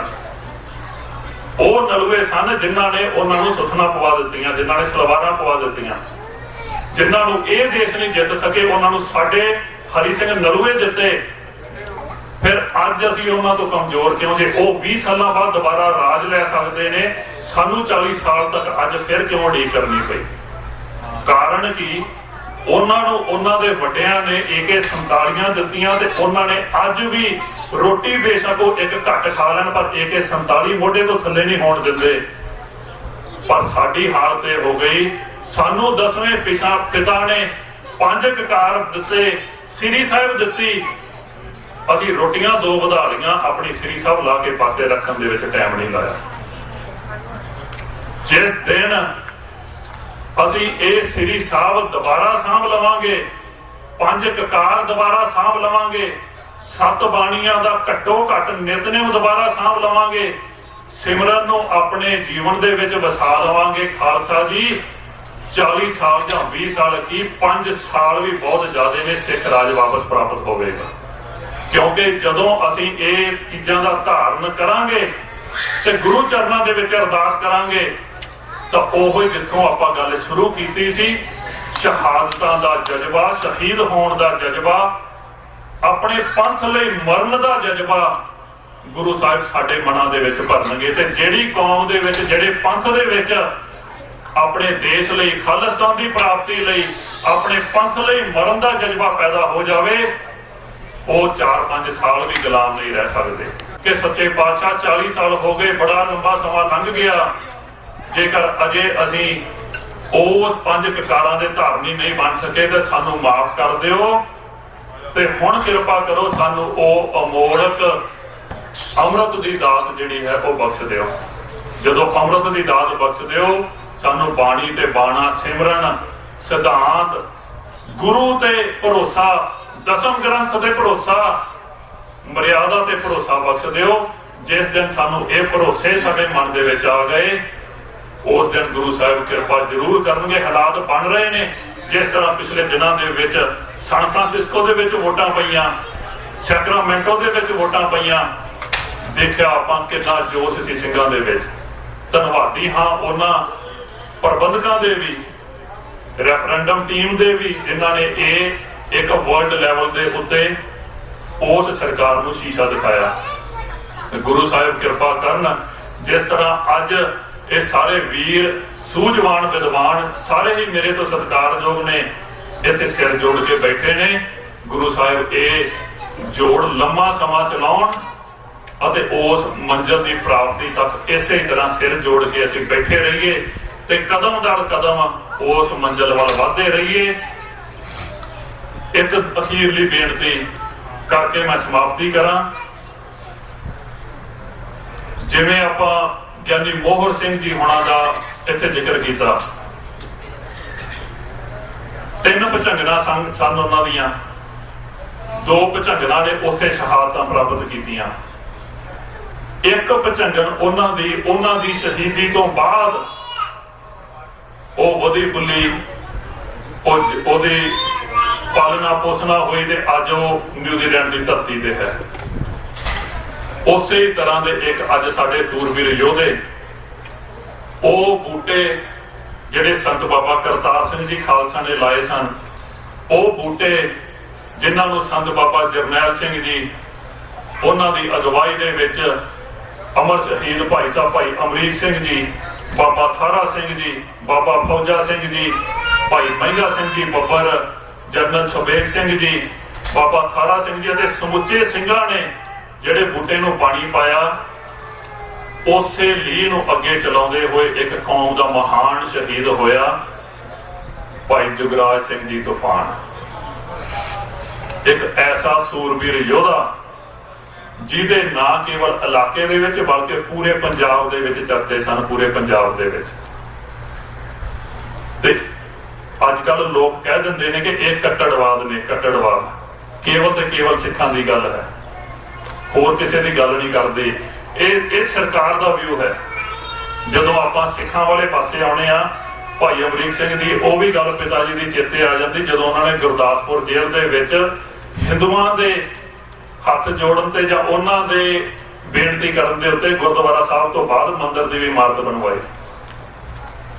ਤੇ ਉਸੇ ਲੀਹ ਨੂੰ ਅੱਗੇ ਚਲਾਉਂਦੇ ਜਦੋਂ ਭਾਈ ਜੁਗਰਾਜ ਸਿੰਘ ਤੂਫਾਨ ਉਸ ਇਲਾਕੇ ਦੇ ਵਿੱਚ ਵਿਚਰ ਕੇ ਸੇਵਾ ਕਰਦੇ ਸਨ, ਤਾਂ ਜਿੰਨਾ ਸਿੱਖ ਉਹਨਾਂ ਦਾ ਸਾਥ ਦਿੰਦੇ ਸਨ, ਉਹਨੇ ਹਿੰਦੂ ਵੀ ਉਹਨਾਂ ਨੂੰ ਪਿਆਰ ਕਰਦੇ ਸਨ। ਕਿਉਂਕਿ ਉਹਨਾਂ ਨੇ ਜਦੋਂ ਬੱਚੀਆਂ ਦੀ ਗੱਲ ਆਈ, ਜਦੋਂ ਜ਼ੁਲਮ ਦੀ ਗੱਲ ਆਈ, ਜਦੋਂ ਹੱਕ ਲੈਣ ਦੀ ਗੱਲ ਆਈ, ਕਿਸੇ ਦੇ ਵਿੱਚ ਵੀ ਵਿਤਕਰਾ ਨਹੀਂ ਰੱਖਿਆ ਤੇ ਇੰਨੇ ਹਰਮਨ ਪਿਆਰੇ ਬਣੇ ਕਿ ਸਿੱਖਾਂ ਦੇ ਨਾਲ ਨਾਲ ਹਿੰਦੂ, ਮੁਸਲਮਾਨ, ਈਸਾਈ ਜਿਹੜੇ ਵੀ ਧਰਮ ਸਨ, ਹਰੇਕ ਦੇ ਹਰਮਨ ਪਿਆਰੇ ਬਣੇ। ਤੇ ਜਦੋਂ ਸਮਾਂ ਆਇਆ ਸਿਧਾਂਤ ਦਾ, ਅਣਖ ਦਾ, ਉਦੋਂ ਆਪਣੀ ਛਾਤੀ ਦੇ ਵਿੱਚ ਗੋਲੀਆਂ ਖਾ ਕੇ ਤਸੀਹੇ ਜਰਦੇ ਹੋਏ ਉਹਨਾਂ ਨੇ ਸ਼ਹਾਦਤਾਂ ਪ੍ਰਾਪਤ ਕੀਤੀਆਂ। ਭਾਈ ਸਾਹਿਬ ਭਾਈ ਤਰਸੇਮ ਸਿੰਘ ਜੀ ਹਰ ਸਾਲ ਉਪਰਾਲਾ ਕਰਦੇ ਨੇ, ਉਪਰਾਲੇ ਤੇ ਇੰਨੇ ਜ਼ਿਆਦਾ ਕਰਦੇ ਨੇ, ਜੇ ਕਿਤੇ ਆਪਾਂ ਗਿਣਨ ਲੱਗ ਪਈਏ ਤਾਂ ਸ਼ਾਇਦ ਆਪਾਂ ਨੂੰ ਭੁੱਲ ਜਾਈਏ। ਮੇਰੇ ਖਿਆਲ ਨਾਲ ਜਿੰਨੇ ਕਿ ਮੈਂ ਦੇਖੇ, ਇਹ ਨਹੀਂ ਕਿ ਇਹ ਅੱਜ ਇਹਨਾਂ ਦੇ ਪ੍ਰੋਗਰਾਮ ਤੇ ਆਏ ਹਾਂ ਤੇ ਤਾਂ ਇਹਨਾਂ ਦੀ ਗੱਲ ਕਰ ਰਹੇ ਹਾਂ। ਮੇਰਾ ਇਹ ਸੁਭਾਅ ਨਹੀਂ ਕਿ ਕਿਸੇ ਦੇ ਮੂੰਹ ਦੇ ਉੱਤੇ ਉਸਤਤ ਕੀਤੀ ਜਾਵੇ ਤੇ ਕਿਸੇ ਦੀ ਪਿੱਠ ਪਿੱਛੇ ਨਿੰਦਿਆ ਕੀਤੀ ਜਾਵੇ, ਪਰ ਜਿਹੜੀ ਗੱਲ ਸ਼ਲਾਘਾਯੋਗ ਹੈ,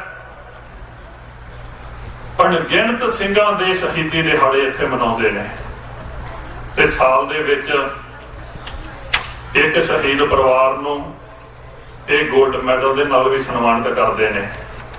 ਤੇ ਦਾਸ ਨੂੰ ਹੁਕਮ ਹੋਇਆ ਸੀ, ਹਰ ਸਾਲ ਦੀ ਤਰ੍ਹਾਂ ਪਿਛਲੇ ਸਾਲ ਵੀ ਕੀਤਾ ਸੀ, ਕਿ ਉਹ ਪਰਿਵਾਰ, ਉਹਨਾਂ ਨੂੰ ਬੇਨਤੀ ਕੀਤੀ ਜਾਵੇ ਇੱਥੇ ਲਿਆ ਕੇ ਉਹਨਾਂ ਨੂੰ ਸਨਮਾਨਿਤ ਕੀਤਾ ਜਾਵੇ, ਕਿਉਂਕਿ ਜੋ ਉਹ ਸ਼ਹਾਦਤਾਂ ਦੇ ਕੇ ਉਹਨਾਂ ਲਈ ਸਨਮਾਨ ਜਾਂ ਉਹਨਾਂ ਲਈ ਗੋਲਡ ਮੈਡਲ ਜਾਂ ਉਹ ਚੀਜ਼ਾਂ ਤੁੱਛ ਨੇ। ਇਹ ਕੇਵਲ ਇੱਕ ਤਰੀਕਾ ਹੈ ਕਿ ਅਸੀਂ ਉਹਨਾਂ ਦੇ ਚਰਨਾਂ ਦੇ ਵਿੱਚ ਨਮਸਕਾਰ ਕਰ ਸਕੀਏ, ਤਾਂ ਕਿ ਅਸੀਂ ਯਾਦ ਕਰ ਸਕੀਏ ਕਿ ਉਹਨਾਂ ਨੇ ਕਿਹੜੀਆਂ ਜ਼ਰੂਰੀ ਚੀਜ਼ਾਂ ਦੀ ਖਾਤਰ ਕੀ ਕਾਰਨ ਸਨ, ਕਿਉਂ ਉਹਨਾਂ ਨੇ ਸ਼ਹਾਦਤਾਂ ਪਾਈਆਂ, ਤੇ ਅਸੀਂ ਉਹਨਾਂ ਸ਼ਹਾਦਤਾਂ ਦੇ ਕਾਰਨਾਂ ਤੋਂ ਸਿੱਖ ਸਕੀਏ, ਉਹਨਾਂ ਦੇ ਜੀਵਨ ਤੋਂ ਸਿੱਖ ਸਕੀਏ। ਅੱਜ ਭਾਈ ਸਾਹਿਬ ਭਾਈ ਜੁਗਰਾਜ ਸਿੰਘ ਜੀ ਤੂਫਾਨ, ਉਹਨਾਂ ਦੀ ਬੇਟੀ ਇੱਕ ਰਹਿ ਗਈ ਸੀ ਪਿੱਛੇ, ਜਿਸ ਤਰ੍ਹਾਂ ਭਾਈ ਸਾਹਿਬ ਗਿਆਨੀ ਮੋਹਰ ਸਿੰਘ ਜੀ ਦੀ ਇੱਕ ਬੇਟੀ ਜਿਉਂਦਾ ਸੀ, ਉਸੇ ਤਰ੍ਹਾਂ ਉਹਨਾਂ ਦੀ ਛੋਟੀ ਬੱਚੀ ਸੀ 2 ਸਾਲ ਦੀ ਉਸ ਵੇਲੇ ਜਦੋਂ ਉਹਨਾਂ ਦੀ ਸ਼ਹਾਦਤ ਹੋਈ, ਤੇ ਉਹਨਾਂ ਦਾ ਪਾਲਣਾ ਪੋਸਣਾ ਹੋਇਆ, ਉਹ ਵੱਡੇ ਹੋਏ। ਅੱਜ ਉਹਨਾਂ ਦੇ ਭਾਈ ਸਾਹਿਬ ਭਾਈ ਜੁਗਰਾਜ ਸਿੰਘ ਜੀ ਤੂਫਾਨ ਦੇ ਦਾਮਾਦ ਭਾਈ ਸਾਹਿਬ ਭਾਈ ਇੰਦਰਜੀਤ ਸਿੰਘ ਜੀ, ਉਹ ਵੀ ਸੰਗਤ ਦੇ ਵਿੱਚ ਬਿਰਾਜਮਾਨ ਨੇ, ਤੇ ਉਹਨਾਂ ਨੂੰ ਇੱਥੇ ਆਉਣ ਤੇ ਬਹੁਤ ਬਹੁਤ ਜੀ ਆਇਆਂ। ਤੇ ਮੇਰੇ ਖਿਆਲ 1-2 ਬੁਲਾਰਿਆਂ ਤੋਂ ਬਾਅਦ ਉਹਨਾਂ ਨੂੰ ਸਮੁੱਚੇ ਹੀ ਆਗੂਆਂ ਵੱਲੋਂ ਜੋ ਇੱਥੇ ਬੈਠੇ ਨੇ ਸਾਰਿਆਂ ਨੇ ਇਕੱਠੇ ਹੋ ਕੇ ਉਹਨਾਂ ਨੂੰ ਸਨਮਾਨਿਤ ਕਰਨਾ ਹੈ। ਆਓ ਉਹਨਾਂ ਦੀ ਯਾਦ ਦੇ ਵਿੱਚ, ਭਾਈ ਸਾਹਿਬ ਭਾਈ ਜੁਗਰਾਜ ਸਿੰਘ ਜੀ ਤੂਫਾਨ ਦੀ ਯਾਦ ਦੇ ਵਿੱਚ ਉਹਨਾਂ ਨੂੰ ਸਿਜਦਾ ਕਰਦੇ ਹਾਂ, ਅਤੇ ਜੂਨ 84 ਦੇ ਸਮੂਹ ਸ਼ਹੀਦਾਂ ਨੂੰ ਸਿਜਦਾ ਕਰਦੇ ਹਾਂ। ਇੱਕ ਜਕਾਰਾ ਲਾ ਕੇ ਉਹਨਾਂ ਦੇ ਚਰਨਾਂ ਦੇ ਵਿੱਚ ਹਾਜ਼ਰੀ ਲਵਾਈਏ। ਬੋਲੇ ਸੋਨਿਹਾ।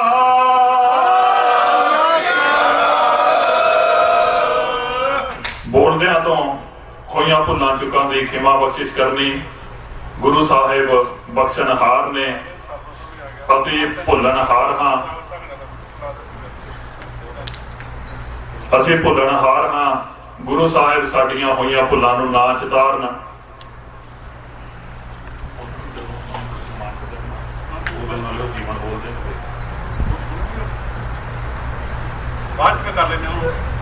ਭਾਈ ਸਰਵਨ ਸਿੰਘ ਜੀ ਨੂੰ ਵੀ ਬੇਨਤੀ ਆ ਕਿ ਉਹ ਇੱਥੇ ਅੰਦਰ ਹੀ ਰਹਿਣ। ਜਦੋਂ ਆਪਾਂ ਭਾਈ ਸਾਹਿਬ ਭਾਈ ਇੰਦਰਜੀਤ ਸਿੰਘ ਜੀ ਉਹਨਾਂ ਨੂੰ ਸਨਮਾਨਿਤ ਕਰਨਾ, ਉਦੋਂ ਤੁਸੀਂ ਭਾਈ ਸਾਹਿਬ ਭਾਈ ਜੁਗਰਾਜ ਸਿੰਘ ਜੀ ਤੂਫਾਨ ਦੀ ਜੀਵਨੀ ਦੇ ਵਿੱਚ ਚਾਨਣਾ ਪਾਇਓ।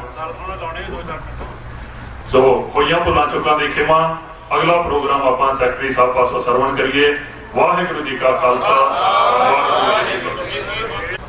ਤੇ ਇੰਪਲੀਮੈਂਟਰ ਹੁੰਦੇ ਹਨ।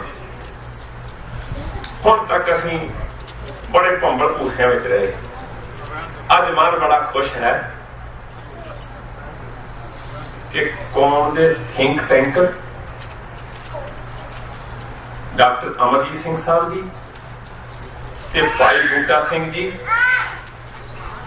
ਤੇ ਆਉਣ ਵਾਲੀ ਕੌਮ ਦਾ ਭਵਿੱਖ, ਮੈਂ ਜਿਹੜਾ ਉਹ ਘੱਲੂਘਾਰਾ ਹੋਇਆ ਹੈ ਉਹਨੂੰ ਬੜੇ ਨੇੜਿਓਂ ਤੱਕਿਆ ਹੈ। ਪਿਆਰੇ ਖਾਲਸਾ ਜੀ, ਭਾਈ ਸਾਹਿਬ ਭਾਈ ਅਮਰੀਕ ਸਿੰਘ ਸਾਹਿਬ ਜੀ ਦੇ ਗੱਲ ਵੱਖਰੀਆਂ ਚ ਉਹਨਾਂ ਤੋਂ ਲਿਆ, ਪਿਆਰ ਦਿੱਤੇ, ਪਰ ਮੈਂ ਭਾਈ ਤਰਸੇਮ ਸਿੰਘ ਜੀ ਹੁਣਾਂ ਦਾ ਨਿੱਜੀ ਤੌਰ ਤੇ ਬਹੁਤ ਧੰਨਵਾਦੀ ਹਾਂ, ਜਿਹੜੇ ਇਹੋ ਜਿਹੇ ਪ੍ਰੋਗਰਾਮ ਲਿਖਦੇ ਹਨ ਤੇ ਤੁਹਾਡੇ ਵਰਗੇ ਸਿਰਦ ਗੁਰੂ ਕੇ ਸਿੱਖਾਂ ਨੂੰ ਕਦਰ ਕਰਦੇ। ਬਹੁਤ ਬਹੁਤ ਧੰਨਵਾਦ ਹੈ। ਤੇ ਇਸ ਤਰ੍ਹਾਂ ਮੈਂ ਬੇਨਤੀ ਕਰਨੀ ਚਾਹੁੰਦਾ ਹਾਂ ਪਿਆਰੇ ਖਾਲਸਾ ਜੀ, ਭਾਈ ਬੂਟਾ ਸਿੰਘ ਨੇ ਬੜਾ ਲਾਜਵਾਬ ਇੱਕ ਬਚਨ ਕਿਹਾ ਹੈ ਕਿ ਜਿਹੜਾ ਸੰਤ ਮਹਾਂਪੁਰਖ ਬਾਬਾ ਕਰਤਾਰ ਸਿੰਘ ਜੀ ਦੇ ਟਾਈਮ ਤੇ ਜੋ ਗੁਰਮਤਿ ਦਾ ਬੋਲਬਾਲਾ ਹੋਇਆ ਤੇ ਗੁਰਮਤਿ ਲਹਿਰ ਪ੍ਰਚੰਡ ਹੋਈ, ਜ਼ਰੂਰਤ ਹੈ ਉਸ ਦੀ। ਅਤੀ ਆਵਸ਼ਕ ਹੈ ਪਿਆਰੇ ਖਾਲਸਾ ਜੀ। ਭਾਈ ਸਾਹਿਬ ਭਾਈ ਤਲੋਚਨ ਸਿੰਘ ਜੀ ਹੋਣਾ ਨੇ ਇਹਦੀ ਪ੍ਰੋੜਤਾ ਕੀਤੀ ਹੈ।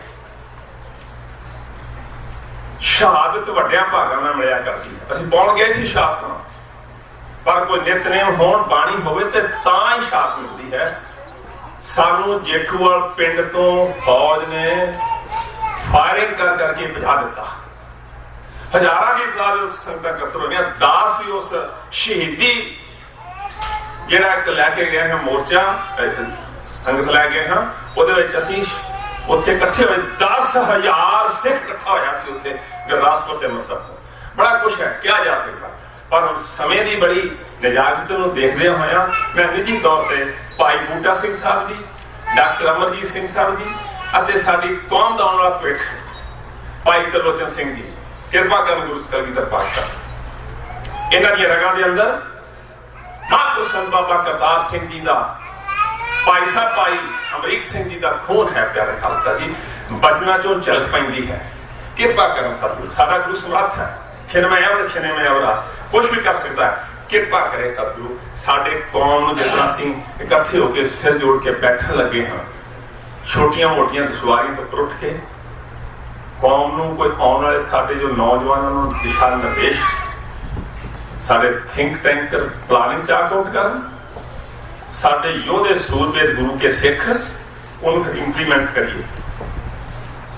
ਮੰਜ਼ਿਲ ਅਸੀਂ ਹਾਸਲ ਕਰ ਲੈਣੀ ਆ, ਅਸੀਂ ਧੌਣ ਤੇ ਗੋਡਾ ਰੱਖ ਕੇ ਖਾਲਸਾ ਲੈਣਾ ਹੈ ਇਹਨਾਂ ਕੋਲੋਂ, ਪਰ ਪਲਾਨਿੰਗ ਕਰੀਏ। ਸੋ ਪਿਆਰੇ ਖਾਲਸਾ ਜੀ, ਭਾਈ ਤਰਸੇਮ ਸਿੰਘ ਜੀ ਨੂੰ ਨਿੱਜੀ ਤੌਰ ਤੇ ਧੰਨਵਾਦ ਹੈ, ਇੱਥੋਂ ਦੀ ਕਮੇਟੀ ਦਾ ਧੰਨਵਾਦ ਹੈ ਜਿਹੜੇ ਇਸ ਤਰ੍ਹਾਂ ਦੇ ਪ੍ਰੋਗਰਾਮ ਲਿਖਦੇ ਹਨ। ਹੋਈਆਂ ਭੁੱਲਾਂ ਚੁੱਕਾਂ ਦੀ ਮਾਫੀ ਜੀ। ਵਾਹਿਗੁਰੂ ਜੀ ਕਾ ਖਾਲਸਾ, ਵਾਹਿਗੁਰੂ ਜੀ ਕੀ ਫਤਿਹ। ਵਾਹਿਗੁਰੂ ਜੀ ਕਾ ਖਾਲਸਾ, ਵਾਹਿਗੁਰੂ ਜੀ ਕੀ ਫਤਿਹ।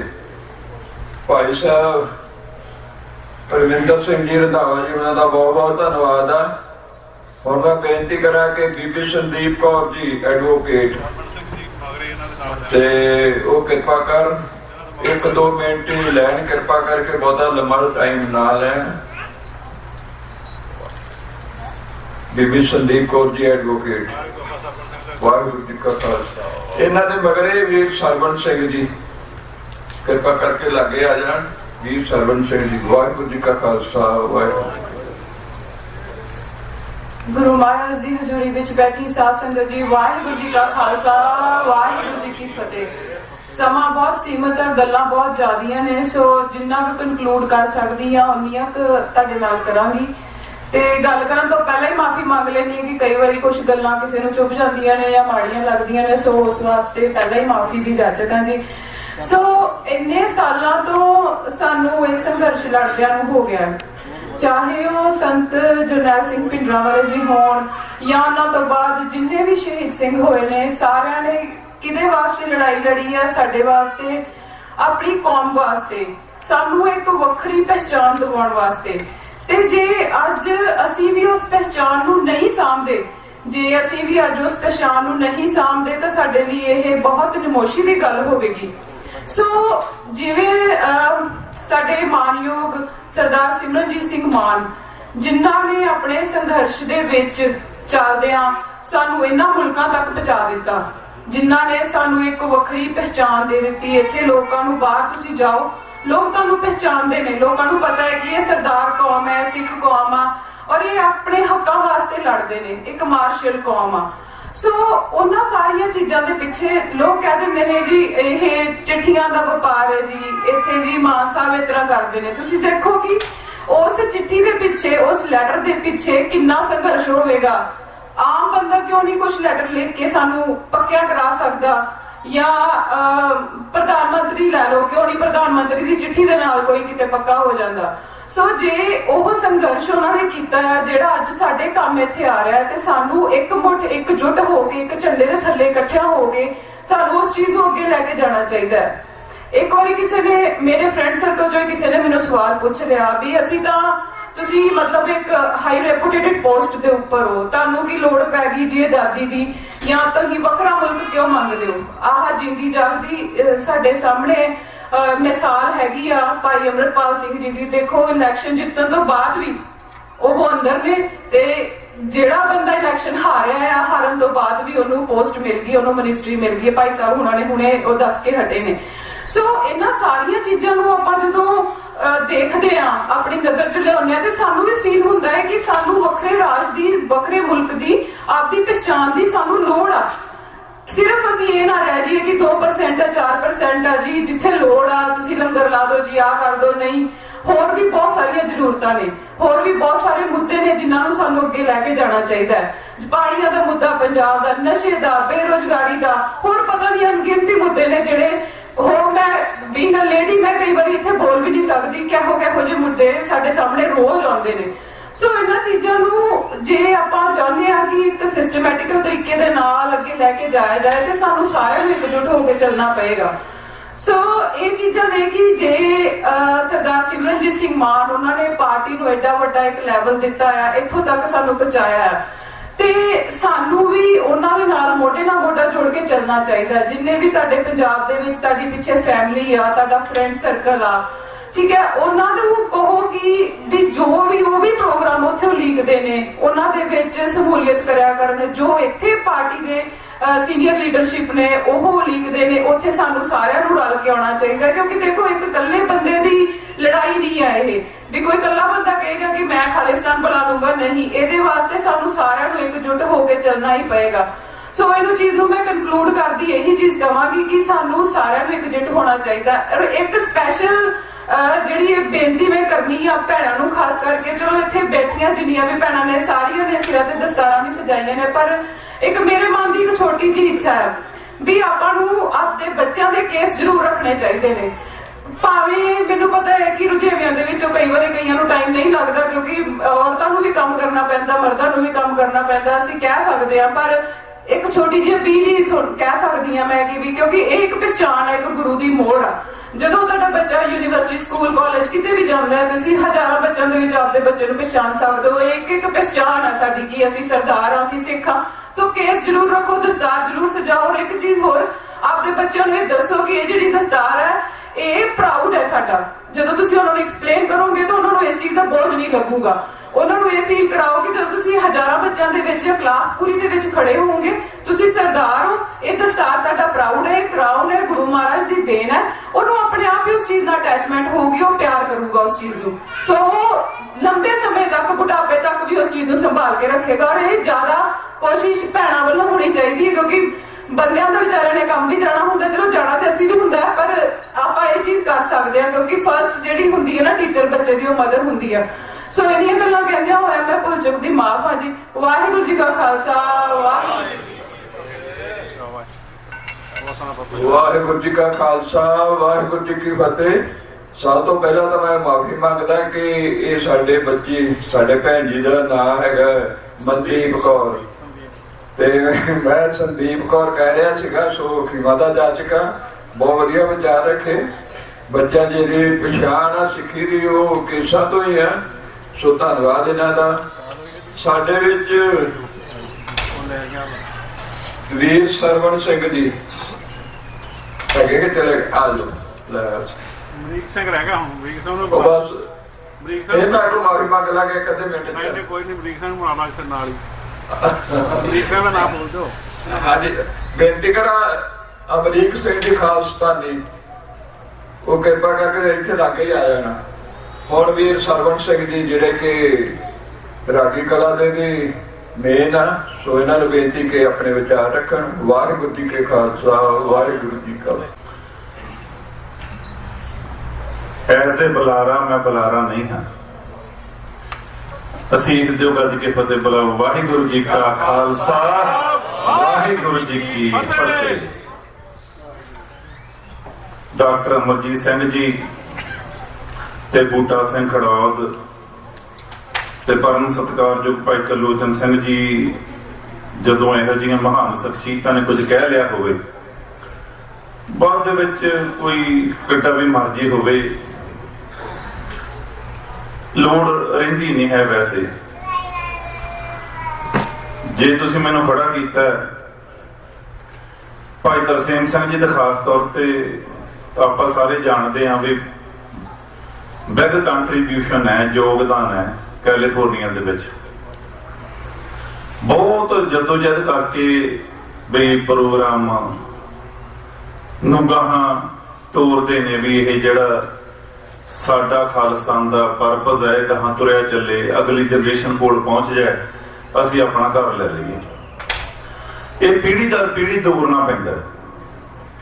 1708 ਈਸਵੀ ਦੇ ਵਿੱਚ ਗੁਰੂ ਗੋਬਿੰਦ ਸਿੰਘ ਮਹਾਰਾਜ ਸਤਿਗੁਰ ਸੱਚੇ ਪਾਤਸ਼ਾਹ ਜੋਤੀ ਜੋਤ ਸਮਾਗਮ, ਜਿਹੜਾ ਕਾਹਨੂੰਵਾਨ ਦਾ ਸ਼ੰਭ ਦਾ ਪਹਿਲਾ ਘੱਲੂਘਰ ਹੈ, ਉਹ 1746 ਈਸਵੀ ਦੇ ਵਿੱਚ ਹੋਇਆ। ਉਹ ਸੀ ਤੇ ਤਕਰੀਬਨ ਮਹੀਨੇ ਖੰਡ ਦਾ ਹੀ, ਪਰ ਉੱਥੋਂ ਸਿੱਖ ਜਿਉਂ ਨਿਕਲੇ ਇੱਧਰ ਭੋਗਪੁਰ ਟਾਂਡੇ ਵਿੱਚ ਦੀ ਹੋ ਕੇ ਸਤਲੁਜ ਦਰਿਆ ਪਾਰ ਕਰ, ਵਿਆਸ ਦਰਿਆ ਪਾਰ ਕਰਕੇ ਅਨੰਦਪੁਰ ਸਾਹਿਬ ਨੂੰ ਚਲ ਗਏ, ਉੱਥੋਂ ਰੋਪੜ ਥਾਣੀ ਹੋ ਕੇ ਤੇ ਮਾਲਵੇ ਦੇ ਵਿੱਚ ਆ ਗਏ। ਇਸ ਨੂੰ ਗੱਲ ਨੂੰ 6 ਮਹੀਨੇ ਲੱਗੇ। ਇਹਦੇ ਵਿੱਚ ਤਕਰੀਬਨ 13,000 ਤੋਂ ਵਧੇਰੇ ਸਿੱਖ ਸ਼ਹੀਦ ਹੋਇਆ। ਇਹ ਜਿਹੜਾ ਕਾਹਨੂੰਵਾਨ ਦਾ ਸ਼ੰਭ ਸੀ, ਜਿਹੜਾ ਇਹ ਘੱਲੂਘਾਰਾ ਸੀ, ਇਹਦੇ ਵਿੱਚ ਮਹਾਰਾਜਾ ਰਣਜੀਤ ਸਿੰਘ ਦਾ ਪੜਦਾਦਾ ਸੀ ਬੁੱਢਾ ਸਿੰਘ, ਤੇ ਜਿਹੜਾ 1762 ਈਸਵੀ ਦੇ ਵਿੱਚ ਵੱਡਾ ਘੱਲੂਘਾਰਾ ਹੋਇਆ ਮਾਲਵੇ ਦੇ ਵਿੱਚ ਕੁੱਪ ਹਰੀੜੇ, ਉਹਦੇ ਵਿੱਚ 35,000 ਸਿੱਖ ਇੱਕ ਦਿਨ ਦੇ ਵਿੱਚ ਸ਼ਹੀਦ ਹੋ ਗਏ। 35,000। ਉਹਦੇ ਵਿੱਚ ਮਹਾਰਾਜਾ ਰਣਜੀਤ ਸਿੰਘ ਦਾ ਦਾਦਾ ਸੀ ਚੜਕ ਸਿੰਘ। ਉਸ ਤੋਂ ਬਾਅਦ 1799 ਈਸਵੀ ਦੇ ਵਿੱਚ ਮਹਾਰਾਜਾ ਰਣਜੀਤ ਸਿੰਘ ਨੇ ਖਾਲਸਾ ਰਾਜ ਸਾਰੀ ਉਸ ਸ੍ਰਿਸ਼ਟੀ ਦੇ ਉੱਪਰ ਪੈਦਾ ਕਰ ਦਿੱਤਾ। ਭਾਵ ਸੰਘਰਸ਼ ਦੇ ਵਿੱਚੋਂ ਨਿਕਲਿਆ ਖਾਲਸਾ ਰਾਜ ਸੀ ਤੇ ਹੁਣ ਵੀ ਸੰਘਰਸ਼ ਹੀ ਚੱਲਦਾ। ਭਾਈ ਜਗਰਾਜ ਸਿੰਘ ਉਰਫ ਤੂਫਾਨ ਸਿੰਘ ਦੀ ਗੱਲ ਕੀਤੀ ਗਈ। ਡਾਕਟਰ ਅਮਰਜੀਤ ਸਿੰਘ ਜੀ ਨੇ ਜਿਹੜੀਆਂ ਜਸਵੰਤ ਸਿੰਘ ਖਾਲੜਾ ਜੀ ਨੇ ਅਨਆਇਡੈਂਟੀਫਾਈ ਬੋਡੀਜ਼ ਨੂੰ ਆਇਡੈਂਟੀਫਾਈ ਕੀਤਾ। ਪੱਟੀ ਦੇ ਵਿੱਚ ਇੱਕੋ ਹੀ ਤਹਿਸੀਲ ਦੇ ਵਿੱਚ 25,000 ਲਵਾਰਸ ਲਾਸ਼, 25,000 ਜਿਹੜੀ ਪਹਿਚਾਣੀ ਸੀ ਉਹ ਵੱਖਰੀ ਸੀ। ਲੱਖਾਂ ਦੀ ਤਾਦਾਦ ਦੇ ਵਿੱਚ ਸ਼ਹੀਦ ਹੋਏ ਆ ਸਿੱਖ। ਇਹ ਭਾਈ ਜਸਵੰਤ ਸਿੰਘ ਖਾਲੜਾ ਜੀ ਦੀ ਜਿਹੜੀ ਇਹ ਤਫਤੀਸ਼ ਹੈ ਸ਼ਮਸ਼ਾਨ ਘਾਟਾਂ ਦੀ, ਉਸ ਦੇ ਅਨੁਸਾਰ ਅੰਕੜੇ ਲਾਈਏ ਤਾਂ ਜਿਹੜਾ 1984 ਤੋਂ ਬਾਅਦ ਦੇ ਵਿੱਚ ਘੱਲੂਘਾਰਾ ਚੱਲਿਆ ਜਾਂ ਚੱਲ ਰਿਹਾ, ਉਸ ਦੇ ਵਿੱਚ ਜਿਹੜੇ ਗ੍ਰਸਤੀ ਜੀਵਨ ਵਾਲੇ ਸਿੱਖਾਂ ਨੇ ਆਪਣਾ ਕੰਟਰੀਬਿਊਸ਼ਨ ਕੀਤਾ ਹੈ, ਉਹਨਾਂ ਦੇ ਉੱਪਰ ਜਿਹੜੀ ਬੀਤੀ ਹੈ ਉਹ ਜਾਣਦੇ ਨੇ। ਬੱਚਿਆਂ ਤੱਕ ਬਰਫ਼ ਤੇ 2-2, 4-4 ਮਹੀਨੇ ਦੇ ਬੱਚੇ ਬਰਫ਼ ਦੇ ਉੱਪਰ ਪਾ ਦਿੱਤੇ, ਉਹ ਬਰਫ਼ ਦੇ ਵਿੱਚ ਚੁੰਬੜ ਗਏ, ਚੜਾਈ ਕਰ ਗਏ। ਜਗਰਾਜ ਸਿੰਘ ਉਰਫ ਤੂਫਾਨ ਸਿੰਘ, ਉਹਨਾਂ ਦਾ ਜਵਾਈ ਬੈਠਾ ਹੈ ਇੰਦਰਜੀਤ ਸਿੰਘ। ਆ ਜਿਹੜਾ ਬੱਚਾ ਹੈ ਦੁਰਲਭ ਸਿੰਘ ਜੀ ਨੇ ਕਥਾ ਕੀਤੀ, ਇਕੱਠੇ ਹੀ ਚੌਂਕ ਮੱਥੇ ਪੜੇ, ਇੱਕੋ ਕਮਰੇ 'ਚ ਰਹਿੰਦੇ ਰਹੇ। ਜਗਰਾਜ ਸਿੰਘ 21 ਸਾਲ ਦਾ ਹਜੇ ਹੋਇਆ ਨਹੀਂ ਸੀ ਜਦੋਂ ਉਹ ਚੜਾਈ ਕਰ ਗਿਆ। ਉਹਦੀ ਉਮਰ ਉਹਦੀ ਬੱਚੀ ਦੀ ਉਮਰ 2 ਮਹੀਨੇ ਸੀ। 2 ਮਹੀਨੇ ਜਦੋਂ ਉਹ ਮੁਕਾਬਲੇ ਵਿੱਚ ਸ਼ਹੀਦ ਹੋ ਗਿਆ ਤੇ ਬੱਚੀ ਦੀ ਉਮਰ ਹਜੇ 2 ਸਾਲ ਸੀ। ਤੇ ਜਦੋਂ ਉਹਦੀ ਮਾਂ ਰਣਜੀਤ ਕੌਰ ਮੁਕਾਬਲੇ ਵਿੱਚ ਜਾਂ ਕਿਸੇ ਗੋਲੀ ਦਾ ਸ਼ਿਕਾਰ ਹੋ ਗਈ। ਜਗਰਾਜ ਸਿੰਘ ਦੀਆਂ 5 ਵੱਡੀਆਂ ਭੈਣਾਂ ਸੀ, ਉਹ ਛੋਟਾ ਭਰਾ ਸੀ। ਉਹਦੀਆਂ ਜਿਹੜੀਆਂ ਭੈਣਾਂ ਸੀ, ਭਾਵ ਉਹ ਬੱਚੀ ਸਿਮਰਨਜੀਤ ਕੌਰ, ਉਹਦੀਆਂ ਭੂਆ, ਉਹਨਾਂ ਨੇ ਉਹਨੂੰ ਲੁਕੋ ਕੇ ਪਾਲ ਕੇ ਵੱਡਾ ਕੀਤਾ ਵੀ ਸਾਡੇ ਭਰਾ ਦੀ ਨਿਸ਼ਾਨੀ ਹੈ। ਜਿਹੜੇ ਤਰਲੋਚਨ ਸਿੰਘ ਜੀ ਨੇ ਜਾਂ ਬੀਬੀ ਸਿਮਰਨਜੀਤ ਕੌਰ ਹੈ ਜਗਰਾਜ ਸਿੰਘ ਜੀ ਦੀ ਬੇਟੀ, ਇਸ ਕਰਕੇ ਇਹ ਸਤਿਕਾਰਯੋਗ ਬਹੁਤੇ ਨੇ ਵੀ ਜਿਹੜੀ ਉਹ ਖੂਨ ਬਲੱਡ ਲਾਈਨ ਚੱਲੀ ਆਉਂਦੀ ਹੈ ਉਹਨੂੰ ਸੰਭਾਲ ਕੇ ਰੱਖਣਾ। ਅਸੀਂ ਜੋ ਕੀਤਾ ਉਹ ਐਡਾ ਇੰਪੋਰਟੈਂਟ ਨਹੀਂ ਹੈ। ਅਸੀਂ ਤਾਂ ਅਮਰੀਕਾ ਵਿੱਚ ਜਾਣ ਕੇ ਉਹਨਾਂ ਸ਼ਹੀਦਾਂ ਦੇ ਜਿਹੜਾ ਖੂਨ ਹੈ ਉਹਦੇ ਉੱਪਰ ਵਧੀਆ ਪ੍ਰਸ਼ਾਦਾ ਛਕ ਰਹੇ ਹਾਂ। ਕੋਈ ਤਕਲੀਫ ਨਹੀਂ ਹੋ ਰਹੀ ਸਾਨੂੰ। ਇਹ ਸੱਚਾਈ ਹੈ। ਮੁਕਰੀ ਜਾਈਏ ਜਿੰਨੀ ਵਾਰੀ ਮਰਜੀ ਮੁਕਰੀ ਜਾਈਏ, ਪਰ ਜਿਹੜੇ ਸ਼ਹੀਦ ਹੋ ਗਏ, ਜਿਸ ਤਰ੍ਹਾਂ ਜਗਰਾਜ ਸਿੰਘ ਜੀ ਦੀ ਬੱਚੀ 2 ਮਹੀਨੇ ਦੀ ਸੀ, ਸਿਮਰਨਜੀਤ ਕੌਰ, ਉਹਦੇ 2 ਬੱਚੀਆਂ ਨੇ, ਇੱਕ ਬੱਚਾ। ਉਹ ਬੱਚੀ ਦਾ ਰਾਹੇ ਬਗਾਹੇ ਸਾਡੇ ਨਾਲ ਸੰਬੰਧ ਬਣਿਆ। ਉਹ ਬੱਚੀ ਇੱਥੇ ਅਮਰੀਕਾ ਵਿੱਚ ਆ ਗਈ। ਹੁਣ ਇੱਥੇ ਨਹੀਂ ਹੈਗੀ ਹੀ ਹੈ, ਵੀਜ਼ਾ ਲੱਗ ਗਿਆ। ਉਹਦੇ ਉੱਪਰ ਮੂਵੀ ਬਣੀ ਸੀ ਜਗਰਾਜ ਸਿੰਘ ਦੇ ਉੱਪਰ। ਇਸ ਕਰਕੇ ਉਹ ਮੂਵੀ ਇੰਗਲੈਂਡ ਦੇ ਵਿੱਚ ਰਿਲੀਜ਼ ਹੋਈ। ਉਹ ਇੰਗਲੈਂਡ ਦੇ ਲੋਕਾਂ ਨੇ ਉਹਨੂੰ ਸਪਾਂਸਰ ਕੀਤਾ, ਉਹਦਾ ਇੰਗਲੈਂਡ ਦਾ ਵੀਜ਼ਾ ਲੱਗ ਗਿਆ। ਫਿਰ ਉਸ ਤੋਂ ਬਾਅਦ ਹਾਂਜੀ ਲੱਗੇ ਇੰਗਲੈਂਡ ਦੇ ਲੋਕਾਂ ਨੂੰ ਉੱਥੇ ਵੀਜ਼ਾ ਲੱਗ ਗਿਆ। ਉਸ ਤੋਂ ਬਾਅਦ ਦੇ ਵਿੱਚ ਕੈਨੇਡਾ ਦਾ ਲੱਗ ਗਿਆ। ਕੈਨੇਡਾ ਤੋਂ ਫਿਰ ਅਸੀਂ ਇੱਥੇ ਲੈ ਆਏ। ਇੱਥੇ ਆਏ ਤੇ ਉਸਦੇ ਇੱਕ ਬੱਚੇ ਨੇ ਜਨਮ ਲਿਆ, ਅਮਰੀਕਾ ਵਿੱਚ ਹੀ ਲਿਆ। 3-4 ਮਹੀਨੇ ਦਾ ਹੋਇਆ ਤੇ ਉਹ ਚਲੀ ਗਈ ਇੰਡੀਆ ਨੂੰ ਬੱਚੇ ਨੂੰ ਲੈ ਕੇ। ਕਹਿੰਦੇ ਮੈਂ ਆਪਣੇ ਪਿਤਾ ਦੀ ਬਰਸੀ ਮਨਾਇਆ ਕਰਨੀ ਹੈ, ਅਸੀਂ ਉੱਥੇ ਆਪਣੇ ਪਿਤਾ ਦੀ ਯਾਦ ਨੂੰ ਕਾਇਮ ਰੱਖਣਾ। ਇੰਨੀ ਬੇਨਤੀ ਹੈ ਵੀ ਜਿਹੜੇ ਸ਼ਹੀਦ ਨੇ ਇਹ ਬਹੁਤੇ ਉਹਨਾਂ ਦੇ ਪਰਿਵਾਰ ਜਿਹੜੇ ਇੰਪੋਰਟੈਂਟ ਨੇ, ਉਹਨਾਂ ਨੂੰ ਸੰਭਾਲ ਕੇ ਰੱਖੀਏ। ਇੱਕ ਗੱਲ ਕਹਿ ਕੇ ਸਮਾਪਤੀ ਕਰ ਦੇਣੀ, ਇਸ ਗੱਲ ਨਾਲ ਰਿਲੇਟਡ ਹੈ। ਜਦੋਂ ਮਹਾਰਾਜਾ ਦਲੀਪ ਸਿੰਘ ਦੇ ਕੋਲ ਮਹਾਰਾਣੀ ਜਿੰਦ ਕੌਰ ਪਹੁੰਚੀ, ਮਹਾਰਾਣੀ ਜਿੰਦ ਕੌਰ ਵੀ ਜਿਹਨਾਂ ਨੂੰ ਨਹੀਂ ਪਤਾ, ਮਹਾਰਾਜਾ ਦਲੀਪ ਸਿੰਘ ਇੰਗਲੈਂਡ ਲੈ ਆਇਆ। ਉੱਥੇ ਆਣ ਕੇ ਮਹਾਰਾਣੀ ਜਿੰਦ ਕੌਰ ਚੜ੍ਹਾਈ ਕਰ ਗਈ ਤੇ ਮਹਾਰਾਜਾ ਦਲੀਪ ਸਿੰਘ ਪੁੱਛਦਾ ਹੈ ਮਹਾਰਾਣੀ ਜਿੰਦ ਕੌਰ ਨੂੰ, ਆਪਣੀ ਮਾਂ ਨੂੰ, ਮਾਂ ਮੈਨੂੰ ਕੋਈ ਜ਼ਿੰਦਗੀ 'ਚ ਇਹੋ ਜਿਹੀ ਗੱਲ ਦੱਸ ਵੀ ਜਿਹੜੀ ਗੱਲ ਦੁਨੀਆ ਦਾ ਪਾਸਾ ਪਲਟ ਦੇਵੇ। ਉਹ ਕਹਿੰਦੇ ਪੁੱਤ ਇੱਕ ਗੱਲ ਕਰੀ, ਤੂੰ ਮੈਨੂੰ ਵਿਦੇਸ਼ ਵਿੱਚ ਲੈ ਆਇਆ, ਪਰ ਜਦੋਂ ਮੈਂ ਮਰ ਜਾ, ਚੜ੍ਹਾਈ ਕਰ ਜਾ, ਮੇਰੀ ਜਿਹੜੀ ਚਿੱਖ ਹੈ ਤੂੰ ਆਪਣੇ ਪਿਓ ਦੇ ਕੋਲ ਲਾਹੌਰ ਜਾ ਕੇ ਕਰੀ, ਮੇਰੀ ਅਰਥੀ ਉੱਥੇ ਲੈ ਕੇ ਜਾਈ, ਮੇਰਾ ਸੇਵਾ ਉੱਥੇ ਵਾੜੀ। ਪੁੱਛਦਾ ਫਿਰ ਹੋਊਗਾ ਕੀ? ਕਹਿੰਦੇ ਉੱਥੇ ਜਾ ਕੇ ਹਾਂ ਦਾ ਨਾਰਾ ਮਾਰੀ, ਜਿਹੜਾ ਬੜਕ ਮਾਰੀ ਤੂੰ ਇੱਕ ਵਾਰੀ, ਕਹਿੰਦੀ ਸ਼ੇਰ ਦੀ ਤਰ੍ਹਾਂ ਗਰਜੀ, ਦੱਸੀ ਲੋਕਾਂ ਨੂੰ ਮੈਂ ਮਹਾਰਾਜਾ ਰਣਜੀਤ ਸਿੰਘ ਦਾ ਬੱਚਾ ਹਾਂ, ਆਹ ਰਾਜ ਭਾਗ ਲਈਏ। ਕਹਿੰਦੀ ਤੇਰੀ ਬੜਕ ਨਾ ਰਾਜ ਭਾਗ ਪੱਟ ਜਾਊ, ਲੋਕੀ ਤੇਰੇ ਮਗਰ ਖੜ ਜਾਣਗੇ, ਰਾਜ ਭਾਗ ਤੈਨੂੰ ਦੁਬਾਰਾ ਮਿਲ ਜਾਊ, ਤੂੰ ਖਾਲਸਾ ਰਾਜ ਦਾ ਸਭ ਤੋਂ ਮਗਰਲਾ ਰਾਜਾ ਹੈ। ਉਹਨੇ ਆਪਣੀ ਮਾਂ ਦਾ 10 ਮਹੀਨੇ ਦੇ ਕਰੀਬ ਕਾਨੂੰਨੀ ਫਾਈਟ ਕੀਤੀ, ਇੰਗਲੈਂਡ ਦੇ ਵਿੱਚ ਕਾਨੂੰਨੀ ਫਾਈਟ, ਵੀ ਆਪਣੀ ਮਾਂ ਦਾ ਮੈਂ ਸਰੀਰ ਜਿਹੜਾ ਉਹ ਪੰਜਾਬ ਨੂੰ ਲੈ ਕੇ ਜਾਣਾ। ਲੈ ਕੇ ਆਇਆ, ਬੱਜ ਘਾਟ ਕਲਕੱਤੇ ਦੇ ਉੱਪਰ ਲੈ ਆਇਆ, ਪਰ ਉੱਥੋਂ ਪਤਾ ਲੱਗ ਗਿਆ ਲੋਕਾਂ ਨੂੰ ਵੀ ਇਹਦਾ ਮਨ ਦਾ ਪਰਪਸ ਕੀ ਹੈ।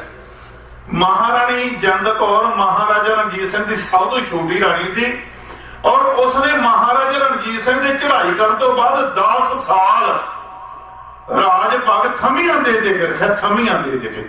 ਏਡੀ ਵੱਡੀ ਰਾਜਨੀਤਿਕ ਸੀ ਮਹਾਰਾਣੀ ਜਿੰਦ ਕੌਰ, ਜਿੰਨੇ ਢਾਡੀ ਗਾਉਂਦੇ ਨੇ ਕਿਸੇ ਹੋਰ ਰਾਣੀ ਦਾ ਇਤਿਹਾਸ ਨਹੀਂ ਗਾਉਂਦੇ, ਮਹਾਰਾਣੀ ਜਿੰਦ ਕੌਰ ਦਾ ਗਾਉਂਦੇ ਆ, ਕਿਉਂਕਿ ਉਹਦੇ ਦਿਮਾਗ ਵਿੱਚ ਇੱਕ ਸਾਡੇ ਰਾਜ ਭਾਗ ਦੀ ਤੜਫ ਸੀ।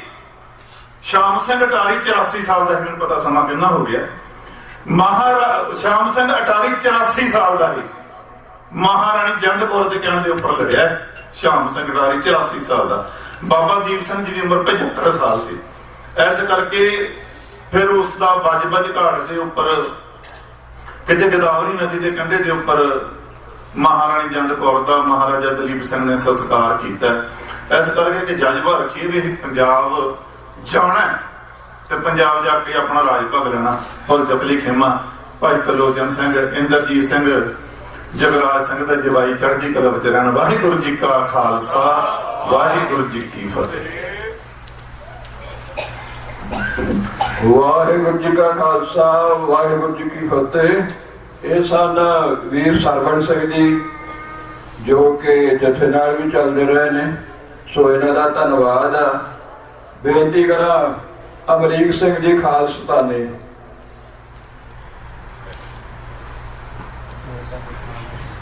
ਆਜੋ ਖਾਲਸਤਾਨੀ ਸਾਹਿਬ। ਖਾਲਸੇ ਪੰਥ ਦੇ ਸਮੂਹ ਸ਼ਹੀਦਾਂ ਦੀ ਯਾਦ ਵਿੱਚ ਜੁੜ ਬੈਠੇ ਗੁਰੂ ਪਿਆਰੇ ਗੁਰੂ ਸਵਾਲੇ ਖਾਲਸਾ ਜੀ, ਆਓ ਸਤਿਗੁਰਾਂ ਦੀ ਫਤਿਹ ਸਾਂਝੀ ਕਰੀਏ। ਵਾਹਿਗੁਰੂ ਜੀ ਕਾ ਖਾਲਸਾ, ਵਾਹਿਗੁਰੂ ਜੀ ਕੀ ਫਤਿਹ। ਇਸ ਦਿੱਲੀ ਦੀ ਬ੍ਰਾਹਮਣਵਾਦੀ ਸਰਕਾਰ ਦੇ ਨਾਲ ਸਾਡਾ 500 ਸਦੀਆਂ ਦਾ ਵੈਰ ਹੈ, 550 ਸਾਲਾਂ ਦਾ ਵੈਰ ਹੈ। ਇਹ ਸਮੇਂ ਅਨੁਸਾਰ ਤੁਰਦਾ ਆਇਆ।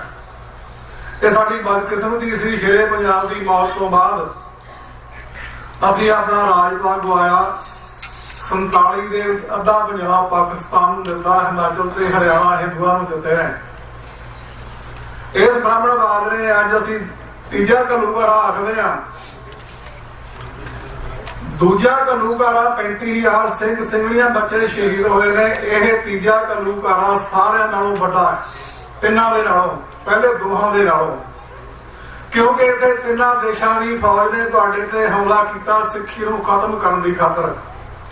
ਪਰ ਗੁਰੂ ਸਾਹਿਬ ਕਹਿੰਦੇ ਹਾਰ ਗਏ ਸੇ ਠੱਗਣ ਵਾਲਿਆ।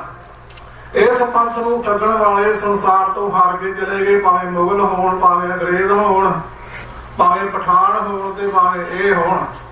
ਮਾਂ ਨੇ ਨਾਂ ਰੱਖਿਆ ਗੁਪਤਾ। ਗੁਪਤਾ ਪ੍ਰਗਟ ਹੋ ਗਿਆ ਇੱਥੇ ਆ ਕੇ ਅਮਰੀਕਾ ਦੇ ਵਿੱਚ। ਉਹ ਗੁਪਤਾ ਨਹੀਂ ਰਿਹਾ, ਕਿਉਂਕਿ ਇਸ ਪੰਥ ਨੂੰ ਠੱਗਣ ਵਾਲੇ ਸਾਰੇ ਸੰਸਾਰ ਤੋਂ ਚਲੇ ਗਏ ਨੇ ਤੇ ਪੰਥ ਦੀ ਚੜ੍ਹਦੀ ਕਲਾ ਹੋਣੀ ਹੈ। ਜੇ ਖਾਲਸਾ ਜੀ ਆਪਾਂ ਸਾਰਿਆਂ ਨੇ ਜਾਣਾ, ਬਾਪੂ ਨੇ ਅਨੰਦਪੁਰ ਸਾਹਿਬ ਤੋਂ ਭੇਜਿਆ ਆਪਾਂ ਨੂੰ, ਜੋ ਆਪਣੀਆਂ ਹਸਤੀਆਂ ਜਾਣੀਆਂ ਨੇ, ਫਿਰ ਕੀਰਤਪੁਰ ਸਾਹਿਬ ਜਾਣੀਆਂ ਨੇ। ਬਾਬੂ ਦਾ ਸੁਨੇਹਾ ਵੀ ਸਭਨਾ ਕਾ ਦਰ ਲੇਖਾ ਹੋਏ, ਕਰਨੀ ਵਾਜੋ ਤਲੇ ਨਾ ਹੋਏ। ਜੇ ਅਸੀਂ ਗੁਰਬਾਣੀ ਦੀ ਇਹ ਤੁਕ ਵਿਚਾਰ ਕਰ ਲਈਏ, ਜੇ ਪ੍ਰਸਾਦ ਤੇਰੀ ਨੀਕੀ ਜਾਤ, ਸੋ ਪ੍ਰਭ ਸਿਮਰ ਸਦਾ ਦਿਨ ਰਾਤ। ਜੇ ਗੁਰਬਾਣੀ ਦੀ ਇਸ ਤੁਕ ਤੇ ਅਸਰ ਕਰ ਲਈਏ ਤੇ ਕਿਤੇ ਲੜਾਈ ਝਗੜਾ ਹੋ ਹੀ ਨਹੀਂ ਸਕਦਾ। ਤੇ ਪੰਥ ਦੀ ਸੇਵਾ ਕਰੇ ਬੰਦਾ ਵੀ ਸੰਸਾਰ ਤੇ ਆਇਆ ਤੇ ਸੇਵਾ ਕਰ ਲਈਏ। ਜਬ ਲਗ ਮੇਰੀ ਮੇਰੀ ਕਰੈ, ਤਬ ਲਗ ਕਾਜ ਏਕ ਨਹੀਂ ਸਰੈ। ਔਰ ਭਾਵੇਂ 100 ਸਾਲ ਦੀ ਆ, ਭਾਵੇਂ ਗੁਰਨਾਮ ਸਿੰਘ ਹੈਗਾ, ਭਾਵੇਂ ਬਚਨ ਸਿੰਘ ਹੈਗਾ, जब तक मेरी मेरी करै तब तक काज एक नहीं सरै। उदों तक एक भी काज नहीं सरना। संसार ते आए हां ਅਸੀਂ ਸਾਡੀਆਂ ਖੁਦਗਰਜ਼ੀਆਂ ਕਰਕੇ ਪੰਜਾਬ ਦਾ ਰਾਜ ਭਾਗ ਗਿਆ। ਸਾਡੀ ਬੇਈਮਾਨੀ ਕਰਕੇ ਜਿਹੜੇ ਅੱਜ ਅਸੀਂ ਲੜਾਈਆਂ ਝਗੜੇ ਕਰਦੇ ਹਾਂ ਸਿੱਖੀ ਤੋਂ ਕੋਹਾਂ ਦੂਰ ਆ।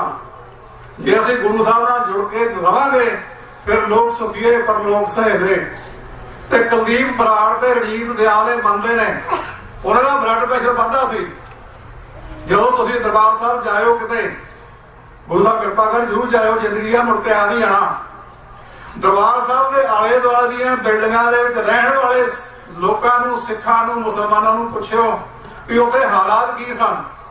ਕਹਿੰਦੇ ਵੀ ਕੰਨਾਂ 'ਚ ਰੂੰ ਦਿੱਤੀ ਹੋਈ, ਕੰਨਾਂ ਦੇ ਪੜਦੇ ਪਾੜਦੇ ਸਨ। ਇੰਨੀ ਤਕੜੀ ਬੋmbardment ਹੁੰਦੀ ਸੀ।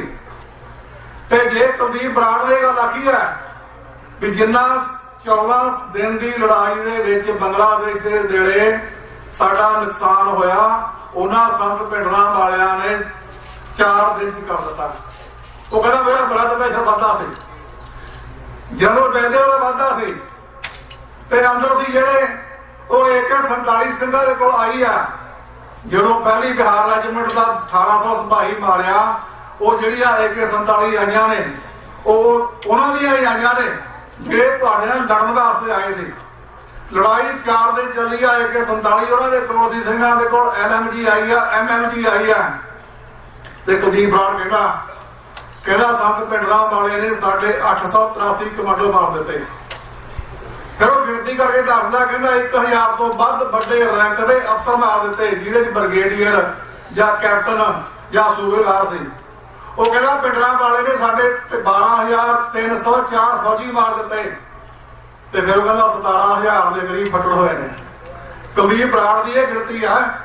ਉਹ ਕਹਿੰਦਾ 14 ਦਿਨ ਦੇ ਵਿੱਚ ਜਿਹੜਾ ਨੁਕਸਾਨ ਹੋਇਆ ਬੰਗਲਾਦੇਸ਼ ਦੀ ਲੜਾਈ ਵੇਲੇ ਉਹਨਾਂ 4 ਦਿਨ ਦੇ ਵਿੱਚ ਕੀਤਾ ਹੈ। ਤੇ ਖਾਲਸਾ ਜੀ ਸਿੱਖੀ ਨੂੰ ਬਚਾਉਣ ਦੀ ਖਾਤਰ ਧੰਨ ਨੇ ਉਹ ਮਾਂ ਜਿਨ੍ਹਾਂ ਨੇ ਉਹ ਸੂਰਮਿਆਂ ਨੂੰ ਜਨਮ ਦਿੱਤਾ ਹੈ। ਭਾਈ ਰਸਾਲ ਸਿੰਘ ਆਫਕੇ ਵਰਗੇ। ਜੇ ਅਜੀਤ ਕੁਮਾਰ ਹਲਵਾਈ ਆਉਂਦਾ 6 ਜੂਨ ਨੂੰ ਸ਼ਹੀਦ ਹੋਇਆ ਭਾਈ ਸਵਰਨ ਸਿੰਘ ਰੋਡੇ ਹੋਣਾ ਦੇ ਨਾਲ। ਤੇ ਧੰਨ ਨੇ ਉਹ ਮਾਵਾਂ ਦੇ ਪੁੱਤਰ ਜਿਨ੍ਹਾਂ ਨੇ ਰੁੜੀ ਜਾਂਦੀ ਸਿੱਖੀ ਨੂੰ ਬਚਾਉਣ ਦੀ ਖਾਤਰ ਆਪਣੇ ਸਿਰ ਦਿੱਤੇ ਨੇ। ਅੱਜ ਸਮੇਂ ਦੀ ਸਰਕਾਰ ਨੇ ਢਿਲਾਈ ਨਹੀਂ ਕੀਤੀ, ਉਹਨੇ ਤੁਹਾਨੂੰ ਫਿਰ ਟੱਕਰ ਲੱਗੀ ਹੋਈ ਆ। ਇਹ ਟੱਕਰ ਸਾਰਿਆਂ ਦੀ ਸਹਿਮਤੀ ਨਾਲ ਹੀ ਸੋਚ ਵਿਚਾਰ ਕੇ ਤੇ ਆਪਾਂ ਜਿੱਤ ਸਕਦੇ ਆ। ਗੁਰੂ ਸਾਹਿਬ ਕਿਰਪਾ ਕਰਨ, ਵਿਚਾਰ ਕਰਦੇ ਕੋਈ ਗਲਤੀ ਹੋਈ ਹੋਵੇ ਮਨੁੱਖ ਸਦਾ ਭੁੱਲਦਾ, ਗੁਰੂ ਕੀ ਸੰਗਤ ਬਖਸ਼ਣਹਾਰ ਹੈ। ਆਓ ਸਤਿਗੁਰਾਂ ਦੀ ਫਤਿਹ ਸਾਂਝੀ ਕਰੀਏ। ਵਾਹਿਗੁਰੂ ਜੀ ਕਾ ਖਾਲਸਾ, ਵਾਹਿਗੁਰੂ ਜੀ ਕੀ ਫਤਿਹ। ਗੁਰੂ ਸਾਧ ਸੰਗਤ ਜੀ, ਸਮੁੱਚੀਆਂ ਸੰਗਤਾਂ ਅੰਮ੍ਰਿਤ ਵੇਲੇ ਤੋਂ ਹਾਜ਼ਰੀ ਭਰ ਰਹੀਆਂ। ਓੜਕ ਵੇਖਿਆ ਗਿਆ ਤੇ ਫਿਰ ਸੰਗਤਾਂ ਦਾ ਧੰਨਵਾਦੀਆਂ ਤੁਹਾਡੇ ਜਿਨ੍ਹਾਂ ਨੇ ਇੰਨਾ ਲੰਮਾ ਸਮਾਂ। ਤੁਸੀਂ ਭਾਈ ਤੇਜਿੰਦਰ ਸਿੰਘ ਜੀ ਇਤਰਾਜ ਮੇਲ ਲਾ ਕੇ ਆਪਾਂ ਹੁਣ ਸਮਾਪਤੀ ਵਾਲਾ ਪਹੁੰਚ ਗਏ। ਇੱਕ ਜਿਹੜਾ ਆਪਾਂ ਜਗਾਰਾ ਤੁਸੀਂ ਸੰਗਤਾਂ ਨੂੰ ਸਰਵਣ ਕਰਾਉਣਾ, ਅੱਜ ਉਸੇ ਸਮਾਪਤੀ ਤੇ ਪਹੁੰਚ ਗਏ ਆਪਾਂ। ਕਿਉਂਕਿ ਮੈਂ ਇਕੱਲੇ ਇਕੱਲੇ ਸਿੰਘ ਦਾ ਨਾਮ ਲਊਂਗਾ ਤੇ ਵਿਸਰ ਜਾਊਂਗਾ। ਸਮੁੱਚੀ ਹੀ ਕੈਲਾਪੁਰ ਦੀਆਂ ਅਮਰੀਕਾ ਦੇ ਵਿੱਚੋਂ ਸਿੱਖ ਆਏ ਹਨ। ਸਾਡੇ ਪਰਮ ਸਤਿਕਾਰ ਜੋ ਡਾਕਟਰ ਸਾਹਿਬ ਜੋ ਵਾਸ਼ਿੰਗਟਨ DC ਤੋਂ ਸਰਦਾਰ ਬੂਟਾ ਸਿੰਘ ਜੀ ਖੜੋ ਜੋ ਨਿਊ ਜਰਸੀ ਤੋਂ ਚੱਲ ਕੇ ਆਏ, ਇਹਨਾਂ ਦਾ ਅਚੇਤੇ ਤੌਰ ਤੇ ਧੰਨਵਾਦ। ਸਾਡੇ ਭਜੰਗੀ ਭਾਈ ਤਲੋਚਨ ਸਿੰਘ ਜੀ, ਭਾਈ ਅਮਰੀਕ ਸਿੰਘ ਜੀ ਅਮਰ ਸ਼ਹੀਦ ਦੇ ਭਜੰਗੀ ਜਿਹੜੇ ਉਹ ਜਦੋਂ ਵੀ ਦਾਸ ਬੇਨਤੀ ਕਰਦਾ ਉਦੋਂ ਹੀ ਹਰ ਸਮਾਗਮ ਦੇ ਵਿੱਚ ਹਾਜ਼ਰੀ ਭਰਦੇ ਆ ਔਰ ਸਾਡਾ ਸਹਿਯੋਗ ਕਰਦੇ ਆ। ਜਦੋਂ ਕਿ ਸ਼ਹੀਦ ਪਰਿਵਾਰਾਂ ਨੂੰ ਸਨਮਾਨ ਕਰਨਾ ਹੁੰਦਾ, ਮੈਂ ਇਹਨਾਂ ਨੂੰ ਬੇਨਤੀ ਕਰਦਾ ਅਕਸਰ ਵੀ ਤੁਸੀਂ ਜਿਹੜੇ ਸਤਿਕਾਰਯੋਗ ਸ਼ਹੀਦ ਹਨ ਉਹਨਾਂ ਨੂੰ ਤੁਸੀਂ ਪੈਰਵਾਈ ਕਰਕੇ ਲਿਆਓ। ਆਪਾਂ ਜਿੰਨੀ ਕੁ ਸਮਰੱਥਾ ਸਤਿਗੁਰ ਦਿੰਦੇ ਆਪਾਂ ਨੂੰ ਉਸ ਯੋਗਤਾ ਦੇ ਨਾਲ ਸ਼ਹੀਦ ਪਰਿਵਾਰਾਂ ਦਾ ਸਨਮਾਨ ਜਿਹੜਾ ਗੋਲਡ ਮੈਡਲ ਅੱਗੇ 2 ਕਰ ਦਈਦੇ ਸੀ, ਐਤਕੀ ਕੰਮ ਥੋੜਾ ਡਾਵਾਂਡੋਲ ਹੋ ਗਿਆ। ਸੰਗਤ ਨੂੰ ਪਤਾ ਸਾਰਾ ਕੁਝ ਇੱਕ ਹੀ ਬਣਾ ਸਕੇ ਹਾਂ। ਸੋ ਮਾਫੀ ਚਾਹੁੰਦੇ ਹਾਂ। ਸਤਿਗੁਰ ਦੇ ਚਰਨਾਂ ਵਿੱਚ ਇੱਕ ਅਰਦਾਸ ਕਰਕੇ ਜਾਇਓ, ਕਿਉਂਕਿ ਮੈਂ ਨਾਂ ਨਹੀਂ ਲੈਣਾ। ਸਮੁੱਚੀਆਂ ਹੀ ਸੰਗਤਾਂ ਜਿੱਥੋਂ ਜਿੱਥੋਂ ਵੀ ਤੁਸੀਂ ਚੱਲ ਕੇ ਆਏ ਹੋ, ਇੱਕ ਇੱਕ ਕਦਮ ਤੁਹਾਡਾ ਸਿਰ ਮੱਥੇ ਜੀ ਆਇਆਂ ਨੂੰ ਔਰ ਭੁੱਲ ਚੁੱਕਣ ਦੀ ਖਿਮਾ। ਕਿਉਂਕਿ ਜਦੋਂ ਇਹੋ ਜਿਹੇ ਕਾਰਜ ਕਰਦੇ, ਇਹੋ ਜਿਹੇ ਪ੍ਰੋਗਰਾਮ ਲੀਕੀ ਦੇ ਬਹੁਤ ਸਾਰੀਆਂ ਊਣਤਾਈਆਂ ਰਹਿ ਜਾਂਦੀਆਂ ਹਨ। ਉਸ ਊਣਤਾਈਆਂ ਨੂੰ ਨਾ ਚਿਤਾਰਨਾ, ਅੱਗੇ ਤੋਂ ਸਾਡਾ ਸਾਥ ਦੇਣਾ। ਔਰ ਸ਼ਮਸ਼ੇਰ ਸਿੰਘ ਜੀ, ਭਾਈ ਸ਼ਮਸ਼ੇਰ ਸਿੰਘ ਜੀ ਜਿਨ੍ਹਾਂ ਨੇ ਬਿਆੰਤੇ ਬੁੱਚੜ ਦੇ ਕਤਲ ਦੇ ਵਿੱਚ ਨਵਾਂ ਸਮਾਂ ਜੇਲ੍ਹ ਕੱਟੀ ਆ, ਉਹਨਾਂ ਦਾ ਭਜੰਗੀ ਭਾਈ ਓਂਕਾਰ ਸਿੰਘ ਆਪਣੇ ਵਿੱਚ ਸੰਗਤ ਦੇ ਵਿੱਚ ਸਬੋਧਤ ਹੈ। ਉਹਨਾਂ ਦਾ ਵੀ ਮਾਣ ਸਤਿਕਾਰ ਆਪਾਂ ਸਟੇਜ ਦੇ ਉੱਤੇ ਕਰਨਾ। ਉਹਨਾਂ ਨੂੰ ਵੀ ਬੇਨਤੀ ਆ ਇੱਥੇ ਆ ਜਾਓ ਸਾਰੇ ਹੀ ਸਿੰਘ ਸਾਡੇ, ਡਾਕਟਰ ਸਾਹਿਬ, ਭਾਈ ਬੂਟਾ ਸਿੰਘ ਜੀ, ਭਾਈ ਤਰਲੋਚਨ ਸਿੰਘ ਜੀ, ਇਹਨਾਂ ਸ਼ਹੀਦ ਪਰਿਵਾਰਾਂ ਨੂੰ ਸਨਮਾਨ ਕਰਨਗੇ। ਔਰ ਨਾਲੇ ਜਿਹੜੇ ਨੌਜਵਾਨ ਆਏ ਹਨ, ਜਿਹੜੇ ਫੋਟੋ ਕਰਾਉਣ ਦੇ ਚਾਹਵਾਨ ਹੁੰਦੇ ਹਨ, ਇੱਥੇ ਆਪਾਂ ਫੋਟੋ ਹਰ ਸਾਲ ਕਰਦੇ ਹਾਂ, ਹਰ ਤਕਰੀਬਨ ਪ੍ਰੋਗਰਾਮ ਤੇ ਕਰੀਦੀ ਆ। ਤੇ ਇੱਕੋ ਬੇਨਤੀ ਮੈਂ ਹਰ ਵਾਰੀ ਕਰਦਾ ਹੁੰਦਾ ਵੀ ਗੁਰੂ ਮਹਾਰਾਜ ਦਾ ਸਤਿਕਾਰ ਰੱਖਿਓ। ਗੁਰੂ ਮਹਾਰਾਜ ਵੱਲੋਂ ਪਿੱਠ ਨਹੀਂ ਕਰਨੀ। ਫੋਟੋ ਜਿਹੜੀਆਂ ਮਰਜ਼ੀ ਕਰਾ ਲਿਓ, ਸਾਨੂੰ 2 ਘੰਟੇ ਲੱਗ ਜਾਣਗੇ, ਅਸੀਂ ਇੰਤਜ਼ਾਰ ਕਰਾਂਗੇ, ਪਰ ਗੁਰੂ ਮਹਾਰਾਜ ਦਾ ਸਤਿਕਾਰ ਜ਼ਰੂਰੀ ਬਰਕਰਾਰ ਰੱਖਣਾ, ਕਿਉਂਕਿ ਫੜਾਦੜੀ ਮਚਾ ਦਿੰਦੇ ਹੋ ਤੁਸੀਂ ਤੇ ਸਤਿਕਾਰ ਬਰਕਰਾਰ ਨਹੀਂ ਰਹਿੰਦਾ। ਸੋ ਜੀ ਆਇਆਂ ਨੂੰ ਧੰਨਵਾਦ। ਫਿਰ ਇੱਕ ਵਾਰੀ ਕਿਸੇ ਵੀ ਭੁੱਲ ਚੁੱਕ ਲਈ ਖਿਮਾ। ਔਰ ਆਓ ਭਾਈ ਸ਼ਹੀਦ ਪਰਿਵਾਰਾਂ ਦਾ ਸਨਮਾਨ ਕਰੀਏ। ਉਸ ਤੋਂ ਪਹਿਲਾਂ ਸਮਾਪਤੀ ਦਾ ਜਕਾਰਾ ਜਿਹੜਾ ਭਾਈ ਜਿੰਦਰ ਸਿੰਘ ਜੀ ਨਿਹੰਗ ਬੋਲੇ ਦੇ ਵਿੱਚ ਬੁਲਾਉਣਗੇ, ਉਸ ਤੋਂ ਉਪਰੰਤ ਆਪਾਂ ਸਨਮਾਨ ਕਰਾਂਗੇ। ਵਾਹਿਗੁਰੂ ਜੀ ਕਾ ਖਾਲਸਾ, ਵਾਹਿਗੁਰੂ ਜੀ ਕੀ ਫਤਿਹ। ਵਾਹਿਗੁਰੂ ਜੀ ਕੀ ਫਤਿਹ। ਘਰ ਬੁਲਾਵੇ ਨਿਹਾਲ ਹੋ ਜਾਵੇ, ਗੁਰੂ ਨਾਨਕ ਪਾਤਸ਼ਾਹ ਦੇ ਮਨ ਨੂੰ ਭਾਵੇ, ਗੁਰੂ ਹਰਗੋਬਿੰਦ ਸਾਹਿਬ ਮਹਾਰਾਜ ਦੇ ਮਨ ਨੂੰ ਭਾਵੇ, ਗੁਰੂ ਗੋਬਿੰਦ ਸਿੰਘ ਮਹਾਰਾਜ ਦੇ ਮਨ ਨੂੰ ਭਾਵੇ, ਗੁਰੂ ਗ੍ਰੰਥ ਸਾਹਿਬ ਮਹਾਰਾਜ ਦੇ ਮਨ ਨੂੰ ਭਾਵੇ, ਸ਼ਹੀਦਾਂ ਸਿੰਘਾਂ ਦੇ ਮਨ ਨੂੰ ਭਾਵੇ, ਦਲਾਂ ਪੰਥਾਂ ਦੇ ਮਨ ਨੂੰ ਭਾਵੇ, ਫਤਿਹ ਪਾਵੇ, ਨਿਹਾਲ ਹੋ ਜਾਵੇ। ਸਤਿ ਸ੍ਰੀ ਅਕਾਲ।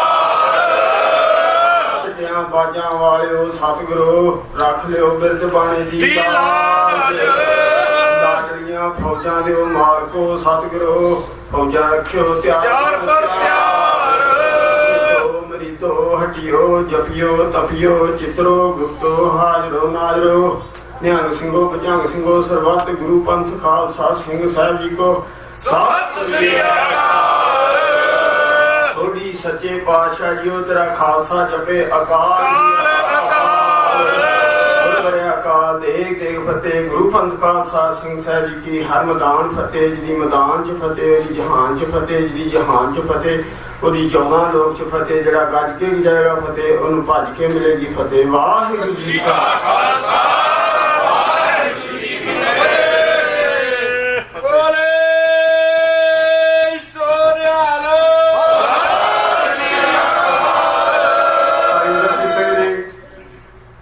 ਇਹਨਾਂ ਨੂੰ ਕੁਝ ਦੱਸਣਾ?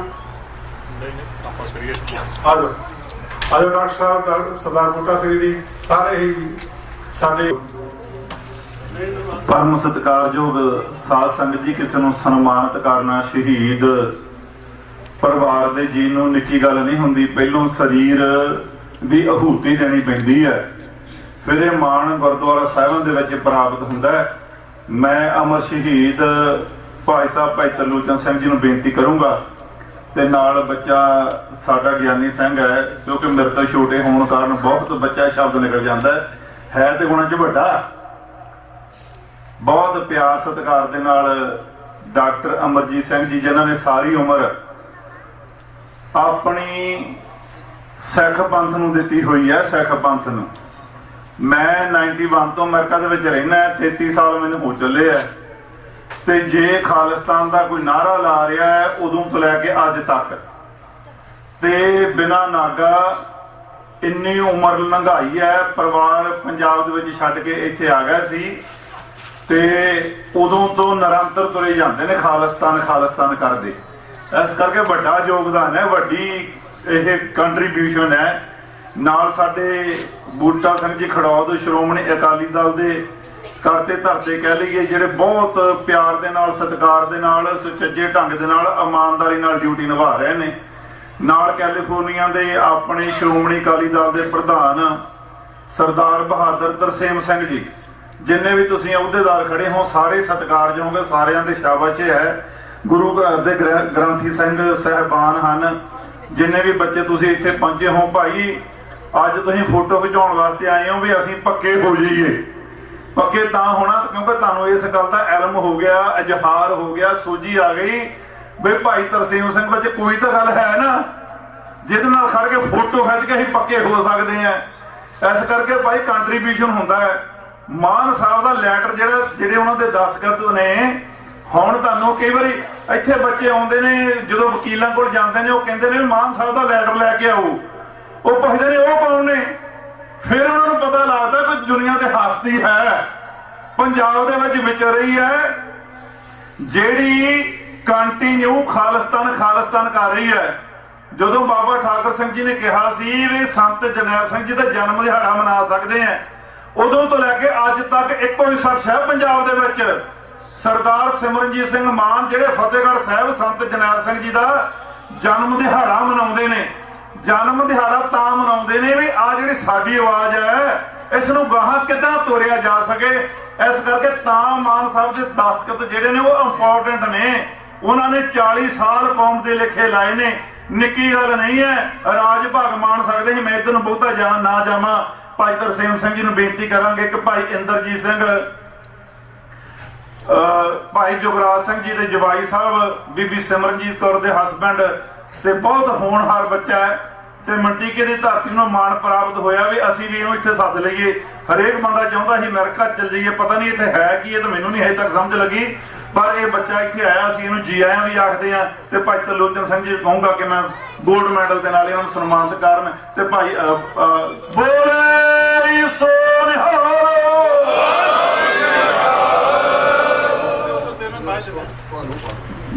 ਦਰਲਾਭ ਸਿੰਘ ਨੂੰ ਡਾਕਟਰ ਅਮਰਜੀਤ ਸਿੰਘ ਜੀ ਸਰੂਪਾ ਦੇ ਕੇ ਸਨਮਾਨਿਤ ਕਰ ਰਹੇ ਨੇ। ਸਤਿ ਸ੍ਰੀ ਅਕਾਲ, ਬੋਲੇ ਸੋ ਨਿਹਾਲ।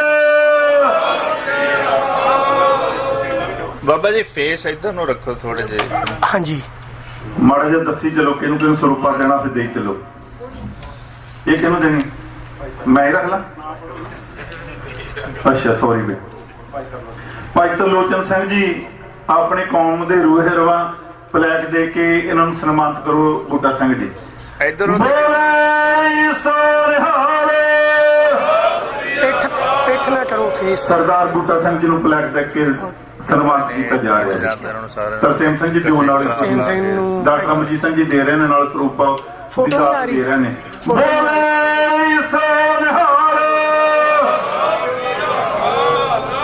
ਮੈਂ ਤਰਸੇਮ ਸਿੰਘ ਜੀ ਨੂੰ ਬੇਨਤੀ ਕਰੂੰਗਾ ਕਿ ਡਾਕਟਰ ਅਮਰਜੀਤ ਸਿੰਘ ਜੀ ਨੂੰ ਇਹ ਪਲੈਕ ਦੇ ਕੇ ਤੇ ਸਰੂਪਾ ਦੇ ਕੇ ਸਨਮਾਨਿਤ ਕਰਨ।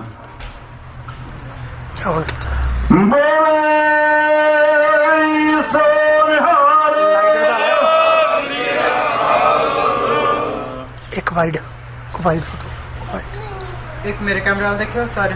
ਹਾਂਜੀ, ਆਲ ਸਾਰੇ ਜਾਣੇ ਕੈਮਰੇ ਵਾਲੇ ਮੇਰੇ ਵਾਲੇ ਥੈਂਕ ਯੂ। ਤੇ ਕੋਈ ਓਮਕਾਰ ਸਿੰਘ ਸ਼ਮਸ਼ੇਰ ਸਿੰਘ ਜੀ ਦਾ ਭਜੰਗੀ, ਓਮਕਾਰ ਸਿੰਘ ਸ਼ਮਸ਼ੇਰ ਸਿੰਘ ਜੀ ਦਾ ਭਜੰਗੀ ਕਿੱਥੇ ਹੈ? ਆ ਵਿਸ਼ੇਰਾ ਪਿੱਛੇ ਆ ਵੀ ਆ ਗਏ। ਦੇਖੋ ਸਹੀ, ਇੱਕ ਵਾਰੀ ਸਰੂਪ ਸਿੰਘ ਦਾ ਵੀ ਪੂਰਾ ਟੌਰੀ ਹੈ, ਕਮਾਲ ਹੈ। ਅਕਾਲ ਪੁਰਖ ਵਾਹਿਗੁਰੂ ਦਾ ਅਸਲੀ ਸਰੂਪ ਜਿਹੜਾ ਕੇਸਾਧਾਰੀ ਸਿੱਖ ਹੈ। ਸਤਿ ਸ੍ਰੀ ਅਕਾਲ। ਕੈਮਰਾ ਵਾਲ ਇੱਕ ਮਿੰਟ ਖੜ ਜਾਓ। ਮੈਡਲ ਦੇ ਕੇ ਸਨਮਾਨਿਤ ਕੀਤਾ ਜਾ ਰਿਹਾ ਹੈ। ਬੋਲੇ ਸੋ ਨਿਹਾਲ। ਸ੍ਰੀ ਅਕਾਲ।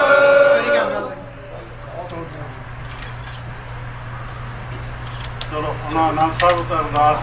ਹੁਣ ਆਨੰਦ ਸਾਹਿਬ, ਫਿਰ ਅਰਦਾਸ। ਭਾਈ ਤਰਸੇਮ ਸਿੰਘ ਜੀ। ਬੋਲੇ ਸੋ ਨਿਹਾਲ। ਭਾਈ ਅਮਰੀਕ ਸਿੰਘ ਜੀ ਆ ਰਹੇ, ਸਰੂਪਾਂ ਦੀ ਦਾਤ ਦਿਓ। ਲਿਆਓ ਸਰ। ਰੰਧਾਵਾ ਸਾਹਿਬ ਆਹ ਰੰਧਾਵਾ ਸਾਹਿਬ ਆ ਜਾਓ, ਆ ਜਾਓ, ਆ ਜਾਓ।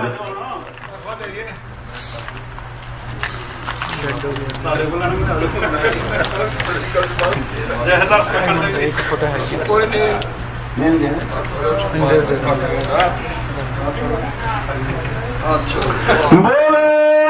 ਸੋ ਨਿਹਾਲ।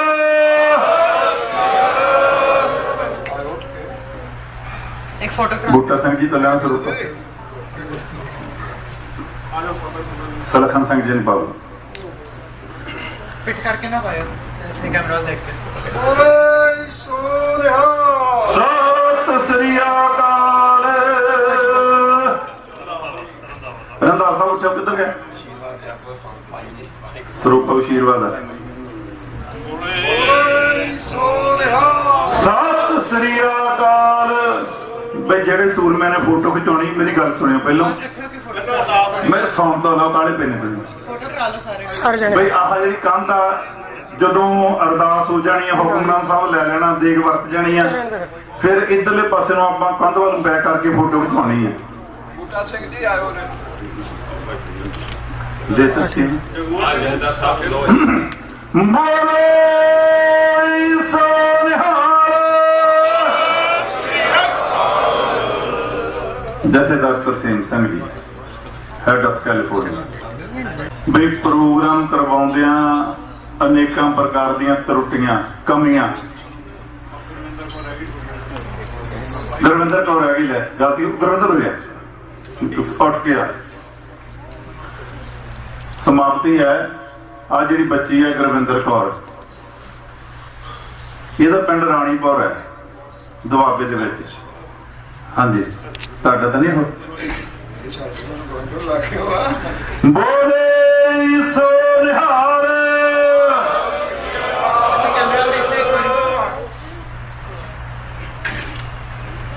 Thank you. ਇਹ ਬੱਚੀ ਦੀ ਇੰਟਰੋਡਕਸ਼ਨ ਇਹ ਹੈ ਵੀ ਇਹ 3 ਸਗੀਆਂ ਭੈਣਾਂ, ਇਹ ਛੋਟੀ ਹੈ ਸਭ ਤੋਂ, ਗੁਰਵਿੰਦਰ। ਜਿਹੜੀ ਵਿਚਾਲੀ ਉਸ ਦਾ ਨਾਮ ਹੈ ਰੁਪਿੰਦਰ, ਬਲਜੀਤ ਸਿੰਘ ਨੂੰ ਵਿਆਹੀ ਹੋਈ ਹੈ, ਫਰਿਜ਼ਨੋਂ ਰਹਿੰਦੇ ਨੇ ਉਹ। ਸਭ ਤੋਂ ਵੱਡੀ ਹੈ ਹਰਵਿੰਦਰ, ਉਹਨਾਂ ਦੇ ਹਸਬੰਡ ਵੀ ਇੱਥੇ ਆਏ, ਗੁਰਮੀਤ ਸਿੰਘ ਜੀ। ਗੁਰਮੀਤ ਸਿੰਘ ਕਿੱਥੇ? ਪੁਰਿਆ ਗੱਲ ਸੁਣਿਆ। ਇਹ ਬੀਬੀ ਦੇ ਸਭ ਤੋਂ ਵੱਡੇ ਭੈਣ ਦੇ ਹਸਬੰਡ ਨੇ ਗੁਰਮੀਤ ਸਿੰਘ। ਇਹ 3 ਬੀਬੀਆਂ ਢਾਡੀ ਰਾਗ ਕਰਦੀਆਂ ਸੀ। ਇਹਨਾਂ ਦੇ ਮਾਤਾ ਜੀ ਵੀ ਇੱਥੇ ਨੇ। ਮਾਤਾ ਜੀ ਇੱਥੇ ਅੰਦਰ ਹੈ ਕਿ ਕਿਤੇ ਬਾਹਰ ਆ? ਮਾਤਾ ਜੀ ਇੱਧਰ ਆਓ ਜਰਾ। ਆ ਗੁਰਵਿੰਦਰ ਹੋਣਾ ਦੇ ਮਾਤਾ ਜੀ ਹੈ। ਜਦੋਂ ਤੁਸੀਂ YouTube ਤੇ ਸ਼ਾਇਦ ਹਜੇ ਵੀ ਜਾ ਕੇ ਦੇਖ ਸਕਦੇ ਹੋ, ਇਹ ਬੀਬੀ ਹਰਵਿੰਦਰ ਕੌਰ, ਰੁਪਿੰਦਰ ਕੌਰ ਤੇ ਗੁਰਵਿੰਦਰ ਕੌਰ ਉਹਨਾਂ ਦੇ ਮਾਤਾ ਜੀ ਨੇ, ਜਿਨ੍ਹਾਂ ਨੇ ਸ਼ੇਰਨੀਆਂ ਬੱਚੀਆਂ ਨੂੰ ਜਨਮ ਦਿੱਤਾ ਹੈ। ਦਿਓ ਤਰਲੋਚਨ ਸਿੰਘ ਸਰੂਪਾ, ਮਾਤਾ ਨੂੰ ਸਰੂਪਾ ਦੇ ਦੇਣਾ, ਤੁਹਾਨੂੰ ਵੀ ਦੇਣਾ। ਦਿਓ ਮਾਤਾ ਜੀ ਨੂੰ ਪਹਿਲਾਂ। ਨੀਲਾ, ਹਾਂ ਠੀਕ ਹੈ। ਬੋਲੇ ਸੋਨਿਹਾਲ। ਮਾਤਾ ਲਾ ਸਰੂਪਾ। ਬੋਲੇ ਸੋਨਿਹਾਲ।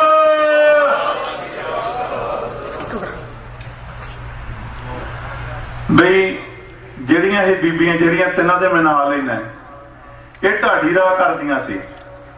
ਢਾਡੀ ਗੁਰਵਿੰਦਰ ਦੀ ਉਮਰ 17 ਸਾਲ ਸੀ, ਪਤਾ ਨਹੀਂ 17 ਦੀ ਹੋਈ ਹੋਊਗੀ ਉਸ ਵੇਲੇ ਕਿ ਨਹੀਂ ਹੋਈ ਸੀ, ਪਤਾ ਨਹੀਂ 16 ਦੀ ਸੀ।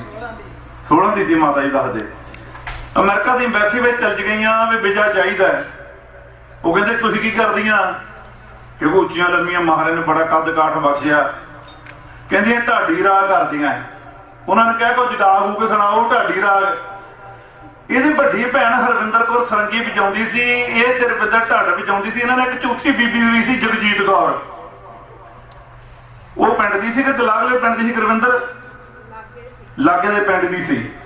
ਉਹ 4 ਜਾਣੀਆਂ ਨੇ ਜਦੋਂ ਮਾੜੇ ਜੇ ਸਾਏ ਸਿੱਧੇ ਕਿਤੇ ਕਿਤੇ ਰਹਿਣ ਦਿਓ, ਵੀਜ਼ਾ ਲੈ ਲਓ। ਇਹ 1999 ਵਿੱਚ ਇੱਥੇ ਆ ਗਈਆਂ। ਮੈਨੂੰ ਤਾਂ ਇਹਨਾਂ ਦੇ ਨਾਮ ਬਹੁਤੇ ਕੰਠ ਹੈ ਕਿਉਂਕਿ ਮੇਰੇ ਕੋਲ ਆਣ ਕੇ ਰਹੀਆਂ। ਮੈਂ ਫਿਰ ਇਹਨਾਂ ਦਾ ਵੱਡਾ ਭਰਾ ਤੇ ਨਿੱਕੀਆਂ ਭੈਣਾਂ, ਇਸ ਕਰਕੇ ਬਹੁਤਾ ਸੰਬੰਧ ਜੁੜ ਗਿਆ, ਇਸ ਕਰਕੇ ਨਾਂ ਚੰਗੀ ਤਰ੍ਹਾਂ ਪਤਾ ਹੈ। ਫਿਰ ਇੱਥੇ ਕਿਉਂਕਿ ਢਾਡੀ ਰਾਗ ਦੇ ਵਿੱਚ ਬਹੁਤਾ ਫਿਰ ਕਮਾਲ ਦਾ ਗਾਉਂਦੀਆਂ ਸੀ।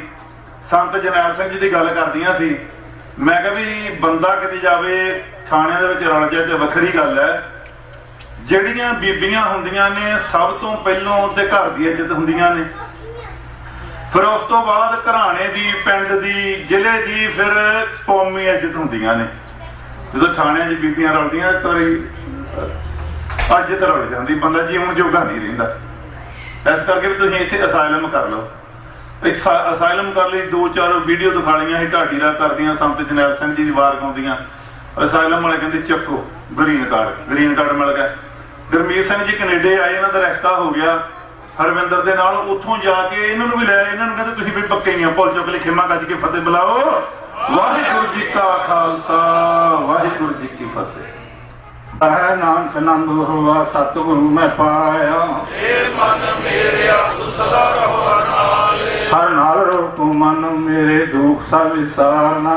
ਅੰਗੀਕਾਰ ਕਰੇ ਤੇਰਾ ਕਾਰਜ ਸਭ ਸਵਾਰਨਾ। ਸਭਨਾ ਗੱਲਾਂ ਸਮਰੱਥ ਸੁਆਮੀ, ਸੋ ਕਿਉ ਮਨੋਂ ਬਸਾਰੇ। ਕਹਿ ਨਾਨਕ ਮਨ ਮੇਰੇ ਸਦਾ ਰਹੋ ਨਾਲ। के साहिबों क्या नहीं करते रह तेरा सब कुछ है जिस कहे सो पावे सदा सलाह तेरी नाम मन वसावे नाम जिनके मन वसया वाजे शब्द कनेरे कह नाम सच्चे साहिब क्या नहीं करते रह साचा नाम मेरा आधारू साच नाम आधार मेरा जिन भुखा सब गवाइया कसान सुख मन आए वसया जिन इच्छा सब पूजाइया कुर्बान किया गुरबिठो जिसकी आए वड्याइया कह नाम सुनो संतोष रूपे आरू साचा नाम मेरा आधारू वाजे पंच शब्द घर सुभागा घर सुभागा शब्द वाजे कला जित करता हरिया पंच दूत दिवस कीते काल कंटक मारिया पाया तुझ जन को से नाम हर के लागे कह नानक तैस को चित कर अनहदवाजी सगल मनोरथ पूरे पार ब्रह्म प्रपाया उतरे सगल वसूरे संत साजन भये ससे पूरे गुर ते जान सुनते पनीत कहते पवित बिनवंत नानक गुर चरण लागे बाजे अनहद परलोक पवन गुरु पाणी पिता माता तरत विरस आगोए गाई गाया खिलै सल चंगियाइयां बुराइयां बचे कर्म दूर करनी आपो अपनी के नेड़े नी नाम ते आया गए मशक्कत नानक ते मुखे उजले केती छुट्टी नी नाम ते आया गए मशक्कत नानक ते मुखे उजले केती छुट्टी वाहिगुरू जी का खालसा वाहिगुरू जी की फतेह। वाहिगुरू ਸਾਹਿਬ ਜੀਓ ਕਬੀਰ ਜਿਸ ਮਰਨੇ ਤੇ ਜਗ ਡਰੈ ਮੇਰੇ ਮਨ ਆਨੰਦ ਮਰਨੇ ਹੀ ਤੇ ਪਾਈਐ ਪੂਰਨ ਪਰਮਾਨੰਦ ਗਗਨ ਦਮਾ ਬਾਜਿਓ ਪਰਿਓ ਨਿਸ਼ਾਨ ਕਾਓ ਖੇਤ ਜਮਾਂਡਿਓ ਸੂਰਮਾ ਅਬ ਜੋ ਜਨ ਕੋ ਦਾਓ ਸੂਰਾ ਸੋ ਪਹਿਚਾਨੀਐ ਜੋ ਲਰੈ ਦੀਨ ਕੇ ਹੇਤ ਪੁਰਜਾ ਪੁਰਜਾ ਕਟ ਮਰੈ ਕਬਹੂ ਨਾ ਛੱਡ ਖੇਤ ਸਕਹੁ ਟਲ ਗੁਰ ਸੇਵੀਐ ਅਹਨਿਸ ਸਹਜ ਸੁਪਾਏ ਦਰਸ਼ਨ ਪਰਸਿਆ ਗੁਰੂ ਕੈ ਜਨਮ ਮਰਨ ਦੁਖ ਜਾਏ ਹੋਵੇ ਸਿਫਤ ਖਸਮ ਦੇ ਨੂਰ ਅਰਸੋਂ ਕੁਰਸੋਂ ਝਟਿਆ ਤੁਧ ਡਿਠੇ ਸੱਚੇ ਪਾਤਸ਼ਾਹ ਮਲ ਜਨਮ ਜਨਮ ਦੇ ਕੱਟਿਆ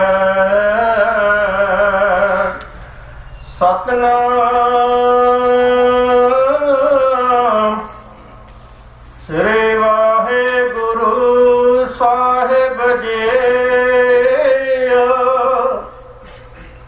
ਟੋਡੀ ਮਹੱਲਾ ਪੰਜਵਾਂ ਘਰ ਪੰਜਵਾਂ ਦੋ ਪਦੇ ਇੱਕ ਓੰਕਾਰ ਸਤਿਗੁਰ ਪ੍ਰਸਾਦ ਐਸੋ ਗੁਣ ਮੇਰੋ ਪ੍ਰਭ ਜੀ ਕੀਨਾ ਪੰਚ ਦੋਖ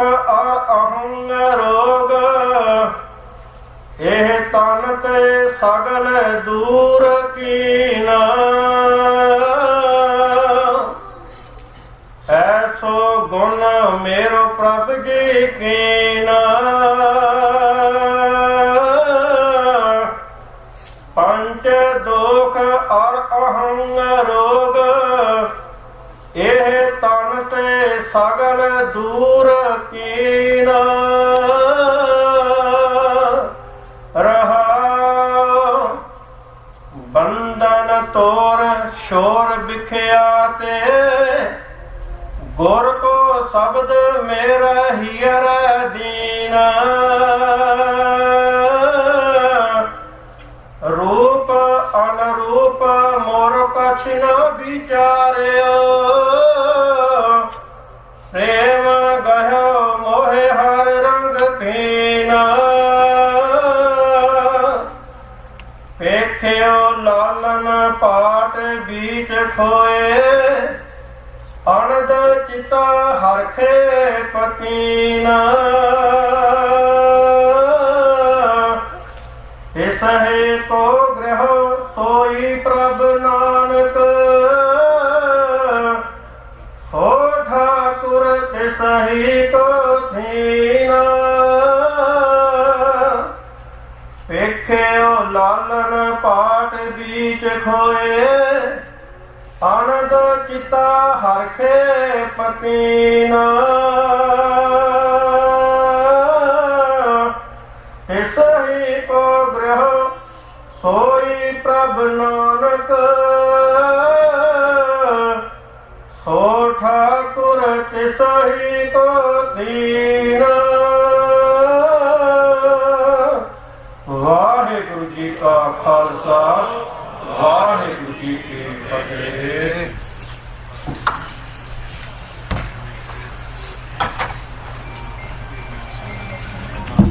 ਹੋ ਜਾਂਦਾ ਨਾ ਗ੍ਰੀਨ ਕਾਰਡ ਮਿਲ ਜਾਂਦਾ ਜਦੋਂ ਹਜੇ ਗ੍ਰੀਨ ਕਾਰਡ ਮਿਲਿਆ ਨਹੀਂ ਹੁੰਦਾ ਵਰਕ ਪਰਮਿਟ ਜੇ ਮਿਲ ਜਾਂਦਾ ਉਦੋਂ ਕਹਿੰਦਾ ਮੈਂ ਟਰੱਕ ਦਾ ਲਾਇਸੈਂਸ ਲੈ ਲਾਂ। ਸਭ ਤੋਂ ਪਹਿਲਾਂ ਹੁੰਦਾ ਵੀ ਲਾਇਸੈਂਸ ਟਰੱਕ ਦੇ ਵਿੱਚ ਕਹਿੰਦੇ ਪੈਸਾ ਤੇ ਲਾ ਬਾਵਾ ਚਲੋ ਕਿਰਤ ਹੈ ਕਰਨੀ ਚਾਹੀਦੀ ਐਸੀ ਨਹੀਂ ਗੱਲ ਪਰ ਮਹਾਨ ਢਾਡੀ ਨੇ ਜਿਨ੍ਹਾਂ ਨੇ ਸਾਰੀ ਉਮਰ ਇਹ ਕਿਰਤ ਕੀਤੀ ਕੀ ਕਰਨਾ ਢਾਡੀ ਰਾਗ ਕਰਨਾ ਭਾਈ ਅਮਨਦੀਪ ਸਿੰਘ ਜੀ ਉਹ ਅਰਦਾਸ ਮਹਾਰਾਜ ਦੇ ਚਰਨਾਂ ਦੀ ਸਿੱਖਾਂ ਨੇ ਕੀਤੀ ਹੈ ਅਮਨਦੀਪ ਸਿੰਘ ਆਏ ਉਹ ਆ ਤੁਸੀਂ ਜਰਾ ਹੁਣ ਇੰਨੇ ਨਹੀਂ ਮੰਨਤਾ ਕਰਾਈਆਂ ਸ੍ਰੀ ਦਸ਼ਮੇਸ਼ ਜੀ ਨੇ ਮੌਤ ਵਿੱਚੋਂ ਜ਼ਿੰਦਗੀ ਪਾਈ ਜੇ ਕਰ ਲਾੜੀ ਆਜ਼ਾਦੀ ਦਾ ਚਾਹ ਹੋਵੇ ਪਹਿਲਾਂ ਹੱਸ ਕੇ ਮੌਤ ਵਿਆਈ ਦੀ ਜਾਣਾ ਸਿੱਖੀ ਸਕੂਲ ਵਿੱਚ ਹੋਇਆ ਦਾਖਲੀਆ ਉਹਨੂੰ ਇਹੋ ਹੀ ਸਬਕ ਸਿਖਾਈਦਾ ਮੌਤ ਕਦੇ ਵੀ ਮਰਦਾਂ ਨੂੰ ਮਾਰਦੀ ਨਹੀਂ ਤੇ ਚੋਲਾ ਇੱਕ ਲਾ ਕੇ ਦੂਜਾ ਪਾਈਦਾ। ਵਾਹਿਗੁਰੂ ਜੀ ਕਾ ਖਾਲਸਾ ਵਾਹਿਗੁਰੂ ਜੀ ਕੀ ਫਤਿਹ। ਬੋਲੇ ਸੋਹਰਿਆ